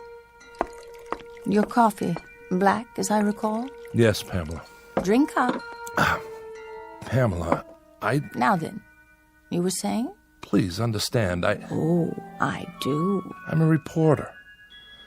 It's my job to gather facts. And last night, that was part of your research? Last night was special. Believe me.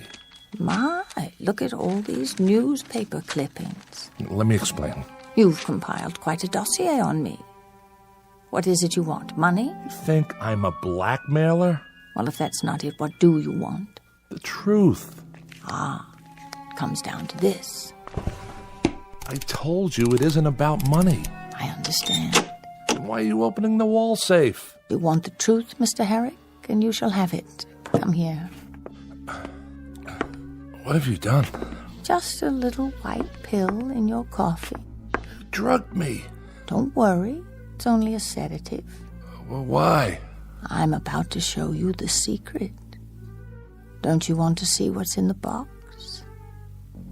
Very well. I'll bring it to you. What is that? A rare Egyptian scarab, Mr. Herrick. The secret of eternity. Where did you... Get it?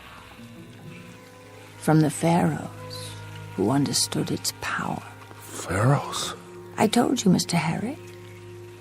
I was once Queen of the Nile. That was only a movie. Was it?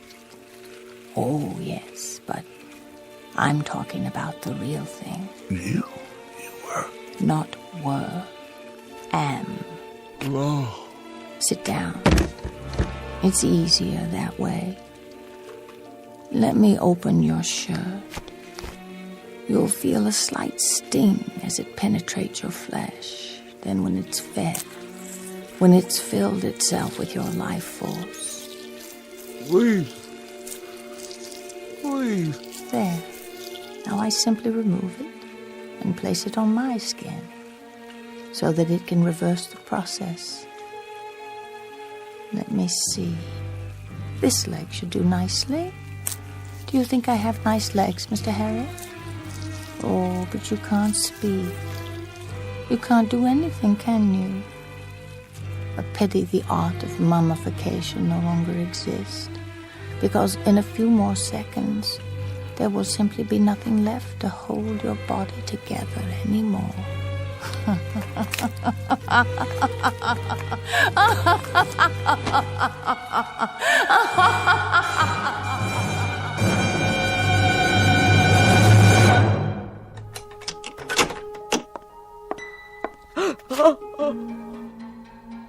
Pamela, what have you done? I've told you, Viola, never come in until I call you if you want to live another day. No, I can't bear it.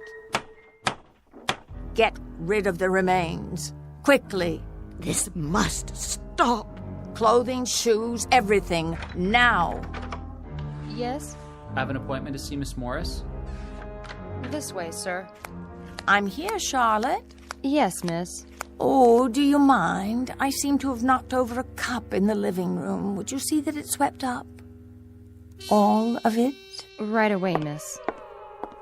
If I've come at a bad time... Nonsense.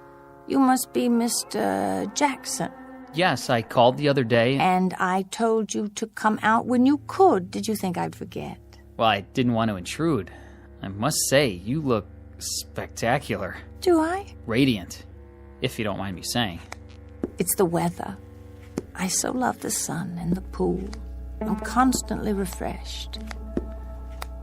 It reminds me of the location for one of my films. We shot it on the banks of the Nile River, the ancient source of life, or so I'm told. Queen of the Nile. I've seen it. Have you? But you're so young. Come. We'll have coffee on the veranda.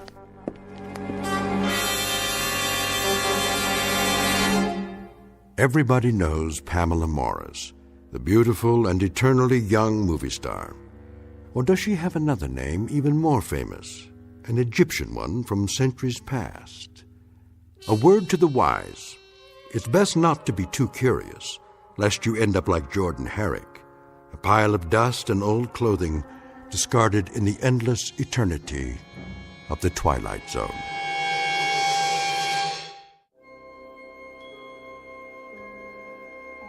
Hi, this is Carl Amari, producer of the Twilight Zone Radio Dramas. I'd like to take a moment to tell you about our official website at twilightzoneradio.com, where you'll get the latest news and information on these Twilight Zone Radio dramas. Plus, at twilightzoneradio.com, you can digitally download 3 free episodes or any of our episodes for only $1.95 each. In this age of ever-changing technology, we've decided to make these episodes instantly available to you by making the Twilight Zone Radio Dramas a digital download-only series. This means that this series will no longer be offered on CD. The CD collections at our website are now being offered while supplies last at buy one, get one free. So be sure to get your favorites before they're sold out. Be sure to visit us often, and I'll see you in the zone.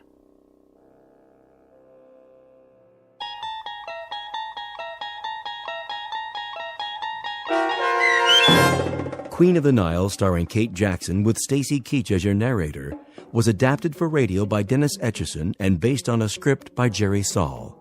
Heard in the cast were Mike Starr, Doug James, Jeff Lupetin, Linda Ryder, David Darlow, Sarah Marks, Christian Stolte, Bob Dunsworth, Carl Amari, Vince Amari, and Roger Wolski. To learn more about the Twilight Zone radio dramas and to obtain audio cassettes and CDs of these programs, visit our website at twilightzoneradio.com. The producers of The Twilight Zone wish to thank CBS Enterprises, Carol Serling, Dennis Etchison, Dick Brescia Associates, Claire Simon Casting, Terry Jennings, XM Satellite Radio, Sirius Satellite Radio, our sponsors and our radio affiliates for helping make this series possible. This copyrighted radio series is produced and directed by Carl Amari and Jason Mallow for Falcon Picture Group. Doug James speaking.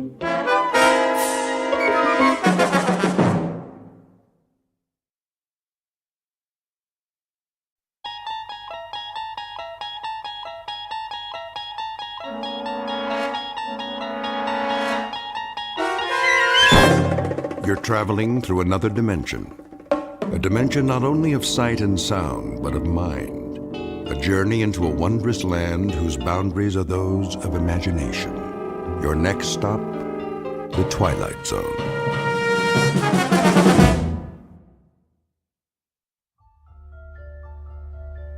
It was the day no one would ever forget.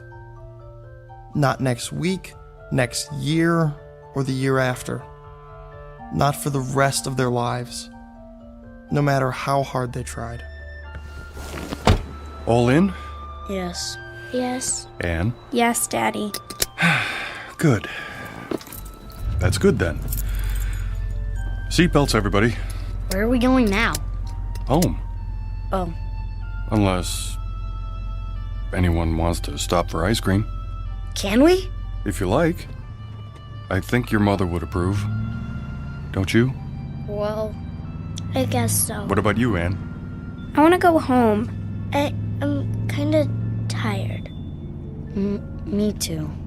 Very well then. Some other time. Dad? Yes? I was wondering. What, Tom? Well, when they closed the casket? Are you sure they closed it real tight? So she would never be wet or cold or anything? You don't have to worry, son. She's resting now. In a much better place. I promise.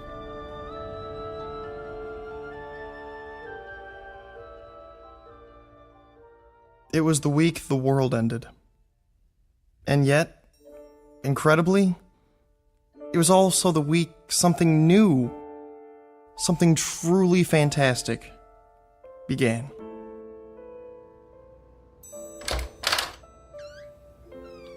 Anne, are you in here? You're supposed to knock. This is my room, too. I'm going to bed. In the middle of the day? It's cold. Tell Daddy to turn on the heater. It is on. It's warmer downstairs. Who's that? Thank you for stopping by. The children need me. Come in. Nice of you to take the time. It's Aunt Clara. We know. Is she here to take us away? Let's go listen. I'll see about a sitter first thing tomorrow. They need more than that. A maid as well. And when you work late? They'll be in school most of the day. And what about after school? And who will see that they're dressed and fed every morning? A live-in maid, then. Ugh, maids and sitters never work out. Beyond intolerable, everyone. I'll do everything I can for them, Clara. It's not enough. They need a woman's touch. George, I'm going to tell you this once. Babysitters and nursemaids are not the same as parental care. It's been a week since their mother died, and little Anne is more withdrawn every day. Can't you see she's miserably unhappy?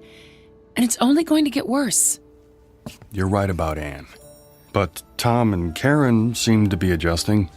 Oh, nonsense. They're only covering up. They're sad, lost children. They have no anchor now. It's going to take time, Clara. Well, that's all well and good. But how much time? This is ridiculous. I know my own children. Do you? Clara, please. Daddy. Now you've upset the children. There they are. How long have you been listening? We were on our way out to play a game. Weren't we, Tom? Yeah. We were just... Oh, come to me, my dears. No. Anne, please don't run away. I should explain. Your father and I were having a talk. A very important one. And I told him I'm not pleased with the way things have been in this house since your mother died. But I have some good news. How would you like to come and live with me for a while? Well, how does that sound? We're okay here. School starts next week and everything. Let us talk it over among ourselves. In private. Is that your final word? I'm afraid it has to be. In that case, you'll hear from me, George. You can rely on that, and the next time it may be in the form of legal papers. No doubt. My only concern is what's best for the children. Goodbye for now. Oh, you precious dears. She wants to take us away. Does she, Daddy? She doesn't approve. She says I'm too busy to bring you up properly. That's not true. Perhaps it is. I can't stay home from work forever. She says you're unhappy here. Are you? No. Well, if love were enough, you'd have all you need because I couldn't love you more. Perhaps I can find the right help, the right guidance. Someone who'll be here all the time, someone who cares. But where? Where do I advertise for that? Wanted. One loyal, gentle soul will always... Dad. Look at this. What do you have there? Modern Science magazine? It came in the mail. There's an ad in the back. It says... Let me see. There. I sing the body electric. What does that mean? A line from a poem by Walt Whitman, as I recall. Keep reading. Fantoccini Limited. Huh? It's the name of the company. Inventors and makers of electrical shadows, effigies, mimics, and mannequins. We bring you the answer to all your needs. That's stupid. The first perfect micro-circuited auto-recharging Model Mark V electronic data processing device in humanoid form. Like a robot. Built with precision, designed to accommodate any problem, large or small. Worried about finding the right housekeeper, personal assistant, secretary? Whether you require a teacher, friend, or companion, the Model Mark V will listen, interact, and learn, adapting perfectly to your requirements. A lifetime warranty. It never breaks down. There's no such thing. In male or female form, fully customized, satisfaction guaranteed. Did you hear that? Satisfaction guaranteed. It's a crazy idea. Let's not talk about it now. Well, we need to do something. I said that's enough. Besides, anything they build has gotta be better than Aunt Clara. Doesn't it? Sure does. Oh, that was a good one, Tom. I don't know how long it's been since we laughed. It even says there's a free trial period. Well? Well, what? It sounds okay, but can they really make a machine that looks like a person? I don't know. It doesn't sound okay to me. I suppose it wouldn't hurt to pay them a visit. See what they're up to. No harm in that. I sing the body electric. It has a nice ring to it. They make a fairly convincing pitch in the pages of a magazine called Modern Science. The revelation is just how modern, for robots, androids, and the like aren't science fiction anymore. They are products designed to help people, to make life easier. It doesn't seem possible, though, to find a woman who can fill the needs of this particular family, who must be 10 times better than mother in order to be half as good. Except, of course, in the Twilight Zone.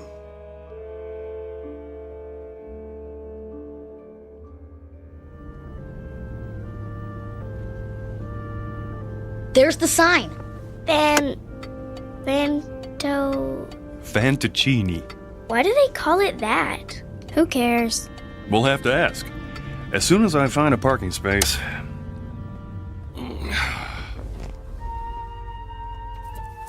Okay.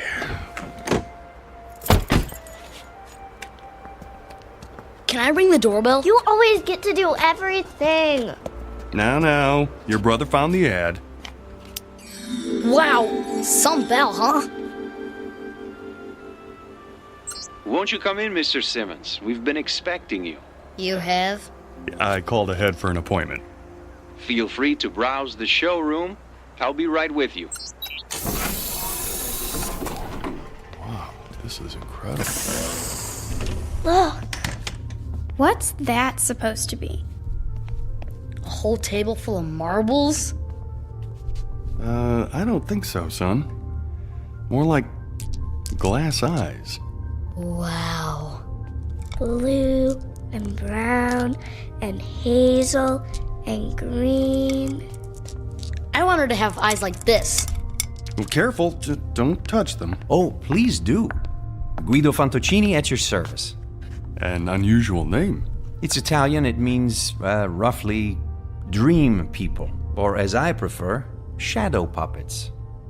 This is my daughter, Karen. Hello. And, Don't tell me. Tom.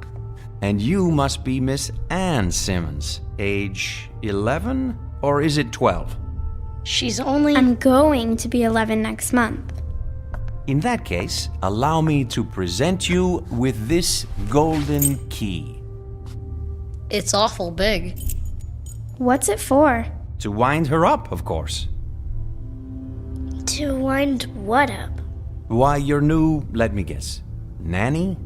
Tutor? oh, that and more, I'm afraid. The children lost their mother recently, and without anyone else at home... Nobody can take her place. Nobody.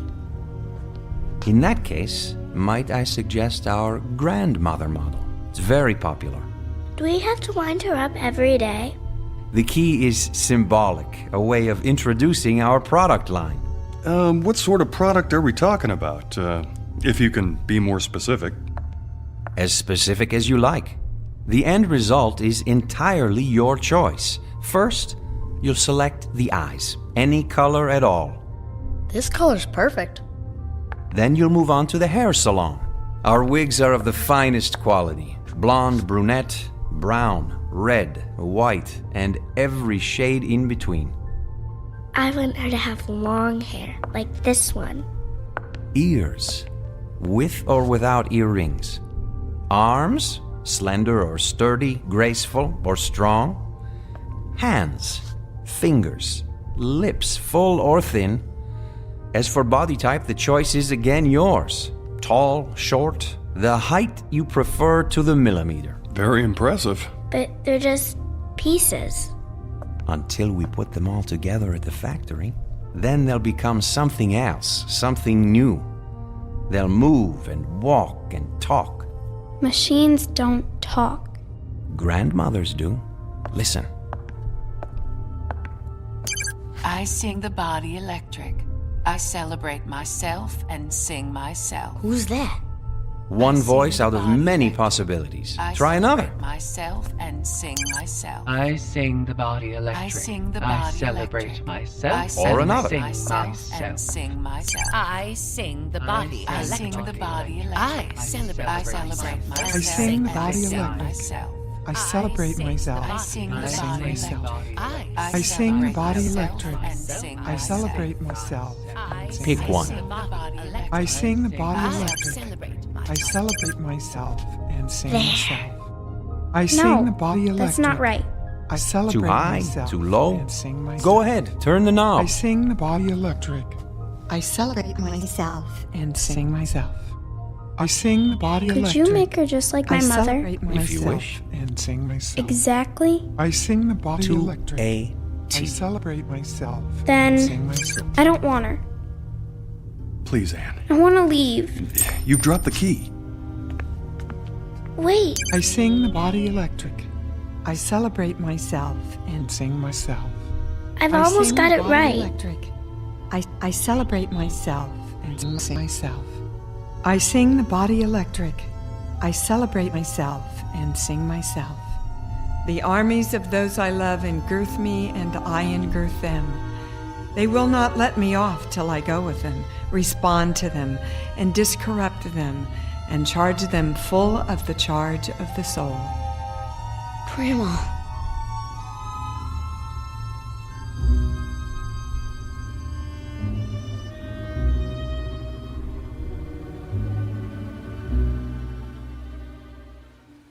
Hey, Ann, you want to help me fly my kite? I'm reading. Where'd you get that? Dad bought it for me. Here, hold the string. I'll run till it gets up in the air and... What's wrong? Hear that? So? Somebody's coming. Maybe it's the mailman. No. Then who? Hello. Hi. You must be Thomas. Do they call you Tommy? Just Tom. Well, Tom, then. Is that your sister, Karen? Yes, that's Anne over there. Of course. Who are you? Well, give me any name you like. Melissa, Lavinia, Malvina. Do I know you? Well, don't you? I think I saw those eyes before. So did I. You must be... Yes? Grandma? Say it a few times. You'll get used to it. But I thought you were going to come in a big box, all wrapped up like a... Mummy? Yeah. Well, then I'd need an Egyptian name, wouldn't I? Like Nefertiti? Oh, Nefertiti's a fine name. Do you know what it means? I believe I do. It means the beautiful one is here. Well done! George Simmons. So, we meet at last. A pleasure, Mr. Simmons. Welcome to our home. You're not my grandmother. Anne. Well, then who am I, pray tell? Nobody. Just a machine. Well, she doesn't look like a machine. Ah, but I am. A very special one. How shall I prove it? Let me see. Have you ever been to the beach? Yes. Sure. And when you were there, did you pick up a shell and hold it to your ear? Many times. What did you hear? The ocean. Yeah. Then listen. I'll cup my hands together like this and hold them to your ear. Now, what do you hear? I want her to have long hair, like this one. That's my voice. All your wishes recorded. You too, Tom. This color's perfect. How did you do that? Well, you're a part of me now, stored in my circuits. Anne, what was it you said? I don't care. Well, it may take a while for that one. I'm not worried. Tom, what is that you're playing with? A kite. Oh, will it fly high? I think so. If I don't run out of string first. Well, what do you know? I happen to have some with me. Where? Touch the end of my finger. You have string in your finger? If that's what you need. Now tie the end to your kite. Why don't you run with it, Anne? Go on. It won't fly. Oh, are you sure? Hold it over your head. Please, Anne. Give it a try. Well, if you want me to, Daddy.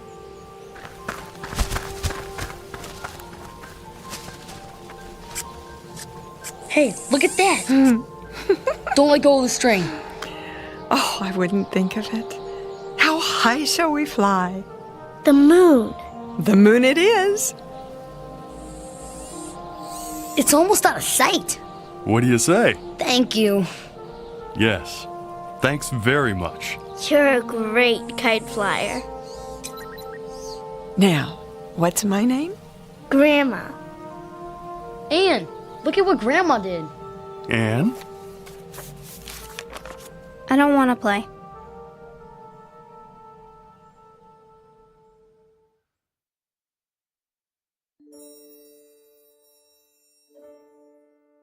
There was a second day, of course, and a third, and a fourth, with Grandma busy every minute, cleaning and cooking, opening the drapes wide, filling the vases with fresh-cut flowers, baking cookies and pies, and leading long walks into town.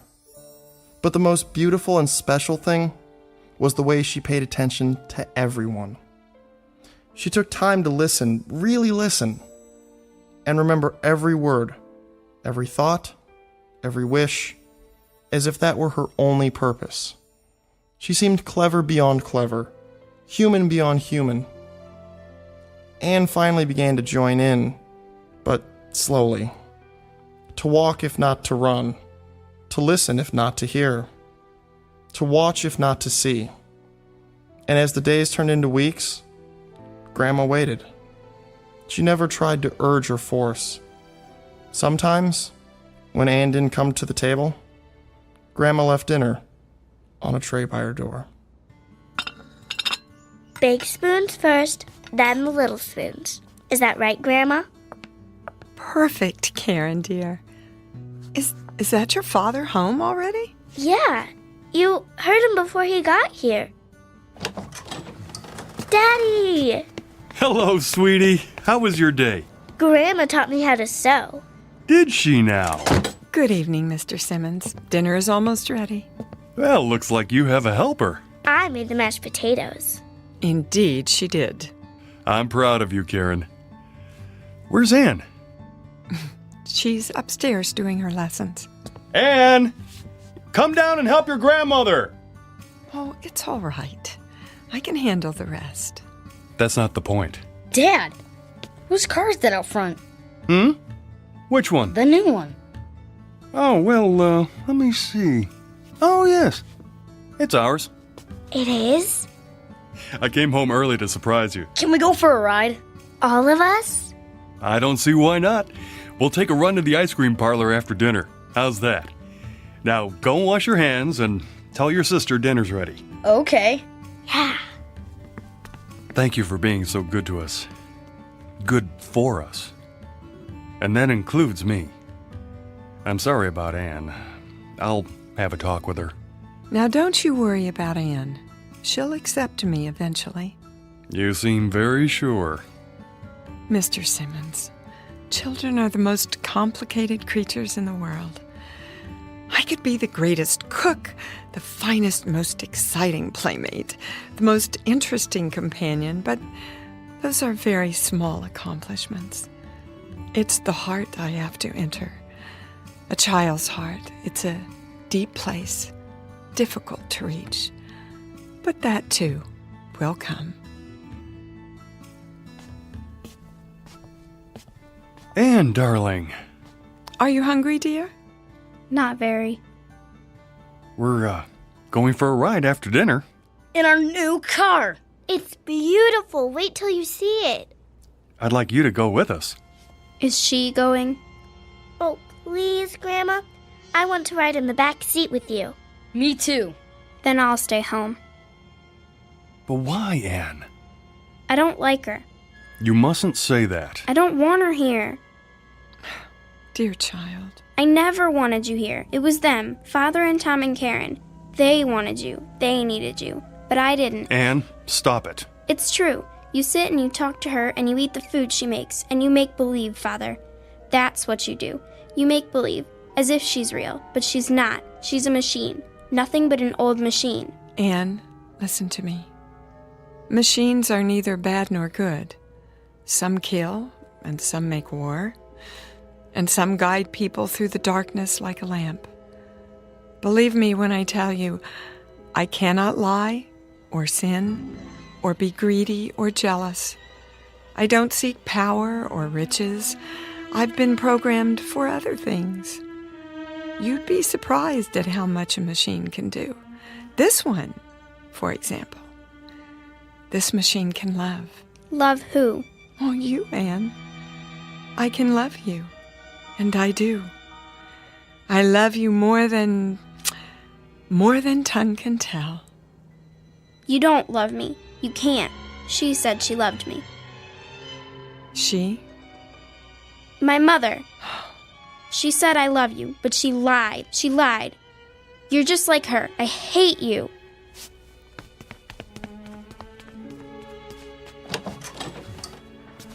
I'll go after her. Not this time. There's no place for her to go. No place except to me.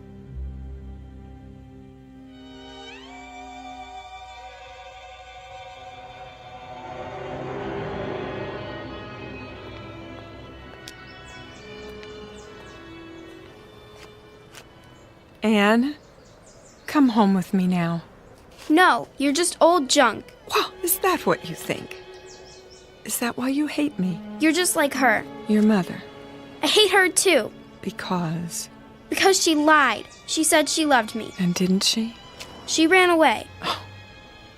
Is that what you think? She did. Well, that's not true. It is. No.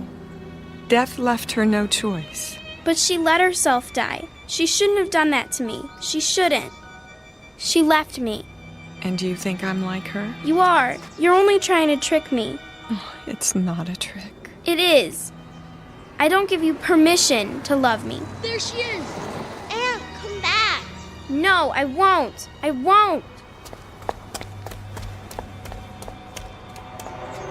Anne, stop! The light's red!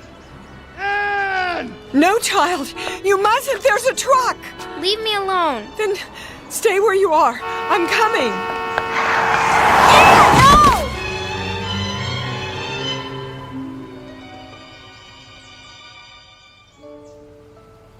They're not moving. Either one of them. Don't touch them. I didn't see them, honest. I mean, they ran out into the street. A little girl and Stand back. a lady. Oh, man. Look, I'm gonna get an ambulance. Wait. She's moving. Anne. Oh, thank goodness. Daddy? You're going to be all right, darling. We better get her out off the street. Here, put your arms around my neck. What happened? There was a truck, but Grandma stepped in front and pushed you aside. She did? You fell down, that's all. Grandma. What about that lady? I mean, she's not breathing. Look, she's starting to move her fingers. And her eyes. Grandma, can you see me? Why, hello, Tom. You know, we really shouldn't be out in the intersection like this. Come over to the curb, Grandma. Can you walk? Oh, of course I can. But how? See, Anne? She's perfectly all right. She saved your life. Do you realize that? I'm sorry. I'm sorry. Shh. Now stop your tears, child, and listen while I cup my hands by your ear. Remember? Like this. A machine. Nothing but an old machine. You're just old junk. Old junk. That's my voice. Your voice, Anne. The way it was once. When I was a child, I spake as a child. Oh. Grandma? Grandma? There. You are alive. Well, I most certainly am. But the truck. It couldn't hurt me. Nothing can. 2 leave takings in 1 year would be too much. Then you're not like Mother. Your mother didn't run away. She was taken away by death. Do you understand now that I shall always be with you? You won't run away? Well, I can't. And I won't. Oh, Grandma. Thank you. You'll never know how much. She had nowhere to turn. She was afraid that everyone would leave her, even her Aunt Clara. Everyone except you. Well, how could I? It's my job to live forever.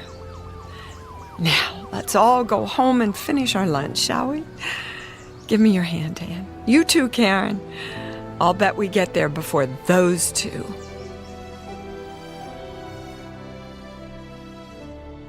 As of that moment, Grandmother became an irreplaceable member of the family, an integral part of their lives. She was more than important. She was vital, the very essence, the most crucial part of being alive. And she shared it all with them, without effort, as if it were what she was born to do.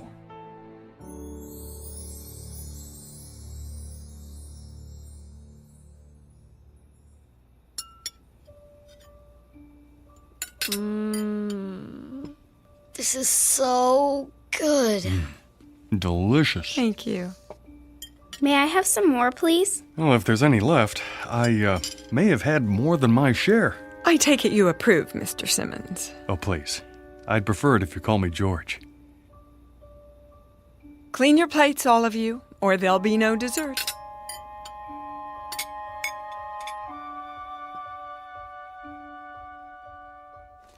That's enough for tonight. Tomorrow we'll read another chapter from Moby Dick by... What's the author's name? Herman Melville. That's correct, Anne. Now, there's just enough time for your language lesson. Who can conjugate the verb to love in Latin? Me! I can! Me! She taught them better than any flesh and blood teacher, in a manner perfectly suited to their expanding minds, until learning became a hunger that would never be quenched. Grandma, are you asleep? Oh, you know better than that. Do you need something? Hot chocolate? A plate of cookies? It's the storm. They're scared of thunder. And you, Tom? Heck no. Oh, well, come over here just the same. Everybody crawl into my bed. That's it. We'll weather this old storm together. They would never see lightning, never hear poetry, never listen to foreign tongues without thinking of her. Everything they would ever see, hear, taste, smell, and touch would remind them of her. She was all life to them, the source of the Nile. And all life became wondrous, quick and electric, like her. And one day, it came time for the inevitable, the unthinkable, the day of saying goodbye. Thank you for carrying my suitcase, Tom. Such a fine gentleman. It's the least I can do. The same suitcase you brought with you, how many years ago? Now, let's not get maudlin. Grandma, do you have to leave today? Oh, yes, Karen. It's time. We're going to miss you. And I you, Anne. But why do you have to leave at all? You're going off to college now, and you won't need me. That's the way it should be. But you've been our world. I'm not the world. The world's out there, and it needs you. What happens to you now, Grandma? Oh, back to Mr. Fantaccini and the rest of the Pinocchios. He should have called himself Geppetto. Don't joke about it. Oh, but it's true. You've been my family here, and now I must go back to my first family. My brothers, sisters, aunts, cousins, all the other robots. And do what? Some stay at the factory. They're taken apart and recycled. Not you. Or perhaps I'll be returned and sent out to help another family like yours. They can't destroy you. I won't let them. Nor will I. Destroyed? Oh, what a silly expression. I'll go for a while to the room of voices. The room of what? Oh, a great dim room. A kind of parlor where all the other mechanical grandmothers are brought and stored for, a month or a year. And in that room we'll sit and rock and murmur and whisper to each other. And we'll listen and tell what we learned from the world and from the families we lived with. I'll share what I learned from Anne and Karen and Tom and even you, George. You didn't learn anything from me. Oh, didn't I? Don't be so sure. But you taught us. Is that what you think? Foolish lad. Why, now I have so much to share in the room of voices. Everything you ever said or did, everything you ever laughed or cried about. And someday... Someday what, Grandma? For reasonable creatures, we have an unreasonable dream. Someday, if we're very wise and very good, perhaps we'll gain the greatest gift of all. Oh, Grandma, you don't have to wait. You're alive now. You've always been alive to us. Well, there's my cab. I'll get your case. Oh, no, I wouldn't hear of it. Grandma, am I never going to see you again? Well, the world holds many surprises. Someday, when you're very old, with childish ways again, in need of help, send for me. The old nurse, teacher, companion. And I'll come back. Hard to imagine. Oh, we'll never be old. But then, you'll never come. I mean, if we don't, we won't ever... Do me a favor, would you? Anything. Go on upstairs. Quickly now. I'm not one for goodbyes. Grandma! There. Mind your grandmother. Quickly!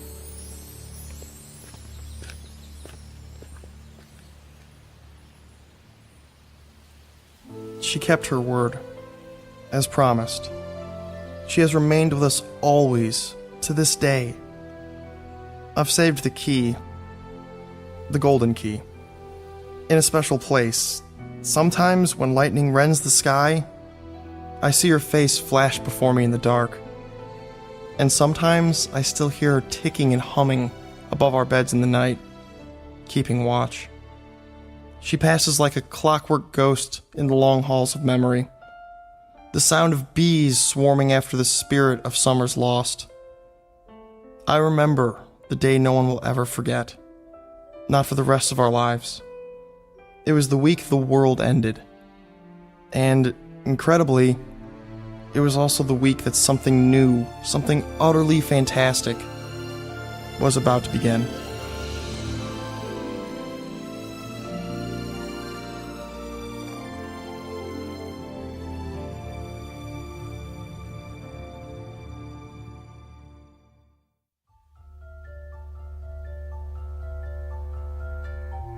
As of this moment, the wonderful electric grandmother moved into the lives of children and father.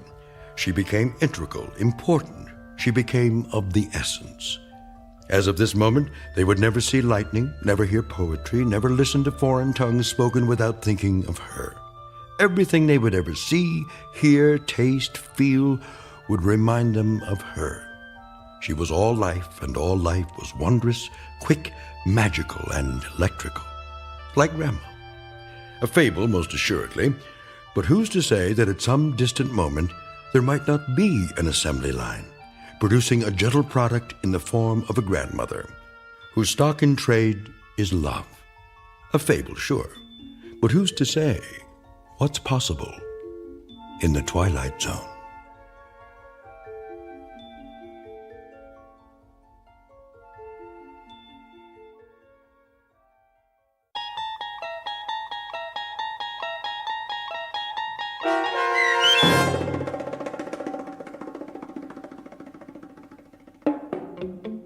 I Sing the Body Electric, starring Dee Wallace with Stacy Keach as your narrator, was written for The Twilight Zone by Ray Bradbury and adapted for radio by Dennis Etchison. Heard in the cast were David Pasquesi, Tony Marcus Jr., Donna J. Folks, Joe B. Cerny, Patrick Cerny, Haley Nabig, C.J. Amari, Elena T. Wilson, Natalie Pear, and Zoe R. Rand. This copyrighted radio series is produced by Carl Amari and directed by Joe B. Cerny for Falcon Picture Group. Sound design, custom Foley effects, recording, and editing are done in the Cerny American Sound to Picture Theater by sound designers Craig Lee, Bob Benson, Todd Beyer, and Tim Cerny. Music for The Twilight Zone is provided by CBS and American Music Incorporated, New York. To learn more about the Twilight Zone radio dramas and to download episodes, including 3 free episodes on our homepage, visit our official website at twilightzoneradio.com. Doug James speaking.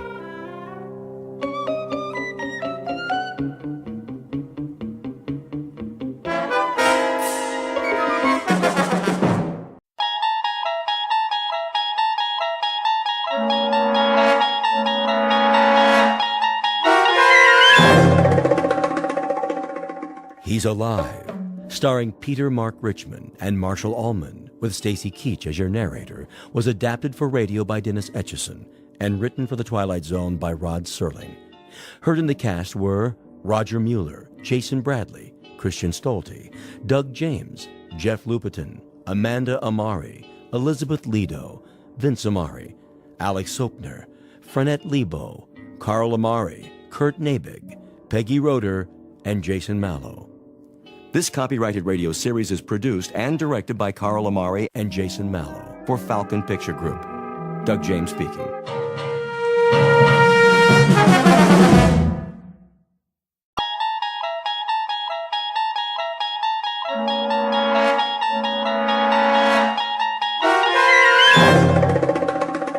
You unlock this door with the key of imagination.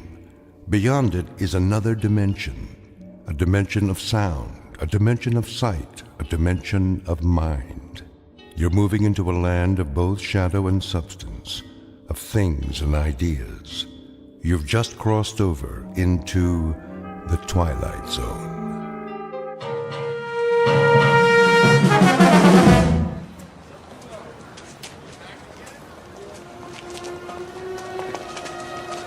That looks like a good spot. Where? Up ahead on the corner. Yeah, we'll set up some boxes. I don't know. It's perfect, I tell you. All these people taking a walk after dinner, they'll listen. Oh, they'll listen, all right. Just hand out the pamphlets for now. I have to work on my speech. What speech? You don't need one. Just say it the way you say it to us. These people, they don't know what we stand for. So tell them, Pete. We'll make sure they listen. Put the flag up against the building. Which one? Both of them. Ours and Old Glory. The big two. There's some boxes. You can stand on them. I'll go set them up. Man, oh man, this is gonna be the night, huh, Pete? Well, I guess it's now or never. Got that right. How's my uniform look? Here, straighten your tie. The cap, the boots, perfect. You look like a leader. Big time. Go, Pete. Give him a dose of the truth. Hey, mister. Excuse me, little girl. Are you in the army? No army you ever heard of, sweetheart, but you will. My daddy's a lieutenant. Are you a lieutenant? Better than that, kid. A lot better. Now stand back. You're in the way.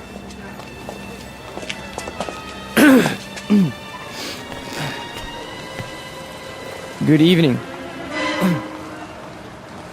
Good evening, neighbors. I have something of great importance to tell you. If you'll all gather round. Neighbors? Who's neighbors?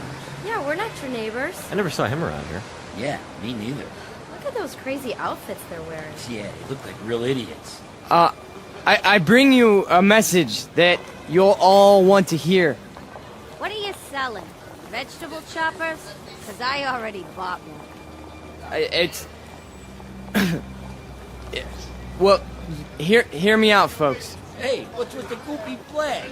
Yeah, it's got lightning bolts on it. Well, maybe they're looking for a few good men for Halloween. I want to talk to you about international communism and the secret masters of the World Bank. I'm not joking, neighbors. Do you know who's really behind it? Look at our economy. It's falling apart. It's because of the bankers. That's right. The economics of the world, now, then, and forever, have always been the breeding ground for a certain type. An insidious type. The worshippers of the golden calf, whose religion is gold, whose loyalty, first and foremost, is to money, and only money. And we know who loves money more than anyone else, don't we? We know what tribe. He's just getting warmed up. Yep, in a minute he'll have him in the palm of his hand. The tribe of traitors. And they're here, in our homeland. They're in Washington. Those swine have captured the reins of government. Yeah, they're rotten apples, and I got an apple for you. Hey, knock it off, people. Yeah, show some respect. I'm talking about traitors. Listen. Boring. Ice cream. Get your ice cream. I want one. Come on, Angie. We'll both get one. Then we'll go home. Yeah, there's nothing happening here. No. Listen to this. What about foreigners? Huh? Foreigners. Take a look at the way that they're controlling us. The lines lead directly to Palestine and to the Vatican. Yeah, I've had about enough of this. Let's go. It's a conspiracy, I tell you. A conspiracy of men who aren't like us. Yellow men, Brown men, black men, they come here and they infiltrate our economy. They're right here on our doorstep. If there's anybody sitting on your doorstep, buddy, it's the man in the white coat. Here, take a tomato with you. You think that's pretty funny, don't you? You think it's funny that your country can be sold out? That they can sell out your flag and your birthright? You think that's funny, huh? Well, the day will come. Oh, shut up. Let him talk. What's the matter? No more big talk? He's just a scrawny kid with a big mouth. Real big. As long as you got a couple of punks to protect you. We gotta do something. Where's Nick? Go on, get out of here. Back off. This here's a real American. Yeah, a real jerk. Why, you? Get out! Cut it off! Cut it off! Right now! Portrait of a Bush League Führer named Peter Vollmer, a young man who feeds off his self-delusions and is left perpetually hungry. Like his goose-stepping predecessors, he searches for something to explain this hunger, to rationalize why the world passes him by without saluting. In his own twisted and distorted lexicon, he calls it faith, strength, truth. But the particular brand of truth he seeks can be found in any sewer. Peter Vollmer doesn't know it yet, but he is about to ply his trade on another corner, an intersection in a strange shadowland called the Twilight Zone. And now, the Twilight Zone and our story, He's Alive, starring Marshall Allman and Peter Mark Richmond, with Stacy Keach as your narrator.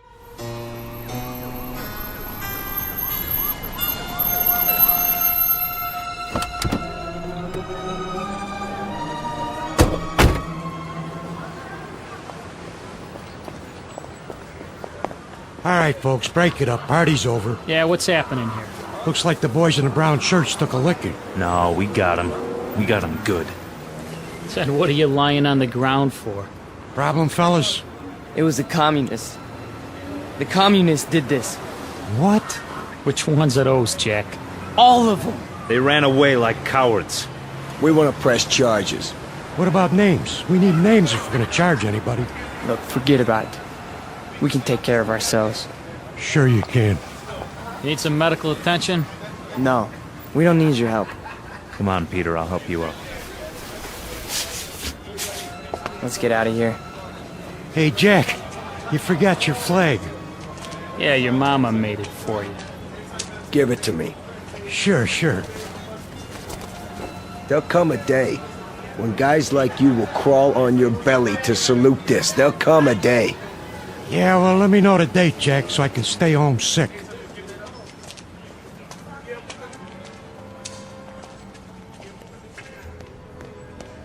Hey, Pete! Pete! Are you okay? Yeah, we're fine. What are you doing in the alley? They cornered me. Must have been 10 guys on top of me. It was all I could do to get away. You sure that's what happened? Sure, I'm sure. Oh, mean crowd, Pete. You get a hot night, and you always get a mean crowd. Remember when I was telling you that? Remember when I was telling you that every time you get a hot night... All right. Okay, Pete. Okay. Why? I tried. And I tried hard up there tonight, but I couldn't get through. I couldn't get them to listen. Words never come out right. You did good. Real good. Someday they'll listen. They'll have to. They'll listen and they'll cheer. Someday they will, Pete. You'll see. Someday.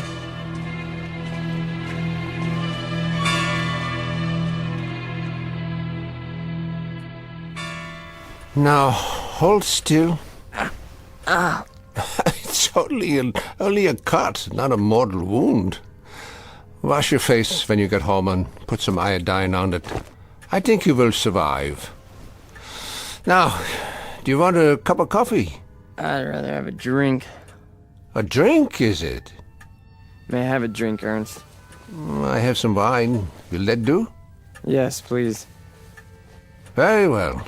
You are a man now.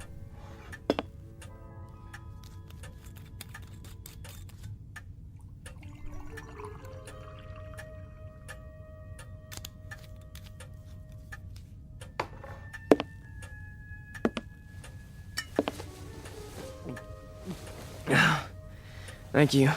Peter, one sips wine. That's not beer from a beer garden. Sorry. I'll remember that next time. The next time. Just how many next times do you suppose a human being has in the scheme of things? Oh, come on, don't lecture me, Ernst. I'm sick, I'm tired, and I took a beating out there. Did you? Yeah, can I stay the night? Yeah, the couch remains in the corner, as usual. You're a good friend, Ernst. You understand. Sad to say, I do. A man does what he believes in. A man usually does. I believe in certain things. Is that right? You know I do. I mean, we're friends. You know me since I was a kid. When you were a little kid, Peter, and I used to find you crying at my door late at night, I could pity you then. And now? What do you think? Now you peddle hate on street corners as if it were popcorn.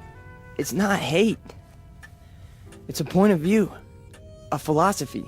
Oh, I know the philosophy. I know it quite well. 9 years in a place called Dachau. And you know who put me there? Peter Vollmer. What? A lot of Peter Vollmers. Frustrated men, sick men, hungry men. But the result, the effect, never mind the cause, was 12 million bodies in shallow graves. And it all started with young men in uniforms, talking on street corners. Hey, you let me come here. You never sent me away. No, I never did. I never do. That's the weakness that you scream about on your street corner, the sentimentality, the softness, the weakness that makes a man his brother's keeper. So I must be one of the worst of your criminals, Peter. Sentimental, soft, and very preoccupied with my brothers. I should close the door on you, but perhaps this is my sickness. I only see the boy, not the man. Go ahead. Sleep on my couch. Look, why don't you understand? You're the only person in the world I ever had. What else have I had? What? A drunk father who used to throw me against the wall? An old lady who drank till she had no marbles in her head? She didn't even recognize me half the time. That's why I used to come over here to your apartment, because, I mean, you were gentle with me, you know? You'd talk to me. You'd feed me. You'd take care of me. Ernst, you're my real father. Ah, this is the boy speaking again. The little boy with so much fear in him. Yeah, you rest now, Peter. You rest well.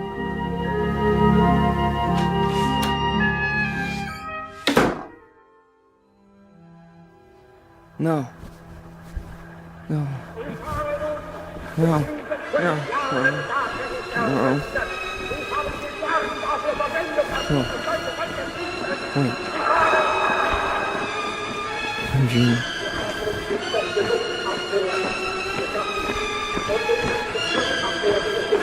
What? What? Peter! Who's that? Peter? Who's out there? Who is it? A friend, Mr. Vollmer. A friend? You have need of friends, allies. Yeah, come downstairs, Mr. Vollmer. Come down and we'll talk, you and I.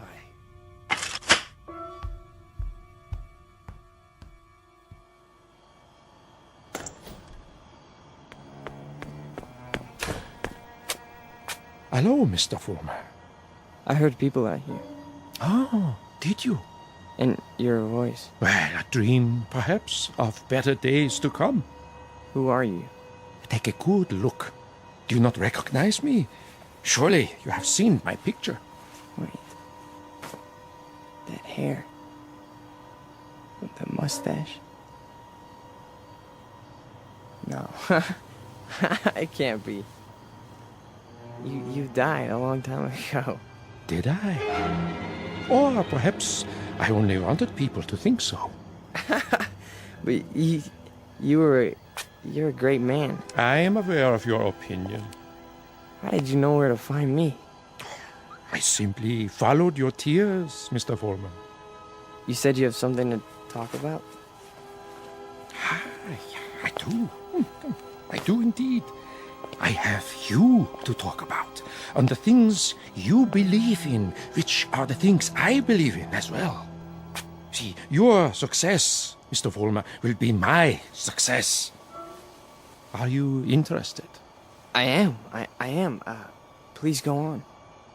Good. Then let us start by discussing a most important point. What are the dynamics of a crowd? How do you move them, Mr. Vollmer? How do you excite them? How do you make them feel as one with you? I don't know. I don't know, sir. How? Join them first, Mr. Vollmer. Yeah? When you address them, speak as if you were a part of the mob. Speak to them in their language, on their level. Make them hate the things you hate. How do I do that? If they are poor, talk to them about poverty. If they are afraid, talk to them about their fears. And if they're angry, Mr. Vollmer, if they're angry, give them objects for their anger.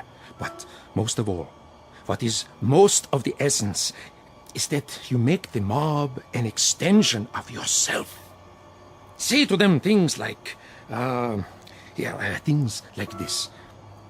They call us hate mongers. They say we're prejudiced. They say we're biased. They say we hate the minorities. The minorities. Understand the term, neighbors.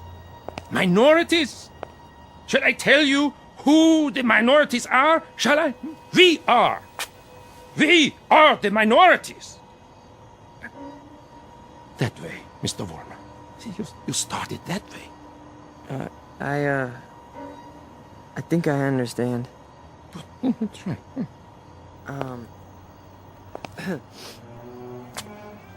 Neighbors. Neighbors. They call us hate mongers. That's it. That's it. More. They say we're prejudiced. They say we're biased. Yeah. Now you have got it. Go on. The minorities? Understand the term, neighbors. The minorities. Shall I tell you who the minorities are? We are the minorities. Because patriotism is the minority. Because love of country is the minority. Because to live in a free white America seems to be a minority opinion. Let me tell you something, neighbors. I want you to dwell on this. Just dwell on it. Once we had an atom bomb, and suddenly the Russians had it. We wanted to send men into space, but it was the Russians who got there first. We had a hydrogen bomb. It was the Russians who exploded theirs. Who gave them the bombs? Who sold us out? Who stabbed us in the back? Well, if it's the minority opinion that we must survive, then we are the minority. And this minority will not stop until it's the majority. This minority will not give up the fight. No, this is the promise, and this is the legacy.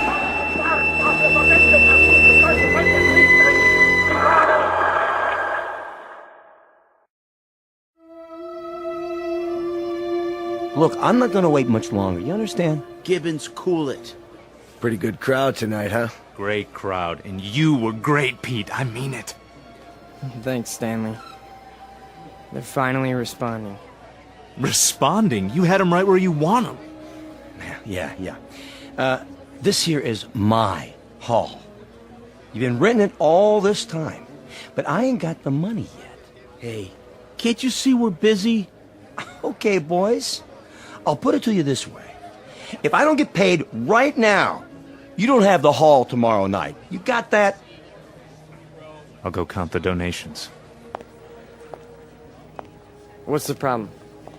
Oh, this is a hungry man here, Pete. He's got to have his shekels. You know the type. I told you guys you're 3 weeks behind on the rent. You said you'd give it to me a week ago, and all I got was a cigarette butts on the floor. After tonight, that's it. Excuse me. Am I to understand that you're going to lock us out of this meeting hall because of a couple weeks lousy rent? Oh, you understand right. $600 due. $600 that ain't been received. We happen to be a young movement. We're still struggling. We need time to grow. I don't rent time.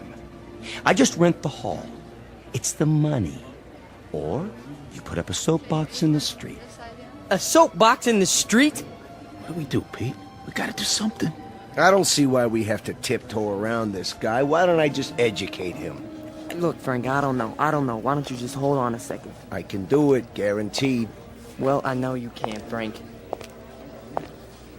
Somebody left this for you, Pete. Who?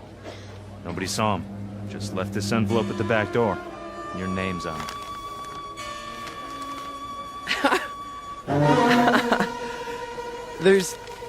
There's money inside. 6 C-notes. Hey, how about that? We need $600, and here it is. Oh, man, how about that? Hey, Gibbons, come and get it. Yeah, it's about time. You satisfied? Then don't bother us. All right. You're paid up through this week. Where'd the dough come from, Pete? You have any idea? We must have a secret supporter. I can see why. You were really something tonight. I can't even tell you how it sounded. You had him. You really had him. Hey, we're gonna make it. And now something tells me we're really gonna make it. You bet your life. You guys go on. I'll see you outside. Sure, Pete. Anything you say.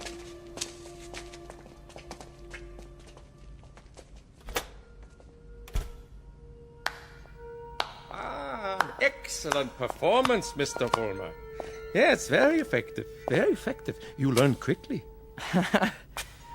Well, thank you. I didn't know you were here. I am always here. Pleased to be of help. You learned the style very well. You delivered it precisely as I told you. I'm very obliged. And the money? Oh, it was the least I could do. We couldn't have you thrown out into the streets, yeah? I happen to feel that your work is very important. You're with us? With you? Oh, Mr. Vollmer, you might say I am you. Now, I have some suggestions. I'll continue to give you speeches, but there's a matter of importance that must be taken care of. What is it? An expedient, Mr. Vollmer. Oh, you might call it a cause célèbre.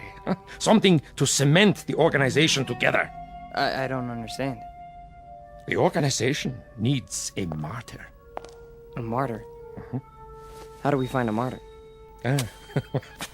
You don't find one, Mr. Vollmer. You choose one. You pick out the one of least value, and you make him a symbol. You wrap him in a flag, and you make his death work for you. Find a man, Mr. Vollmer, who has no worth while he's alive, but who can serve you when he's dead. Like who? Oh, surely there is such a one. Pete, they're waiting. Be right there, Nick. Okay. Thought I heard voices. You talking to somebody? No. I'm just practicing my next speech. Look, hey, tell Frank to come in here, would you? Right away. Alone. Sure thing, Pete.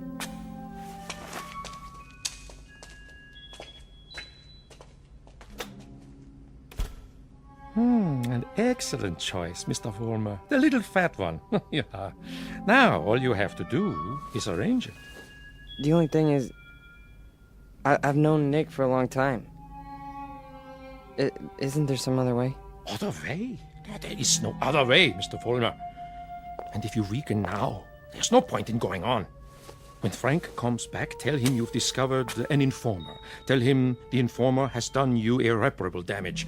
The informer must be put out of the way, but cleverly, subtly, so that there is some question as to who is responsible.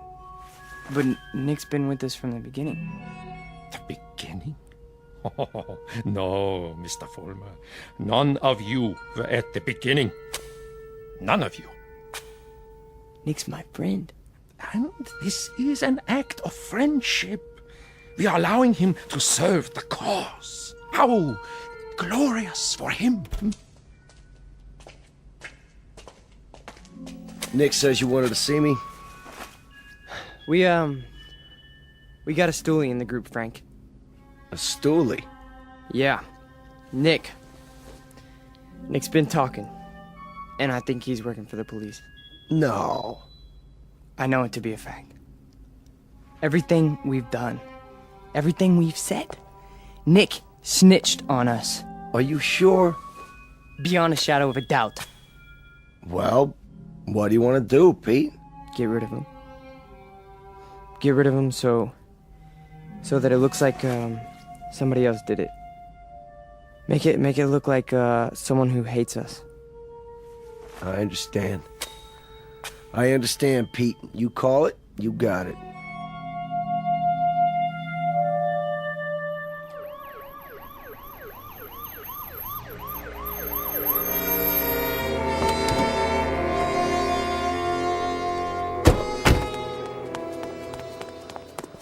There you are, officers. Thank God. Stay calm, ma'am. Now just tell us, where's the spotty? Over here, in the alley. Shine your flashlight on it. Look at all that blood. Somebody did quite a number on him, huh? I've seen him before. It's one of those young hooligans. You can tell by the uniform.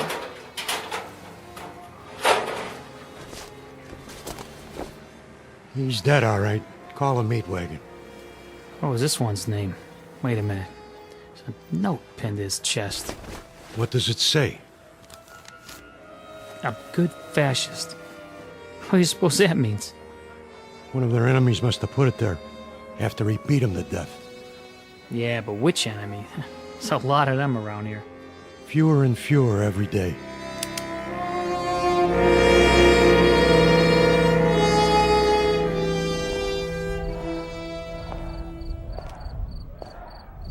Hurry up, Frank. We've been waiting for you. Is it done? Cross off the little creep. Anything else? Then, we finally have our martyr. Pete, you better go on. They're going nuts in there. It's a good crowd tonight? Right to the ceiling. What's the matter, Stanley? Oh, nothing. Then why the look? It's just that... Nick was a nice guy, Pete. I miss him. Stan, you listen to me. You forget about Nick right now. He was a fat pig with no guts. He was a greasy big mouth who copped out every time he took a breath. A nickel and dime Judas who got exactly what he deserved. So don't mourn for Nick. He doesn't rate mourning. Not that pig. You got that, Stanley? Look at me, Stanley. You got that? Yeah. You have his poster ready? Blown up bigger than life. Just like you said. Good. When I give the signal, unveil it behind the podium.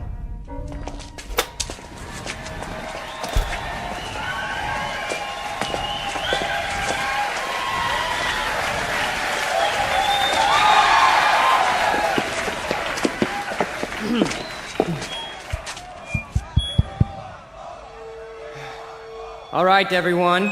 I have something very important to say. A man of honor has died tonight. A decent, courageous fighter for the cause of freedom. He gave his life. He gave his life for us. Some skulking assassin murdered him. But friends and neighbors and co-fighters, Nick Bloss did not die in vain. They stilled his great heart, but they could not stifle his memory. They could not obliterate his courage. They could not wipe away his honor. He lives, my friends. He lives in you, and he lives in me. He lives deep in the gut of any human being who believes that the United States of America should be free, should be untainted, should be free from the mongrels who try to enslave it. Now, Stanley, Look at this portrait of Nick Bloss in his uniform. He wore it proudly. He died for it. And you and I, neighbors, we will live for it!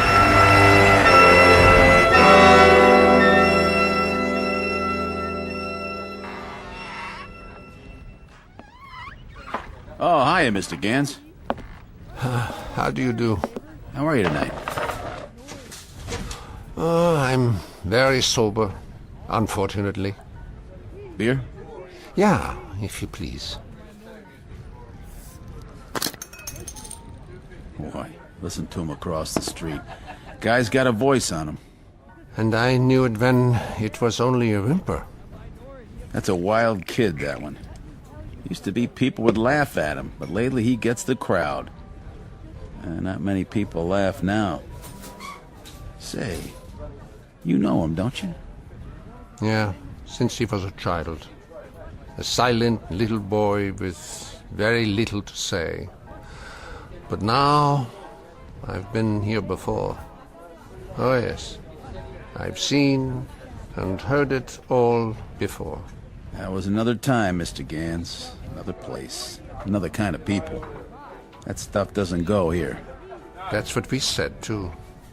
They were brown shirt scum. Temporary insanity. Part of the passing scene. Too monstrous to be real.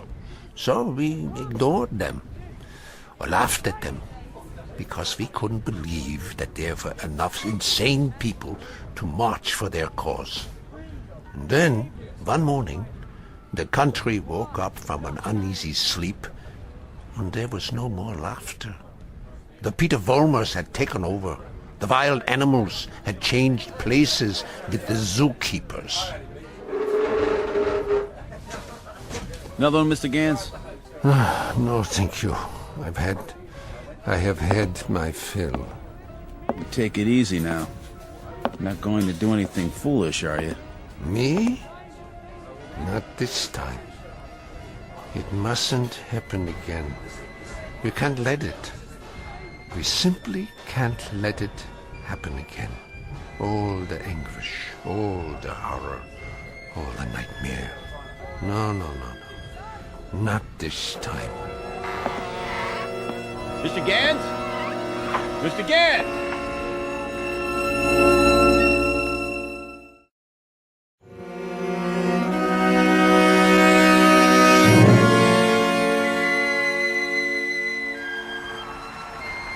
And so I tell you, my friends, we will take it to the streets. There's going to be a big meeting tomorrow night with searchlights and banners and drums and armbands. For every one of you who wants to join us, we have armbands. And soon, very soon, we will have uniforms for all of you. When we march! Who's that? Search me. Go on, Mr. Volmar. You were saying? Ernst, what are you doing here? I can tell them what you were saying. I have heard it all before. I have heard it 1,000 times before. In Munich, in Berlin, on 100 different street corners. It was drivel then, and it is drivel now. Ernst, you've got to stop. And what is this one here? The latest model? A new Führer right off the assembly line? Well, this one isn't so new. He is just a cheap copy. Oh, let me tell you about this one. About the breed, the species. They are all alike. Problem children with illusions. Sick, sad neurotics who need applause like a needle. That's enough, Ernst. Please. Listen to me, Peter, and let them listen, or I will tell them about a quaking, whimpering boy who cried on my couch, who still cries on my couch. Ernst, don't! They need parades and torchlights and slogans like therapy. They need uniforms and armbands, because without them they are naked and pitiful. This one grew too old to bite his nails, so he made believe he could lead others. Pete, don't let him have the mic. Put him down or I'll put him down. Yeah, put me down, Peter. Shut me up. Stifle me, huh? Why don't you? Why can't you? Because this is your courage right here. The symbol on your sleeve. A torch on a lightning bolt. A crude drawing for children. I'm warning you, Ernst. This patch is your strength. This and the crowds and the sick isles. And if I tell you to your face, Peter, that your courage is made out of cloth, that your ideas are filthy garbage, and that you are something less than a man, what do you say to that? How do you answer me? Like this! Oh, the rebuttal. The only answer your kind knows how to give. Is that the best you can do? Bloody nose? This is your Führer? He is yours. I give him to you. A gift from the sewers. You see, folks, the way it is. Hey, Pete, don't worry about it. He's just an old man. One crummy old man. The way it is, I knew him. I knew the old man once. Is that a fact, Mr. Former? Yes, that is a fact. I used to know him. And... Who's he talking to? Mr. Former, I have no interest in who he is. My concern is in what he is. He cheapened you in front of these people. You barely had the strength to strike him a slap, like a woman. Your voice is like a lion, but your instincts are rabbits. And you? Instincts like a rabbit. Slap like a woman. You stand in the darkness and plan the battles. But you're never there when they're fought. No. Why don't you come up here alongside me, huh? Why don't you let them see who you really are? Why don't you make a speech? Mr. Fulmer, I was making speeches before you knew how to read them. I was fighting battles when you were struggling to get out of a womb. I was taking over the world when your universe was a crib. And as for my standing in the darkness, Mr. Fulmer, I invented darkness. Then you take the stage. Go on. It's all yours. Pete, who were you talking to? Where are you going? You can't run out.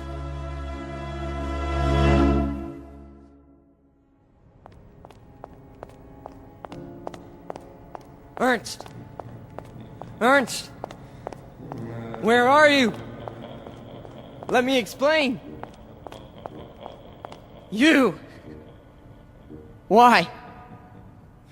Why did you pick me? I didn't pick you, Mr. Former. You picked me. You chose my ideas. You invoked my name. So now, you must take whatever comes with it. What? In the past, I've given you suggestions. Now, I give orders. Orders? What do you want me to do? From now on, you must be built of steel.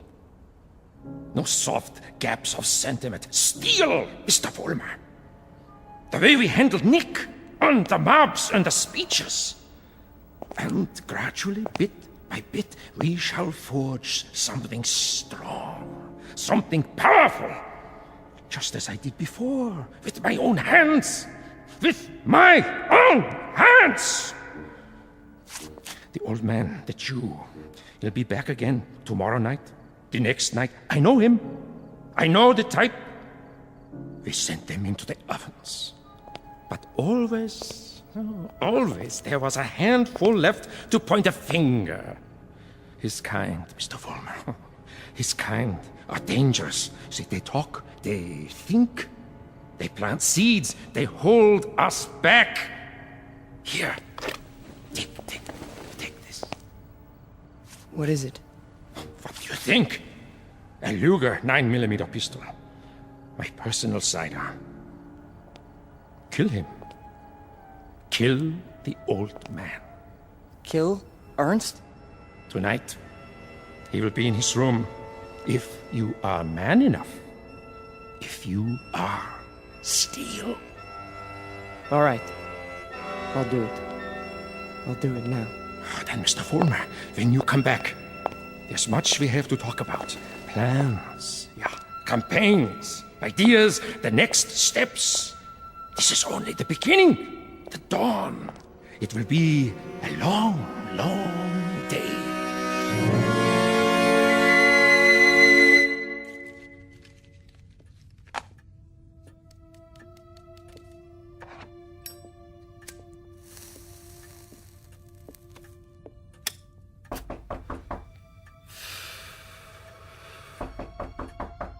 Yeah?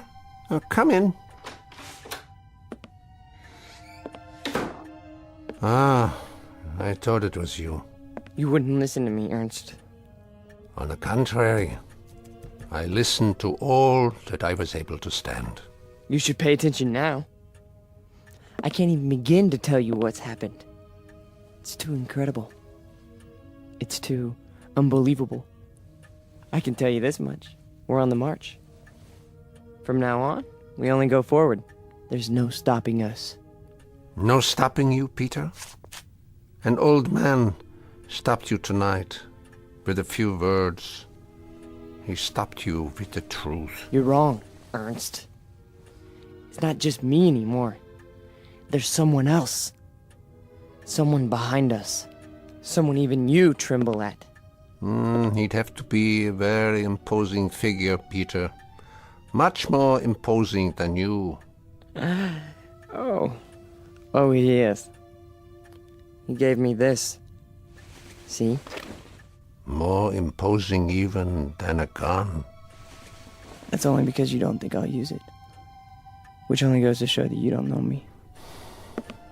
I know you, Peter, I know you. From a ravaged little boy wanting love to a torn man looking for respect, identity. I don't fear you. So you may do what you have in mind at any time you wish. With this one last reminder. You can never kill an idea with a bullet. Never. No. I'm all steel now. Ernst, I'm made out of steel. No more sentiment. No more softness. Just purpose. Just will. Then shoot. Kill. Destroy me, if you can. Am I close enough to you? You're frightened. Admit it. Not at all. Impatient and a little bored. With living? With having to live in a time that produces people like you. Once, years ago, you made death inviting. You still do. So do me the goodness, Peter. Get it over with as quickly as possible. I'm waiting, Peter. Kill him, Volmer. Kill the old man. Kill the Jew. Use strength. Use will. Be made of steel, Volmer. Kill him! Kill him now! You see, Ernst? I told you! I'm made of steel. All steel. All strength. But at the expense of things that most other men have. Some fragments of decency that tell them right from wrong. That make them love. Yes, Peter, you have steel, but now you have no heart.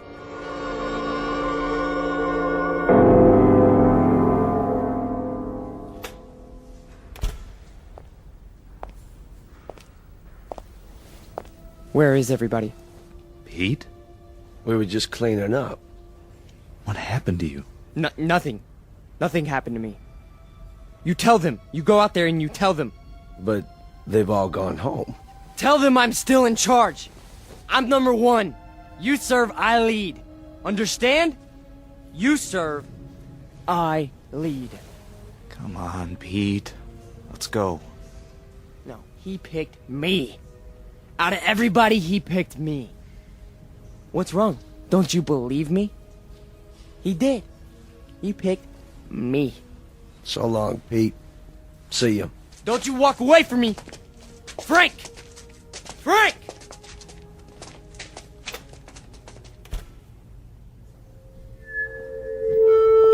Who's there? Who is that?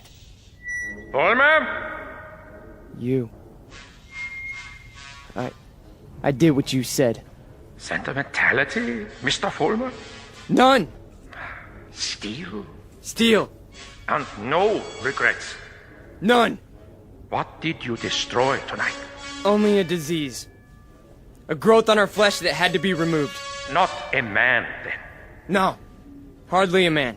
How did it feel? It felt like I was immortal. Mr. Vollmer, we are immortal. Yes. Yes.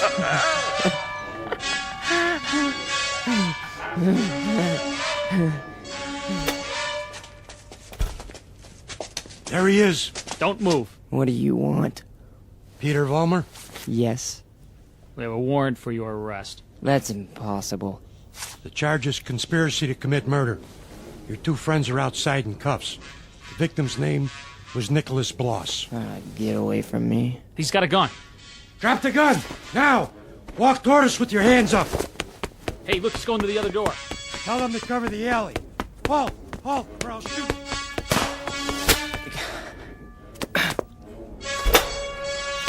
Hold it right there.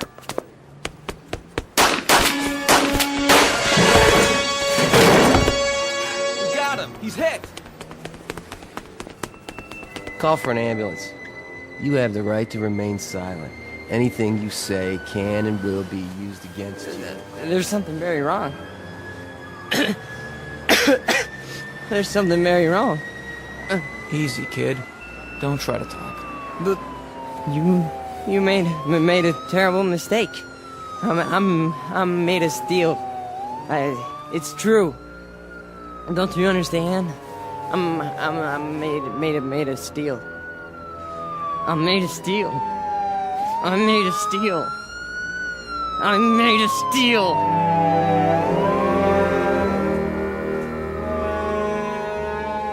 Where will he appear next? This phantom from another time, this resurrected ghost of an old nightmare. Chicago? Los Angeles? Miami, Florida, perhaps. Vincennes, Indiana. Syracuse, New York. Any place, every place where there's hate, where there's prejudice, where there's bigotry. Because he's alive. He's alive so long as these evils exist. Remember that when he comes to your town. Remember it when you hear his voice speaking through the mouths of others, no matter who they may be. Remember it when you hear a name called a minority slandered. Any blind, unreasoning attack on a people or any human being. He's alive. Because through these things, we keep him alive.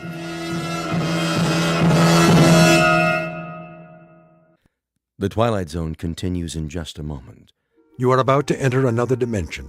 A dimension not only of sight and sound, but of mind. A journey into a wondrous land of imagination. Next stop, the Twilight Zone. Hi, this is Stacy Keach. I'd like to take a moment to tell you about our Twilight Zone website at twilightzoneradio.com. At twilightzoneradio.com, you'll find the latest information on these Twilight Zone radio dramas, including behind-the-scenes photographs, plus the newest product releases, trivia contests, ways to contact us, other Twilight Zone-related info and merchandise, plus links to other fascinating websites. So make your next stop twilightzoneradio.com.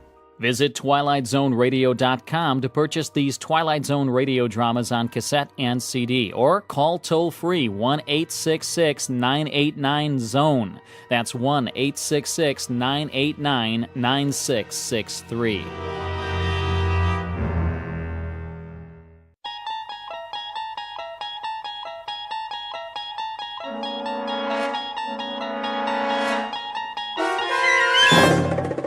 You're traveling through another dimension. A dimension not only of sight and sound, but of mind. A journey into a wondrous land whose boundaries are those of imagination. Your next stop, the Twilight Zone.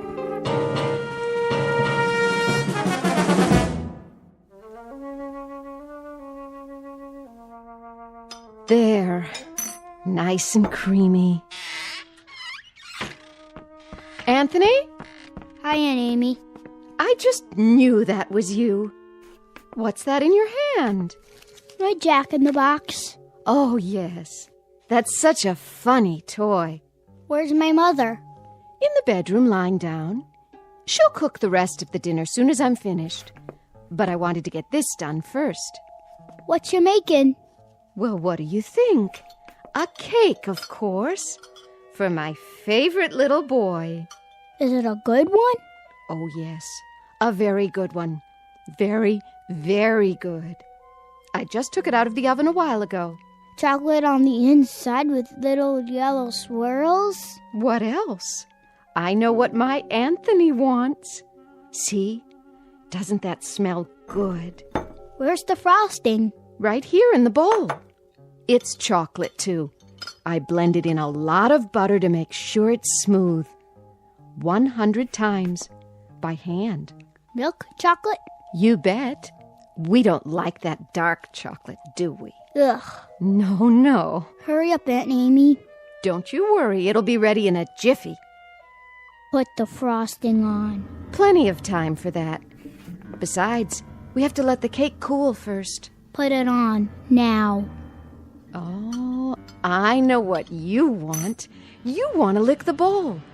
Well, you'll just have to wait. I don't want to wait. Be a good boy now. I am a good boy. I know you are. I know that. Of course I do. A very, very good boy. I'll just go ahead and frost it now. Why not? No problem, Anthony. None at all. I want lots on the top. Surely. Lots and lots. See how thick I'm putting it on? Swirls of chocolate butter frosting, and all of it for my favorite nephew. There. Some more around the sides. We don't want to forget the sides, do we, Anthony? The sides are good, too. So good. Anthony, stop that. Get your finger out of the bowl. Ow! There'll be plenty left for you to lick when I'm finished. I mean, when I... You hit me. Oh, I didn't hit you. I barely touched your hand. You're a big boy, aren't you?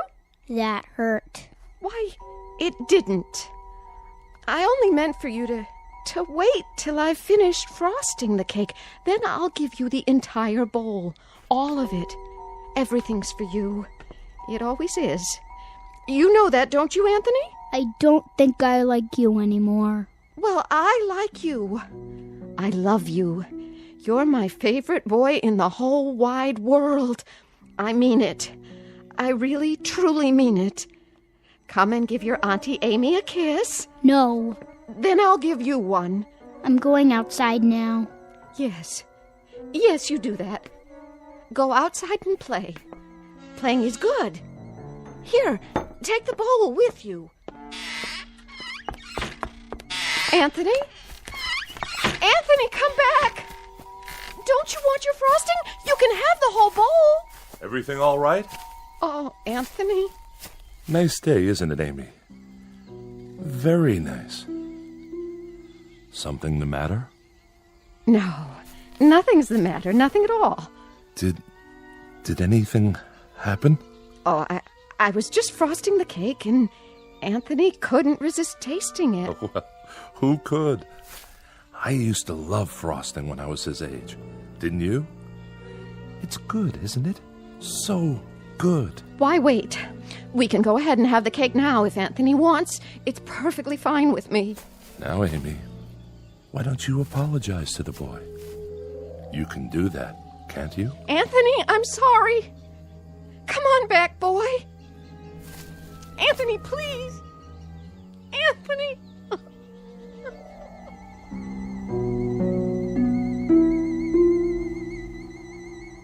Welcome to Peaksville, Ohio on a hot July afternoon. At first glance, you'd think this is a farm like any other. And the little boy, Anthony by name, is like any other little boy. But Peaksville is a place not found on any map. And those fields of wheat and barley, they're not the only crop. Something else grows in Peaksville, and for want of a better term, we'd call it horror. One day, exactly 6 years ago, a boy was born. And as far as the people are concerned, that's all that matters. There isn't anything else. Because Anthony controls it all. In just a moment, we'll take a closer look at Anthony Fremont and the people in the village and the village itself. A world in which nothing exists except Peaksville. A world Anthony manufactured and which he now rules with absolute power. A nightmare of rare design, located dead center in the Twilight Zone. And now, The Twilight Zone and our story, It's a Good Life, starring Mike Starr, with Stacy Keach as your narrator.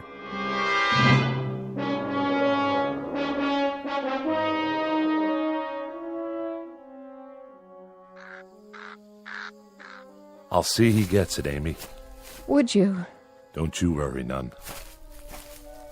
Look, boy. Look what Aunt Amy's got for you.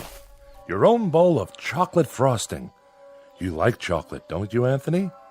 I know I do. Chocolate's good. I don't like her. Of course you do. She's your Aunt Amy, and she loves you. You know that. I hate her. Oh, that's a good joke. A very good joke. It's all for you, Anthony, all of it. And after you've finished, I'll make some more if you like. As much as you want. Get away. Oh, now, darling. Don't look at me. What? I don't like you to look at me. Hear that, Amy? Anthony's got a point. Why don't you go back in the house for now, so you can help Agnes cook dinner? Yes. Yes, I'll do that. It's going to be a good dinner, isn't it? I believe it will be, yes. You know, just the way he likes it. Don't you? It'll be delicious, Anthony. You'll see. I told you, don't look at me. She's not... I'll make it so she can't look at me. So she can't look at anything ever again. Watch your step there, Amy. I can't see. What do you mean? Sure you can. That would be some joke. Just go on inside. The light. That's all I can see. The sun. It's so bright. The sun blazing in the sky. Like white fire all around. Amy? Help me. Please. I can't see. I can't see. Help me. It's nothing, Amy. I'll help you up. Sit here in your chair. There you go. That's right. Sit and rock. You'll feel better real soon, I'm sure. It's good to rock, isn't it? Yes, it's good to sit on the porch and rock. There now.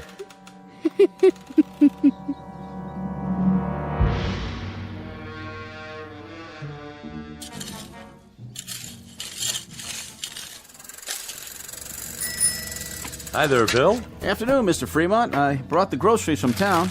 Gee, that was fast. Thank you, Bill. Very thoughtful of you. My pleasure. Howdy, Anthony. Hi, Mr. Soames. Mighty good to see you today. Mighty good. It's such a good day. A real good day, isn't it, Anthony? It's terrible hot, though. Terrible hot. Oh, I wouldn't say that. No, ma'am. I wouldn't say that at all. It's fine. Just fine. A real good day all around.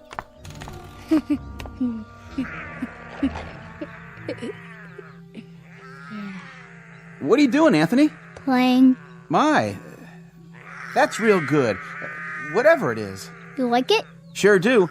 I was just wondering, what you were doing. I made something. By golly, you did. Know what it is? Can't rightly say that I do. Take a guess. Oh, I'm not very good at guessing. Guess. Go on, Bill. You can do that, can't you? Well, now, some kind of animal, is it? It's a gopher with 3 heads. See?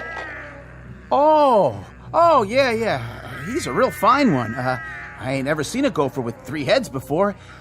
He's alive, huh?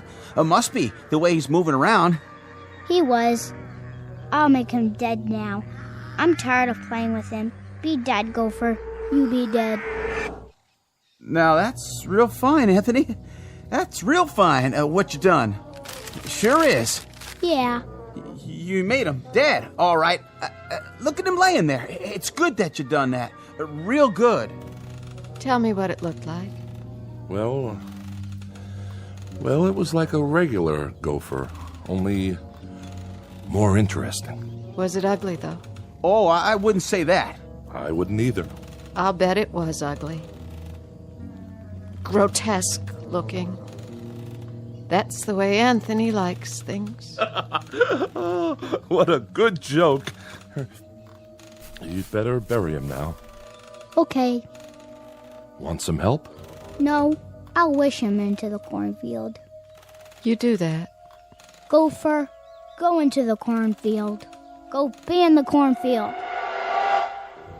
Well, what do you know? Ain't that something? What are you doing here anyway?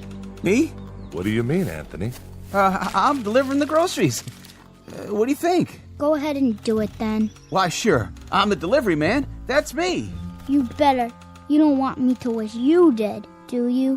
Why, no, Anthony. No, I don't. But what? But I just wanted to say, you do some real fine things. Real fine. You're a good boy. We all love you. Don't we, Miss Amy? Don't we just love Anthony? Oh, yes. We love him. Everybody loves Anthony. Yes, sir. We sure do love him. We love that boy. Well, hi, Bill. Mrs. Fremont, how are you? I was just checking the roast in the oven. Got everything we asked for? Pretty much. I have your list here. Let me see. Didn't have any laundry soap. General store's all out of the laundry soap. Well, that's to be expected. Not even bar soap, though, huh? All out of that, too? Oh, we've been out for a year. You know that, Mrs. Fremont. We ain't had no bar soap for over a year, so I guess nobody has to wash their hands or behind their ears anymore. That's right, Bill. That's exactly right. I got a couple of cans of soup in there. That's nice, huh? Didn't even know we had them on the shelf. And I remembered Anthony loves tomato soup, doesn't he? So I brought that. How thoughtful. You'll tell him, won't you, Mrs. Fremont? Tell him I brought the tomato soup because I heard he liked it. Tell him I brought it, won't you? Why, of course I will, Bill. I'll tell him. Matter of fact, I'll tell him right now. Oh, no, Mrs. Fremont. You don't have to go to the trouble. I gotta get going anyway. I gotta get back to the store. You don't have to be frightened of him, Bill. He likes you. He told me that several times, how much he liked you. Oh, that's real nice to hear. He's a clever boy, Mrs. Fremont. That he is. About the cleverest boy I've ever seen. Know what he was doing out there? Making something, I imagine. You got it. Yesterday he made some kind of furry animal. I have never seen the likes of it, but he invented it all by himself. Had real sharp teeth, too. Long and sharp. Could have done some real damage. It tried to bite him. I was kind of hoping that it would. Mrs. Fremont. But Anthony wished it into the cornfield before it could do him any harm. I gotta be going, Mrs. Fremont.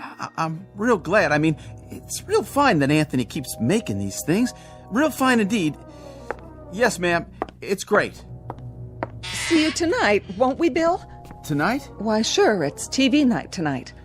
Oh, yeah.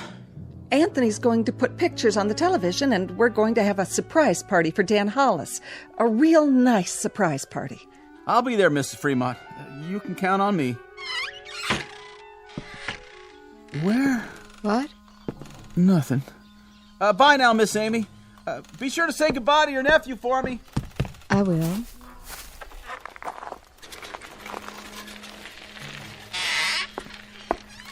Where's Anthony? I think he went into the barn. Oh. Leastways, I heard the door open. I keep telling him he shouldn't go in there, but... Amy, why, it's real nice that Anthony goes into the barn.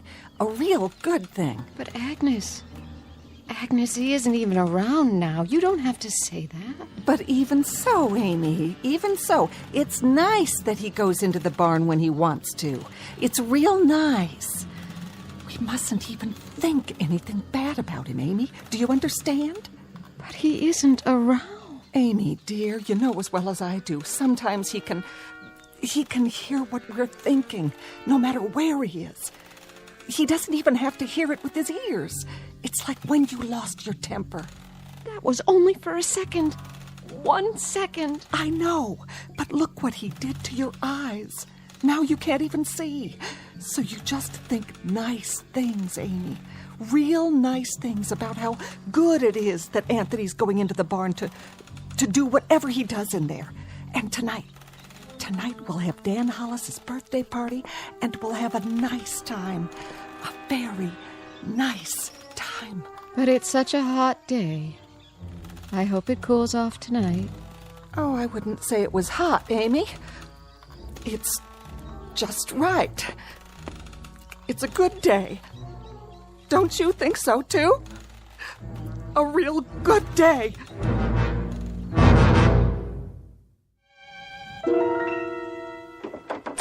Who's...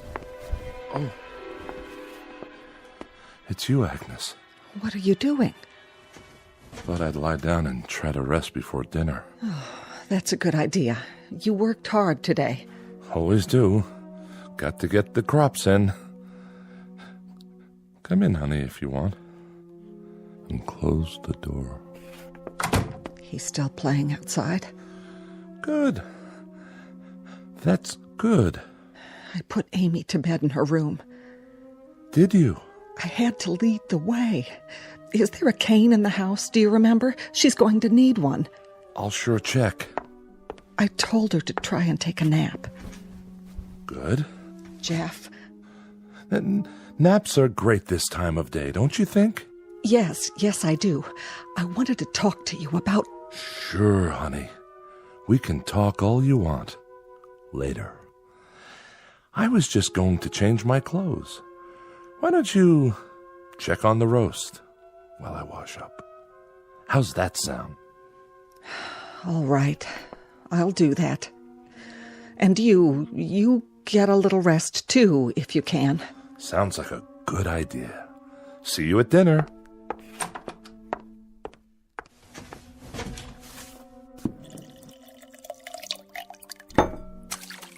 Oh. Well, howdy, son. You crept up on me. You look funny. Do I? You need a towel. Well, by gosh, I sure do. I was just about to dry my face. I was looking for you a while ago. What for? Your mama said you was out in the barn. Yep. Did you have fun? I was looking at the cow. Oh, that's good. That's real good, Anthony, that you were looking at the cow. Now, you wouldn't be playing any tricks on your dad, would you? Tricks? I mean, well, you remember a year ago when we had the pigs? Oh, yeah. And what happened to the pigs? You remember that, too? I turned them into monsters. Oh, doggone if you didn't. Real odd-looking things. They were funny. That's it. Real funny looking. But good things, Anthony. Real good things. And it's good that you did that. It's real good. Like tonight. Yeah? It's television night. I'm gonna make television for everybody. It'll be real funny. It sure will be. Everybody's looking forward to it, too, just like they do every week. And then we're going to have the surprise party for Dan Hollis. It'll be so much fun. Yeah. I can hardly wait. So, are you looking for something? Can I get anything for you now, son? No. Don't you want to play some more? I don't like playing alone all the time. Well, I can understand that. No kids came over to play with me today. Is that right? Not a single one. I wanted someone to play with. Well now, Anthony, you remember the last time some children came over? Mm-hmm. The little Fredericks boy and his sister? I had a real good time. Oh, sure you did. Sure, you had a good time, and that's great. Great. It's just that... It's just that what? It's just that you wished them into the cornfield when you didn't like the way they played. That's okay. But I hear their mom and dad were real upset. About what? If you wish people away like that, pretty soon there won't be no one left. So maybe next week we'll talk to some of the folks about having their children come over. We'll do that, won't we? Talk about it first. Yeah, and when they come over, I can make some of those funny animals. That's fun, isn't it? That's a lot of fun. That's Bill Soames's collie. Is it? Yep, that's the dog that always comes around. Yeah, that does sound like Bill Soames's dog. Not many dogs left now, Anthony. You wish them all away. I didn't like them. They didn't like me. I hate anybody who doesn't like me. But everybody loves you. They love you, son. You're everybody's favorite. I heard somebody think one time.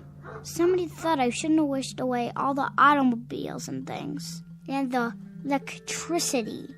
They said it wasn't good that I did that. Somebody thought it one time. Who? Who thought that? Was it Teddy Reynolds who thought that? He owned the farm up the road. Oh yeah, I remember. He shouldn't have thought those bad thoughts. That's why I made him go on fire. Sure, that was why... That dog, that collie, he doesn't like me. Oh, I don't know about that. He's a bad dog. Well, now, Anthony, did you do something to Bill Soames's dog? Guess you must have. He isn't outside anymore. I put him in the cornfield. I'm gonna go out in the yard now. Bye. No. Bill Soames's collie was out by the tree just now. I heard him barking, and then he just... Why Anthony done that? It was a good thing that Anthony done that, wasn't it, honey? Wasn't it a real good thing? Oh, yes, indeed. It was a real good thing that Anthony did it. Well, I've got to get back and get supper ready. Stay a minute. Ethel's bringing over the candles for Dan's cake. Amy already made it. She got the last box of cane sugar there was to be found. Agnes? The very last box. And Dan hasn't got one single inkling that there's a surprise party for him. Not one. Glad to hear it. And you know how much Dan likes music? Well, last week, Thelma Dunn found a record in her attic. That a fact? Yes, and she's going to give it to him tonight. Isn't that a wonderful surprise? It sure is. A record. Imagine. That's a real nice thing to find. What record is it? Perry Como singing You Are My Sunshine. Well, what do you know? I always liked that tune. How did Thelma happen to find it? Oh, you know, just looking around for new things. Or old things. The ones that are still left. Say, who has that picture we found a while back? I kind of liked it. That old clipper ship sailing along. The Smiths. Next week, the Sipaches get it, and they give the Smiths the old McIntyre music box, and we give the Sipaches... I know. That's the way of things now. There's so little left.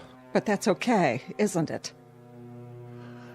Everybody keeps a few things for a while, and then they trade off. There's about 3 books left, and Each family... Oh, now, honey. And each family can keep it for a week and then trade it for something else. Like with the stereoscope the Van Nusens found in their cellar.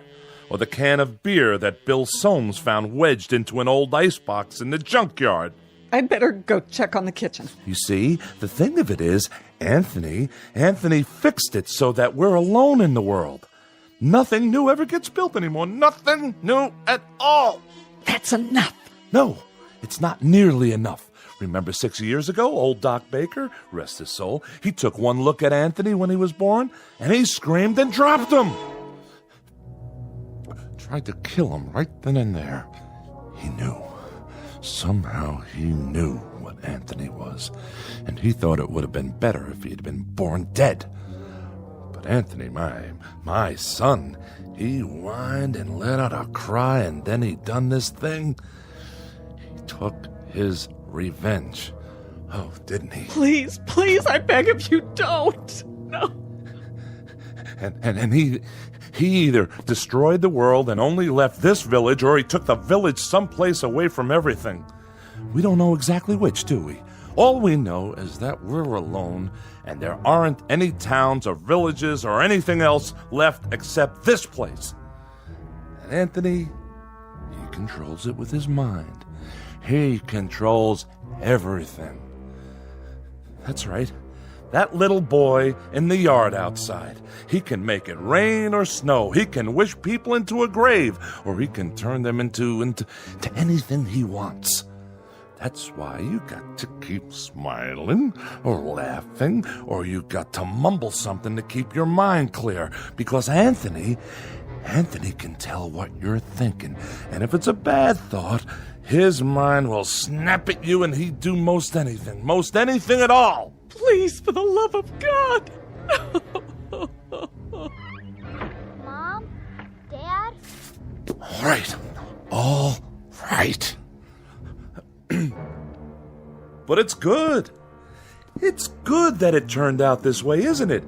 It's real good. That's what it is. Really, really, really good.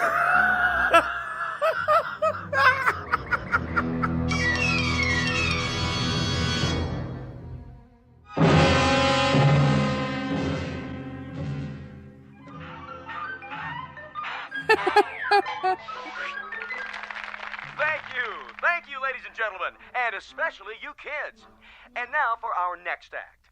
It's time for Stupid Animal Tricks. And here's some film we thought you'd like to see. First up is Rocco the Squirrel in Crossing the Road.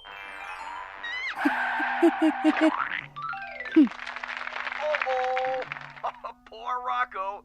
And now, the bird and the BB gun. Oh, my. Will you look at that? What, Ethel? It's just like cartoons, only better. And last but not least, the turtle crossing the street. Well, that's all, folks. And now, time for our next program. Welcome, horror fans, to tonight's episode of Scary Nightmares. This one's a real killer of a story. It's called Pleasant Dreams. Let's watch, shall we? Think I'll go get some fresh air. Shh. Not now, Dan.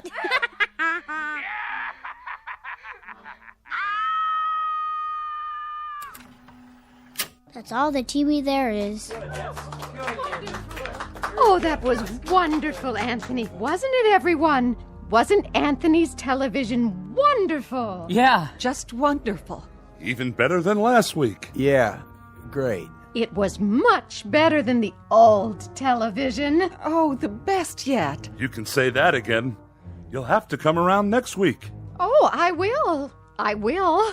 And now, everyone, is it time? I guess so, honey. The surprise for Dan's birthday. Oh, you shouldn't have done anything. Go ahead, Ethel. Give your hubby the big surprise. All right. Here you go, Dan. I wrapped it for you special. What's this? Open it. Yeah, go ahead. Well, if you say so. I hope you like it. What's this, a record? It's Perry Como. A real collector's item, you might say. No kidding. I haven't heard Perry Como in years and years. Such a great crooner. You know what a crooner is, don't you, son? No. It's a singer. Someone who sings the old songs. What a great voice he had. Oh, didn't he? Happy birthday, darling. Happy birthday. Hey, you better not hug me too hard. I'm holding a priceless object here. You certainly are. Wow. Do you think we could play it? You mean right now? I'd love to hear some new music. Well... What I'd like to hear is the first part, just the orchestra part, before Como sings. Would that be all right? I don't like singing. I don't think we'd better, Dan. After all, we don't know where the singing comes in. It would be taking too much of a chance. Better wait till you get home. Put it on the table for now. But we don't have a Victrola at home. That's all right. Better to keep it safe. These old records break so easily. I guess you're right. Of course I am. There. It's good that I can't play it here. And now I think it's time for Pat Riley to play some piano for us. How about it, Pat? Would you? That's a great idea. Well, then, it'd be my pleasure. Move right in, Anthony, so you can watch him. It's great what he can do with those fingers of his.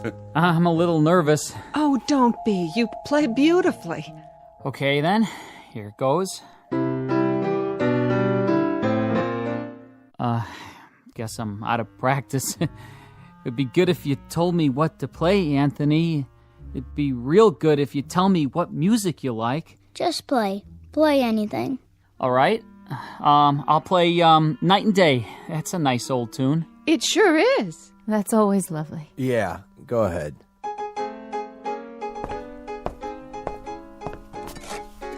What are you doing?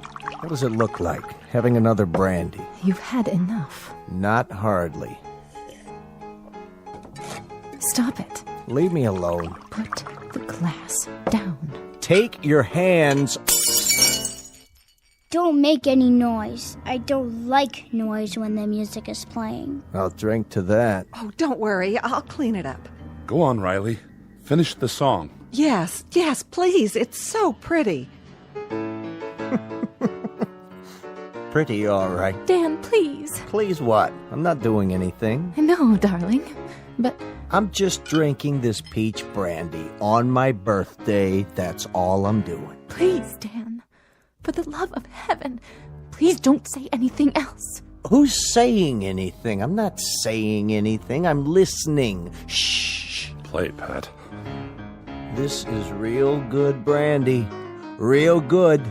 You people know something? There's only 5 bottles of real liquor in the whole village. 5. 1 rye, 2 scotch, 1 after-dinner cordial, and this here. And when that's gone, there won't be any left at all. None. Keep playing. Nuts. Nuts! Can't even play my record. Can't even play Perry Como. Don't play that anymore, Pat. That's not what I want you to play. Play this. Happy birthday to me. Happy birthday to me. Dan! Happy... Please, stop! Oh, please, Ethel, be quiet! Dan! Ethel, you have to stop now. Happy birthday, dear Danny. Happy birthday to me. Play it, Pat. Play it so I can sing it right. You know, I can't carry a tune unless somebody plays it. I'll do my best. That's enough. I said that's enough. Go outside for a while, Dan. Get a breath of fresh air. You and her, you had them. You had to go have them, didn't you? If there's any fault, it's yours.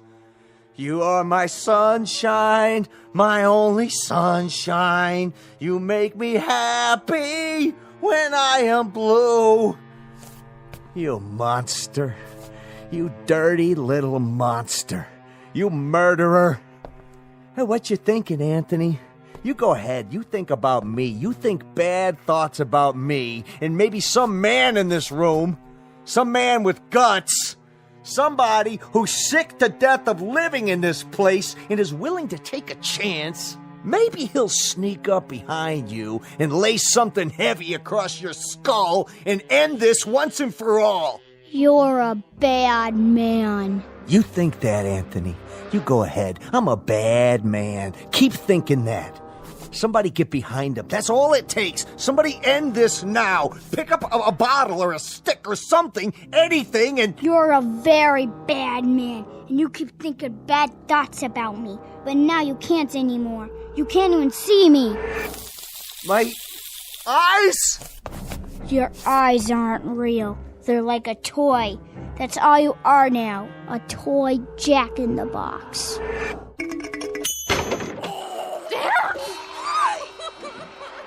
Anthony, wish it away. Wish it into the cornfield.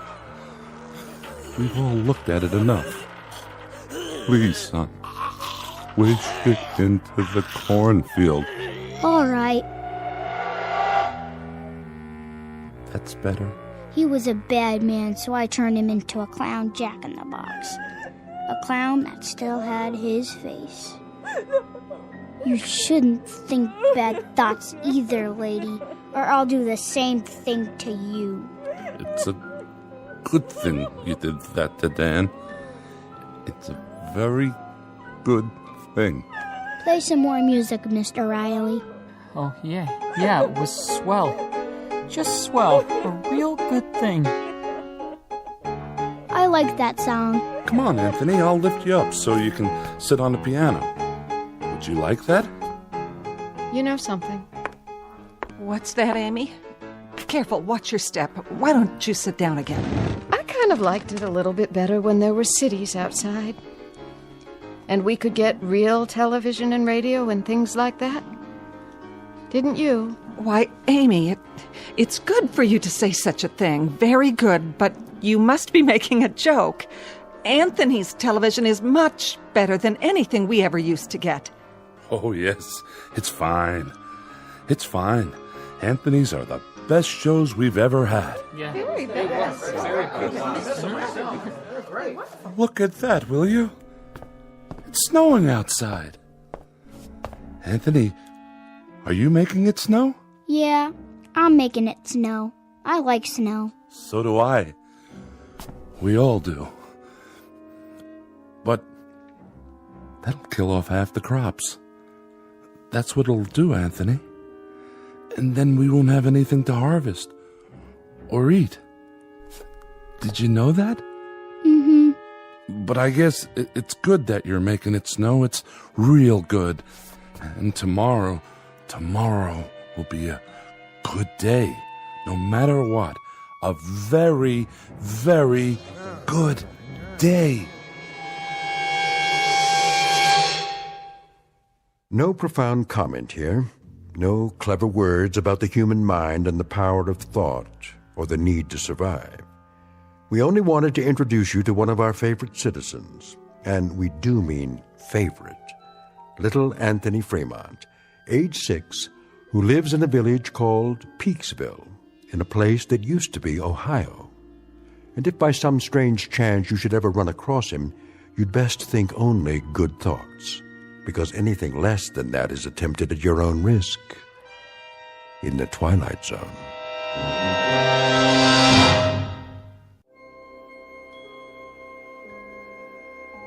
Hi, this is Carl Amari, producer of the Twilight Zone Radio Dramas. I'd like to take a moment to tell you about our official website at twilightzoneradio.com, where you'll get the latest news and information on these Twilight Zone radio dramas. Plus, at twilightzoneradio.com, you can digitally download 3 free episodes or any of our episodes for only $1.95 each. In this age of ever-changing technology, we've decided to make these episodes instantly available to you by making the Twilight Zone radio dramas a digital download-only series. This means that this series will no longer be offered on CD. The CD collections at our website are now being offered while supplies last at buy one, get one free. So be sure to get your favorites before they're sold out. Be sure to visit us often, and I'll see you in the zone.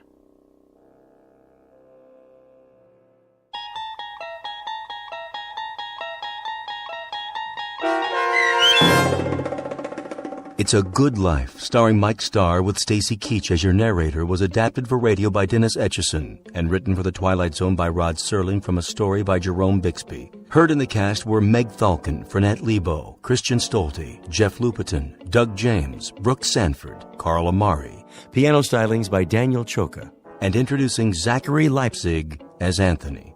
To learn more about the Twilight Zone radio dramas and to obtain audio cassettes and CDs of these programs, visit our website at twilightzoneradio.com. The producers of The Twilight Zone wish to thank CBS Enterprises, Carol Serling, Dennis Etchison, Dick Brescia Associates, Claire Simon Casting, Terry Jennings, XM Satellite Radio, Sirius Satellite Radio, our sponsors, and our radio affiliates for helping make this series possible. This copyrighted radio series is produced and directed by Carl Amari and Roger Wolski for Falcon Picture Group. Doug James speaking.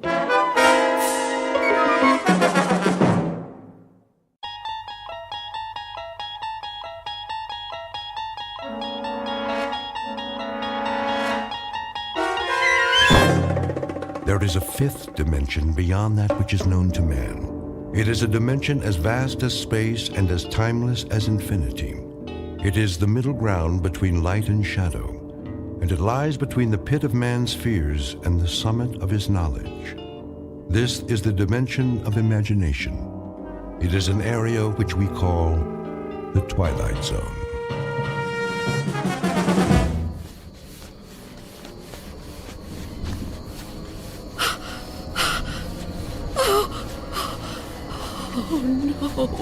No, where am I? What am I doing outdoors? I don't remember leaving my... Oh, it's so dark. I don't live here. Or here. Oh, it is my house. Oh, I must get home.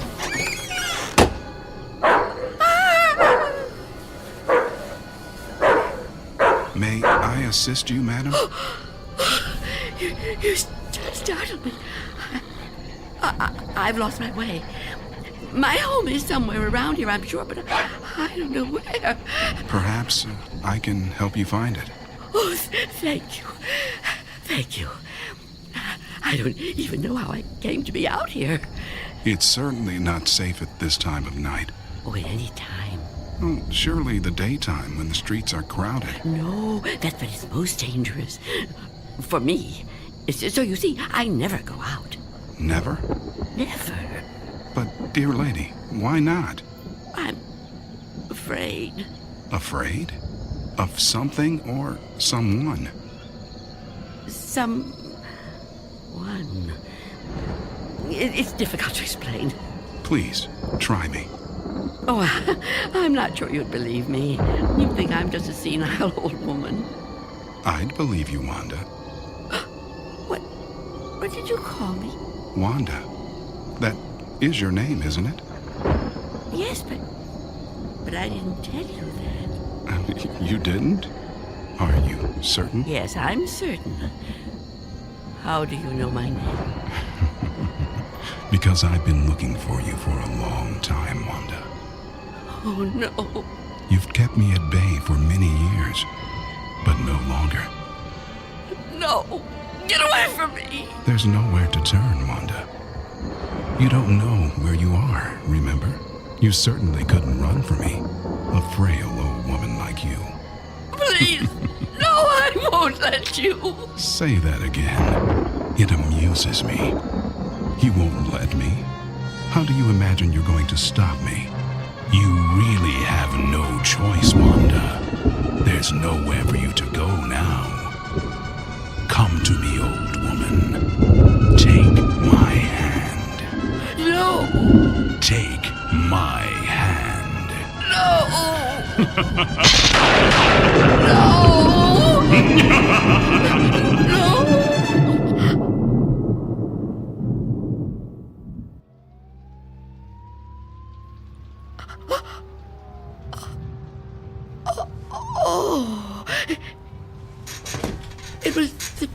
dream. The dream again. I'm home. Of course I'm home. Where else would I be? But is it night or day? Oh, that's right. The clock is broken. It's been broken a long time. And I can't get it repaired, can I? Not without going. No, I can't. I mustn't. I have to resist every temptation. Oh, really, Wanda? How could you be so careless? How could you fall asleep before... I must check.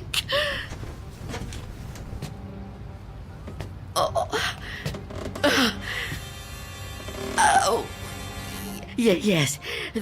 The boards and the windows are still secure. Is that... Can I feel a breeze? Is there a gap? Oh, not enough. Not enough. He still can't get in. Oh, what about the door?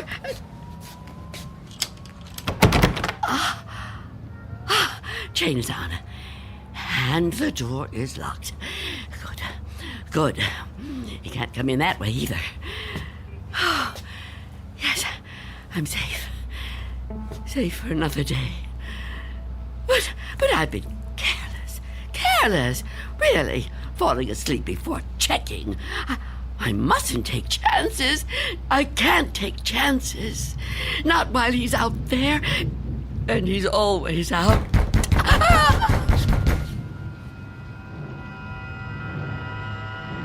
Miss Dunn? Miss Dunn, are you all right in there? Who are you? It's Barry.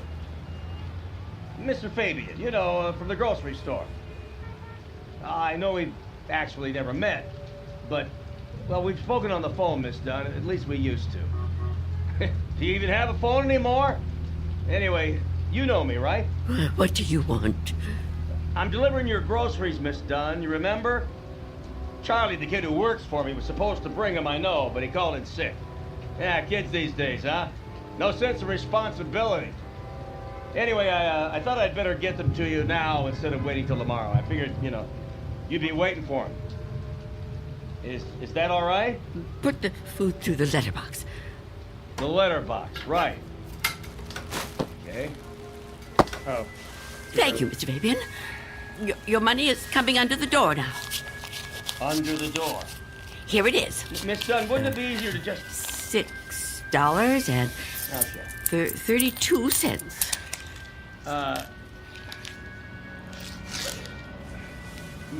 Many thanks, Miss Dunn, but, Good day to you, Mr. Fabian. Miss Dunn, are you still there? Yes? What is it? Well, I've been thinking. I just wonder, Miss Dunn, does anybody else bring you food? I really don't see what business of yours that is, Mr. Fabian. Well, no, it's nothing like that, I promise you. I mean, this isn't anything to do with business.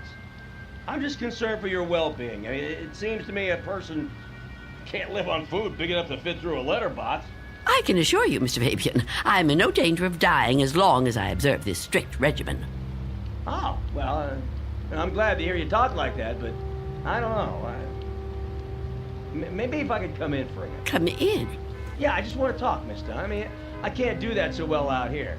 I really think you need to see a doctor. Out of the question. No one is coming in here, Mr. Fabian. Not a doctor and not you. Miss Dunn? Miss Dunn, could you open the door, please? Go away! Miss Dunn, I just want to help you.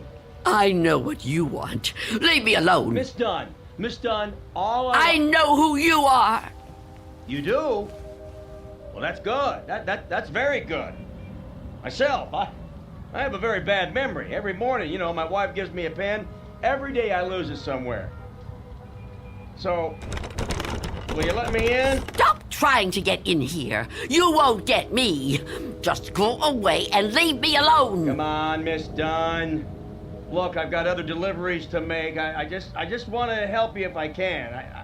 I think you could use a little help. Ah, the heck with it. Good luck living here in this neighborhood. What's left of it.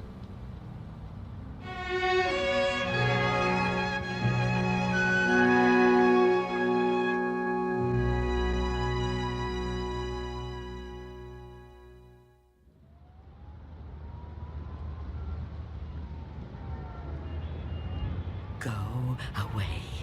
I won't let you in. I won't let you get me. Leave me alone. I don't want to die. I don't want to die. Please, freeze!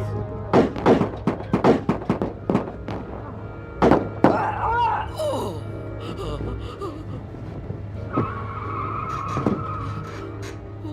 What's going on out there?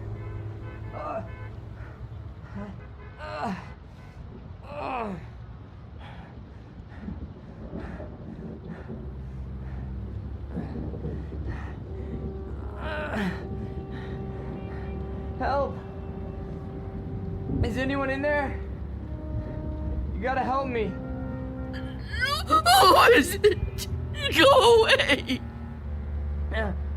I've been shot. I need help. Please. Please do something to help. Who are you? Officer. I'm a police officer. Please, you have to open the door. I need help. I've been shot.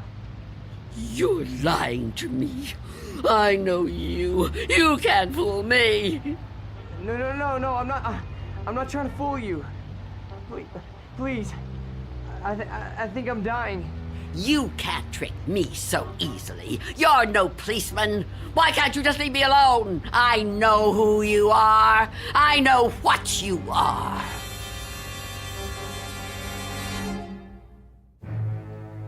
An old woman living in a waking nightmare. An old woman who has fought 1,000 battles with death and has always won. Now she's faced with a grim decision.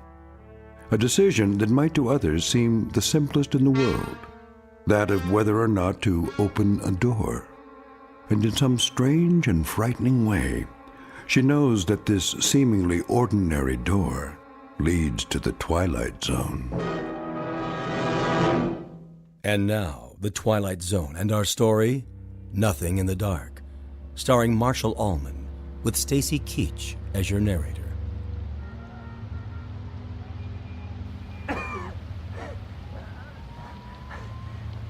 Please. Why won't you help me? Stop this! Why must you do this to me? I'm losing a lot of blood. It's so cold out here. Listen to me. I'm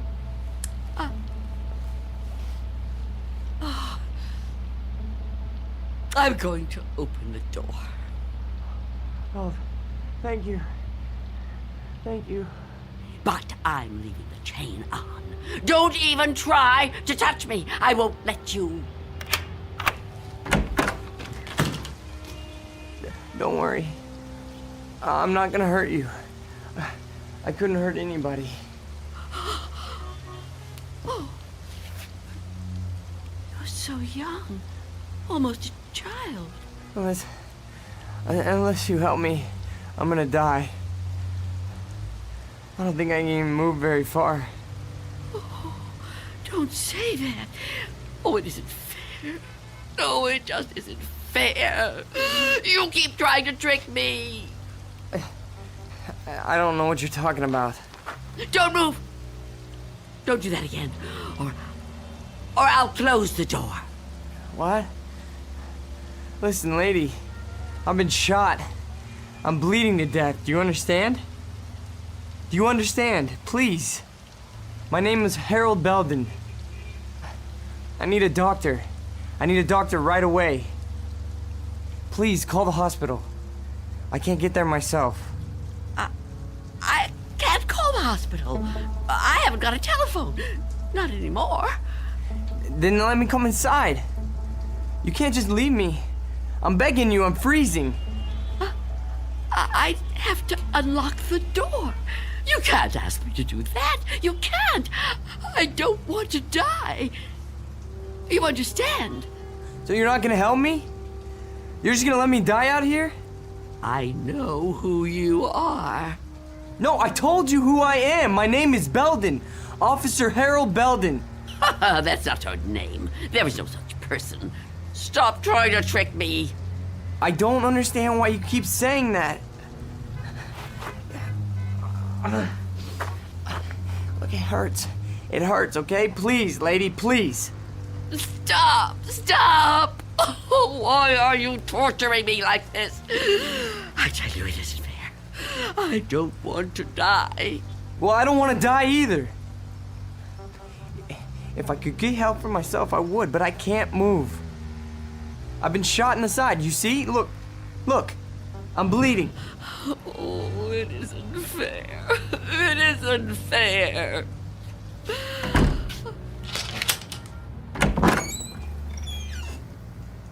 Will you help me?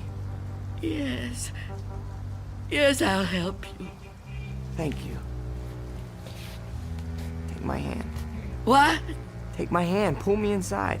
No, I won't. I mean, I can't. Oh, can't you? Can't you crawl in? Oh, I don't think so. Please try. Quickly. I don't want to leave the door open.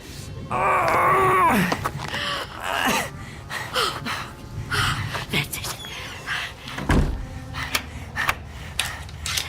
Come over here. Into the bed.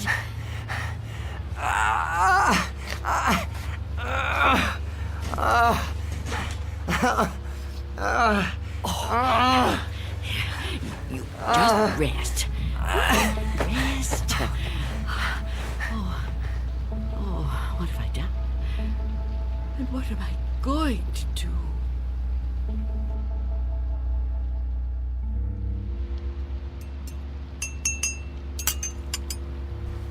Officer? Officer? Officer? Oh, I'm so sorry. Oh.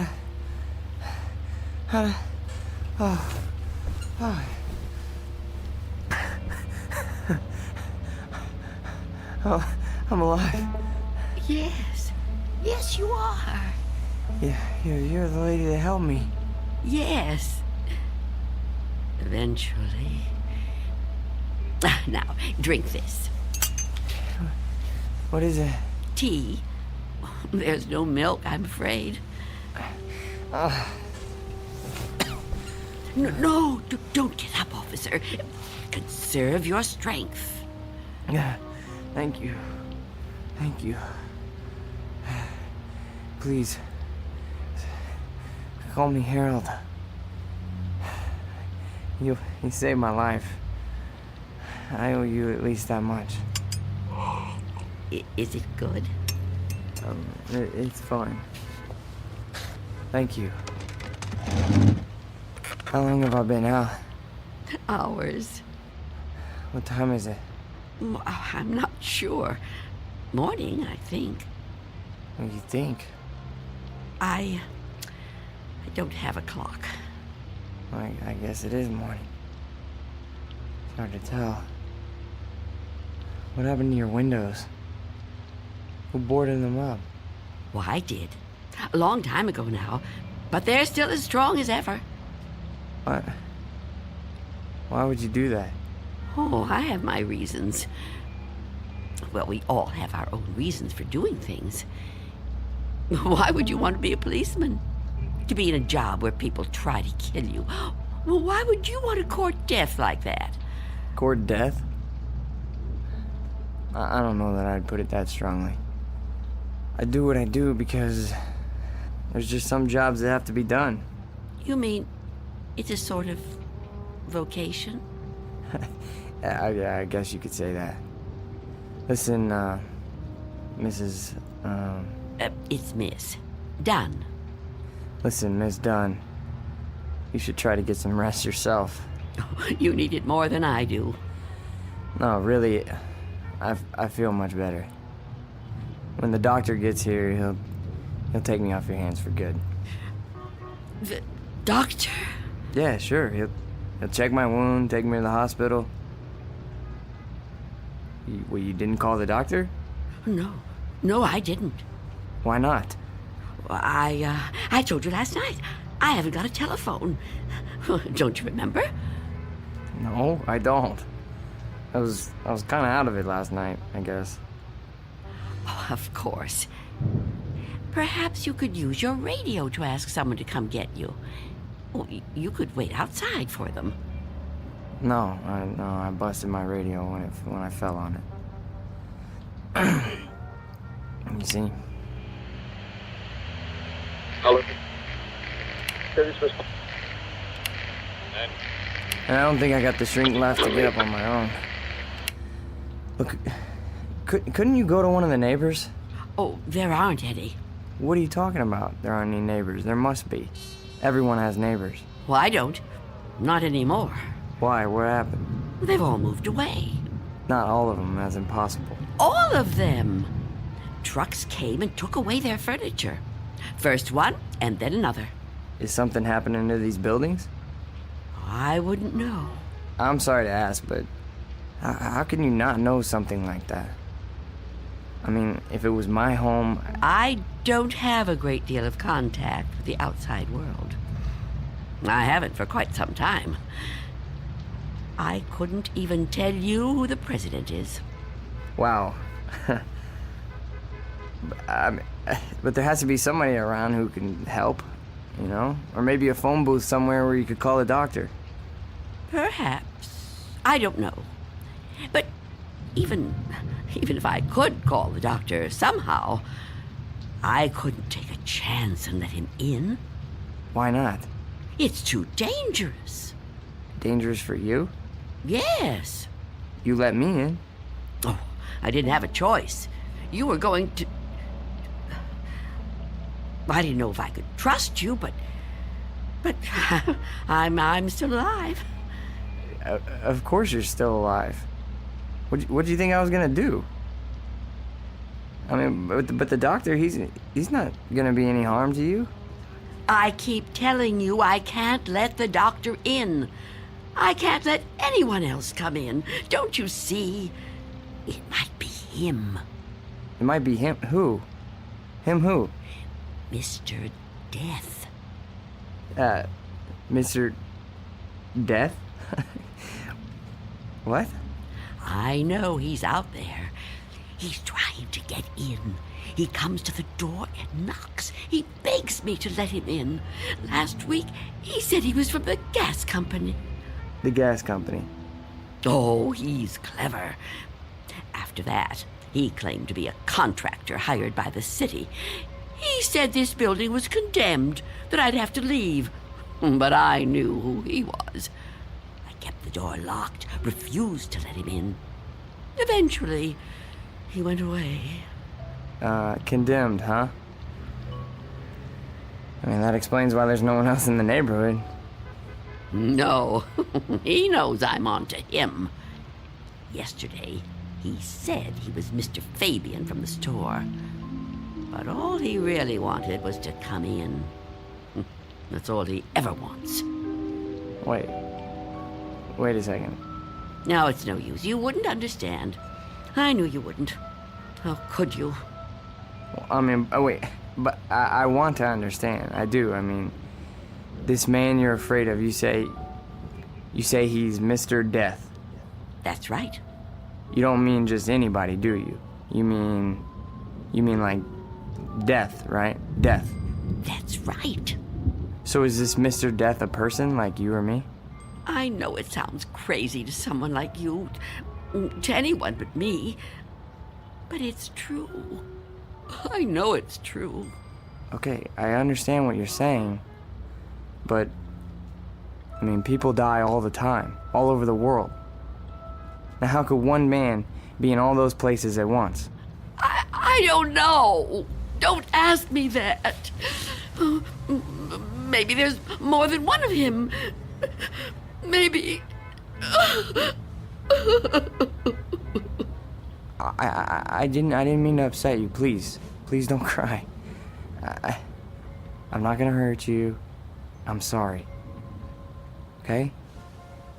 Can I have another cup of tea? Please? Of course. Tell me about Mr. Death. Your tea. Thanks. Please, Mr. Death. I would like to know about him. All right. At first, I couldn't be sure. It was a long time ago. Everything is. It's been so long since anything happened to me. But I was on a bus. There was an old woman sitting in front of me, knitting a scarf, I think.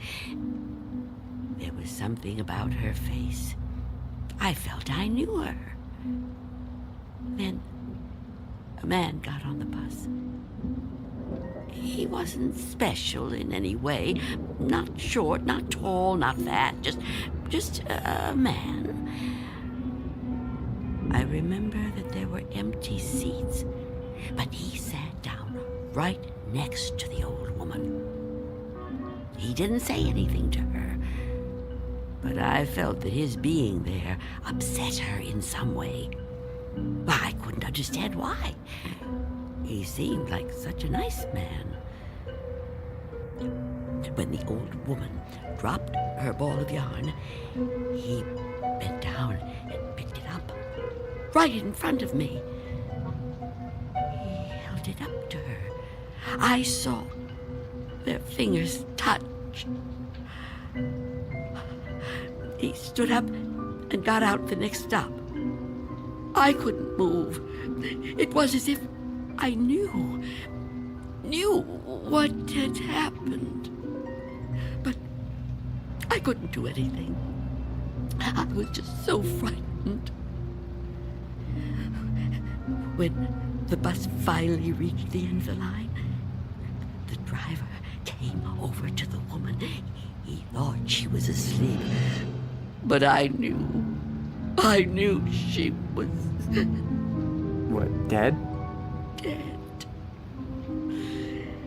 And right then and there, I knew it was his touch that killed her. Okay, but you said it yourself. She was an old woman. Okay, just because this man touched her... Mr. Death. Just because he touched her hand, it doesn't mean he killed her. Maybe what you saw was just what it looked like. A man trying to be helpful. I mean, the real cause of her death might have been, you know, a heart failure or a stroke or something. I don't know. No, he killed her. Okay, I'm a cop. I've seen dead bodies. I've seen people that were killed by guns, knives, but never by a touch, okay? The man being there when she died, that's just a coincidence. But I've seen him since then, several times. I've seen him in crowds. I've watched for him.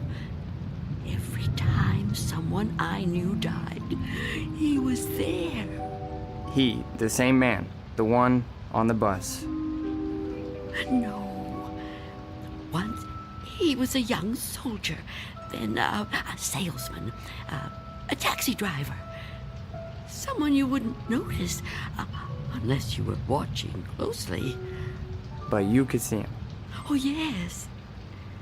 And I wondered why that should be. Why I could see him when no one else could. And then I knew. Why? It was because I was getting older. And my time was coming. I could see clearer than younger people like yourself. Now, do you understand? Oh, I know you don't believe me. That would be too much to ask of anyone. But do you at least understand? Please, I have to know. All right. Maybe, okay? But if there is some Mr. Death who's able to visit all the people in the world like Santa Claus... Don't mock me. I'm not meaning to mock you, okay? I would never do that. I swear. But if he's real... He is. If he's real, then I don't see what the problem is. You don't see what the problem is? Oh, you must be joking. No, I mean, if you know what he looks like, what have you got to be afraid of? If you're right, and you can see death, I'd say you're kind of fortunate. fortunate. Sure, yeah. I mean, you'd be able to see him coming. You could just avoid him. Oh, didn't I tell you his face is always different? He's different sizes, different ages, different races. I couldn't be sure. Well, how about when you go out? Out? Sure. Well, I know you said you don't have much contact with the outside world, but you have to go out sometime. I mean, to the shops or something, you know? Now, couldn't he touch you then, if he wanted to? No. Why not? I never go out. Never. Never. Oh, I haven't been out for years. I don't know how many. I don't keep count. That would be too depressing. But I suppose you can guess from the smell. You're too polite to mention it. But it must bother you as much as it bothers me. So what do you do about food? The boy at Mr. Fabian's store delivers it. But I never open the door to him. How can you live like this? Oh, don't think I enjoy it. So why do you do it? Because if I don't live like this, I won't live at all. If I don't watch out, if I let down my guard even for a moment, he'll get in. I know he will. I haven't always lived like this, you know. I was young once. People said I was pretty. I lived out in the sunlight. I hated to be inside, even for a minute. My mother always said I'd spoil my fine complexion, but I didn't care. I loved outdoor things. I lived out in the sunlight, so warm, so beautiful. Beautiful, like I once was. You're still beautiful. Oh, no, I'm not. I'm old and cold. I miss the warmth of the sun so much. See that patch of sunlight on the floor? Where's it coming from? I think it's coming in from between the cracks in the boards of the window over there. Oh, yes. It's so warm to the touch. You know, I've always hated the dark and the cold. And now I'm old. I've lived a long time, but I don't want to die. I've heard people say it was his time when an old person dies. But it's not your time if you're not ready to die. I'd rather live in the dark than not live at all. Miss Dunn, I promise you, there's nothing to be afraid of. We're all alone here. Okay? There's nobody outside the door. I know you're upset, okay? And you're clearly under a lot of pressure. But I think all you need is some rest. Officer. Yeah, and I need help. Oh, I don't know what to do. Just give me some medical attention. Look, I don't know how badly I've been hurt, okay? But I've lost a lot of blood. And I need help soon. Or I don't know how much longer I can... I've told you I can't go out there. You can't ask me to do that. Look, this whole Mr. Death thing, I promise you, you don't have anything to worry about. Shh. Someone's coming. Well, get them to help me. No! There's nothing to be afraid of. Please. Answer it. Go on. That's right. Go ahead. You're doing fine. Answer it. Go on. I'm keeping the chain on. That's fine. Do whatever you want. Just see who it is and get them to call for help. I'm sorry, lady, but I got my orders. No! Get away! Officer Belden, help me! I can't fool around any longer. Step aside, I'm coming in.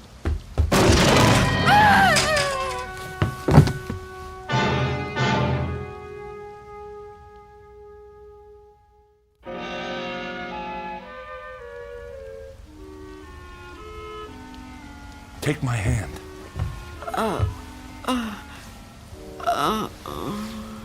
Easy, lady. Just lie quiet there till you get your strength back. What? You gave me quite a scare there when you fainted like that. Sorry I pushed you when I put my shoulder to the door. You started to faint and I offered you my hand, but you passed right out. For a second I thought that... Well, I don't even want to talk about that. But I'm glad you're okay. And still I live. Huh? I told you I didn't mean to hurt you. It was an accident. You're not gonna sue, are you? What do you want with me? Here, let me help you get up. Take my... I can get up myself. Look, you gotta understand, man. I don't get no pleasure out of busting in doors.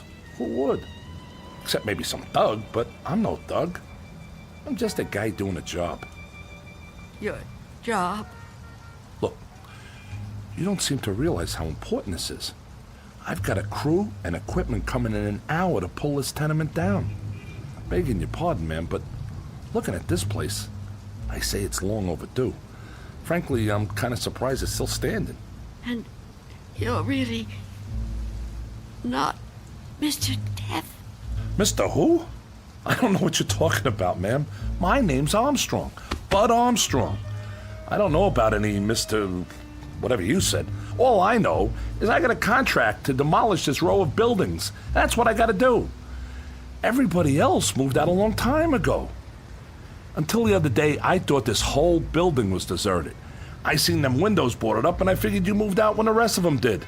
Thank goodness I met that guy from the grocery store, that Mr. Fabian. Oh, Mr. Fabian. Then he was real, after all. Real? What are you talking about? I told him about my job down here, then he told me all about you, that he was worried about you. Told me he had a kid bring you your stuff. That was the first I knew about you, and it's you're darn lucky I found out. Well, you'd still be in here when the wrecking ball hits. Now, come on, we gotta get out of here. You want me to go outside? Sure. Didn't you just hear me? This place is coming down. You can't stay in here. You want me to leave here? You have to. I can't. It's Miss Dunn, right? Well, Miss Dunn, you were notified about the demolition job months ago. Look, I'm not out to bully you. I'm just trying to do my job here. These buildings were condemned by the city. Can't say I blame them. And I'm the one who's got to tear them down. Tear them down? Wow, can you? Look around you, ma'am. This building has had it. You can see that. I can see that. Anyone could see that. It's all worn out, dilapidated. All these buildings have got to come down. You seem like a nice person. A nice person shouldn't have to live in a place like this. Now let's the two of us just... Get away from me! Don't touch me! Please don't act like this. I ain't a monster, lady. I've got a heart just like anybody else, and I can see how you could get attached to a place, but, not want to see it wrecked. But when a building's this old, it's not fit to live in no more. It's dangerous. It's got to come down to make room for a new one, a stronger one. That's life, lady. Old make room for the new, you know? No. People get the idea that I'm some kind of destroyer. They think I get kicks out of tearing stuff down. But that ain't the way it is. No, that ain't the way it is at all. I just clear the ground so other people can build on it. In a way, I guess I kind of help them to it. Can't have one without the other, am I right? Look around you. It's just the way things are, like when a big tree falls in the forest and a new one grows right out of the same ground. Old animals die and young ones take their places. It's just nature. That's how it is. Even people step aside when it's time. I won't. When I finally kick the bucket, or when I get too old to contribute, my son-in-law will probably take over the door! What about it? Oh, yeah. Sorry about that. I didn't realize the chain was on when I put my shoulder to it. Door's okay, but the chain's out. You left the door open. Hey, there's no need Get to... out of my way.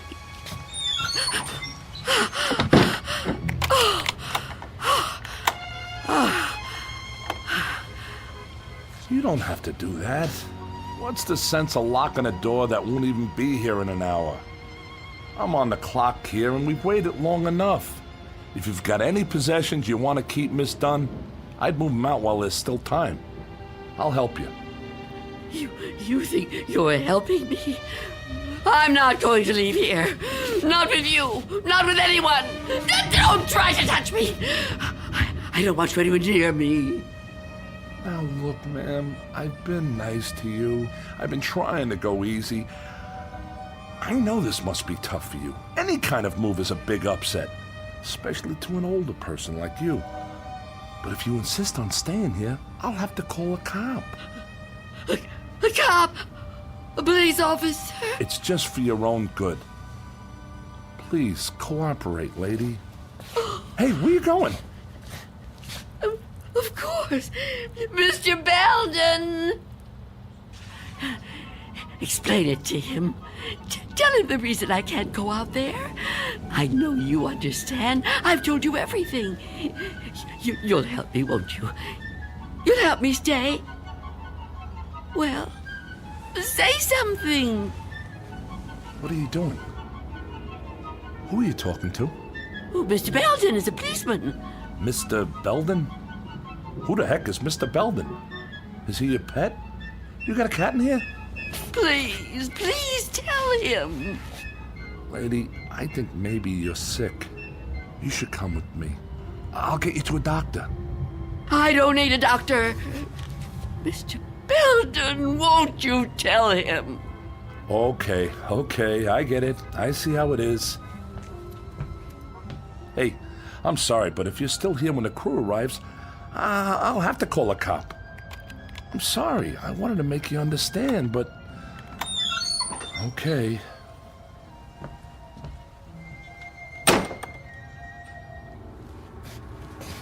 What's the matter with you? Why didn't you say something? Why didn't you help me? I thought you understood. I thought you'd help me. I think the question you should be asking yourself, Wanda, is how he looked straight at this bed and didn't see me.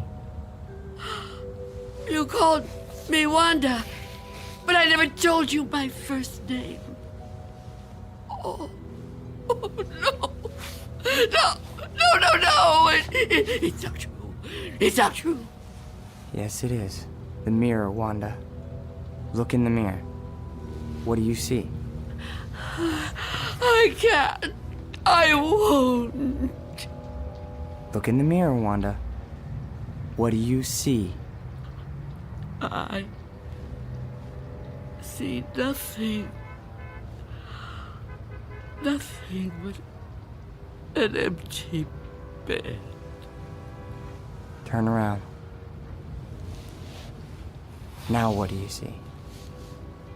I see you, Mr. Death.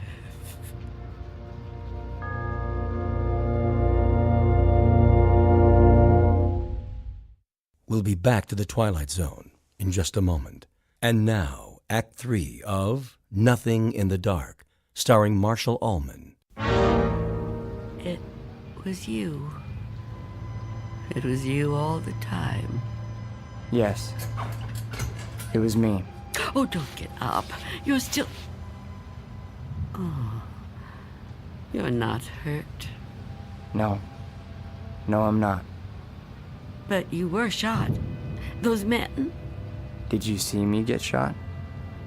No, but you were bleeding. Do you see any bloodstains now? No. And the men? Did you see them? You were never hurt, were you? I can't be hurt. You tricked me. Yes, Wanda. I tricked you. It was all an illusion. One I created just for you. If it helps, I'm sorry. I would have preferred to avoid it if I could. But why? Why did you do it? The moment I let you inside, you could have taken me any time. Yes, I could have. But you were nice. You made me trust you. But I had to make you understand, Wanda. You see me now, and you've seen me before. Many times before. Starting with that day on the bus. Oh, I was right. It was you. The old lady's name was Iris. I knew then that you were upset. Upset? I thought it was important that you got to know me. What I said to you before, it was true. What you said? When you thought I was a policeman. You asked me why I did what I did. And you said there were some jobs that had to be done. That's right. That it was a kind of vocation. Actually, Wanda, you said that. But I suppose you're right in a way. Now ask yourself, am I really so bad? Am I really so frightening? You've talked to me. You've confided in me. Have I tried to hurt you? Well, no, but... Do you really believe I would ever hurt you? You don't look like someone who would want to hurt me. You see? It isn't me you're afraid of, is it? You know me now.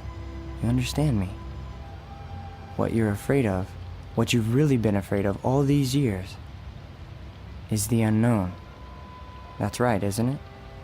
Yes. Don't be afraid. But I am afraid. You must be very tired, Wanda. I am. But the running's over now. It's time to rest. I'd like that, but... Give me your hand. I don't want to die. Trust me. No. Mother, give me your hand. I will.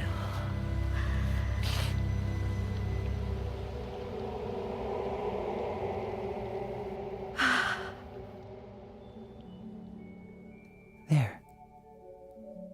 You see? See? See what? No shock, no engulfment, no loud thunder. What you feared would come like an explosion is like a whisper. What you thought was the end is the beginning. When will it happen? When will we go? Go? Yes. I'm ready now. Look over there, on the floor. What is there to... Oh. Now do you understand? It's me.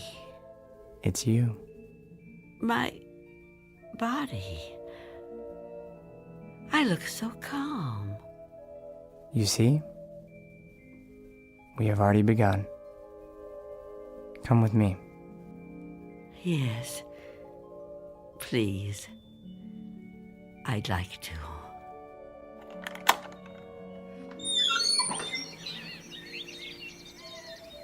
It's such a beautiful day.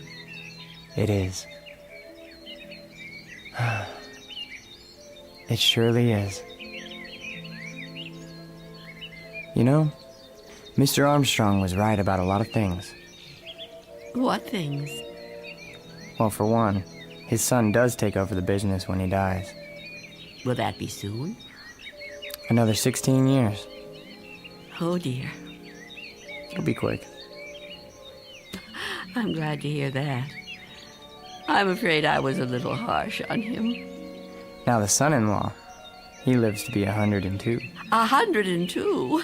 Oh, goodness. I know. It's remarkable, really. Of course, the oldest person I ever met was a lady in Tibet. Well, how old was she? Take a guess. Oh, I'm no good at guessing. Come on, take a guess. You'll never believe it.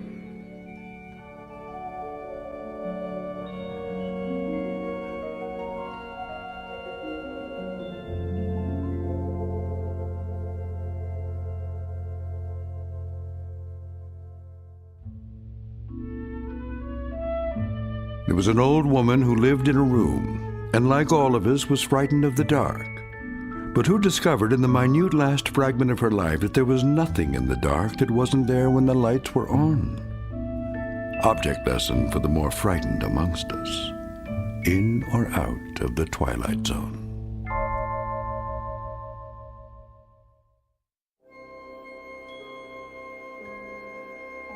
Hi, this is Carl Amari, producer of the Twilight Zone Radio Dramas. I'd like to take a moment to tell you about our official website at twilightzoneradio.com, where you'll get the latest news and information on these Twilight Zone Radio dramas. Plus, at twilightzoneradio.com, you can digitally download 3 free episodes or any of our episodes for only $1.95 each. In this age of ever-changing technology, we've decided to make these episodes instantly available to you by making the Twilight Zone Radio Dramas a digital download-only series. This means that this series will no longer be offered on CD. The CD collections at our website are now being offered, while supplies last, at buy one, get one free. So be sure to get your favorites before they're sold out. Be sure to visit us often, and I'll see you in the zone.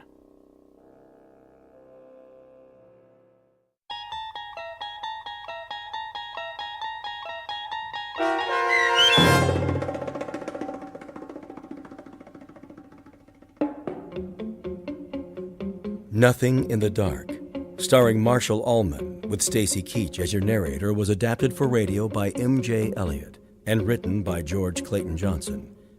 Heard in the cast were Roz Alexander, Jeff Morrow, Doug James, and Mike Starr. This copyrighted radio series is produced and directed by Carl Amari for Falcon Picture Group and Westwood One. Custom Foley effects, sound design, and mixing are done in the Cerny American Sound to Picture Theater by Cerny American creatives Matt Sorrow, Bob Benson, Todd Beyer, and Tim Cerny. To learn more about the Twilight Zone radio dramas and to contact us, visit our official website at twilightzoneradio.com. Miss Dunn, it's Doug James speaking.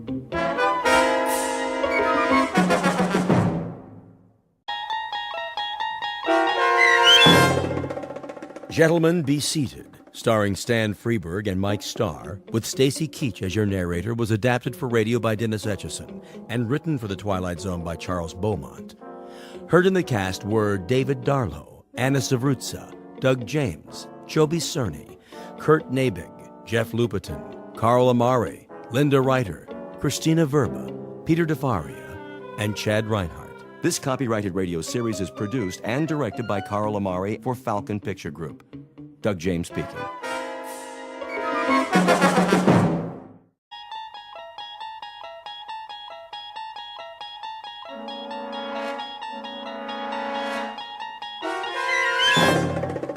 You unlock this door with the key of imagination. Beyond it is another dimension, a dimension of sound, a dimension of sight, a dimension of mind. You're moving into a land of both shadow and substance, of things and ideas. You've just crossed over into the Twilight Zone.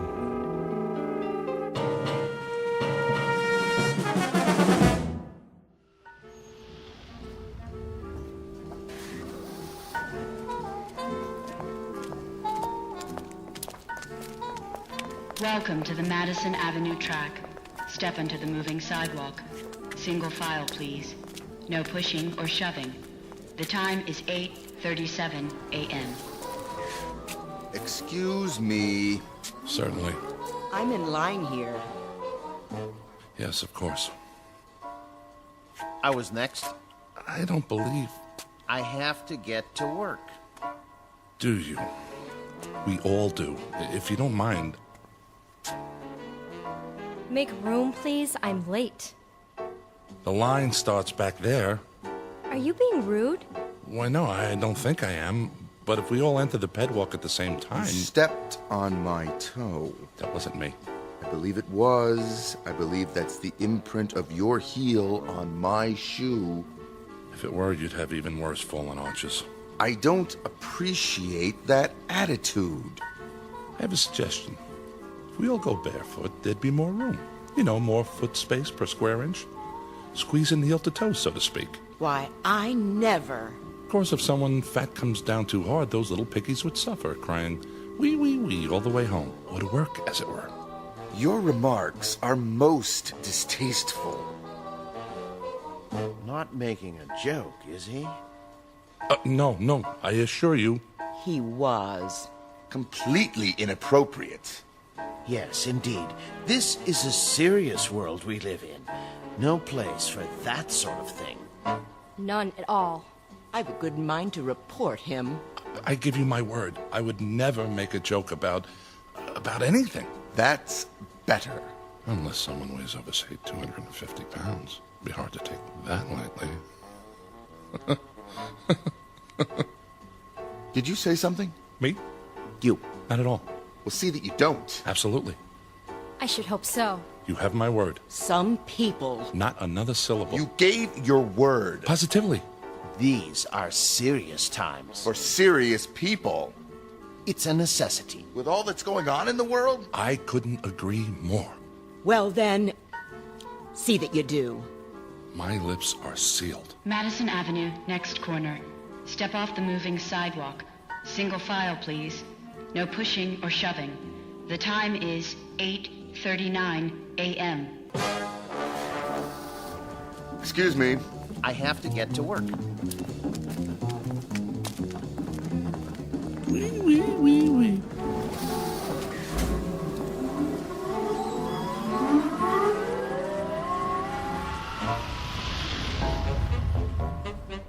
Welcome to the world of the future. The time? A mere 20 years from now, give or take a few. The place? New York City. The man with the chuckle is Mr. James Kincaid, employee of the Spears Research Laboratory in Manhattan. A typical 21st century American, on the outside anyway. On the inside, however, it's a different story. Mr. Kincaid doesn't fully appreciate that fact, at least not yet. He doesn't dream that one involuntary sound, one little chuckle, has already set him apart from his fellow workers. For this is a serious world for serious people. But by allowing a single utterance to pass his lips, he is about to be transported out of this world and into the Twilight Zone.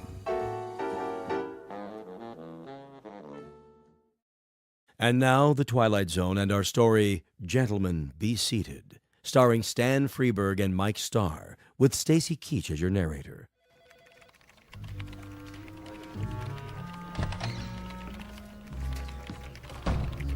Morning, Kincaid. Morning, Miller. Not late, am I? You're cutting it pretty close. Sorry, Lindsay. Little skirmish on the pedwalk this morning. Skirmish? So many people nowadays. I hear there used to be cabs in New York. Think of it. Cars with drivers that took you all over. Up one street and down another. Shortcuts. Sounds like a nightmare. Yes, I guess it does. Biddle's not in yet, I take it? Mr. Biddle's never late. It's 8:59 now. That means he'll be here in, well, less than a minute. 30 seconds, to be exact. Morning, Mr. Biddle. Yeah, morning, Mr. Biddle. Hello, sir. Good morning. Well, enough chit-chat. Back to work. Yes, sir. Yes, Yes, sir. sir. Look at that. What? Biddle. Somebody moved the electric coffee maker. So? He doesn't see the cord.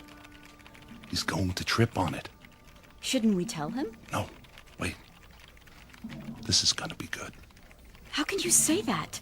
Mr. Biddle! Mr. Biddle, watch where you're going.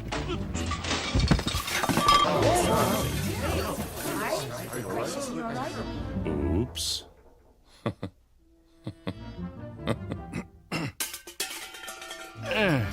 Who said that? Why, no one, Mr. No one Biddle. said anything. Yeah, nothing at all. Was it you, Miss Capshaw? Me, sir? I only meant you should watch where you were going. There was an oops, followed immediately by what I took to be a chuckle. Oh, no, sir. I didn't laugh. No one laughed. Was it you, then, Kincaid? None at all, sir. I didn't say a word.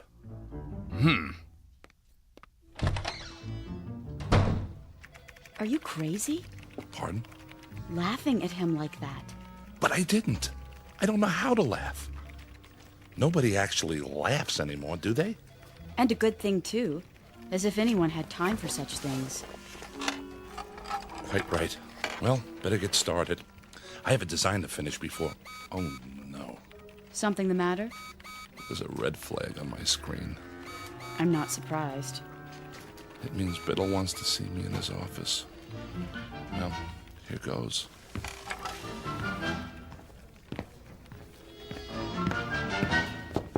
Yes? Kincaid here. Come in. You wanted to see me, sir? Sit down. I could come back later if you That want... chair right there. Yes, sir, Mr. Biddle. I suppose you're wondering why I called you in. Not really. What? I mean, yes, I am. What was that? The door. I locked it so we won't be disturbed. Is that necessary, sir? Cigar? Beg pardon? A cigar. They're quite good. Oh, I don't smoke, sir. Pity. I have them made special. I thought there was no smoking in the building. Oh, it's all right. This office is airtight and soundproofed. Are you absolutely sure? Quite sure, but thank you anyway. Now then, as to that difference, how significant it is, I don't know, but you may recall that a few minutes ago, on my way to my office, I tripped. Do you recall that? Someone should have been more careful with the electrical cord. I should have. I hope you weren't. What was your reaction? Why, regret, sir. Indeed? Yes, sir. It's a serious world we live in, and that is why we must be serious. Don't you agree? Definitely. Definitely. A man never knows what might happen at any moment. Unquestionably. Even the simplest things. They might not be what they appear to be. I'm not sure I... Terrorists, my boy. Spies. That sort of thing. They're everywhere. What if there were an explosive charge, say, hidden in this very office? It could go off at any time. Surely not. Oh, there's no telling when it might happen. Any time at all. I sit here at my desk, puffing away. Well, we talk about serious things, and the seconds tick by. Until it goes off. It was right under my nose, in the cigar, you see. What do you say to that? Aha! I knew it. Excuse me, are you all right? Of course. Oh, a little worse for wear. By the way, is my face blackened? Eyebrows singed? A bit. Here, take my handkerchief. Nonsense. It was only an exploding cigar. Tell me something, my boy, and be honest. Do you find yourself chuckling often? Well, How did it feel? I'm afraid I don't understand. Did it feel strange? Yes. But not unpleasant, right? Not as such. We could describe it then as a strange but not unpleasant sensation? If you say so, sir. Good. Splendid. Oh, splendid. Will that be all, sir? I should get back to work. Yes. I'll unlock the door.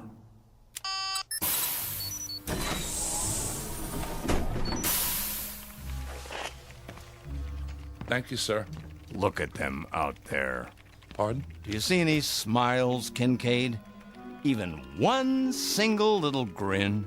No, sir. And do you know why? Because they've forgotten how, that's why. Note the emptiness in their eyes, the deadness, the utter nothingness. Like machines, Kincaid. Machines! Circuit boards with legs. I don't understand, sir. Not as yet, perhaps, but soon. Oh, my boy, if there ever is to be joy again in this world, and love, and happiness, and laughter, especially laughter, it's going to depend on you and those few like you. Oh, trust me on this. Me, Mr. Biddle? And now, a report from the executor. It's the morning report from Washington. Eyes forward on the big picture. Isn't he handsome? Just like on the posters. All right, everybody, stand up. Oh, Quiet. He's gonna speak. Citizens, I greet you. It pleases me to report that our gross national product is up 2.3% over a similar period last year. However, that is far from the goal we have set. The goal we promised ourselves for a Kincaid, bigger, better I have country. one more question for you. Shows a decrease in hydroponic Why do firemen wear red suspenders? inefficient use of available time. Sir. You will, poor boy. You will. Dawdling creates Tonight. waste, and waste is the cardinal offense, as we know all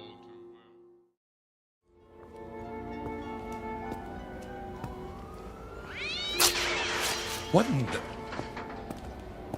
Here I am, my boy. Oh, Mr. Biddle. Just as we said, 7:30. Right on time. Yes, sir. I almost didn't make it. Oh? Trouble? The directions you gave me were fine. It's just that I've never been to this part of the city before. Pet Walk doesn't run this far. Oh, well, first time for everything. Glad you could make it. You've had dinner, I trust? I ate something. The usual synthetics? Of course. Well, they're all right, but I'll tell you something. There's a great deal of difference between a steak and something that only tastes like steak. Just as there's a difference between a human being and something that only looks human. I see. Do you? I hope so. I really do. I'm afraid I don't see much at the moment. That's because most of the streetlights are out. They don't bother to fix them since no one comes here anymore. Something the matter? It's just the smell. They don't spray out here either, but you'll get used to it. May I ask, where are we going? Why, we're almost there. We are? Yeah, they call this no man's land. The last of the old world, right here in the city. Beautiful, isn't it? I suppose. You don't think so. You think it's non-functional. A lot of ugly, wasted space. I know. Well, not to worry. They'll have it torn down in a few years, swept away, forgotten. Evening, gents. Why, good evening to you, sir. Could you spare a smoke? Sorry. Hold on, my good man. I have here a cigar of the finest leaf, hand-rolled to my specifications. You're not really going to... Have no fear, my boy. This one's real. You sure? Indubitably. How about some spare change for a cup of Caviezel? Don't press your luck. Thank you. Thank you kindly. Blessings to you, mister. To the both of you.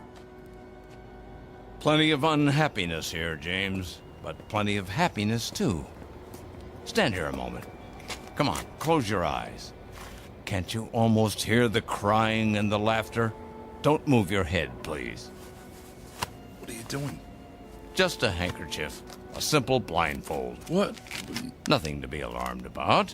Just a precaution. There. Can you see? No. Good. Now turn around 5 times. But why? It's necessary the first time, in case you're rejected. Now take hold of my arm. I'll lead you to the entrance. Very, very private, you know. That's it. And away we go.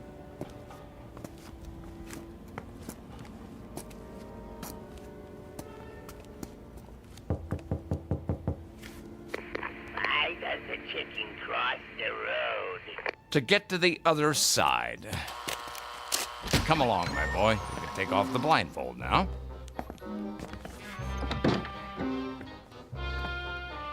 Mr. Biddle? What is this place?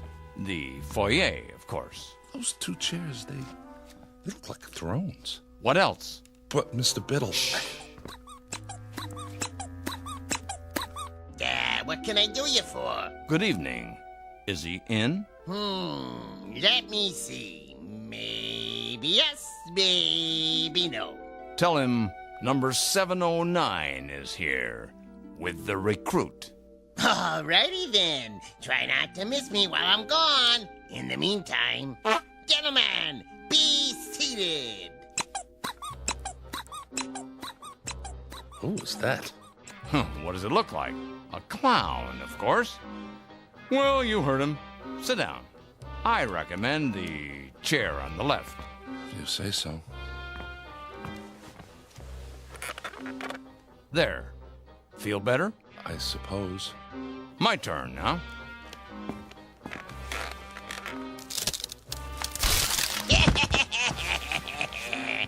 Mr. Biddle, are you all right? Perfectly. Here, take my hand.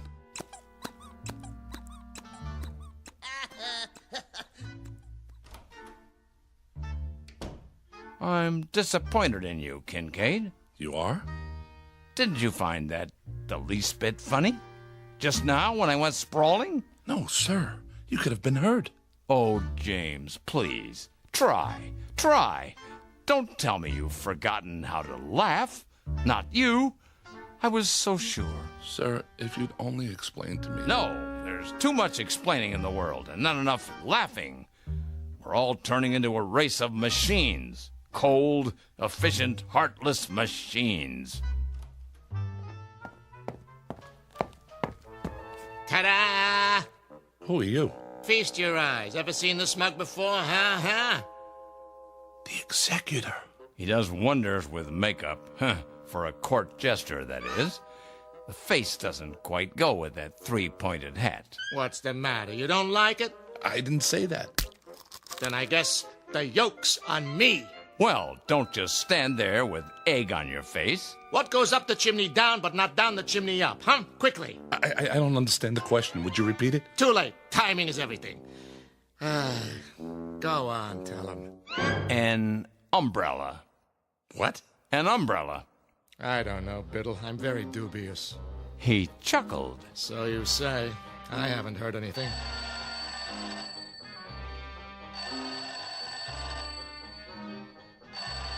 What's that? Sounds like the phone to me. Well, don't just do something. Stand there. Jester here. It's for you. It is? Hello?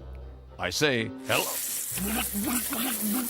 Sir, it squirted me right in the eye. Must be an overseas call. Better clam up. I'm all wet. You sure are. Now I really need a towel. Oh, Biddle. Yes? I've got something for you. Watch out! Spoil sport. But he's got something behind his back. Where? Right here. But I don't like pie. Lemon meringue. You're positively reeking. Time to hose off, and nothing leaves you squeaky clean like good old seltzer. Who's got the soap? Forget soap. You need your rubber ducky. Or a lifeboat. Now, wait a minute. It's not possible. What's wrong, Kincaid? You'd better get a change of clothes, Mr. Biddle, or you'll catch your death. You see, hopeless. That's it. Wait. He's only a beginner. But we must be so careful, Biddle. Yes, but give him a chance. Very well. One last test. Glad to meet you, Mr. Kincaid. Put her there. I don't... Go on, shake. Ow! Oh, that didn't hurt. It's just a joy buzzer. You wind it up, and when someone shakes your hand... That's it. I've had it. I don't know what any of this is about, but I know one thing. I don't want any part of it. You people, you're out of your heads. You're all loony. You're psycho.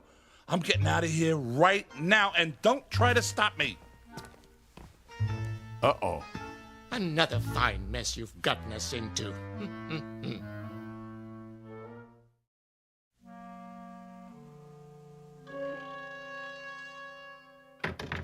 Let me out of here! You see? A motion. I'll admit that's encouraging. James, this way out.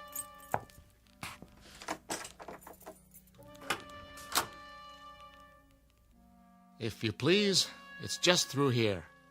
No tricks this time? No tricks. Wait, this is a library. A small reading room for our members. Members? Mr. Biddle told you nothing? He asked me to meet him. I thought it was about work. What is this building? Used to be offices. Now it's abandoned, so we made it our headquarters. Headquarters of what? The SPOL. The Society for the Preservation of Laughter. Have a seat. Oh, no. Now, this one's a real chair, I promise. Well, just for a minute. Oops. Hey, that was not me. You sure, my boy? Sorry, I must have left an old whoopee cushion under the seat. Collector's item now, you know? Here, let me get it. Go on, make yourself comfortable while I explain. You see, James, we're a secret organization. A kind of underground, if you will. Running counter to established law in the Commonwealth. Most of what we do is either frowned upon as bad taste or legally forbidden. We are, in short, outlaws. I don't like the sound of that. An old tradition. Ever hear of something called speakeasies? They were secret clubs that sold liquor during Prohibition. Well, this is a laugh-easy. All these books, the posters on the walls, Laurel and Hardy, the Three Stooges. Who are they? All great clowns from the past. There's Perot, Punch and Judy, Bozo. We try to keep the tradition alive. What tradition? You see, Mr. Kincaid, the world has forgotten how to laugh. There are some of us who regret that fact. Unlike those in power, we feel that laughter is important enough to be preserved, at any cost. Am I getting through to him? What the jester is trying to say, well, the world used to be a pretty terrible place, you see, James. We had disease and war and depression and prejudice and a lot of unpleasant things. The people couldn't change it all, but they could do their best to endure it. How did they endure it? By laughing at it, ridiculing it. They laughed at everything then. But along came the psychologists and the censors, and suddenly nobody could tell a sexual joke or a racial joke or a sick joke or any kind of joke. They weren't politically correct. And that was the end of humor. We're trying to keep it alive. Take the trick cigar. You chuckled. I did not. Yes, you did, and I'll tell you why.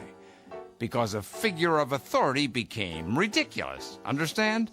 Oh, James, try. A laugh cannot be forced, Biddle. You should know that. I do, but... Let's get to the main test. It's just through here, the last door. Everything should be ready. No false laughs now. We can spot them a mile away. Understand?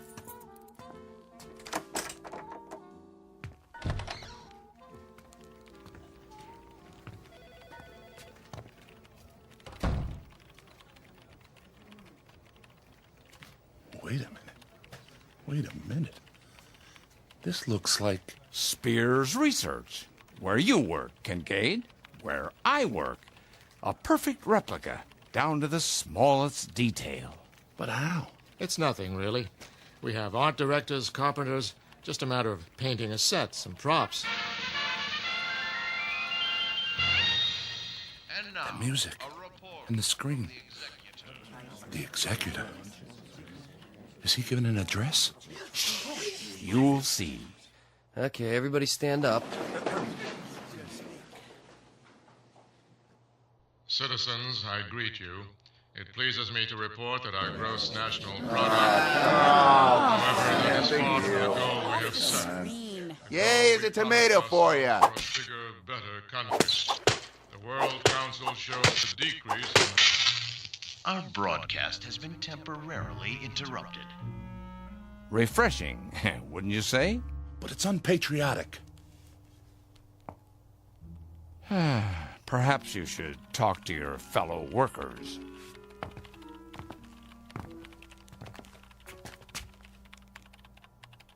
Miller? Is that you? Who wants to know? It's me, Kincaid. But how? A rubber mask. Realistic, if I do say so. Watch this. He's about to reboot his computer. Now, boss? Now.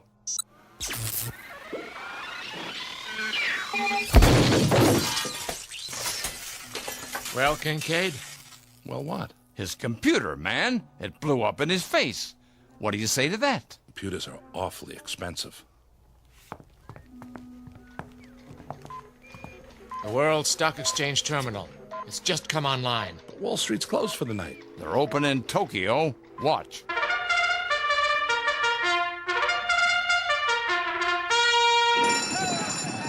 And they're off. Dow takes the lead, followed by DAX, NASDAQ, Fortune 500, and gross national product.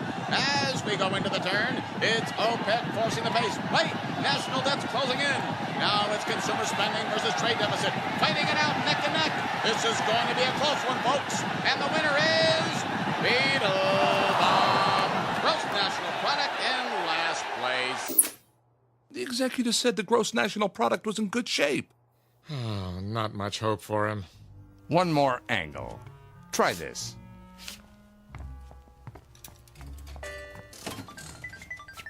Lindsay? Hi, Jim. But this isn't your computer. I traded it for a video poker machine. Got a quarter? A quarter? Come on, I'm on a roll. One more win and I'll buy lunch. What do you say? All right.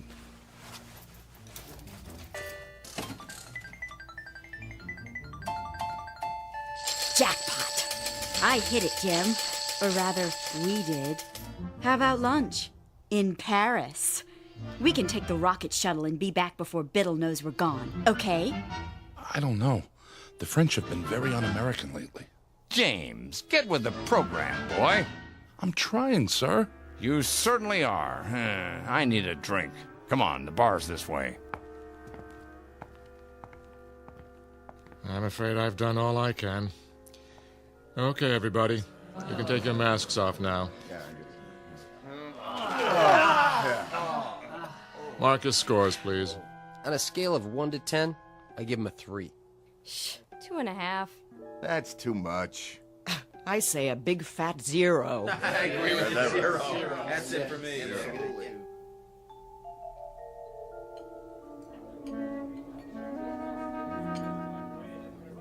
What'll it be, germs? I mean, gents? Martini, double. And one for my friend here. Make it special. Coming right at you. Were those my judges? Don't worry about it. I haven't given up on you yet. How about a game of darts? But, sir, the target's there. Pictures of the executor. So they are. How about a rotten egg? Eggs? Right there in the basket, gentlemen. Well, you can throw. I don't know, sir. Oh, come on. This is the man who destroyed fun. Who took away the good times. But you've hated me, haven't you, James? As a boss. No, you have. I know. And with good reason. I've been a stern, pompous ass. But I'm competent at my job. The company can trust me. I know my role. But I'm not at work now. Oh, good one. Yeah. Good one. Right in the old schnozola. Try one? Well, okay. Good boy. Got him right in the eye. Another? If you say so. He took it on the chin. Now try the neck. That's always funny. 2 martinis. Wait, drinks first. This one's yours. Well, through the teeth and over the gums. Look out, stomach, here it comes. My glass is leaking. Of course it is. That's what's called a dribble glass. See the little slits in the side? When you tip it to drink, voila! Doesn't that tickle your funny bone? It's a start. 2 more. No problem. Here's your drinks. Thank you, my good man. Cheers. I think I'm starting to like these. Keep 'em coming. My pleasure, sir.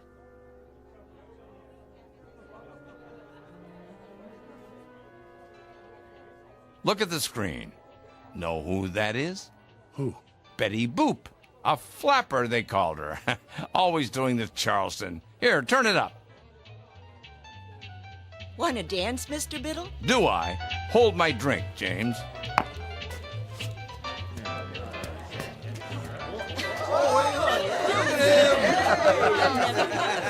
You ain't seen nothing yet. All right. Beetle, Beetle, Beetle, Beetle, Beetle, Beetle, Beetle, Beetle. I'm laughing. Beetle, Beetle, Beetle, Beetle,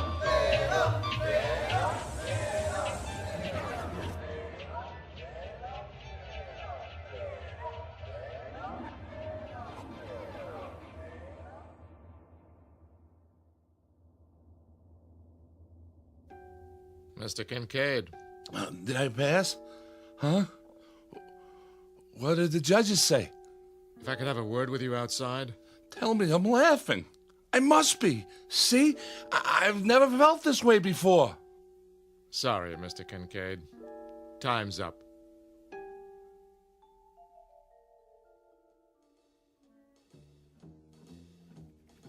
Morning, Jim. Morning, Lindsay. You're looking sexy as usual. What? Later, alligator. We're on for Paris, by the way. I don't know what you're... The rocket shuttle? Oh, that's right. It wasn't really you. Well, I'll explain. As soon as I talk to old man Biddle. Jim, have you been drinking? After a while, crocodile. Come in. Hi. You are 17 minutes late. I know. Those martinis, whatever they were, they really got to me. Martinis? I hadn't even tasted this stuff before last night. Sorry. I was pretty plastered. Who took me home? I don't know what you're talking about. About last night. SPOL. Hey, why does the fireman wear red suspenders? What? To keep his pants up! Are you sick, Kincaid? Oh, come on, Mr. Biddle. I know I was a disappointment to you, but it was also new. They're not going to hold it against me because I didn't laugh, are they? I didn't know how. But I do now. Listen.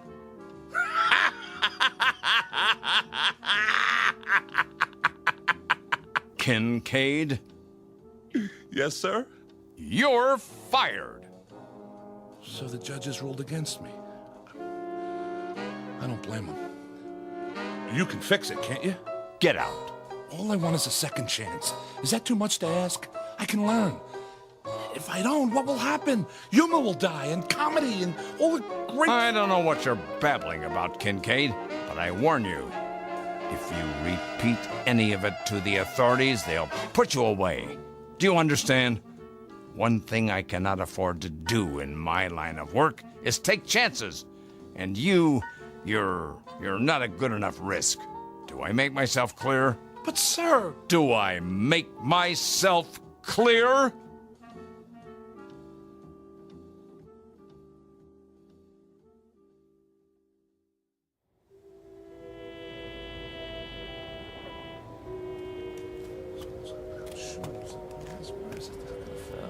Evening to you. Evening. I was wondering, can you spare a smoke? Sorry, I don't... Wait a minute. Have you ever seen me before? You?